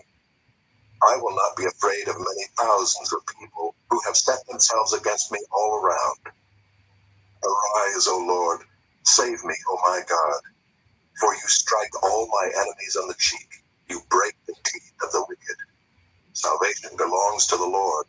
Your blessing be on your people. Selah. Psalm 4. To the choir master with stringed instruments, a psalm of David. Answer me when I call, O God of my righteousness. You have given me relief when I was in distress. Be gracious to me and hear my prayer. Oh man, how long shall my honor be turned into shame? How long will you love vain words and seek after lies? Selah. I know that the Lord has set apart the godly for himself. The Lord hears when I call to him. Be angry and do not sin. Ponder in your own hearts on your beds and be silent. Selah. Offer right sacrifices and put your trust in the Lord. There are many who say, Who will show us some good? Lift up the light of your face upon us, O Lord. You have put more joy in my heart than they have when their grain and wine abound. In peace I will both lie down and sleep, for you alone, O Lord, make me dwell in safety. Psalm 5. To the choir master for the flutes, a psalm of David. Give ear to my words, O Lord. Consider my groaning. Give attention to the sound of my cry, my King and my God, for to you do I pray. O Lord, in the morning you hear my voice. In the morning I prepare a sacrifice for you and watch. For you are not a God who delights in wickedness. Evil may not dwell with you. The boastful shall not stand before your eyes. You hate all evildoers. You destroy those who speak lies. the Lord abhors the bloodthirsty and deceitful man. But I, through the abundance of your steadfast love, will enter your house. I will bow down toward your holy temple in the fear of you. Lead me, O Lord, in your righteousness because of my enemies. Make your way straight before me. For there is no truth in their mouth. Their inmost self is destruction. Their throat is an open grave. They flatter with their tongue. Make them bear their guilt, O God. Let them fall by their own counsels. Because of the abundance of their transgressions, cast them out. For they have rebelled against you. But let all who take refuge in you rejoice. Let them ever sing for joy and spread your protection over them, that those who love your name may exult in you. For you bless the righteous, O Lord. You cover him with favor as with a shield. Psalm 6. To the choir master with stringed instruments, according to the Shibboleth, a psalm of David. O Lord, rebuke me not in your anger, nor discipline me in your wrath. Be gracious to me, O Lord, for I am languishing. Heal me, O Lord, for my bones are troubled. My soul also is greatly troubled. But you, O Lord, how long? Turn, O Lord, deliver my life. Save me for the sake of your steadfast love. For in death there is no remembrance of you. In Sheol, who will give you praise? I am wearied with my moaning. Every night I flood my bed with tears. I drench my couch with my weeping.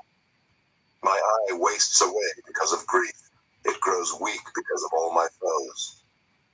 Depart from me, all you workers of evil, for the Lord has heard the sound of my weeping. The Lord has heard my plea. The Lord accepts my prayer.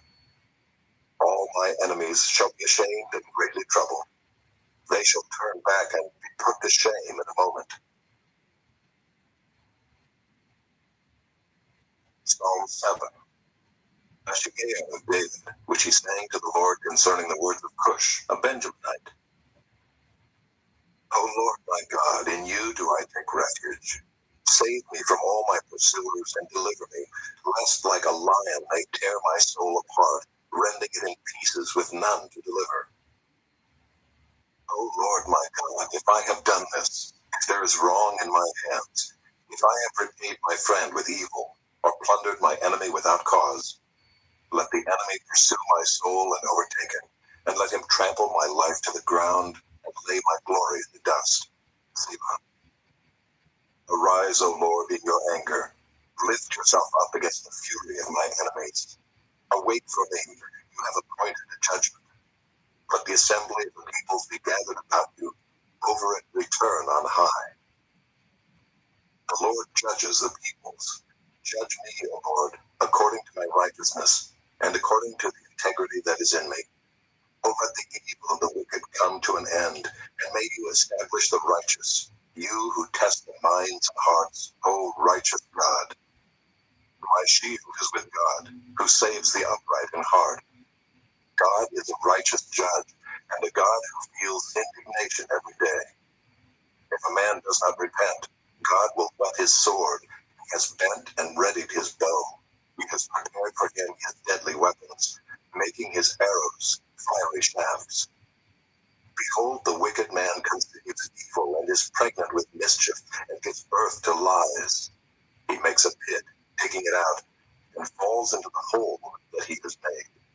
His mischief returns upon his own head, and on his own skull his violence descends. I will give to the Lord the thanks due to his righteousness, and I will sing praise to the name of the Lord, the Most High. Psalm 8. To the choir master, according to the Gittith, a psalm of David. O Lord, our Lord, how majestic is your name in all the earth. You have set your glory above the heavens. Out of the mouth of babies and infants, you have established strength because of your foes, to still the enemy and the avenger. When I look at your heavens, the work of your fingers, the moon and the stars which you have set in place, What is man that you are mindful of him, and the Son of Man that you care for him? Yet you have made him a little lower than the heavenly beings, and crowned him with glory and honor. You have given him dominion over the works of your hands. You have put all things under his feet, all sheep and oxen, and also the beasts of the field, the birds of the heavens, and the fish of the sea, whatever passes along the paths of the seas. O Lord, our Lord, how majestic is your name in all the earth.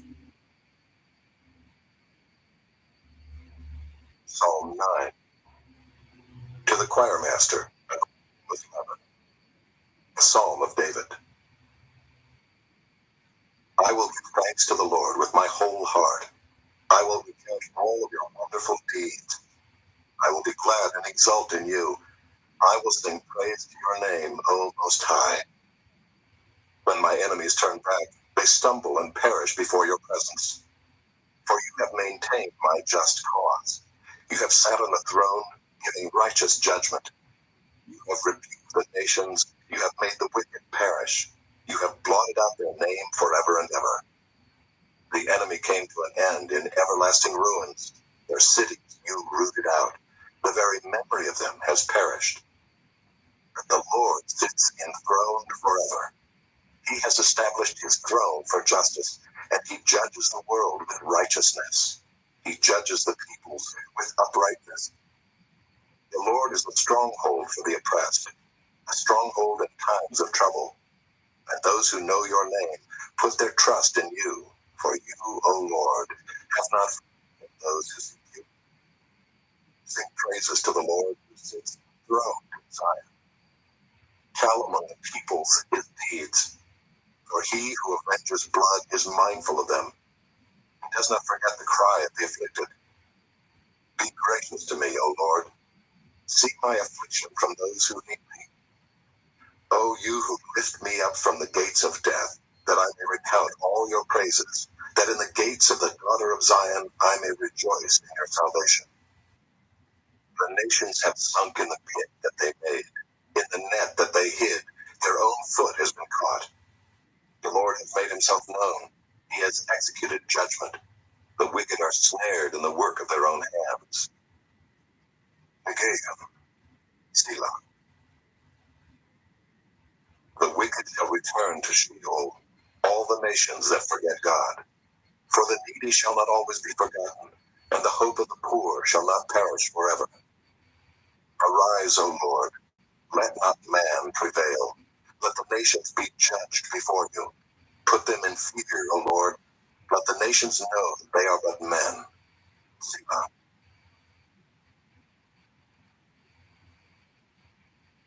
Psalm 10. Why, O Lord, do you stand far away? Why do you hide yourself in times of trouble? In arrogance, the wicked hotly pursue the poor.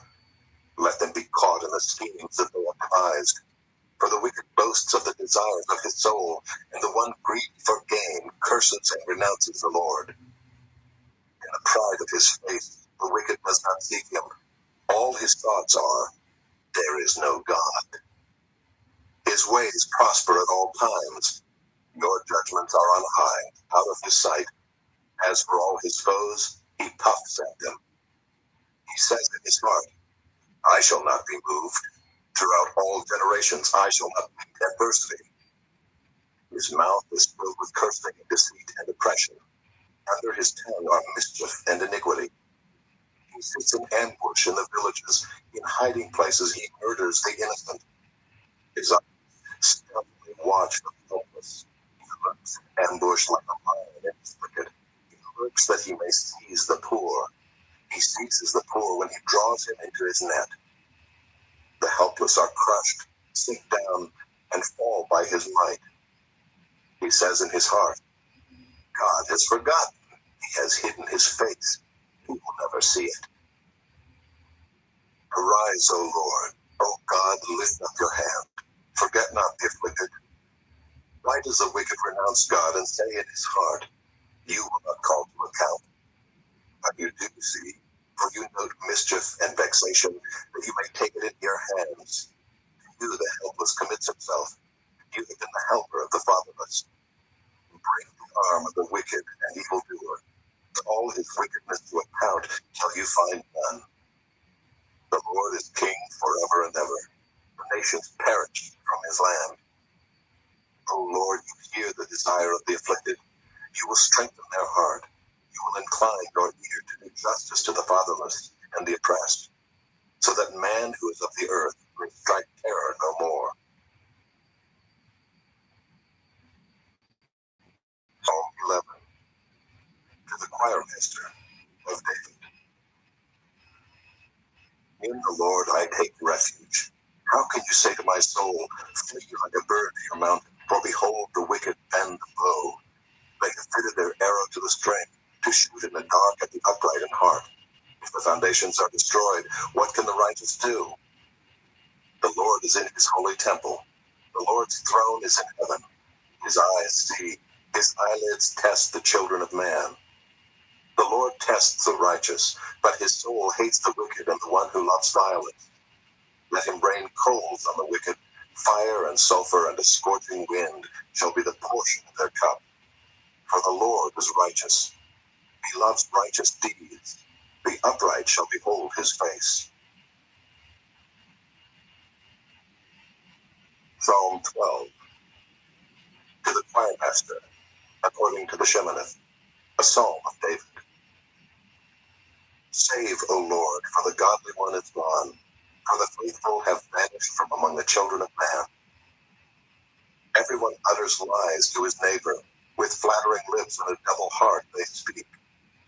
May the Lord cut off all flattering lips, the tongue that makes great boasts, those who say, with our tongue we will prevail, our lips are with us. Who is master over us? Because the poor are plundered, because the needy groan.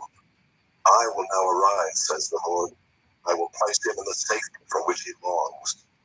The words of the Lord are pure words, like silver refined in a furnace on the ground, purified 7 times. You, O Lord, will keep them. You will guard us from this generation forever. On every side the wicked prowl, as vileness is exalted among the children of man. Psalm 13. To the choir master, a psalm of David. How long, O Lord, will you forget me forever? How long will you hide your face from me? How long must I take counsel in my soul, and have sorrow in my heart all the day? How long shall my enemy be exalted over me? Consider and answer me, O Lord my God. Light up my eyes, lest I sleep the sleep of death. Lest my enemy say, I have prevailed over him. Lest my foes rejoice because I am shaken. But I have trusted in your steadfast love. My heart shall rejoice in your salvation. I will sing to the Lord because he has dealt bountifully with me. Psalm 14. To the choir master of David.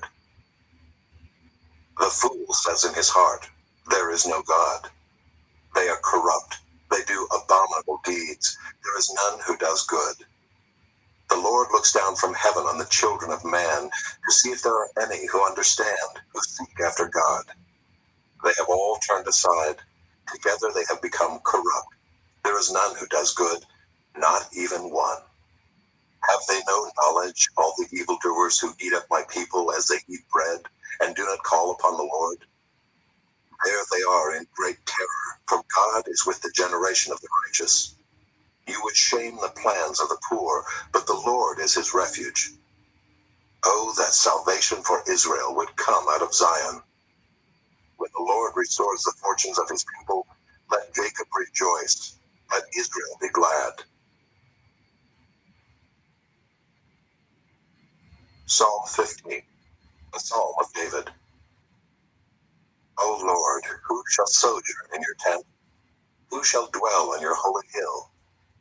He who walks blamelessly and does what is right, and speaks truth in his heart, who does not slander with his tongue, and does no evil to his neighbor, nor takes up a reproach against his friend, in whose eyes a vile person is despised, but who honors those who fear the Lord, who swears to his own hurt, and does not change, who does not put out his money at interest and does not take a bribe against the innocent. He who does these things shall never be moved. Psalm 16, a miktam of David. Preserve me, O God, for in you I take refuge. I say to the Lord, you are my Lord. I have no good apart from you. As for the saints in the land, they are the excellent ones, in whom is all my delight. The sorrows of those who run after another God shall multiply. Their drink offerings of blood I will not pour out, or take their names on my lips. The Lord is my chosen portion and my cup. You hold my lot. The lines have fallen for me in pleasant places. Indeed, I have a beautiful inheritance. I bless the Lord who gives me counsel. In the night also my heart instructs me. I have set the Lord always before me. Because he is at my right hand, I shall not be shaken. Therefore my heart is glad and my whole being rejoices. My flesh also dwells secure. For you will not abandon my soul to Sheol, or let your Holy One see corruption. You make known to me the path of life. In your presence there is fullness of joy. At your right hand are pleasures forevermore. Psalm 17, a prayer of David. Hear a just cause, O Lord. Attend to my cry. Give ear to my prayer from lips free of deceit. In your presence let my vindication come. Let your eyes behold the right. You have tried my heart. You have visited me by night.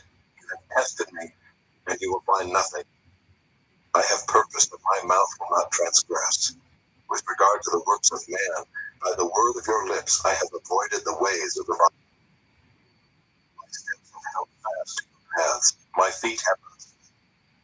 I call upon you, for you will answer me, O God. Incline your ear to me. Hear my words. Wondrously show your steadfast love, O Savior of those who seek refuge from their adversaries at your right hand. Keep me as the apple of your eye.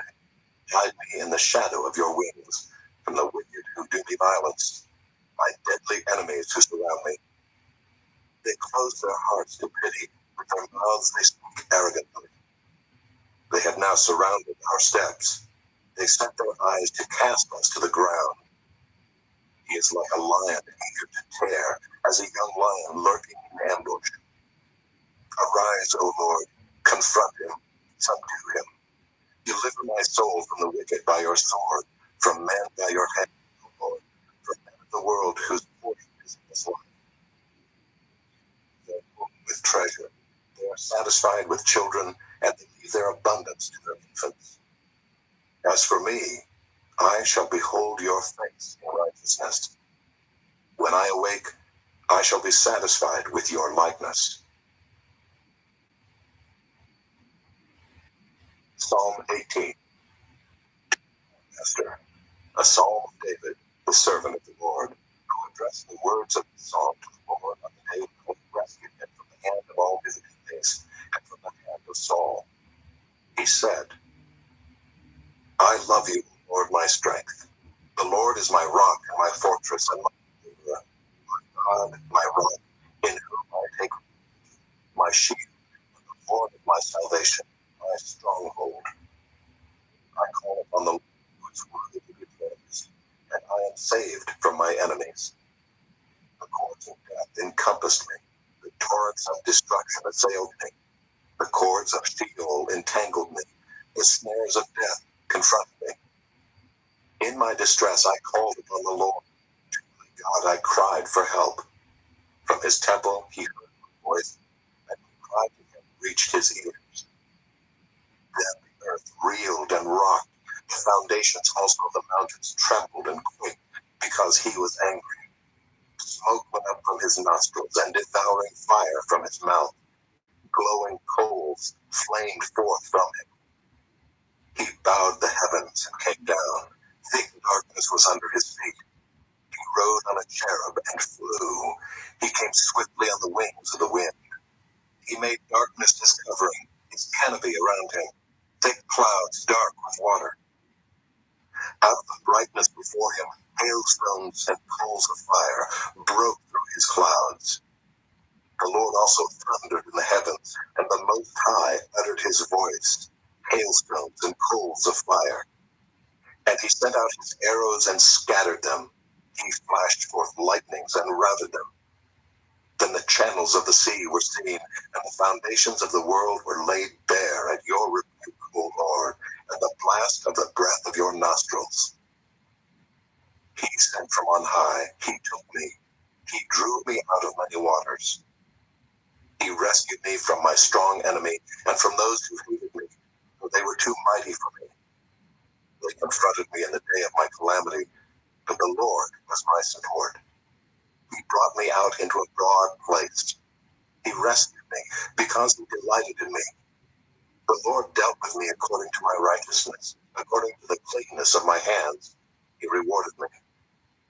For I have kept the ways of the Lord, and have not wickedly departed from my God. For all his rules were before me, and his statutes I did not put away from me. I was blameless before him, and I kept myself from my guilt. So the Lord has rewarded me according to my righteousness, according to the cleanness of my hands in his sight. With the merciful you show yourself merciful. With the blameless man you show yourself blameless. With the purified you show yourself pure, and with the crooked you make yourself seem tortuous. For you are humble people, but the haughty eyes you bring down. For it is you who light my lamp. The Lord my God lightens my darkness. For by you I can run against a troop, and by my God I can leap over a wall. This God, his way is perfect. The word of the Lord proves true. He is a shield for all those who take refuge in him. For who is God but the Lord? And who is a rock except our God? The God who equipped me with strength and made my way blameless. He made my feet like the feet of a deer and set me secure on the heights. He trains my hands for war, so that my arms can bend a bow of bronze. You have given me the shield of your salvation, and your right hand supported me, and your gentleness made me great. You gave a wide place for my steps under me, and my feet did not slip. I pursued my enemies and overtook them, and did not turn back till they were consumed. I thrust them through, so that they were not able to rise. They fell under my feet. For you equipped me with strength for the battle. You made those who rise against me sink under me. You made my enemies turn their backs to me, and those who hated me I destroyed. They cried for help, but there was none to save. They cried to the Lord, but he did not answer them. I beat them fine as dust before the wind. I cast them out like the mire of the streets. You delivered me from strife with the people. You made me the head of the nations. People whom I had not known served me. As soon as they heard of me, they obeyed me. Foreigners came cringing to me. Foreigners lost heart and came trembling out of their fortresses. The Lord lives, and blessed be my rock, and exalted be the God of my salvation, the God who gave me vengeance and subdued peoples under me, who delivered me from my enemies. Yes, you exalted me above those who rose against me. You rescued me from the man of violence. For this I will praise you, O Lord, among the nations, and sing to your name. Great salvation he brings to his king, and shows steadfast love to his anointed, to David and his offspring forever.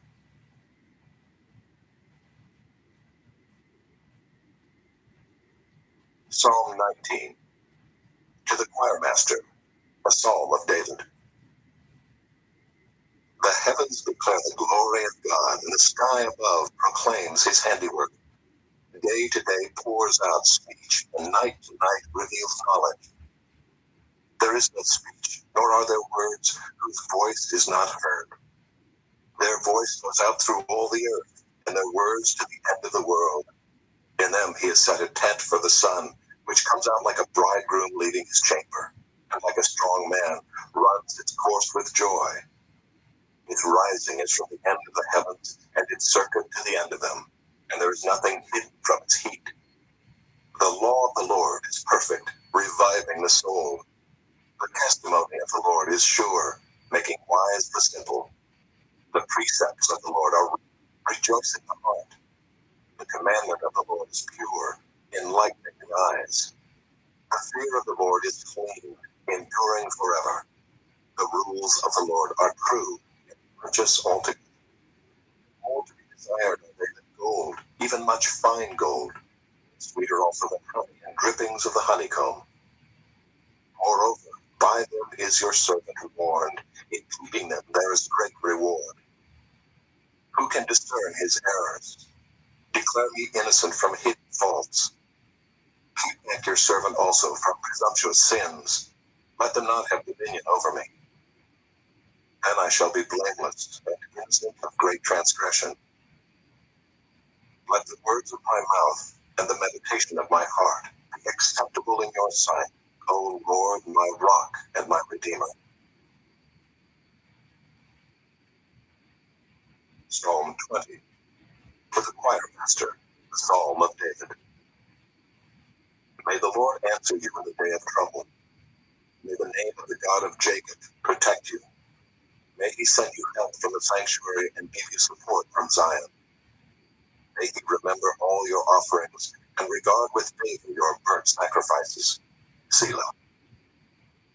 May he grant you your heart's desire and fulfill all your plans.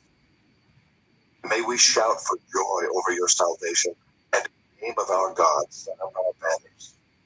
May the Lord fulfill all your petitions. Now I know that the Lord saves his anointed. He will answer him from his holy heaven with the saving might of his right hand. Some trust in chariots and some in horses, but we trust in the name of the Lord our God.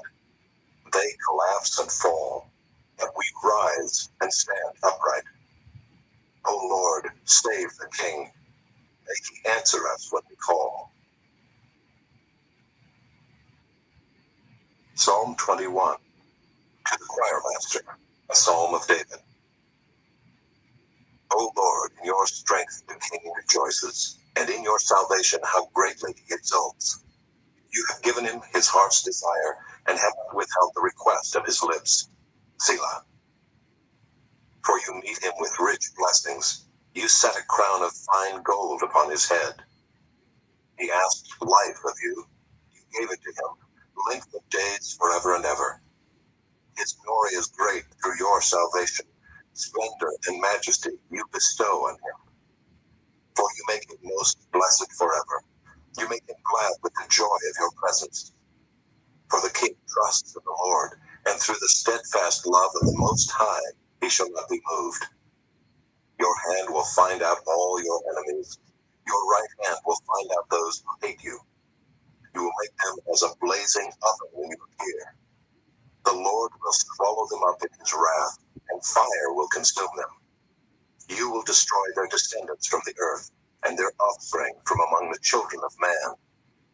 Though they plan evil against you, though they devise mischief, they will not succeed.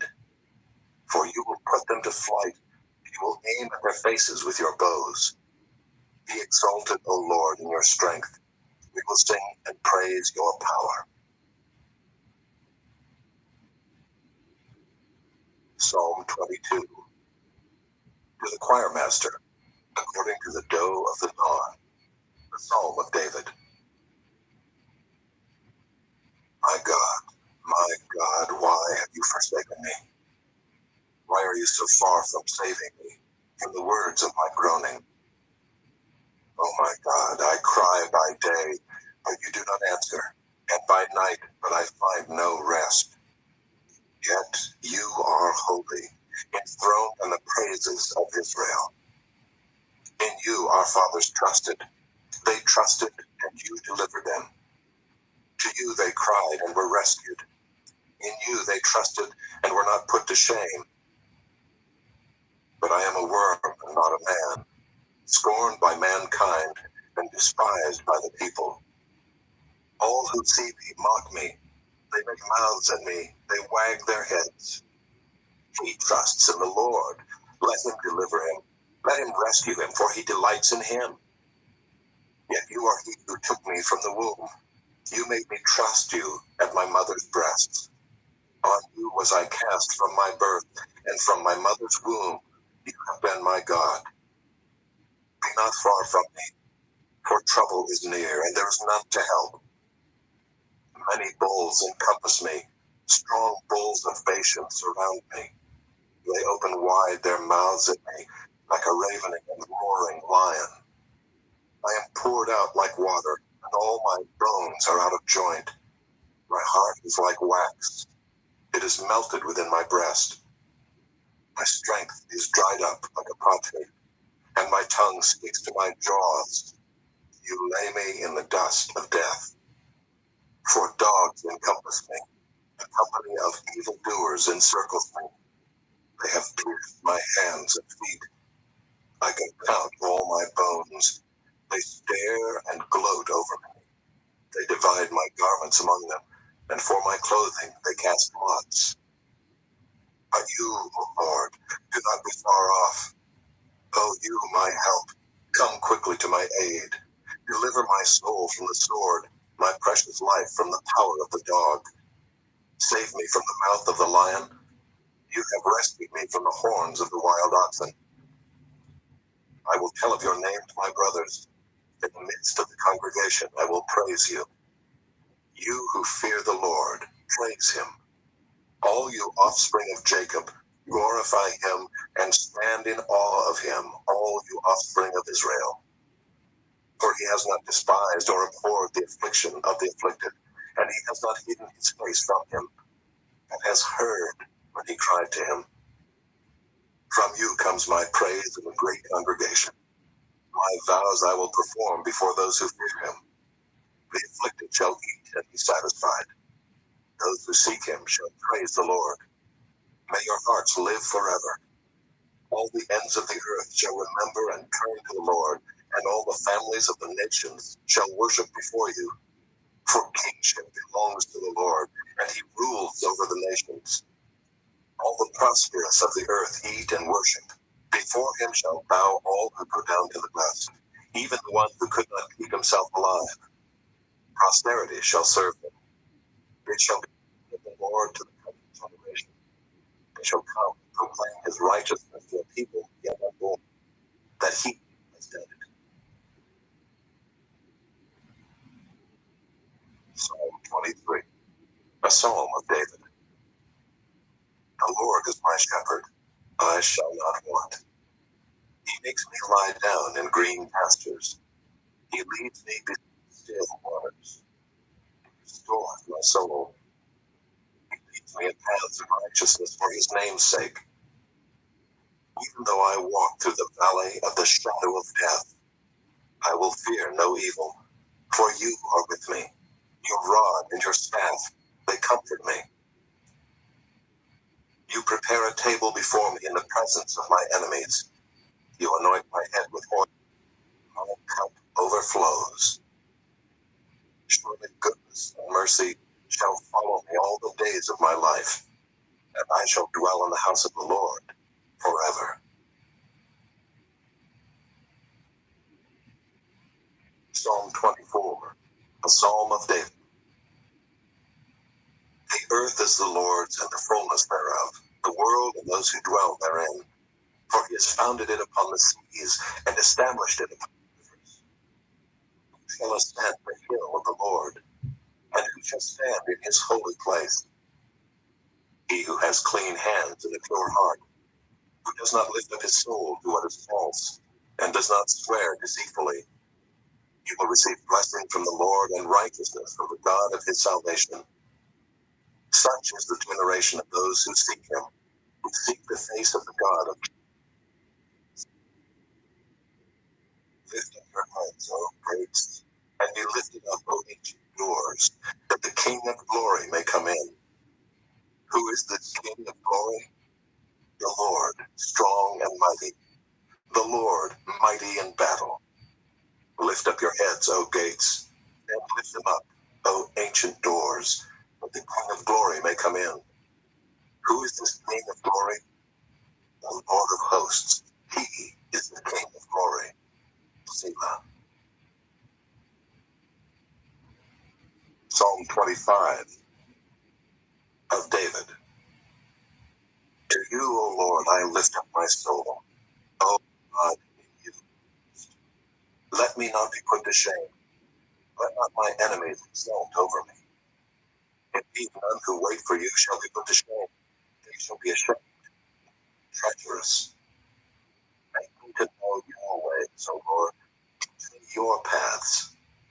Lead me in your truth and teach me, for you are the God of my salvation. For you I wait all the day long.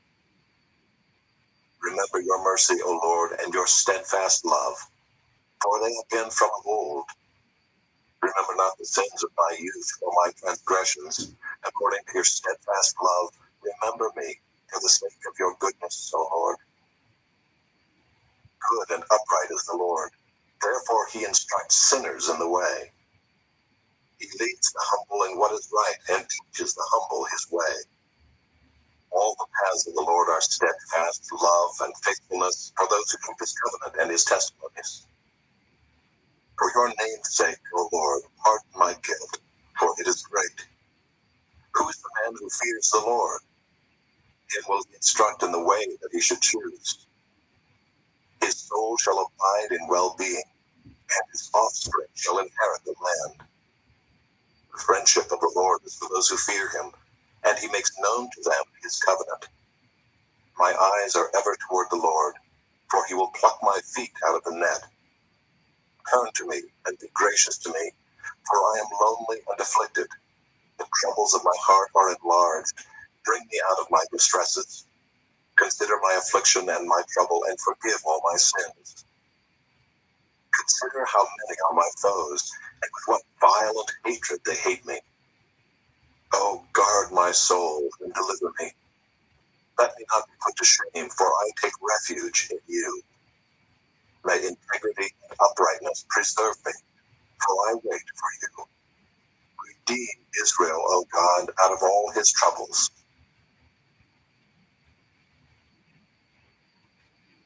Psalm 26 of David. Vindicate me, O Lord, for I have walked in my integrity, and I have trusted in the Lord without wavering. Prove me, O Lord, and try me. Test my heart and my mind. For your steadfast love is before my eyes, and I walk in your faithfulness. I do not sit with men of falsehood, nor do I consort with hypocrites. I hate the assembly of evildoers, and I will not sit with the wicked. I wash my hands in innocence and go around your altar, O Lord, proclaiming thanksgiving aloud and telling all your wondrous deeds. O Lord, I love the habitation of your house, and the place where your glory dwells. Do not sweep my soul away with sinners, nor my life with bloodthirsty men, in whose hands are evil devices, and whose right hands are full of bribes. But as for me, I shall walk in my integrity. Redeem me, and be gracious to me. My foot stands on level ground. In the great assembly I will bless the Lord.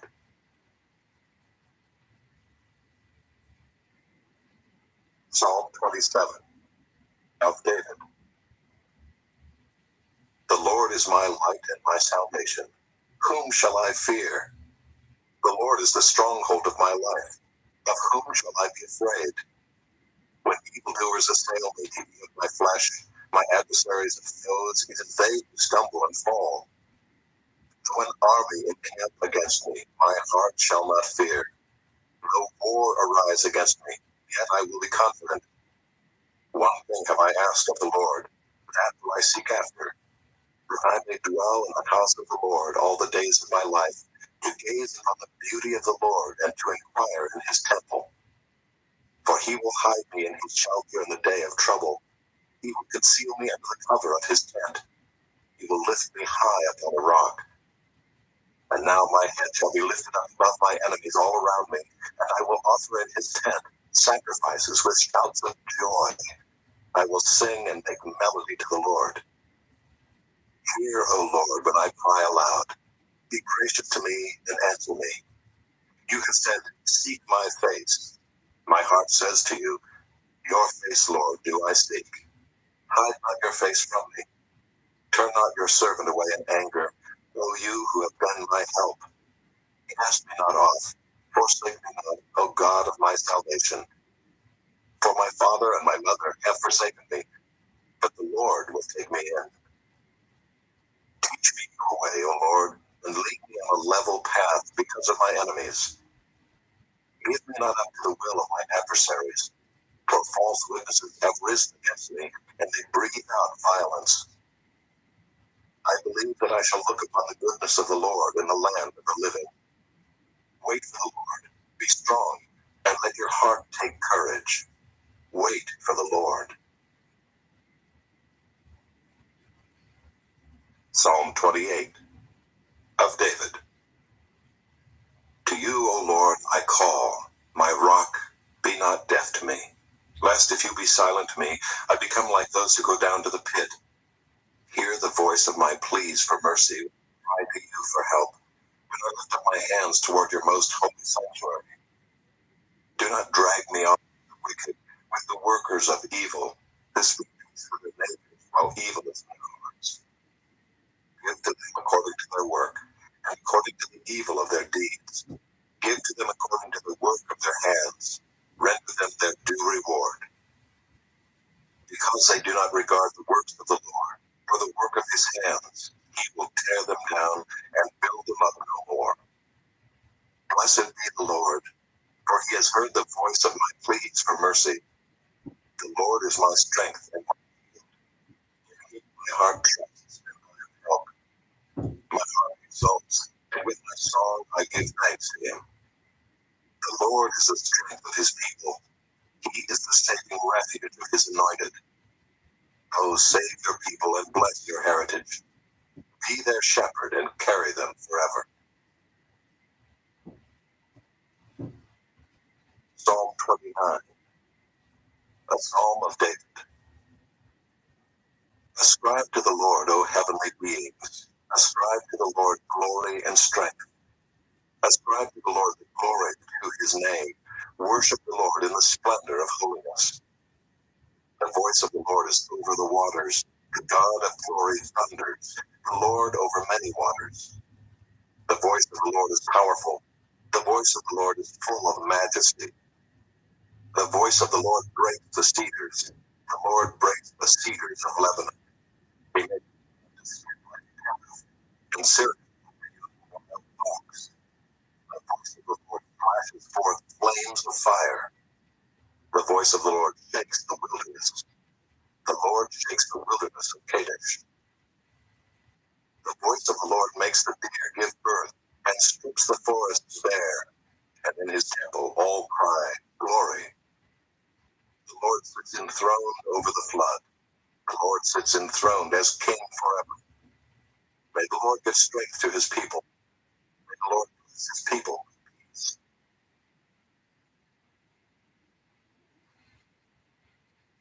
Psalm 30, a psalm of David. A song at the dedication of the temple. I will extol you, O Lord, for you have drawn me up and have not let my foes rejoice over me. O Lord my God, I cried to you for help, and you have healed me. O Lord, you have brought up my soul from Sheol. You restored me to life from among those who go down to the pit. Sing praises to the Lord, O you his saints, and give thanks to his holy name. For his is but for a moment, and his faith is for a lifetime. Weeping may tarry for the night, joy comes with the morning. As for me, I said in my prosperity, I shall never be moved. By your favor, O Lord, you made my mountain stand strong. You hid your face. I was dismayed. To you, O Lord, I cry, and to the Lord I plead for mercy. What profit is there in my death if I go down to the pit? Will the dust praise you? Will it tell of your faithfulness? Hear, O Lord, and be merciful to me. O Lord, be my helper. You have turned for me my mourning into dancing. You have loosed my sackcloth and clothed me with gladness, that my glory may sing your praise and not be silent. O Lord my God, I will give thanks to you forever. Psalm 31. To the choir master, a psalm of David. In you, O Lord, do I take refuge. Let me never be put to shame. In your righteousness, deliver me. Incline your ear to me. Rescue me speedily. Be a rock of refuge for me, a strong fortress to save me. For you are my rock and my fortress, and for your name's sake you lead me and guide me. You take me out of the net they have hidden for me, for you are my refuge. Into your hand I commit my spirit. You have redeemed me, O Lord, faithful God. I hate those who pay regard to worthless idols, but I trust in the Lord. I will rejoice and be glad in your steadfast love, because you have seen my affliction. You have known the distress of my soul, and you have not delivered me into the hand of the enemy. You have set my feet in a broad place. Be gracious to me, O Lord, for I am in distress. My eye is wasted from grief, my soul and my body also. For my life is spent with sorrow, and my years with sighing. My strength fails because of my iniquity, and my bones waste away. Because of all my adversaries, I have become a reproach, especially to my neighbors, and an object of dread to my acquaintances. Those who see me in the street flee from me. I have been forgotten like one who is dead. I have become like a broken vessel. For I hear the whispering of many, terror on every side, as they scheme together against me, as they plot to take my life. But I trust in you, O Lord. I say, you are my God. My times are in your hand. Rescue me from the hand of my enemies and from my persecutors. Make your face shine on your servant. Save me in your steadfast love. O Lord, do not be put to shame, for I call upon you. Let the wicked be put to shame. Let them go silently to Sheol. Let the lying be mute, who speak insolently against the righteous in pride and contempt. Oh, how abundant is your goodness, which you have stored up for those who fear you, and worked for those who take refuge in you, in the sight of the children of mankind.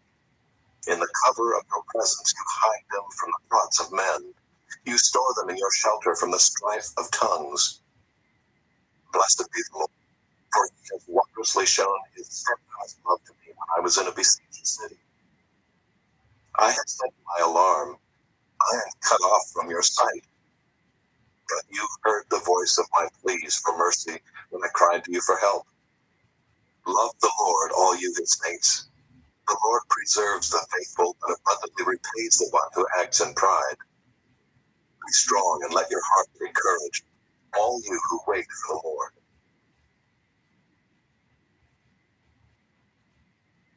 Psalm 32. The Maskil of David. Blessed is the one whose transgression is forgiven, whose sin is covered. Blessed is the man against whom the Lord counts no iniquity, and in whose spirit there is no deceit.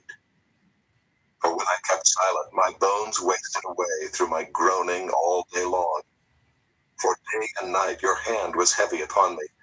My strength was dried up as by the heat of summer. Selah.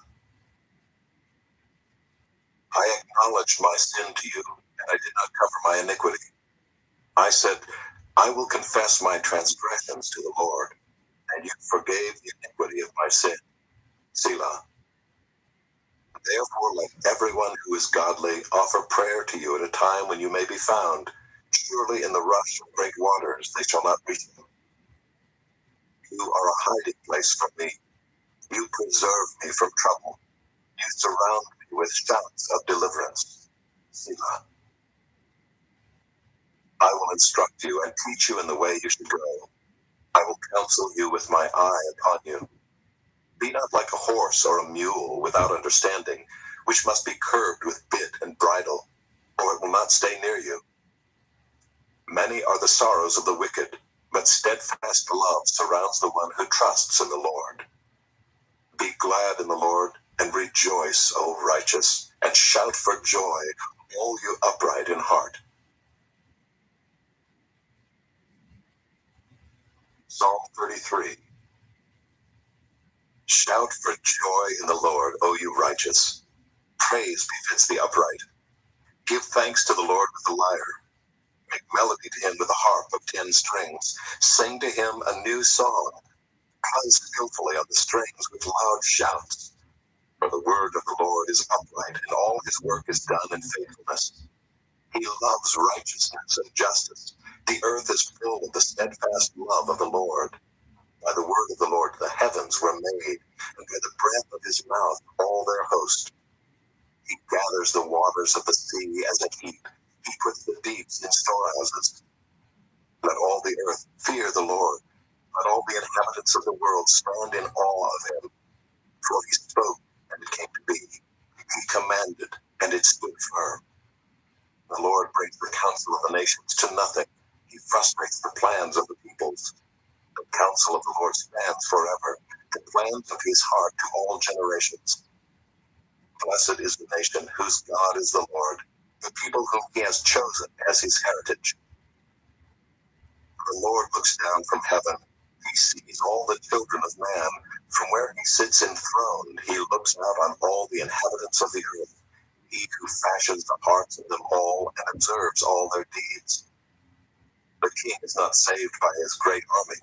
A warrior is not delivered by his great strength. The war horse is a false hope for salvation, and by its great might it cannot rescue. Behold, the eye of the Lord is on those who fear him, on those who hope in his steadfast love, that he may deliver their soul from death and keep them alive in famine. Our soul waits for the Lord. He is our help and our shield. For our heart is glad in him, because we trust in his holy name. Let your steadfast love, O Lord, be upon us, even as we hope in you.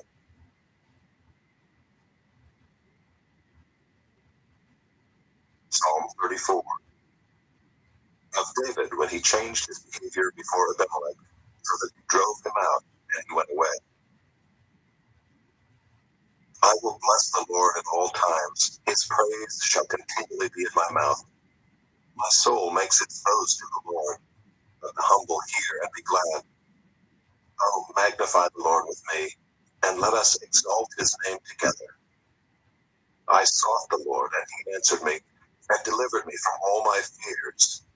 Those who look to him are radiant, and their faces shall never be ashamed. This poor man cried, and the Lord heard him, and saved him out of all his troubles. The angel of the Lord comes on those who fear him, and delivers them. Oh, taste and see that the Lord is good. Blessed is the man who takes refuge in him. Oh, fear the Lord, you his saints, for those who fear him have no lack.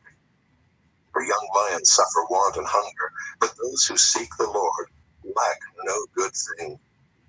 Come, my children, listen to me. I will teach you the fear of the Lord. What man is there who desires life and loves many days, that he may see good? Keep your tongue from evil and your lips from speaking deceit. Turn away from evil and do good. Seek peace and pursue it. The eyes of the Lord are toward the right, and his ears toward their cry. The face of the Lord is against those who do evil, to cut off the memory of them from the earth. When the righteous cry for help, the Lord hears and delivers them out of all their troubles. The Lord is near to the brokenhearted and saves the crushed in spirit. Many are the afflictions of the righteous, but the Lord delivers them out of them all. He keeps all his bones, not one of them is broken. Affliction will slay the wicked, and those who hate the righteous will be condemned. The Lord redeems the life of his servants. None of those who take refuge in him will be condemned. Psalm 35 of David.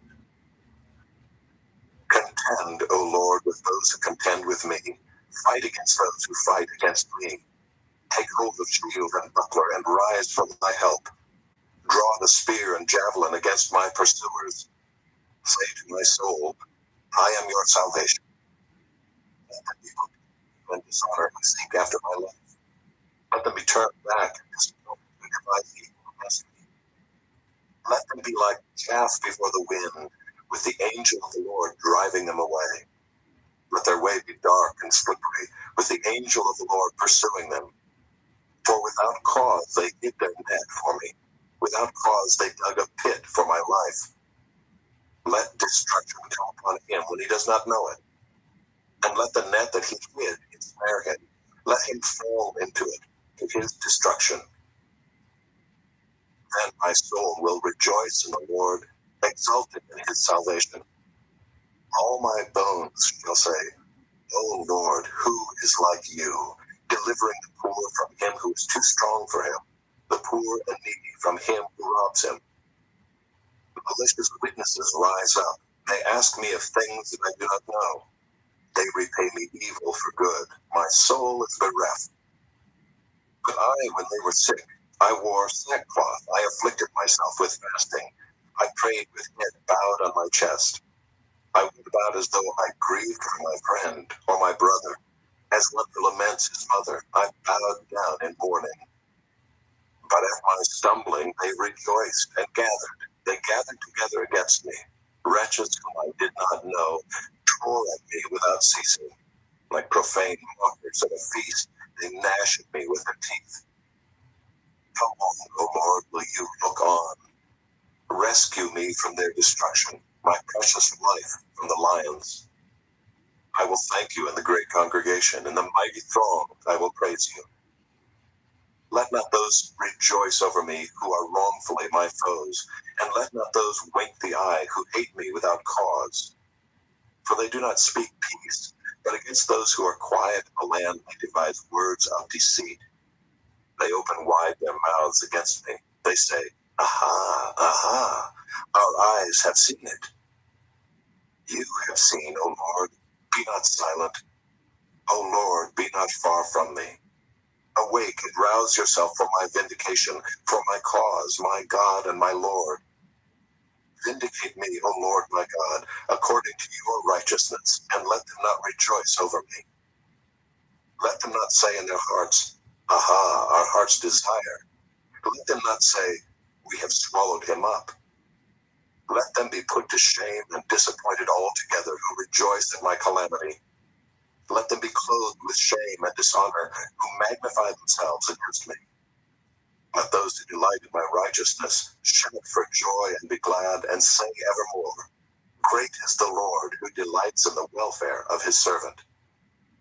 Then my tongue shall tell of your righteousness and of your praise all the day long. Psalm 36. To the choir master of David, the servant of the Lord.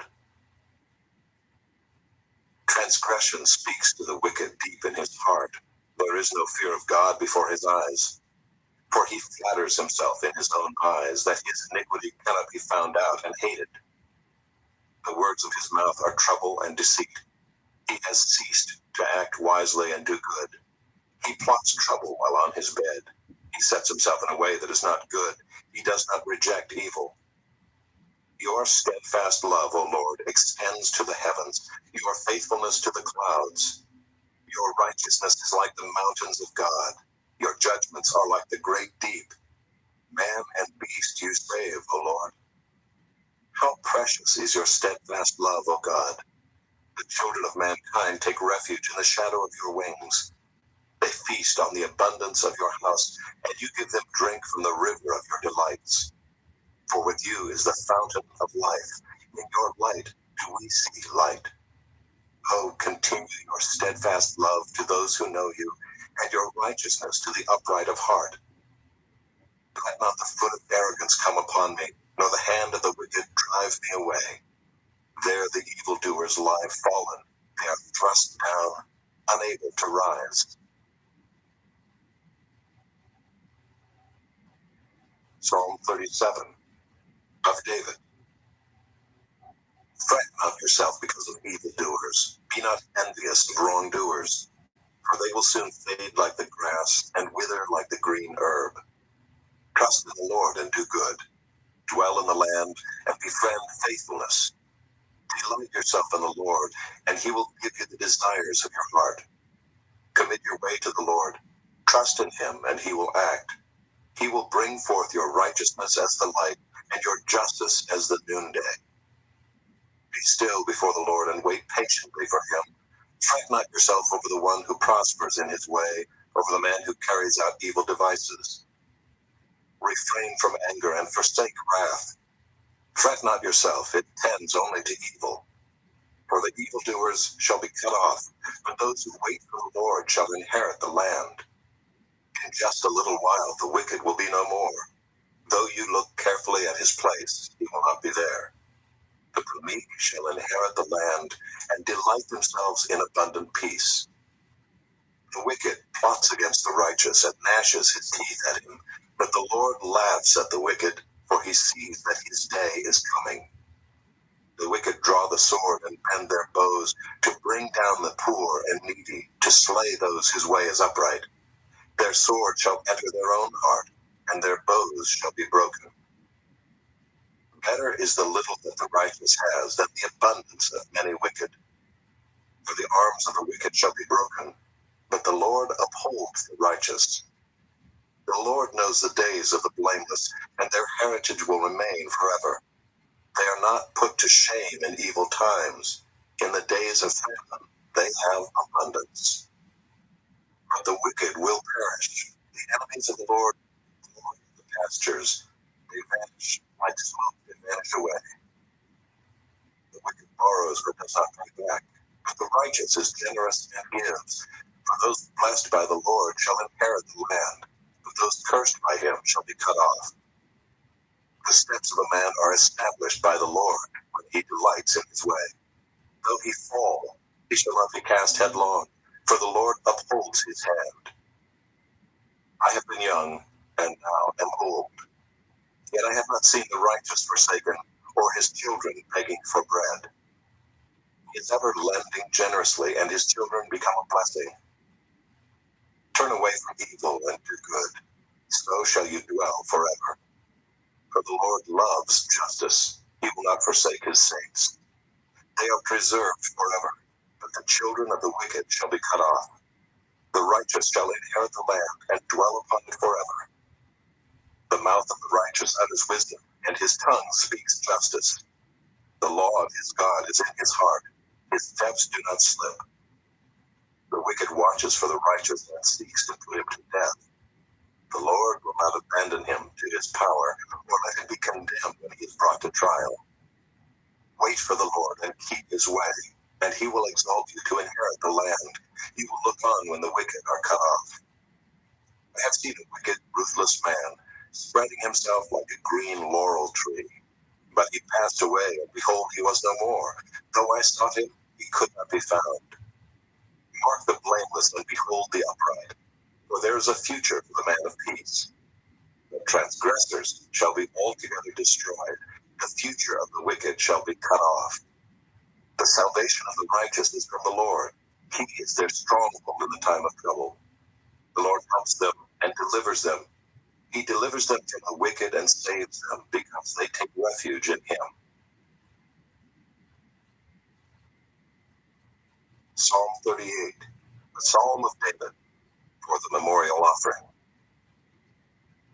O Lord, rebuke me not in your anger, nor discipline me in your wrath. For your arrows have sunk into me, and your hand has come down on me. There is no soundness in my flesh because of your indignation. There is no health in my bones because of my sin.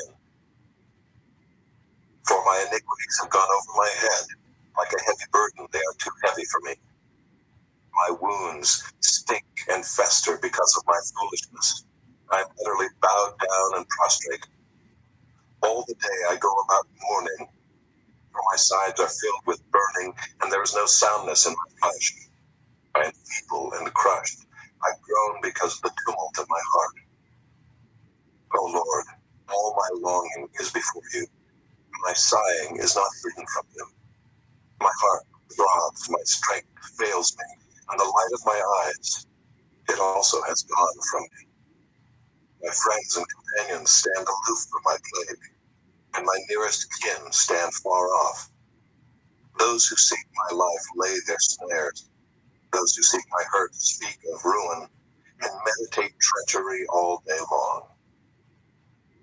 But I am like a deaf man, and I do not hear, like a mute man who does not open his mouth. I have become like a man who does not hear, and in whose mouth are no rebukes. But for you, O Lord, do I wait. It is you, O Lord my God, who will answer. For I said, only let them not rejoice over me, who boast against me when my foot slips. For I am ready to fall, and my pain is ever before me. I confess my iniquity. I am sorry for my sin. But my foes are vigorous, they are mighty, and many are those who treat me wrongfully. Those who render me evil for good accuse me because I follow after good. Do not forsake me, O Lord. O my God, be not far from me. Make haste to help me, O Lord, my salvation. Psalm 39. To the choir master, to Judith, a psalm of David. I said, I will guard my ways, that I may not sin with my tongue. I will guard my mouth with a muzzle, so long as the wicked are in my presence. I was mute and silent. I held my peace to no avail, and my distress grew worse. My heart became hot within me. As I mused, the fire burned. Then I spoke with my tongue. O Lord, make me know my end, and what is the measure of my days. Let me know how fleeting I am. Behold, you have made my days a few handbreadths, and my lifetime is as nothing before you. Surely all mankind stands as a mere breath. Selah. Surely a man goes about as a shadow. Surely for nothing they are in turmoil. Man heaps up wealth and does not know who will gather. And now, O Lord, for what do I wait? My hope is in you. Deliver me from all my transgressions. Do not make me the scorn of the fool. I am mute. I do not open my mouth, for it is you who have done it. Remove your stroke from me. I am spread by the hostility of your hand. When you discipline a man with rebukes for sin, you consume like a moth what is dear to him. Surely all mankind is a mere breath. Selah. Hear my prayer, O Lord, and give ear to my cry. Hold not your peace of my tears, for I am a sojourner with you, a guest like all my fathers. Look away from me that I may smile again before I depart and am no more. Psalm 40. To the choir master, a psalm of David. I waited patiently for the Lord. He inclined to me and heard my cry. He drew me up from the pit of destruction, out of the miry bog, and set my feet upon a rock, making my steps secure. He put a new song in my mouth, a song of praise to our God. Many will see and fear and put their trust in the Lord. Blessed is the man who makes the Lord his trust, who does not turn to the proud, to those who go astray after the lie. You have multiplied, O Lord my God, your wondrous deeds and your thoughts toward us. None can compare with you. I will proclaim and tell of them, for they are more than can be told. In sacrifice and offering you have not delighted, but you have given me an open ear. Both offering and sin offering you have not required. Then I said, behold, I have come. In the scroll of the book it is written of me. I delight to do your will, my God. Your law is within my heart. I have told the glad news of deliverance in the great congregation. Behold, I have not restrained my lips, as you know, O Lord. I have not hidden your deliverance within my heart. I have spoken of your faithfulness and your salvation. I have not concealed your steadfast love and your faithfulness from the great congregation. As for you, O Lord, you will not restrain your mercy from me. Your steadfast love and your faithfulness will ever preserve me. For evils have encompassed me beyond number. My iniquities have overtaken me, and I cannot see. They are more than the hairs of my head. My heart fails me. Be pleased, O Lord, to deliver me. O Lord, make haste to help those be put to shame and disappointed altogether who seek to snatch away my life.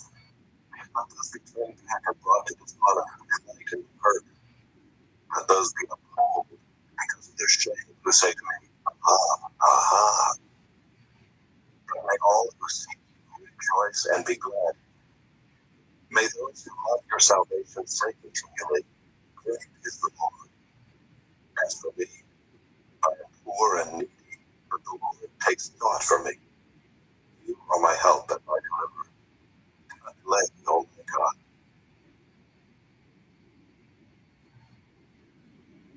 Psalm 41, to the choir master, a psalm of David.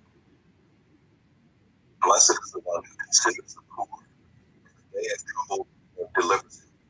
The Lord protects him and keeps him alive. He is called blessed in the land. You do not give him into the will of his enemies. The Lord sustains him on his sick bed. In his illness, you restore him to full health. As for me, I said, O Lord, be gracious to me. Heal me, for I have sinned against you. My enemies say of me in malice, when will he die and his name perish? And when one comes to see me, he utters empty words, while his heart gathers iniquity. When he goes out, he tells it abroad. All who hate me whisper together about me. They imagine the worst for me. They say, a deadly thing is poured out on him. He will not rise again from where he lies. Even my close friend, in whom I trusted, who ate my bread, has lifted his heel against me. But you, O Lord, be gracious to me, and raise me up that I may repay them. By this I know that you delight in me. My enemy will not shout in triumph over me. But you have upheld me because of my integrity and set me in your presence forever.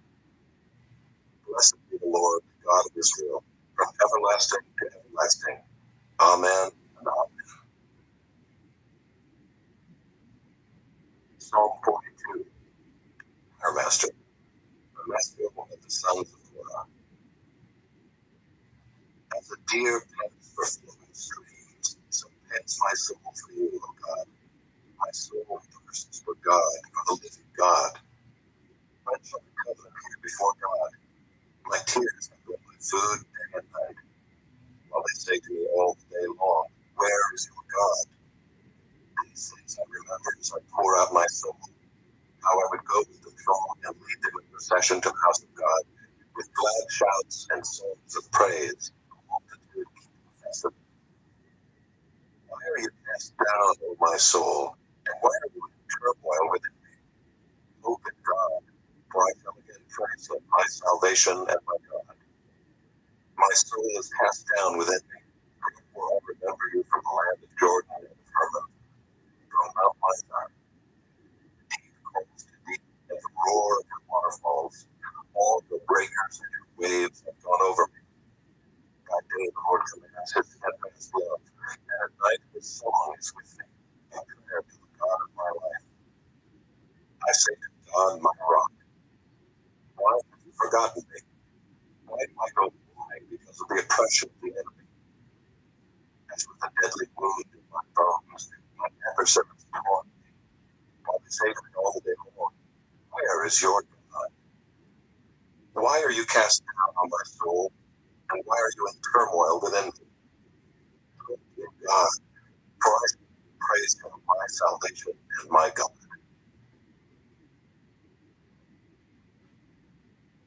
Psalm 43. Vindicate me, O God, and defend my cause against an ungodly people, from the deceitful and unjust man deliver me. For you are the God in whom I take refuge. Why have you rejected me? Why do I go about mourning because of the oppression of the enemy? Send out your light and your truth. Let them lead me. Let them bring me to your holy hill and to your dwelling. Then I will go to the altar of God, to God my exceeding joy, and I will praise you with the lyre, O God, my God. Why are you cast down, O my soul? And why are you in turmoil within me? Hope in God, for I shall again praise him, my salvation and my God. Psalm 44. To the choir master, a Amaziel of the sons of Korah. Oh God, we have heard with our ears. Our fathers have told us what deeds you performed in their days, in the days of old. You with your own hand drove out the nations, but then you planted, you afflicted the peoples, but them you set free. For not by their own sword did they rule the land, nor did their own arm save them, but your right hand and your arm, and the light of your face, for you delighted in them. You, my King, God, ordained salvation for Jacob. Through you we push down our foes. Through your name we tread down those who rise up against us. For not in my bow do I trust, nor can my sword save me. But you have saved us from our foes, and have put to shame those who hate us. In God we have boasted continually, and we will give thanks to your name forever. Selah. But you have rejected us and disgraced us, and have not gone out with our armies. You have made us turn back from the foe, and those who hate us have got spoil. You have made us like sheep for slaughter, and scattered us among the nations. You have sold your people for a trifle, demanding a high price for them. You have made us the taunt of our neighbors, the derision and scorn of those around us. You have made us a byword among the nations, a laughingstock among the peoples. All day long my disgrace is before me, and shame has covered my face at the sound of the taunter and reviler, at the sight of the enemy and the avenger. All this has come upon us, though we have not forgotten you, and we have not been false to your covenant. Our heart has not turned back, nor have our steps departed from your way. Yet you have broken us in the place of jackals and covered us with the shadow of death. If we had forgotten the name of our God, or spread out our hands to a foreign God, would not God discover this? For he knows the secrets of the heart. Yet for your sake we are killed all the day long. We are regarded as sheep to be slaughtered. Awake! Why are you sleeping, O Lord? Rouse yourself. Do not reject us forever. Why do you hide your face? Why do you forget our affliction and affliction? For our soul is bowed down to the dust, our belly cleaves to the ground. Rise up, come to our help. Redeem us for the sake of your steadfast love. Psalm 45. To the choir master, according to the lyrics. A Maskell of the sons of Korah. Love song. My heart overflows with a pleasing theme. I address my verses in key. My tongue is like the pen of a ready scribe. You are the most handsome of the sons of men. Praise is poured upon your lips. Therefore God has blessed you forever. Your sword on your thigh, O mighty one, your splendor and majesty. With your majesty, ride out victoriously for the cause of truth and meekness and righteousness. Let your right hand teach you awesome deeds. Your arrows are sharp in the heart of the kings of righteous. The peoples fall under you. Your throne, O God, is forever and ever. The scepter of your kingdom is a scepter of uprightness. You have loved righteousness and hated wickedness. Therefore God, your God, has anointed you with the oil of gladness beyond your companions. Your robes are all fragrant with myrrh and cassia. From ivory palaces, great instruments make you glad. Daughters of kings are among your ladies of honor. At your right hand stands the queen in gold of Ophir. Hear, O daughter, and consider, and incline your ear. Forget your people and your father's house, and the king will desire your beauty. Since he is your Lord, bow to him. The people of Tyre will seek your favor with gifts, the richest of the people. All glorious is the princess in her chamber, with robes interwoven with gold.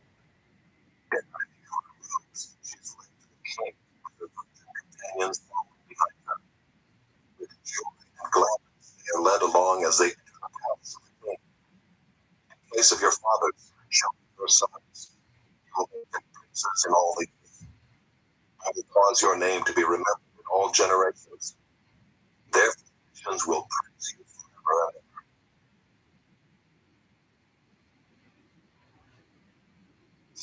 46.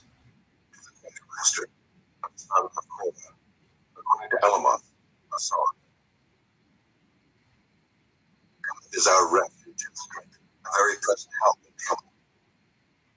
We will not fear though the earth gives way, though the mountains be moved, the heart of the sea, though its waters roll and foam, the mountains tremble at its swelling.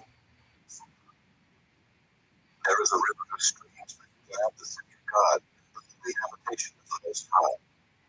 God is in the midst of her, she shall not be moved. God will help her when morning dawns. The nations rage, the kingdoms totter. He utters his voice, the earth melts. The Lord of hosts is with us. The God of Jacob is our fortress. Come, behold the works of the Lord, who has brought desolations on the earth. He makes wars cease to the end of the earth. He breaks the bow and shatters the spear. He burns the chariots with fire. Be still and know that I am God. I will be exalted among the nations. I will be exalted in the earth. The Lord of hosts is with us. The God of Jacob is our fortress. Selah.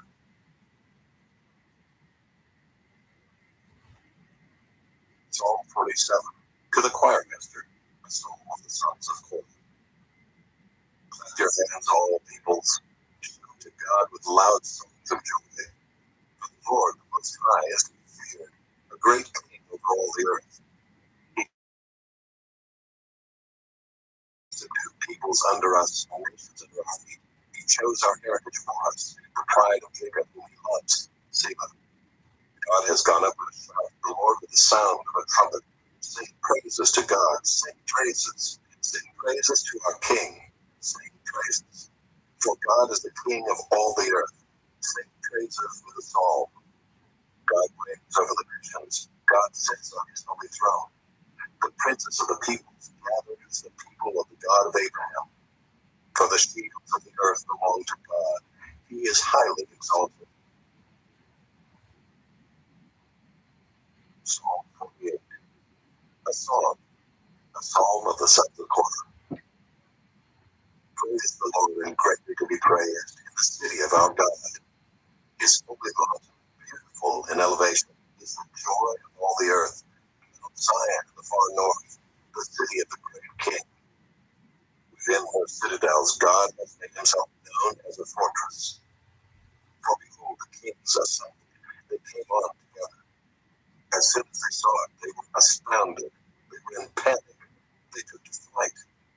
Trembling to open them there, anguish as of a woman in labor. By the east wind, you shattered the ships of Tarshish. As we've heard, so have we seen in the city of the Lord of hosts, in the city of our God, which God will establish forever. Selah. We have thought of your steadfast love, O God, in the midst of your temple. As your name, O God, so your praise reaches to the ends of the earth. Your right hand is filled with righteousness. Let Mount Zion be glad. Let the daughters of Judah rejoice because of your judgments. Walk about Zion, go around her, number her towers, consider well her ramparts, go through her citadels, that you may tell the next generation that this is God, our God forever and ever. He will guide us forever. Psalm 49. To the choir master, the psalm of the sons of Korah. Hear this, all peoples. Give ear, all inhabitants of the world, both low and high, rich and poor together. My mouth shall speak wisdom. The meditation of my heart shall be understanding. I will incline my ear to a proverb. I will solve my riddle to the music of the lyre. Why should I fear in times of trouble? The iniquity of those who cheat me surrounds me. Those who trust in their wealth and boast of the abundance of their riches. Truly, no man can ransom another or give to God the price of his life. For the ransom of their life is costly and can never suffice, that he should live on forever and never see them him. For he sees that even the wise die, the fool and the stupid alike must perish and leave their wealth to others. The graves are their homes forever, their dwelling places to all generations.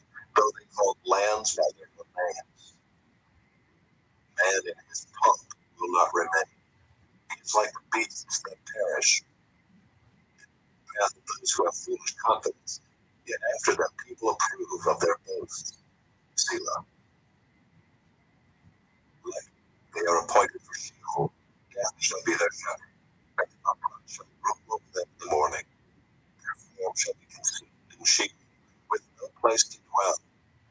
But God will ransom my soul from the power of Sheol, for he will receive me. Selah. Be not afraid when the man becomes rich, when the glory of his house increases. For when he dies, he will carry nothing away. His glory will not go down after him. For though while he lives, he counts himself blessed, and though you get praise when you do well for yourself, his will give to the generation of his fathers, who will never again see light. Man in his pomp, yet without understanding, is like the beasts that perish.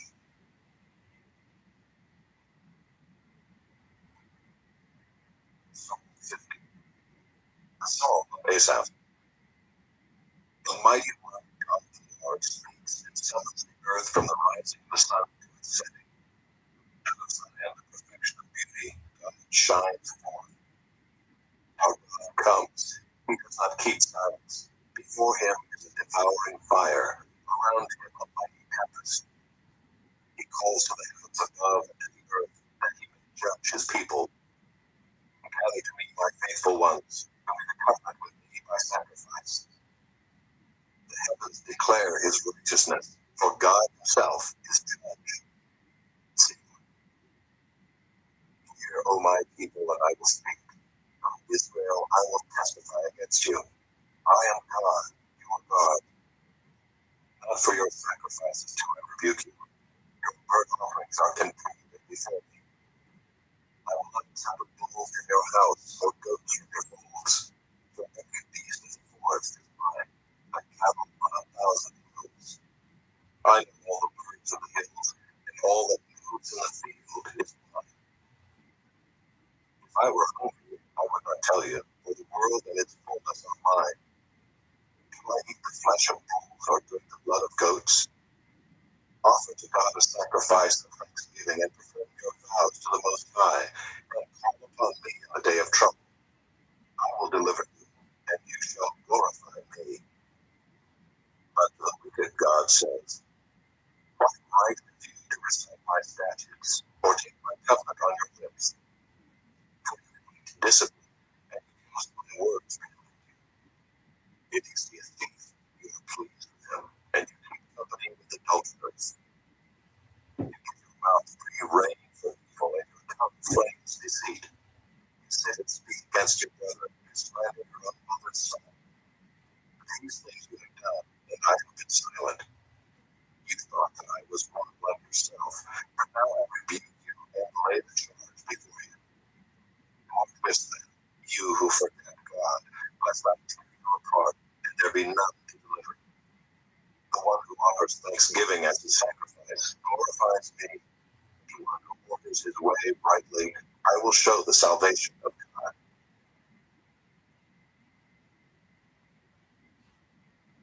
Psalm 51. To the choirmaster, a psalm of David. But Nathan the prophet went to him after he had gone into Bathsheba. Have mercy on me, O God, according to your steadfast love. According to your abundant mercy, blot out my transgressions. Wash me thoroughly from my iniquity, and cleanse me from my sin. For I know my transgressions, and my sin is ever before me. Against you, you only have I sinned, and done what is evil in your sight, so that you may be justified in your words, and blameless in your judgment.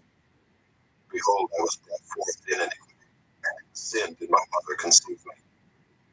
Behold, you delight in truth in the inward being, and you teach me wisdom in the secret heart.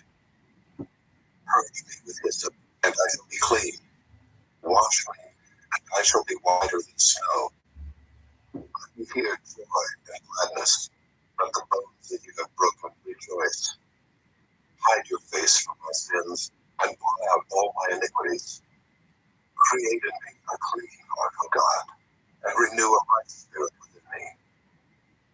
Cast me not away from your presence, and take not your Holy Spirit from me. Restore to me the joy of your salvation, and uphold me with a willing spirit. I will teach transgressors your ways, and sinners will return to you. Deliver me from blood guiltiness, O God of my salvation, and my tongue will sing aloud of your righteousness. O Lord, open my lips, and my mouth will declare your praise. For you will not delight in sacrifice, or I would give it. You will not be pleased with the burnt offering. The sacrifices of God are a broken spirit, a broken and contrite heart, O God, you will not despise. Give good to Zion in your good pleasure. Build up the walls of Jerusalem. Then will you delight in right sacrifices, in burnt offerings, and whole burnt offerings. Then bulls will be offered on your altar. Psalm 52. To the choir master, a maskil of David, Doeg the Edomite, came and told Saul, David has come to the house of Ahimelech. Why do you boast of evil, O man? The steadfast love of God endures all the day. Your tongue plots destruction, like a sharp razor, you worker of deceit. You love evil more than good, and lying more than speaking what is right. Selah. You love all words that devour, O deceitful tongue. But God will break you down forever. He will snatch and tear you from your tent. He will uproot you from the land of the living. Selah. The righteous shall see and fear, and shall laugh at him, saying, See the man who would not make God his refuge, but trusted in the abundance of his riches, and sought refuge in his own destruction. But I am like a green olive tree in the house of God. I trust in the steadfast love of God forever and ever. I will thank you forever because you have done it. I will wait for your name, for it is good in the presence of the godly.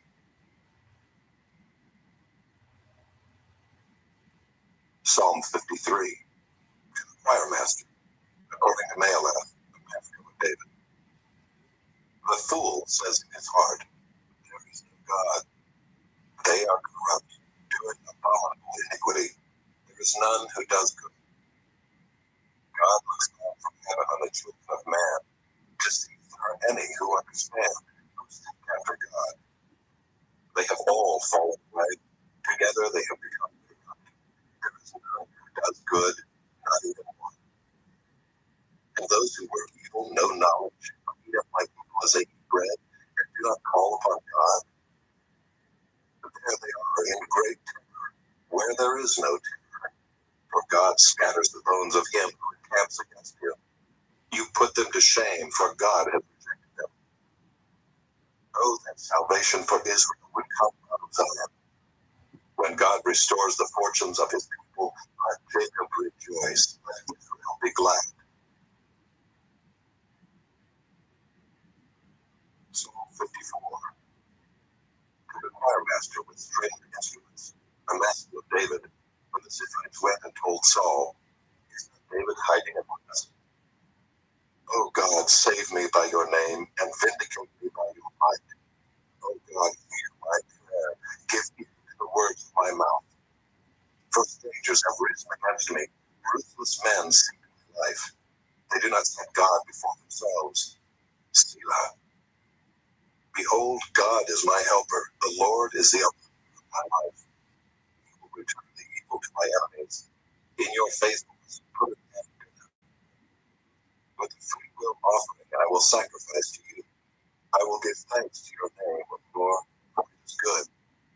For he has delivered me from every trouble, and my eye has looked in triumph on my enemies. Psalm 55. To the choir master with stringed instruments, a maskil of David. Give ear to my prayer, O God, and hide not yourself from my plea for mercy. Attend to me and answer me. I am restless in my complaint, and I moan because of the noise of the enemy, because of the oppression of the wicked. For they draw trouble upon me, and in anger they bear a grudge against me. My heart is in anguish within me. The terrors of death have have fallen upon me. Fear and trembling come upon me, and horror overwhelms me. And I say, oh, that I had wings like a dove, I would fly away and be at rest. Yes, I would wander far away. I would lodge in the wilderness. I would hurry to find a shelter from the raging wind and tempest. Destroy, O Lord, divide their tongues, for I see violence and strife in the city.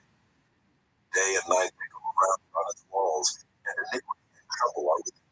Ruin is in its midst. Oppression and fraud do not depart from its marketplace. For it is not an enemy who taunts me, and I could bear it. It is not an adversary who deals insolently with me, and I could hide from him. But it is you, a man, my equal, my companion, my familiar friend.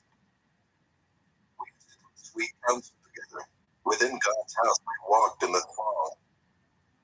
Let death steal over them. Let them go down to Sheol alive. For evil is in their dwelling place and in their heart.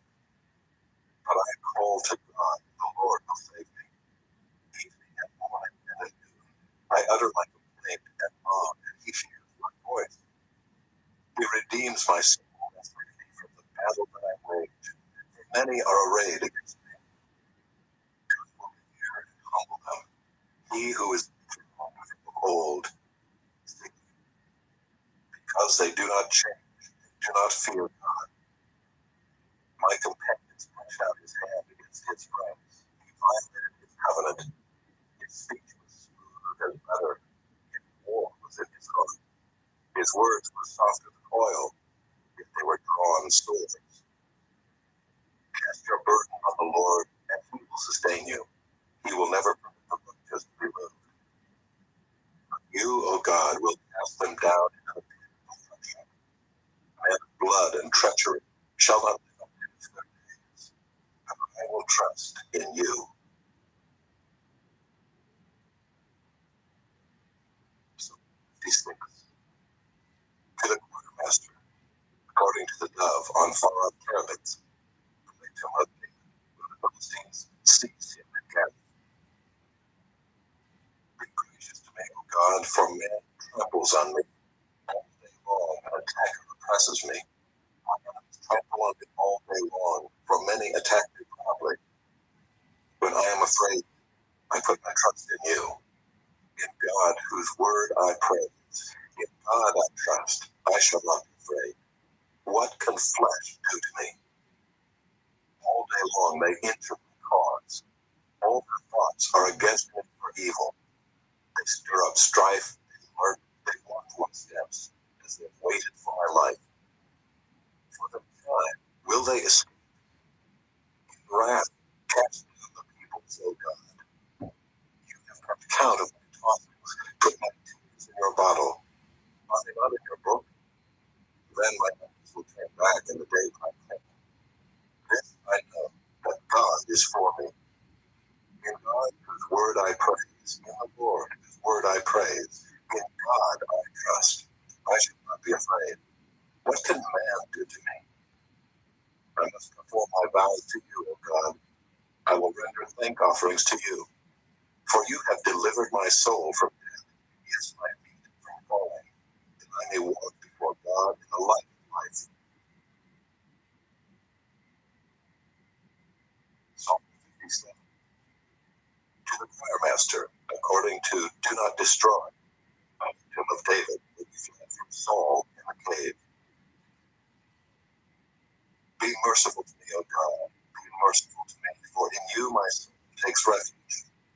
In the shadow of your wings I will take refuge, till the storms of destruction pass by.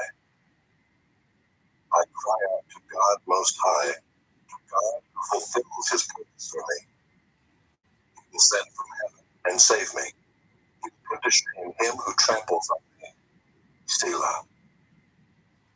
God will send out his steadfast love and his faithfulness. My soul is in the midst of lions, are lying down amid fiery beasts, the children of men whose teeth are spears and arrows, whose tongues are sharp swords. Be exalted, O God, above the heavens. Let your glory be net for my steps. My soul was bowed down. They dug a pit in my way. They have fallen into it themselves. Selah. My heart is steadfast, O God. My heart is steadfast. I will sing and make melody. Awake, my glory. Awake, O harp and lyre. I will awake the dawn. I will give thanks to you, Lord, among the peoples. I will sing praises to you among the nations. For your steadfast love is great to the heavens, your faithfulness to the clouds. Be exalted, God, above the heavens, and your glory be over all the earth. Psalm 58.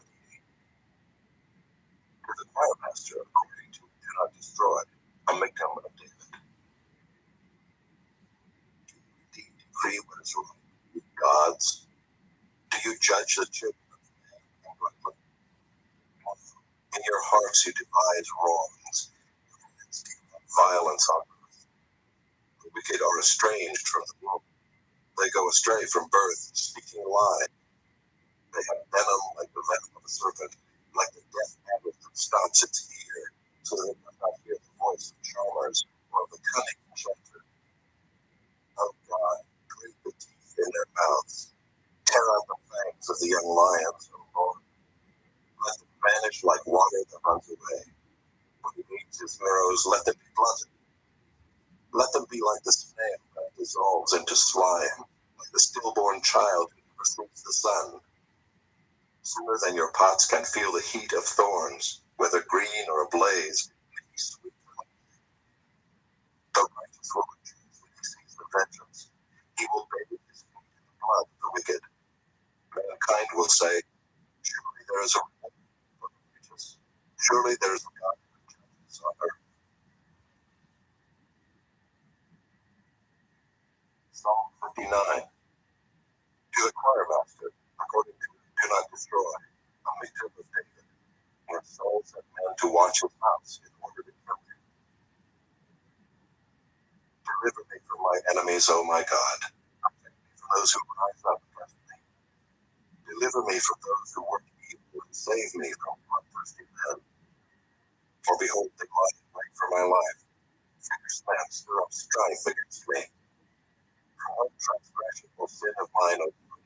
For no fault of mine, they love and make ready. O make me and see. Lord God of hosts, our God of Israel, rouse yourself to punish all the nations. Spare none of those who treacherously plot evil. Selah. Each evening they come back, howling like dogs, and prowling about the city. There they are, battling with their mouths, with swords in their lips. They think, will hear us. But you, O Lord, laugh at them. You hold all the nations in derision. O my strength, I will watch for you. For you, O God, are my fortress. My God in his steadfast love will meet me. God will let me look in triumph on my enemies. Kill them not, lest my people forget. Make them totter by your power and bring them down. O Lord, our shield. For the sin of their mouths, the words of their lips, let them be trapped in their pride. For the cursing lies that they utter, consume them in wrath. Consume them till they are no more, that they may know that God rules over Jacob to the ends of the earth. Selah. Each evening they come howling like dogs and prowling about the city. They wander about for food and growl if they do not get their fill. But I will sing of your strength. I will sing aloud of your steadfast love in the morning. For you have been to me a fortress and a refuge in my distress. O my strength, I will sing praises to you. For you, O God, are my fortress. The God who shows me steadfast love.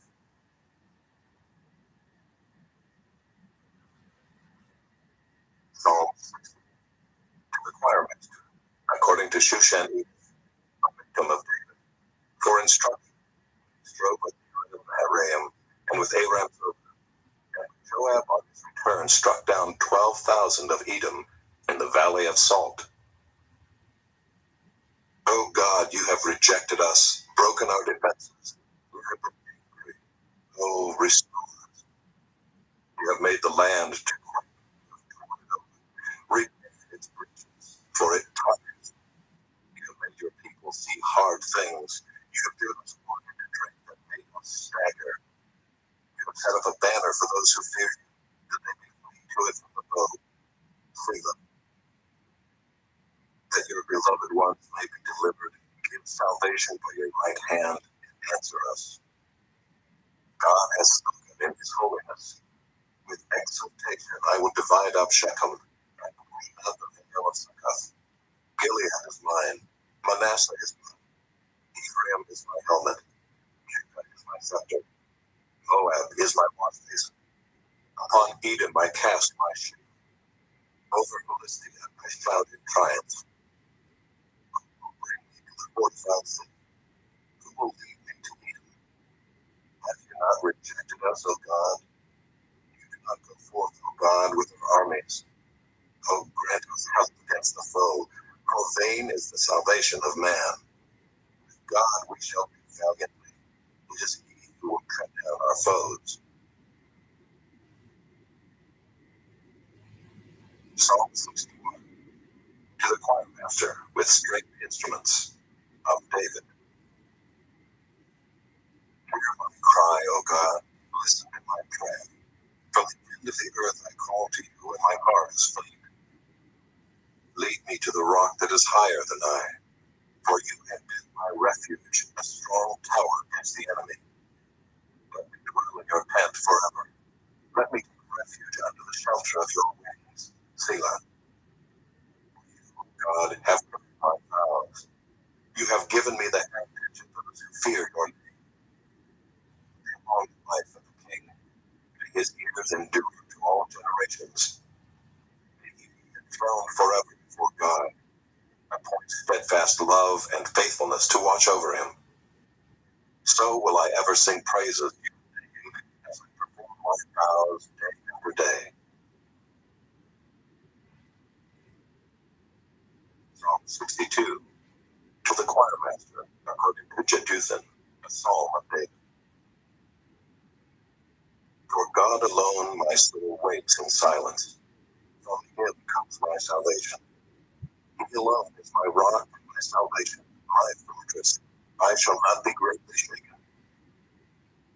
How long will all of you attack a man to batter him like a leaning wall, a tottering fence? They only plan to thrust him down from his high position. They take pleasure in falsehood.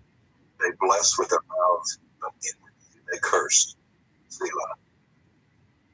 For God alone, O my soul, wait in silence, for my hope is from him. He only is my rock and my salvation, my fortress. I shall not be shaken. On God rests my salvation and my glory. My mighty rock, my refuge is God. Trust in him at all times, O people. Pour out your heart before him. God is a refuge for us. Selah. Those of low estate are but breath. Those of high estate are a delusion. In the balances they go up. They are together lighter than a breath. Put no trust in extortion. Set no vain hopes on robbery. If riches increase, set not your heart on them. Once God has spoken, twice have I heard this, that power belongs to me, and that to you, O Lord, belongs steadfast love. Who will render to a man according to his work. Psalm 63. A psalm of David when he was in the wilderness of Judah. O God, you are my God. Earnestly I seek you. My soul thirsts for you. My flesh faints for you, as in a dry, weary land where there is no one. So I have looked upon you in the sanctuary, beholding your power and glory. Because your steadfast love is better than life, my lips will praise you. So I will bless you as long as I live. In your name I will lift up my hands. My soul will be satisfied as with fat and rich food, and my mouth will praise you with joyful lips when I remember you upon my bed and meditate on you in the watches of the night. For you have been my help, and in the shadow of your wings I will sing for joy. My soul clings to you, your right hand upholds me. But those who seek to destroy my life shall go down into the depths of the earth. They shall be given over to the power of the sword. They shall be a portion for jackals. But the king shall rejoice in God. All who swear by him shall exult, and the mouth of liars will be stopped. Psalm 64. A psalm of David. Hear my voice, O God, in my complaint. Preserve my life from dread of the enemy. Hide me from the secret plots of the wicked, from the throng of evildoers, who wag their tongues like swords, who hate bitter words like arrows, shooting from ambush at the blameless, shooting instantly and without fear. They hold fast to their evil purpose. They talk of laying snares secretly, thinking, who can see them? They search out injustice, saying, we have accomplished a diligent search. For the inward mind and heart of a man are deep. But God shoots his arrow at them. They are wounded suddenly. They are brought to ruin with their own tongues turned against them. All who see them will wag their heads. But all mankind fears. They tell what God has brought about and ponder what he has done. Let the righteous one rejoice in the Lord and take refuge in him. Let all the upright in heart exalt.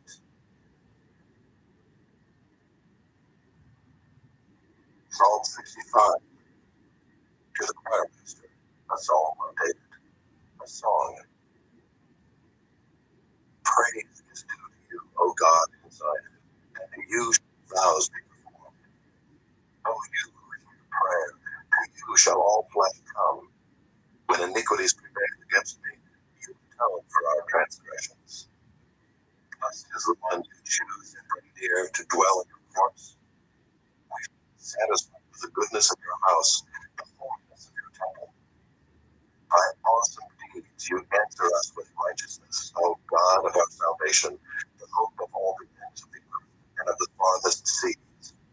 The one by his strength established the mountains, being girded with might, who stills the roaring of the seas, the rolling of the waves, the tumult of the peoples, so that those who dwell at the ends of the earth are in awe at your signs.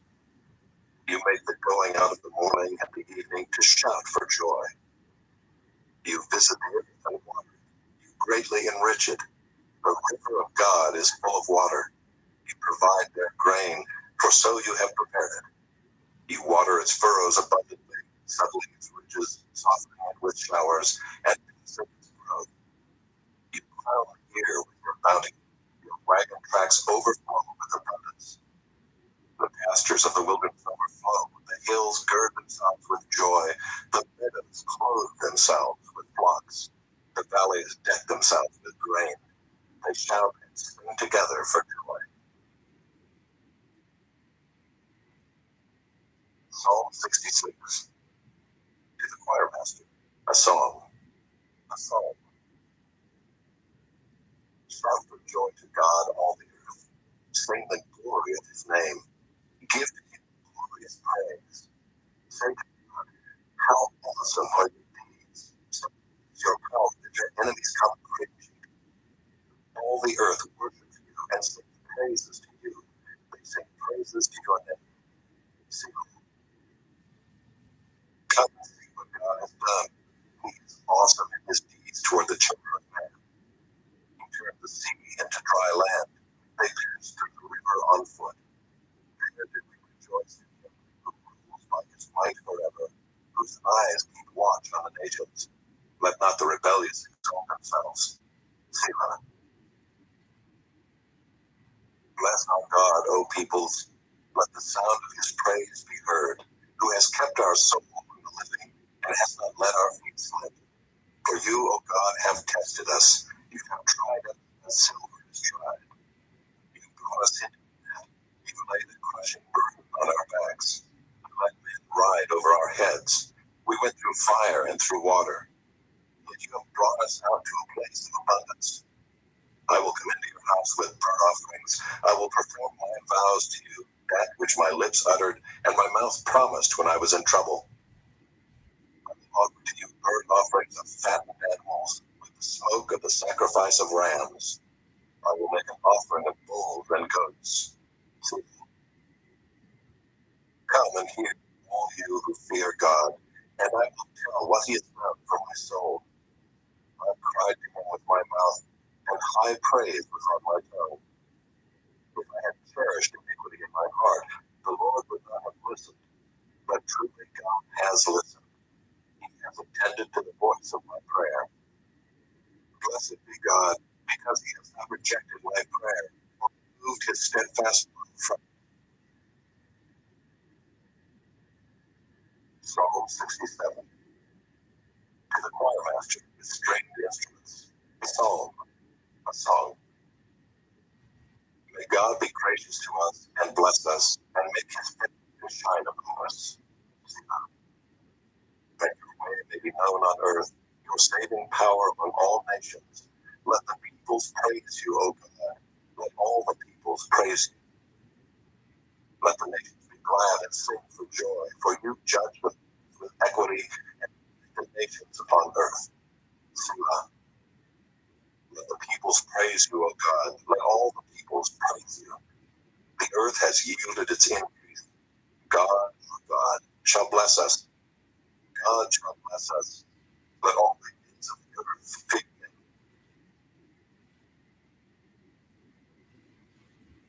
Psalm 68. To the choir master, the Psalm of David, a song.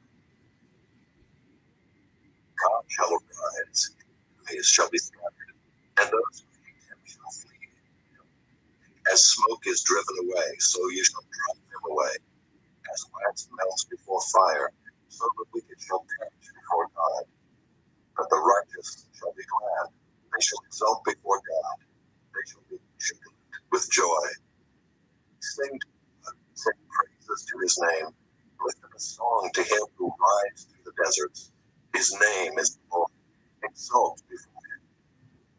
Father of the fatherless and protector of widows is God in his holy habitation.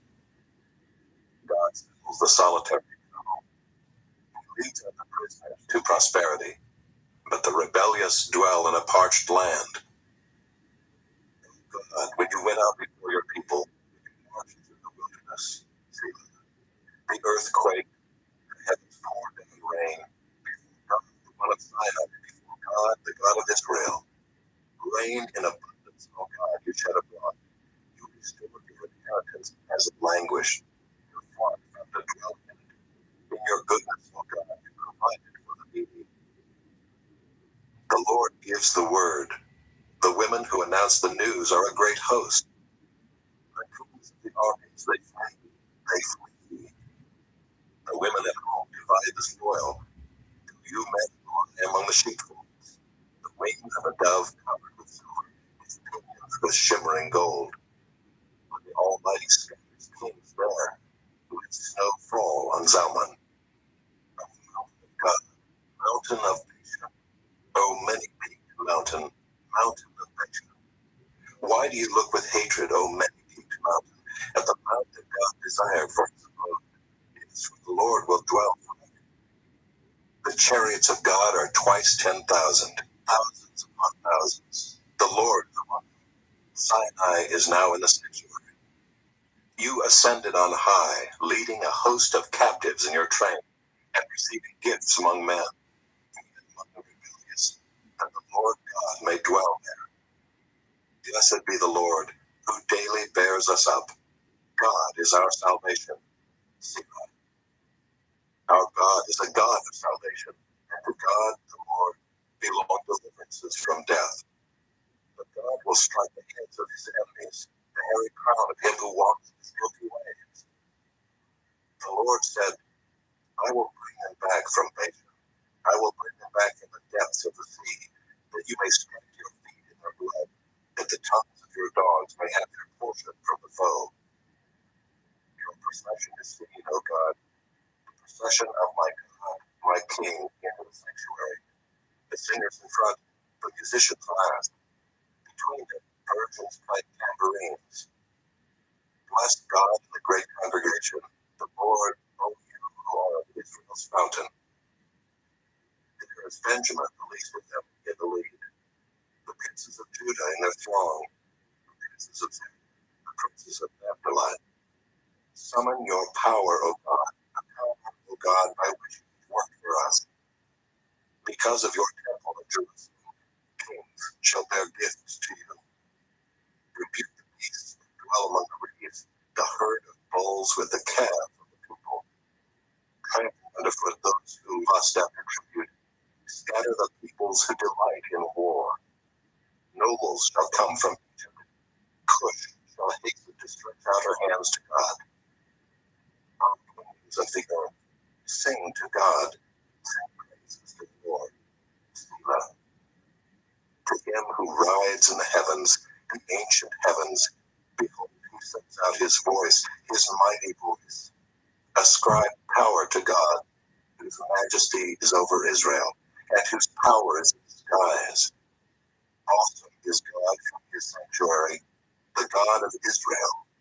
He is the one who gives power and strength to his people. Blessed be God.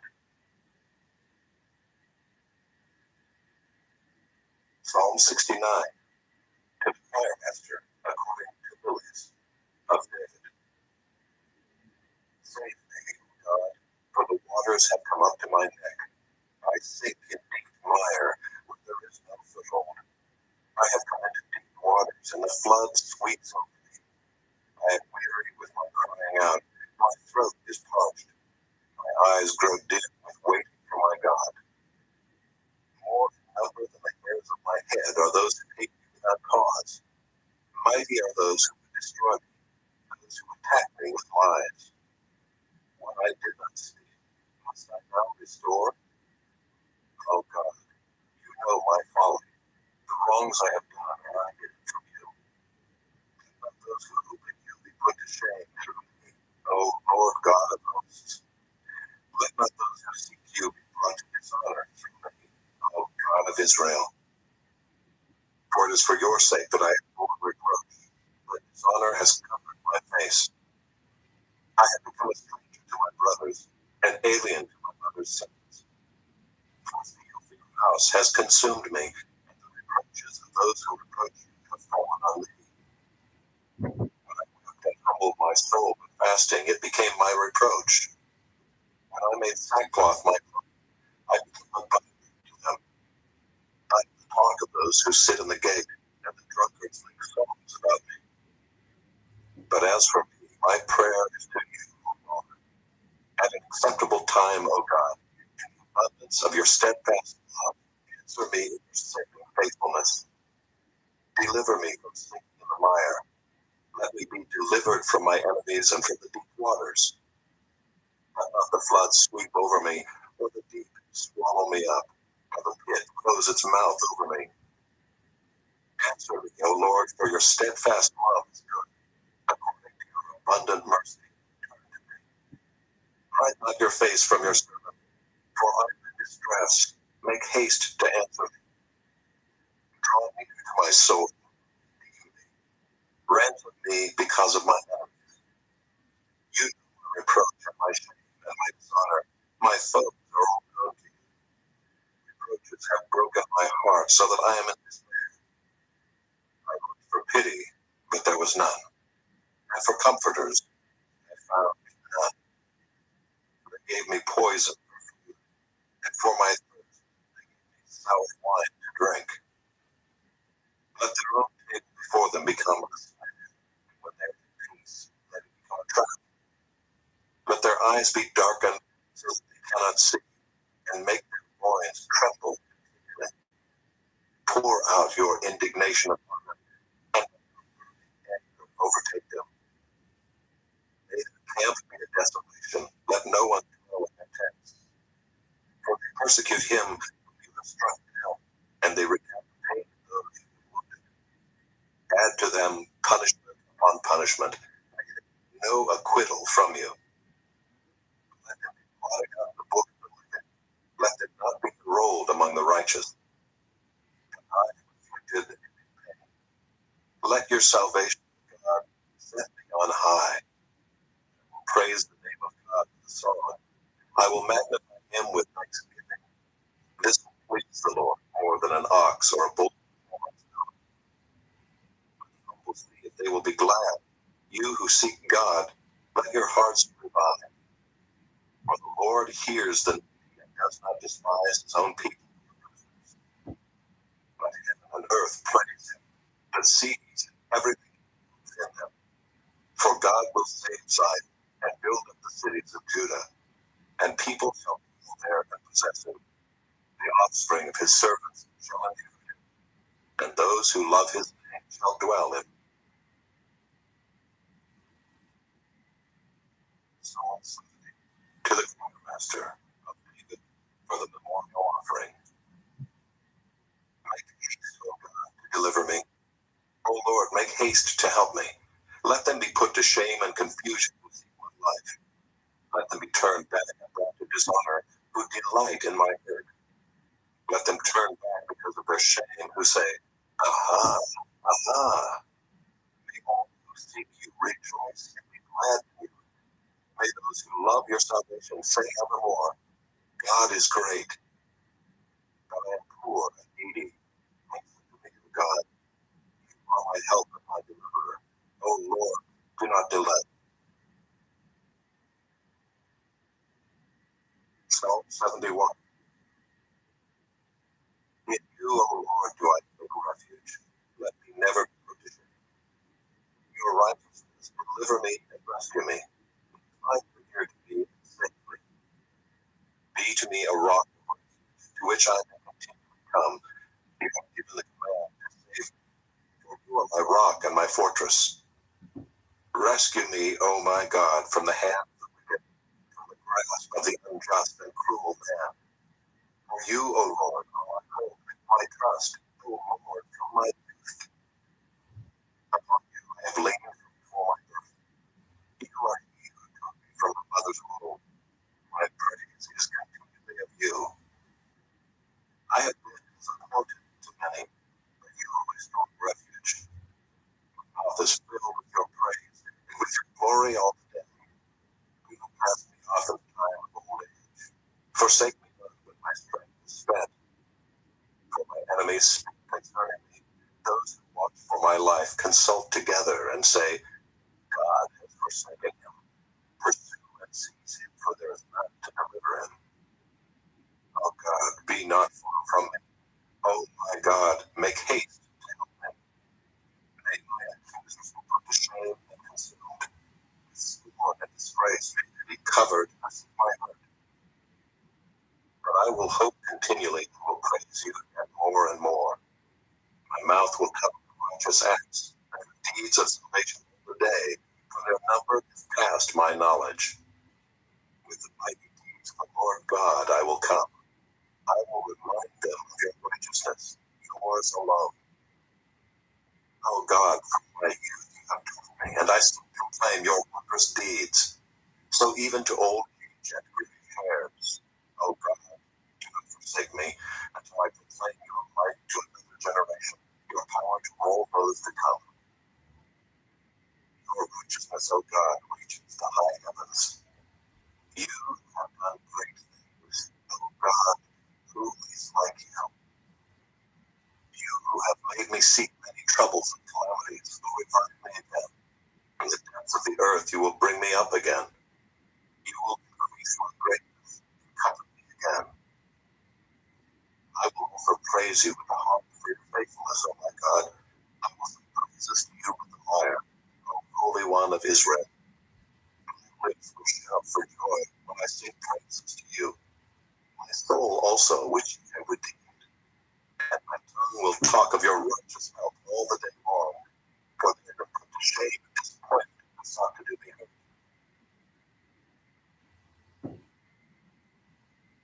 Psalm 72.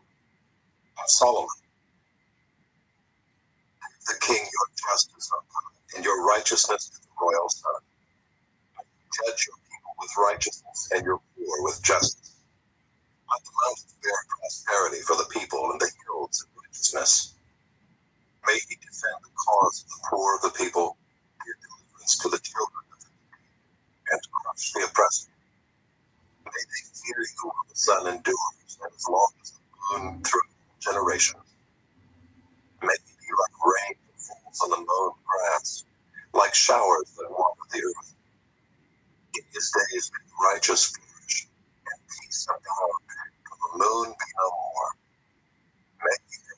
him from sea to sea and from the river to the ends of the earth.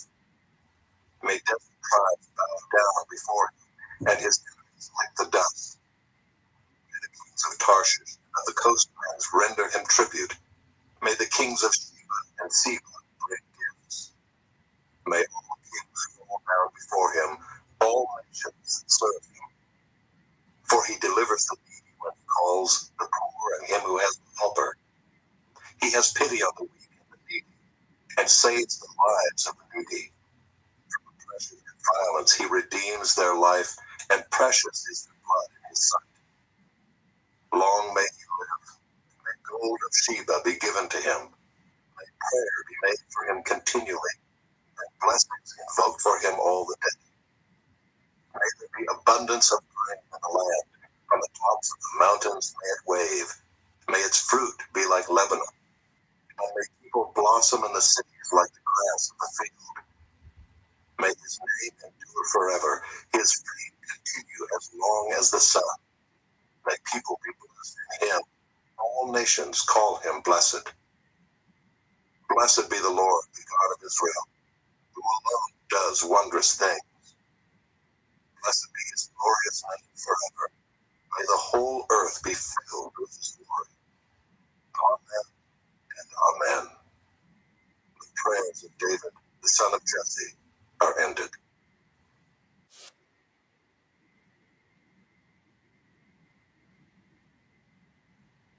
Of Asaph. Truly God is good to Israel, to those who are pure in heart. But as for me, my feet had almost stumbled, my steps had nearly slipped. For I was envious of the arrogant when I saw the prosperity of the wicked.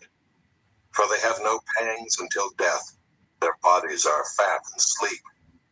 They are not in trouble as others are. They are not stricken like the rest of mankind. Therefore pride is their necklace. Violence covers them as a garment. Their eyes swell out through fatness. Their hearts overflow with follies. They scoff and speak with malice. Loftily they threaten oppression. They set their mouths against the heavens, and their tongue struts through the earth. Therefore his people turn back to them and find no fault in them. And they say, how can God know? Is there knowledge in the Most High? Behold, these are the wicked, always at ease, they increase in riches. All in vain have I kept my heart clean and washed my hands in innocence. For all the day long I have been stricken and rebuked every morning. If I had said, I will speak thus, I would have betrayed the generation of your children. But when I thought how to understand this, it seemed to me a wearisome task until I went into the sanctuary of God. Then I discerned their end. Truly you set them in slippery places. You make them fall to ruin. How they are destroyed in a moment, swept away utterly by terrors. Like a dream when one awakes, O Lord, when you rouse yourself, you despise them as phantoms. When my soul was embittered, when I was pricked in heart, I was brutish and ignorant. I was like a beast toward you. Nevertheless, I am continually with you. You hold my right hand. You guide me with your counsel, and afterward you will receive me to whom have I in heaven but you? There is nothing on earth that I desire besides you. My flesh and my heart may fail, but God is the strength of my heart and my portion forever. For behold, those who are far from you shall perish. You put an end to everyone who is unfaithful to you. But for me, it is good to be near God. I have made the Lord God my refuge, that I may tell of all your works. Psalm 74. A Maskil of Asaph. O God, why do you cast us off forever? Why does your anger smoke against the sheep of your pasture? Remember your congregation, which you have purchased of old, which you have redeemed to be the tribe of your heritage. Remember Mount Zion, where you have dwelt. Direct your steps, for foes have roared in the midst of your meeting place. They set up their own signs for signs. They were like those who swing axes in a forest of trees, and all its carved wood they broke down with hatchets and hammers. They set your sanctuary on fire. They profaned the dwelling place of your name, bringing it down to the ground. They said to themselves, "We will utterly subdue them." They burned all the meeting places of God in the land. We do not see our signs. There is no longer any prophet, and there is none among us who knows how long. How long, O God, is the foe to scoff? Is the enemy to revile your name forever? Why do you hold back your hand, your right hand? Take it from the fold of your garment and destroy them. Yet God, my King, is from of old, working salvation in the midst of the earth. You divided the sea by your might. You broke the heads of the sea monsters on the waters. You crushed the heads of Leviathan. You gave him as food for the creatures of the wilderness.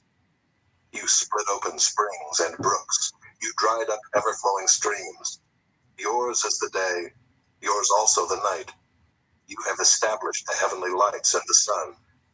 You have fixed all the boundaries of the earth. You have made summer and winter. Remember this, O Lord, how the enemy scoffs, and the foolish people reviles your name. Do not deliver the soul of your dove to the wild beasts. Do not forget the life of your poor forever. Have regard for the covenant, for the dark places of the land are full of the habitations of violence. Let not the downtrodden turn back in shame. Let the poor and needy praise your name. Arise, O God, defend your cause. Remember how the foolish scoff at you all the day. Do not forget the clamor of your foes, the uproar of those who rise against you, which goes up continually. Psalm 75. To the choir master, according to Do Not Destroy, a psalm of Asaph, a song. We give thanks to you, O God. We give thanks, for your name is near. We recount your wondrous deeds. At the set time that I appoint, judge with equity. When the earth totters and all its inhabitants, it is I who keep steady its pillars. Selah. I said to the boastful, do not boast, and to the wicked, do not lift up your horn. Do not lift up your horn on high, or speak with haughty neck. For not from the east or from the west, and not from the wilderness comes lifting up. But it is God who executes judgment, putting down one and lifting up another. For in the hand of the Lord there is a cup with foaming wine, well mixed, and he pours out from it, and all the wicked of the earth shall drain it down to the dregs. But I will declare it forever. I will sing praises to the God of Jacob. All the horns of the wicked I will cut off, but the horns of the righteous shall be lifted up. Psalm 76. To the choir master with stringed instruments, a psalm of Asaph, a song. In Judah God is known. His name is great in Israel. His abode has been established in Salem, his dwelling place in Zion.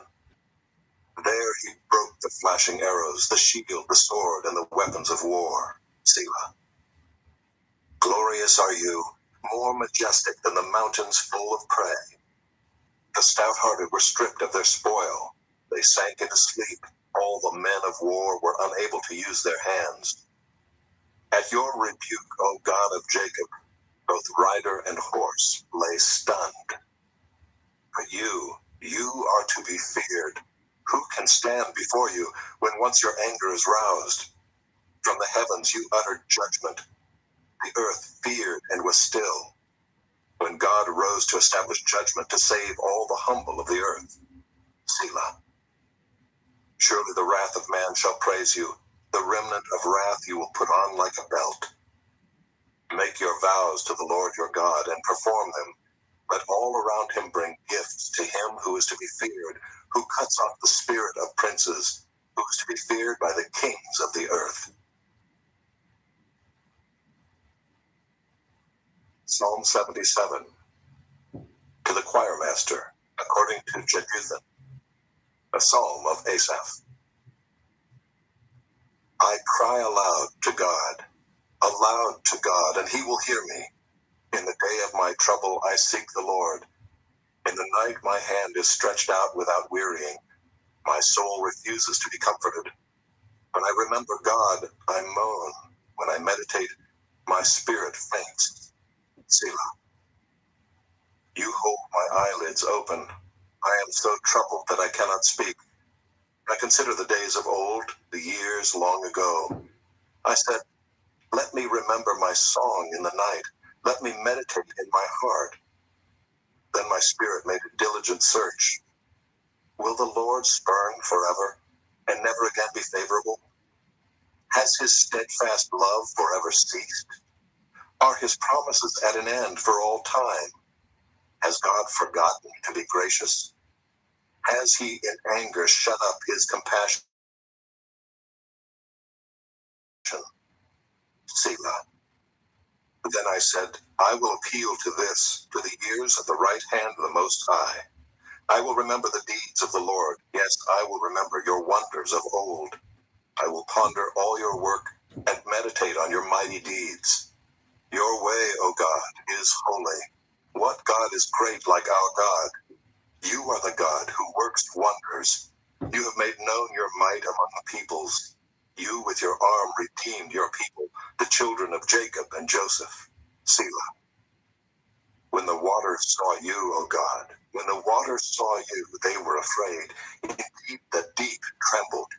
The clouds poured out water. The skies gave forth thunder. Your arrows flashed on every side.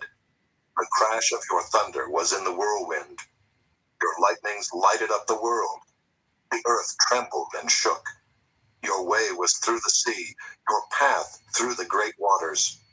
Yet your footprints were unseen.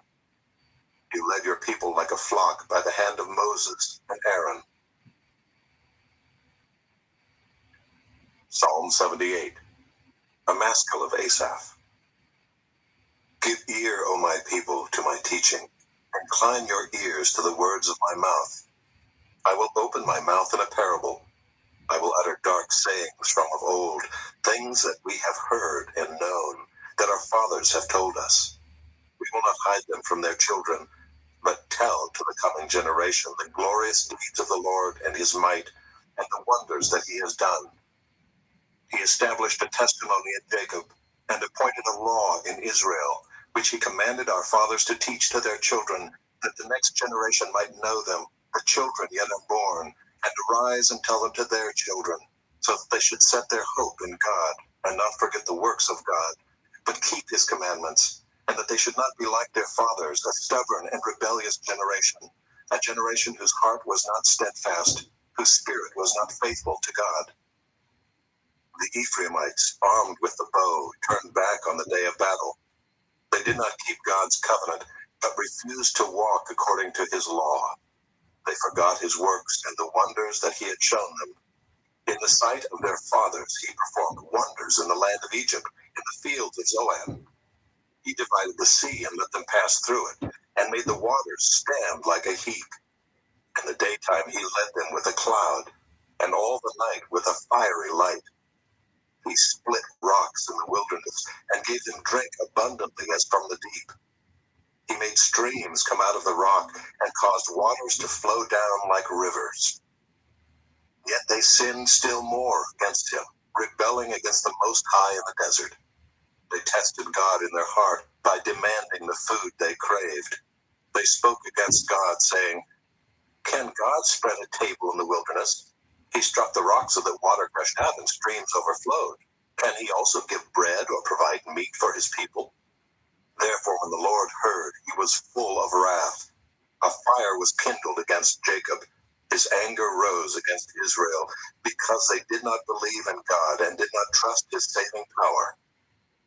Yet he commanded the skies above and opened the doors of heaven, and he rained down on them manna to eat, and gave them the grain of heaven.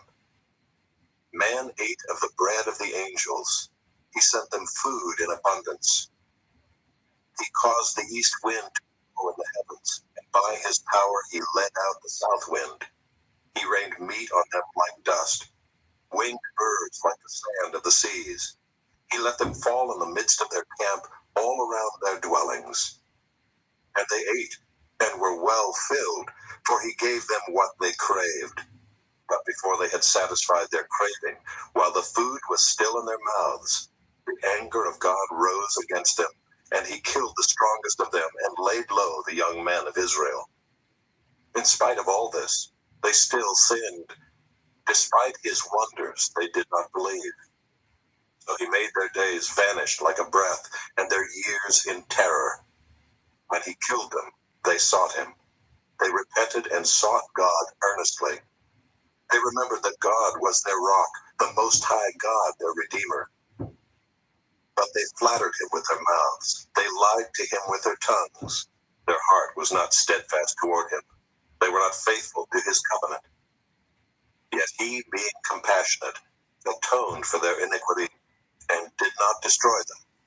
He restrained his anger often and did not stir up all his wrath. He remembered that they were but flesh, a wind that passes and comes not again. How often they rebelled against him in the wilderness and grieved him in the desert.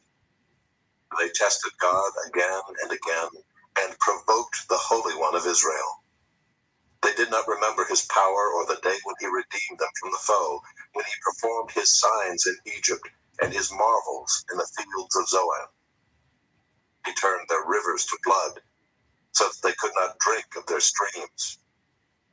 He sent among them swarms of flies which devoured them, and frogs which destroyed them. He gave their crops to the destroying locust, and the fruit of their labor to the locust. He destroyed their vines with hail, and their sycamores with frost. He gave over their cattle to the hail, and their flocks to thunderbolts. He let loose on them his burning anger, wrath, indignation, and distress, a company of destroying angels. He made a path for his anger. He did not spare them from death, but gave their lives over to the plague. He struck down every firstborn in Egypt, the firstfruits of their strength in the tents of Ham. Then he led out his people like sheep, and guided them in the wilderness like a flock. He led them in safety so that they were not afraid, but the sea overwhelmed their enemies. And he brought them to his holy land, to the mountain which his right hand had won. He drove out nations before them. He apportioned them for a possession, and settled the tribes of Israel in their tents. Yet they tested and rebelled against the Most High God, and did not keep his testimonies, but turned away and acted treacherously like their fathers. They twisted like a deceitful bow. For they provoked him to anger with their high places. They moved him to jealousy with their idols. When God heard, he was full of wrath, and he utterly rejected Israel. He forsook his dwelling at Shiloh, the tent where he dwelt among mankind, and delivered his power to captivity, his glory to the hand of the foe. He gave his people over to the sword, and vented his wrath on his heritage. Fire devoured their young men, and their young women had no marriage song. Their priests fell by the sword, and their widows made no lamentation. Then the Lord awoke as from sleep, like a strong man shouting because of wine. And he put his adversaries to rout. He put them to everlasting shame. He rejected the tent of Joseph. He did not choose the tribe of Ephraim, but he chose the tribe of Judah, Mount Zion, which he loves. He built his sanctuary like the high heavens, like the earth, which he has founded forever. He chose David his servant and took him from the sheepfolds. From following the nursing ewes, he brought him to shepherd Jacob his people, Israel his inheritance. With upright heart he shepherded them, and guided them with his skillful hand. Psalm 79, a psalm of Asaph. O God, the nations have come into your inheritance. They have defiled your holy temple. They have laid Jerusalem in ruins. They have given the bodies of your servants to the birds of the heavens for food, the flesh of your faithful to the beasts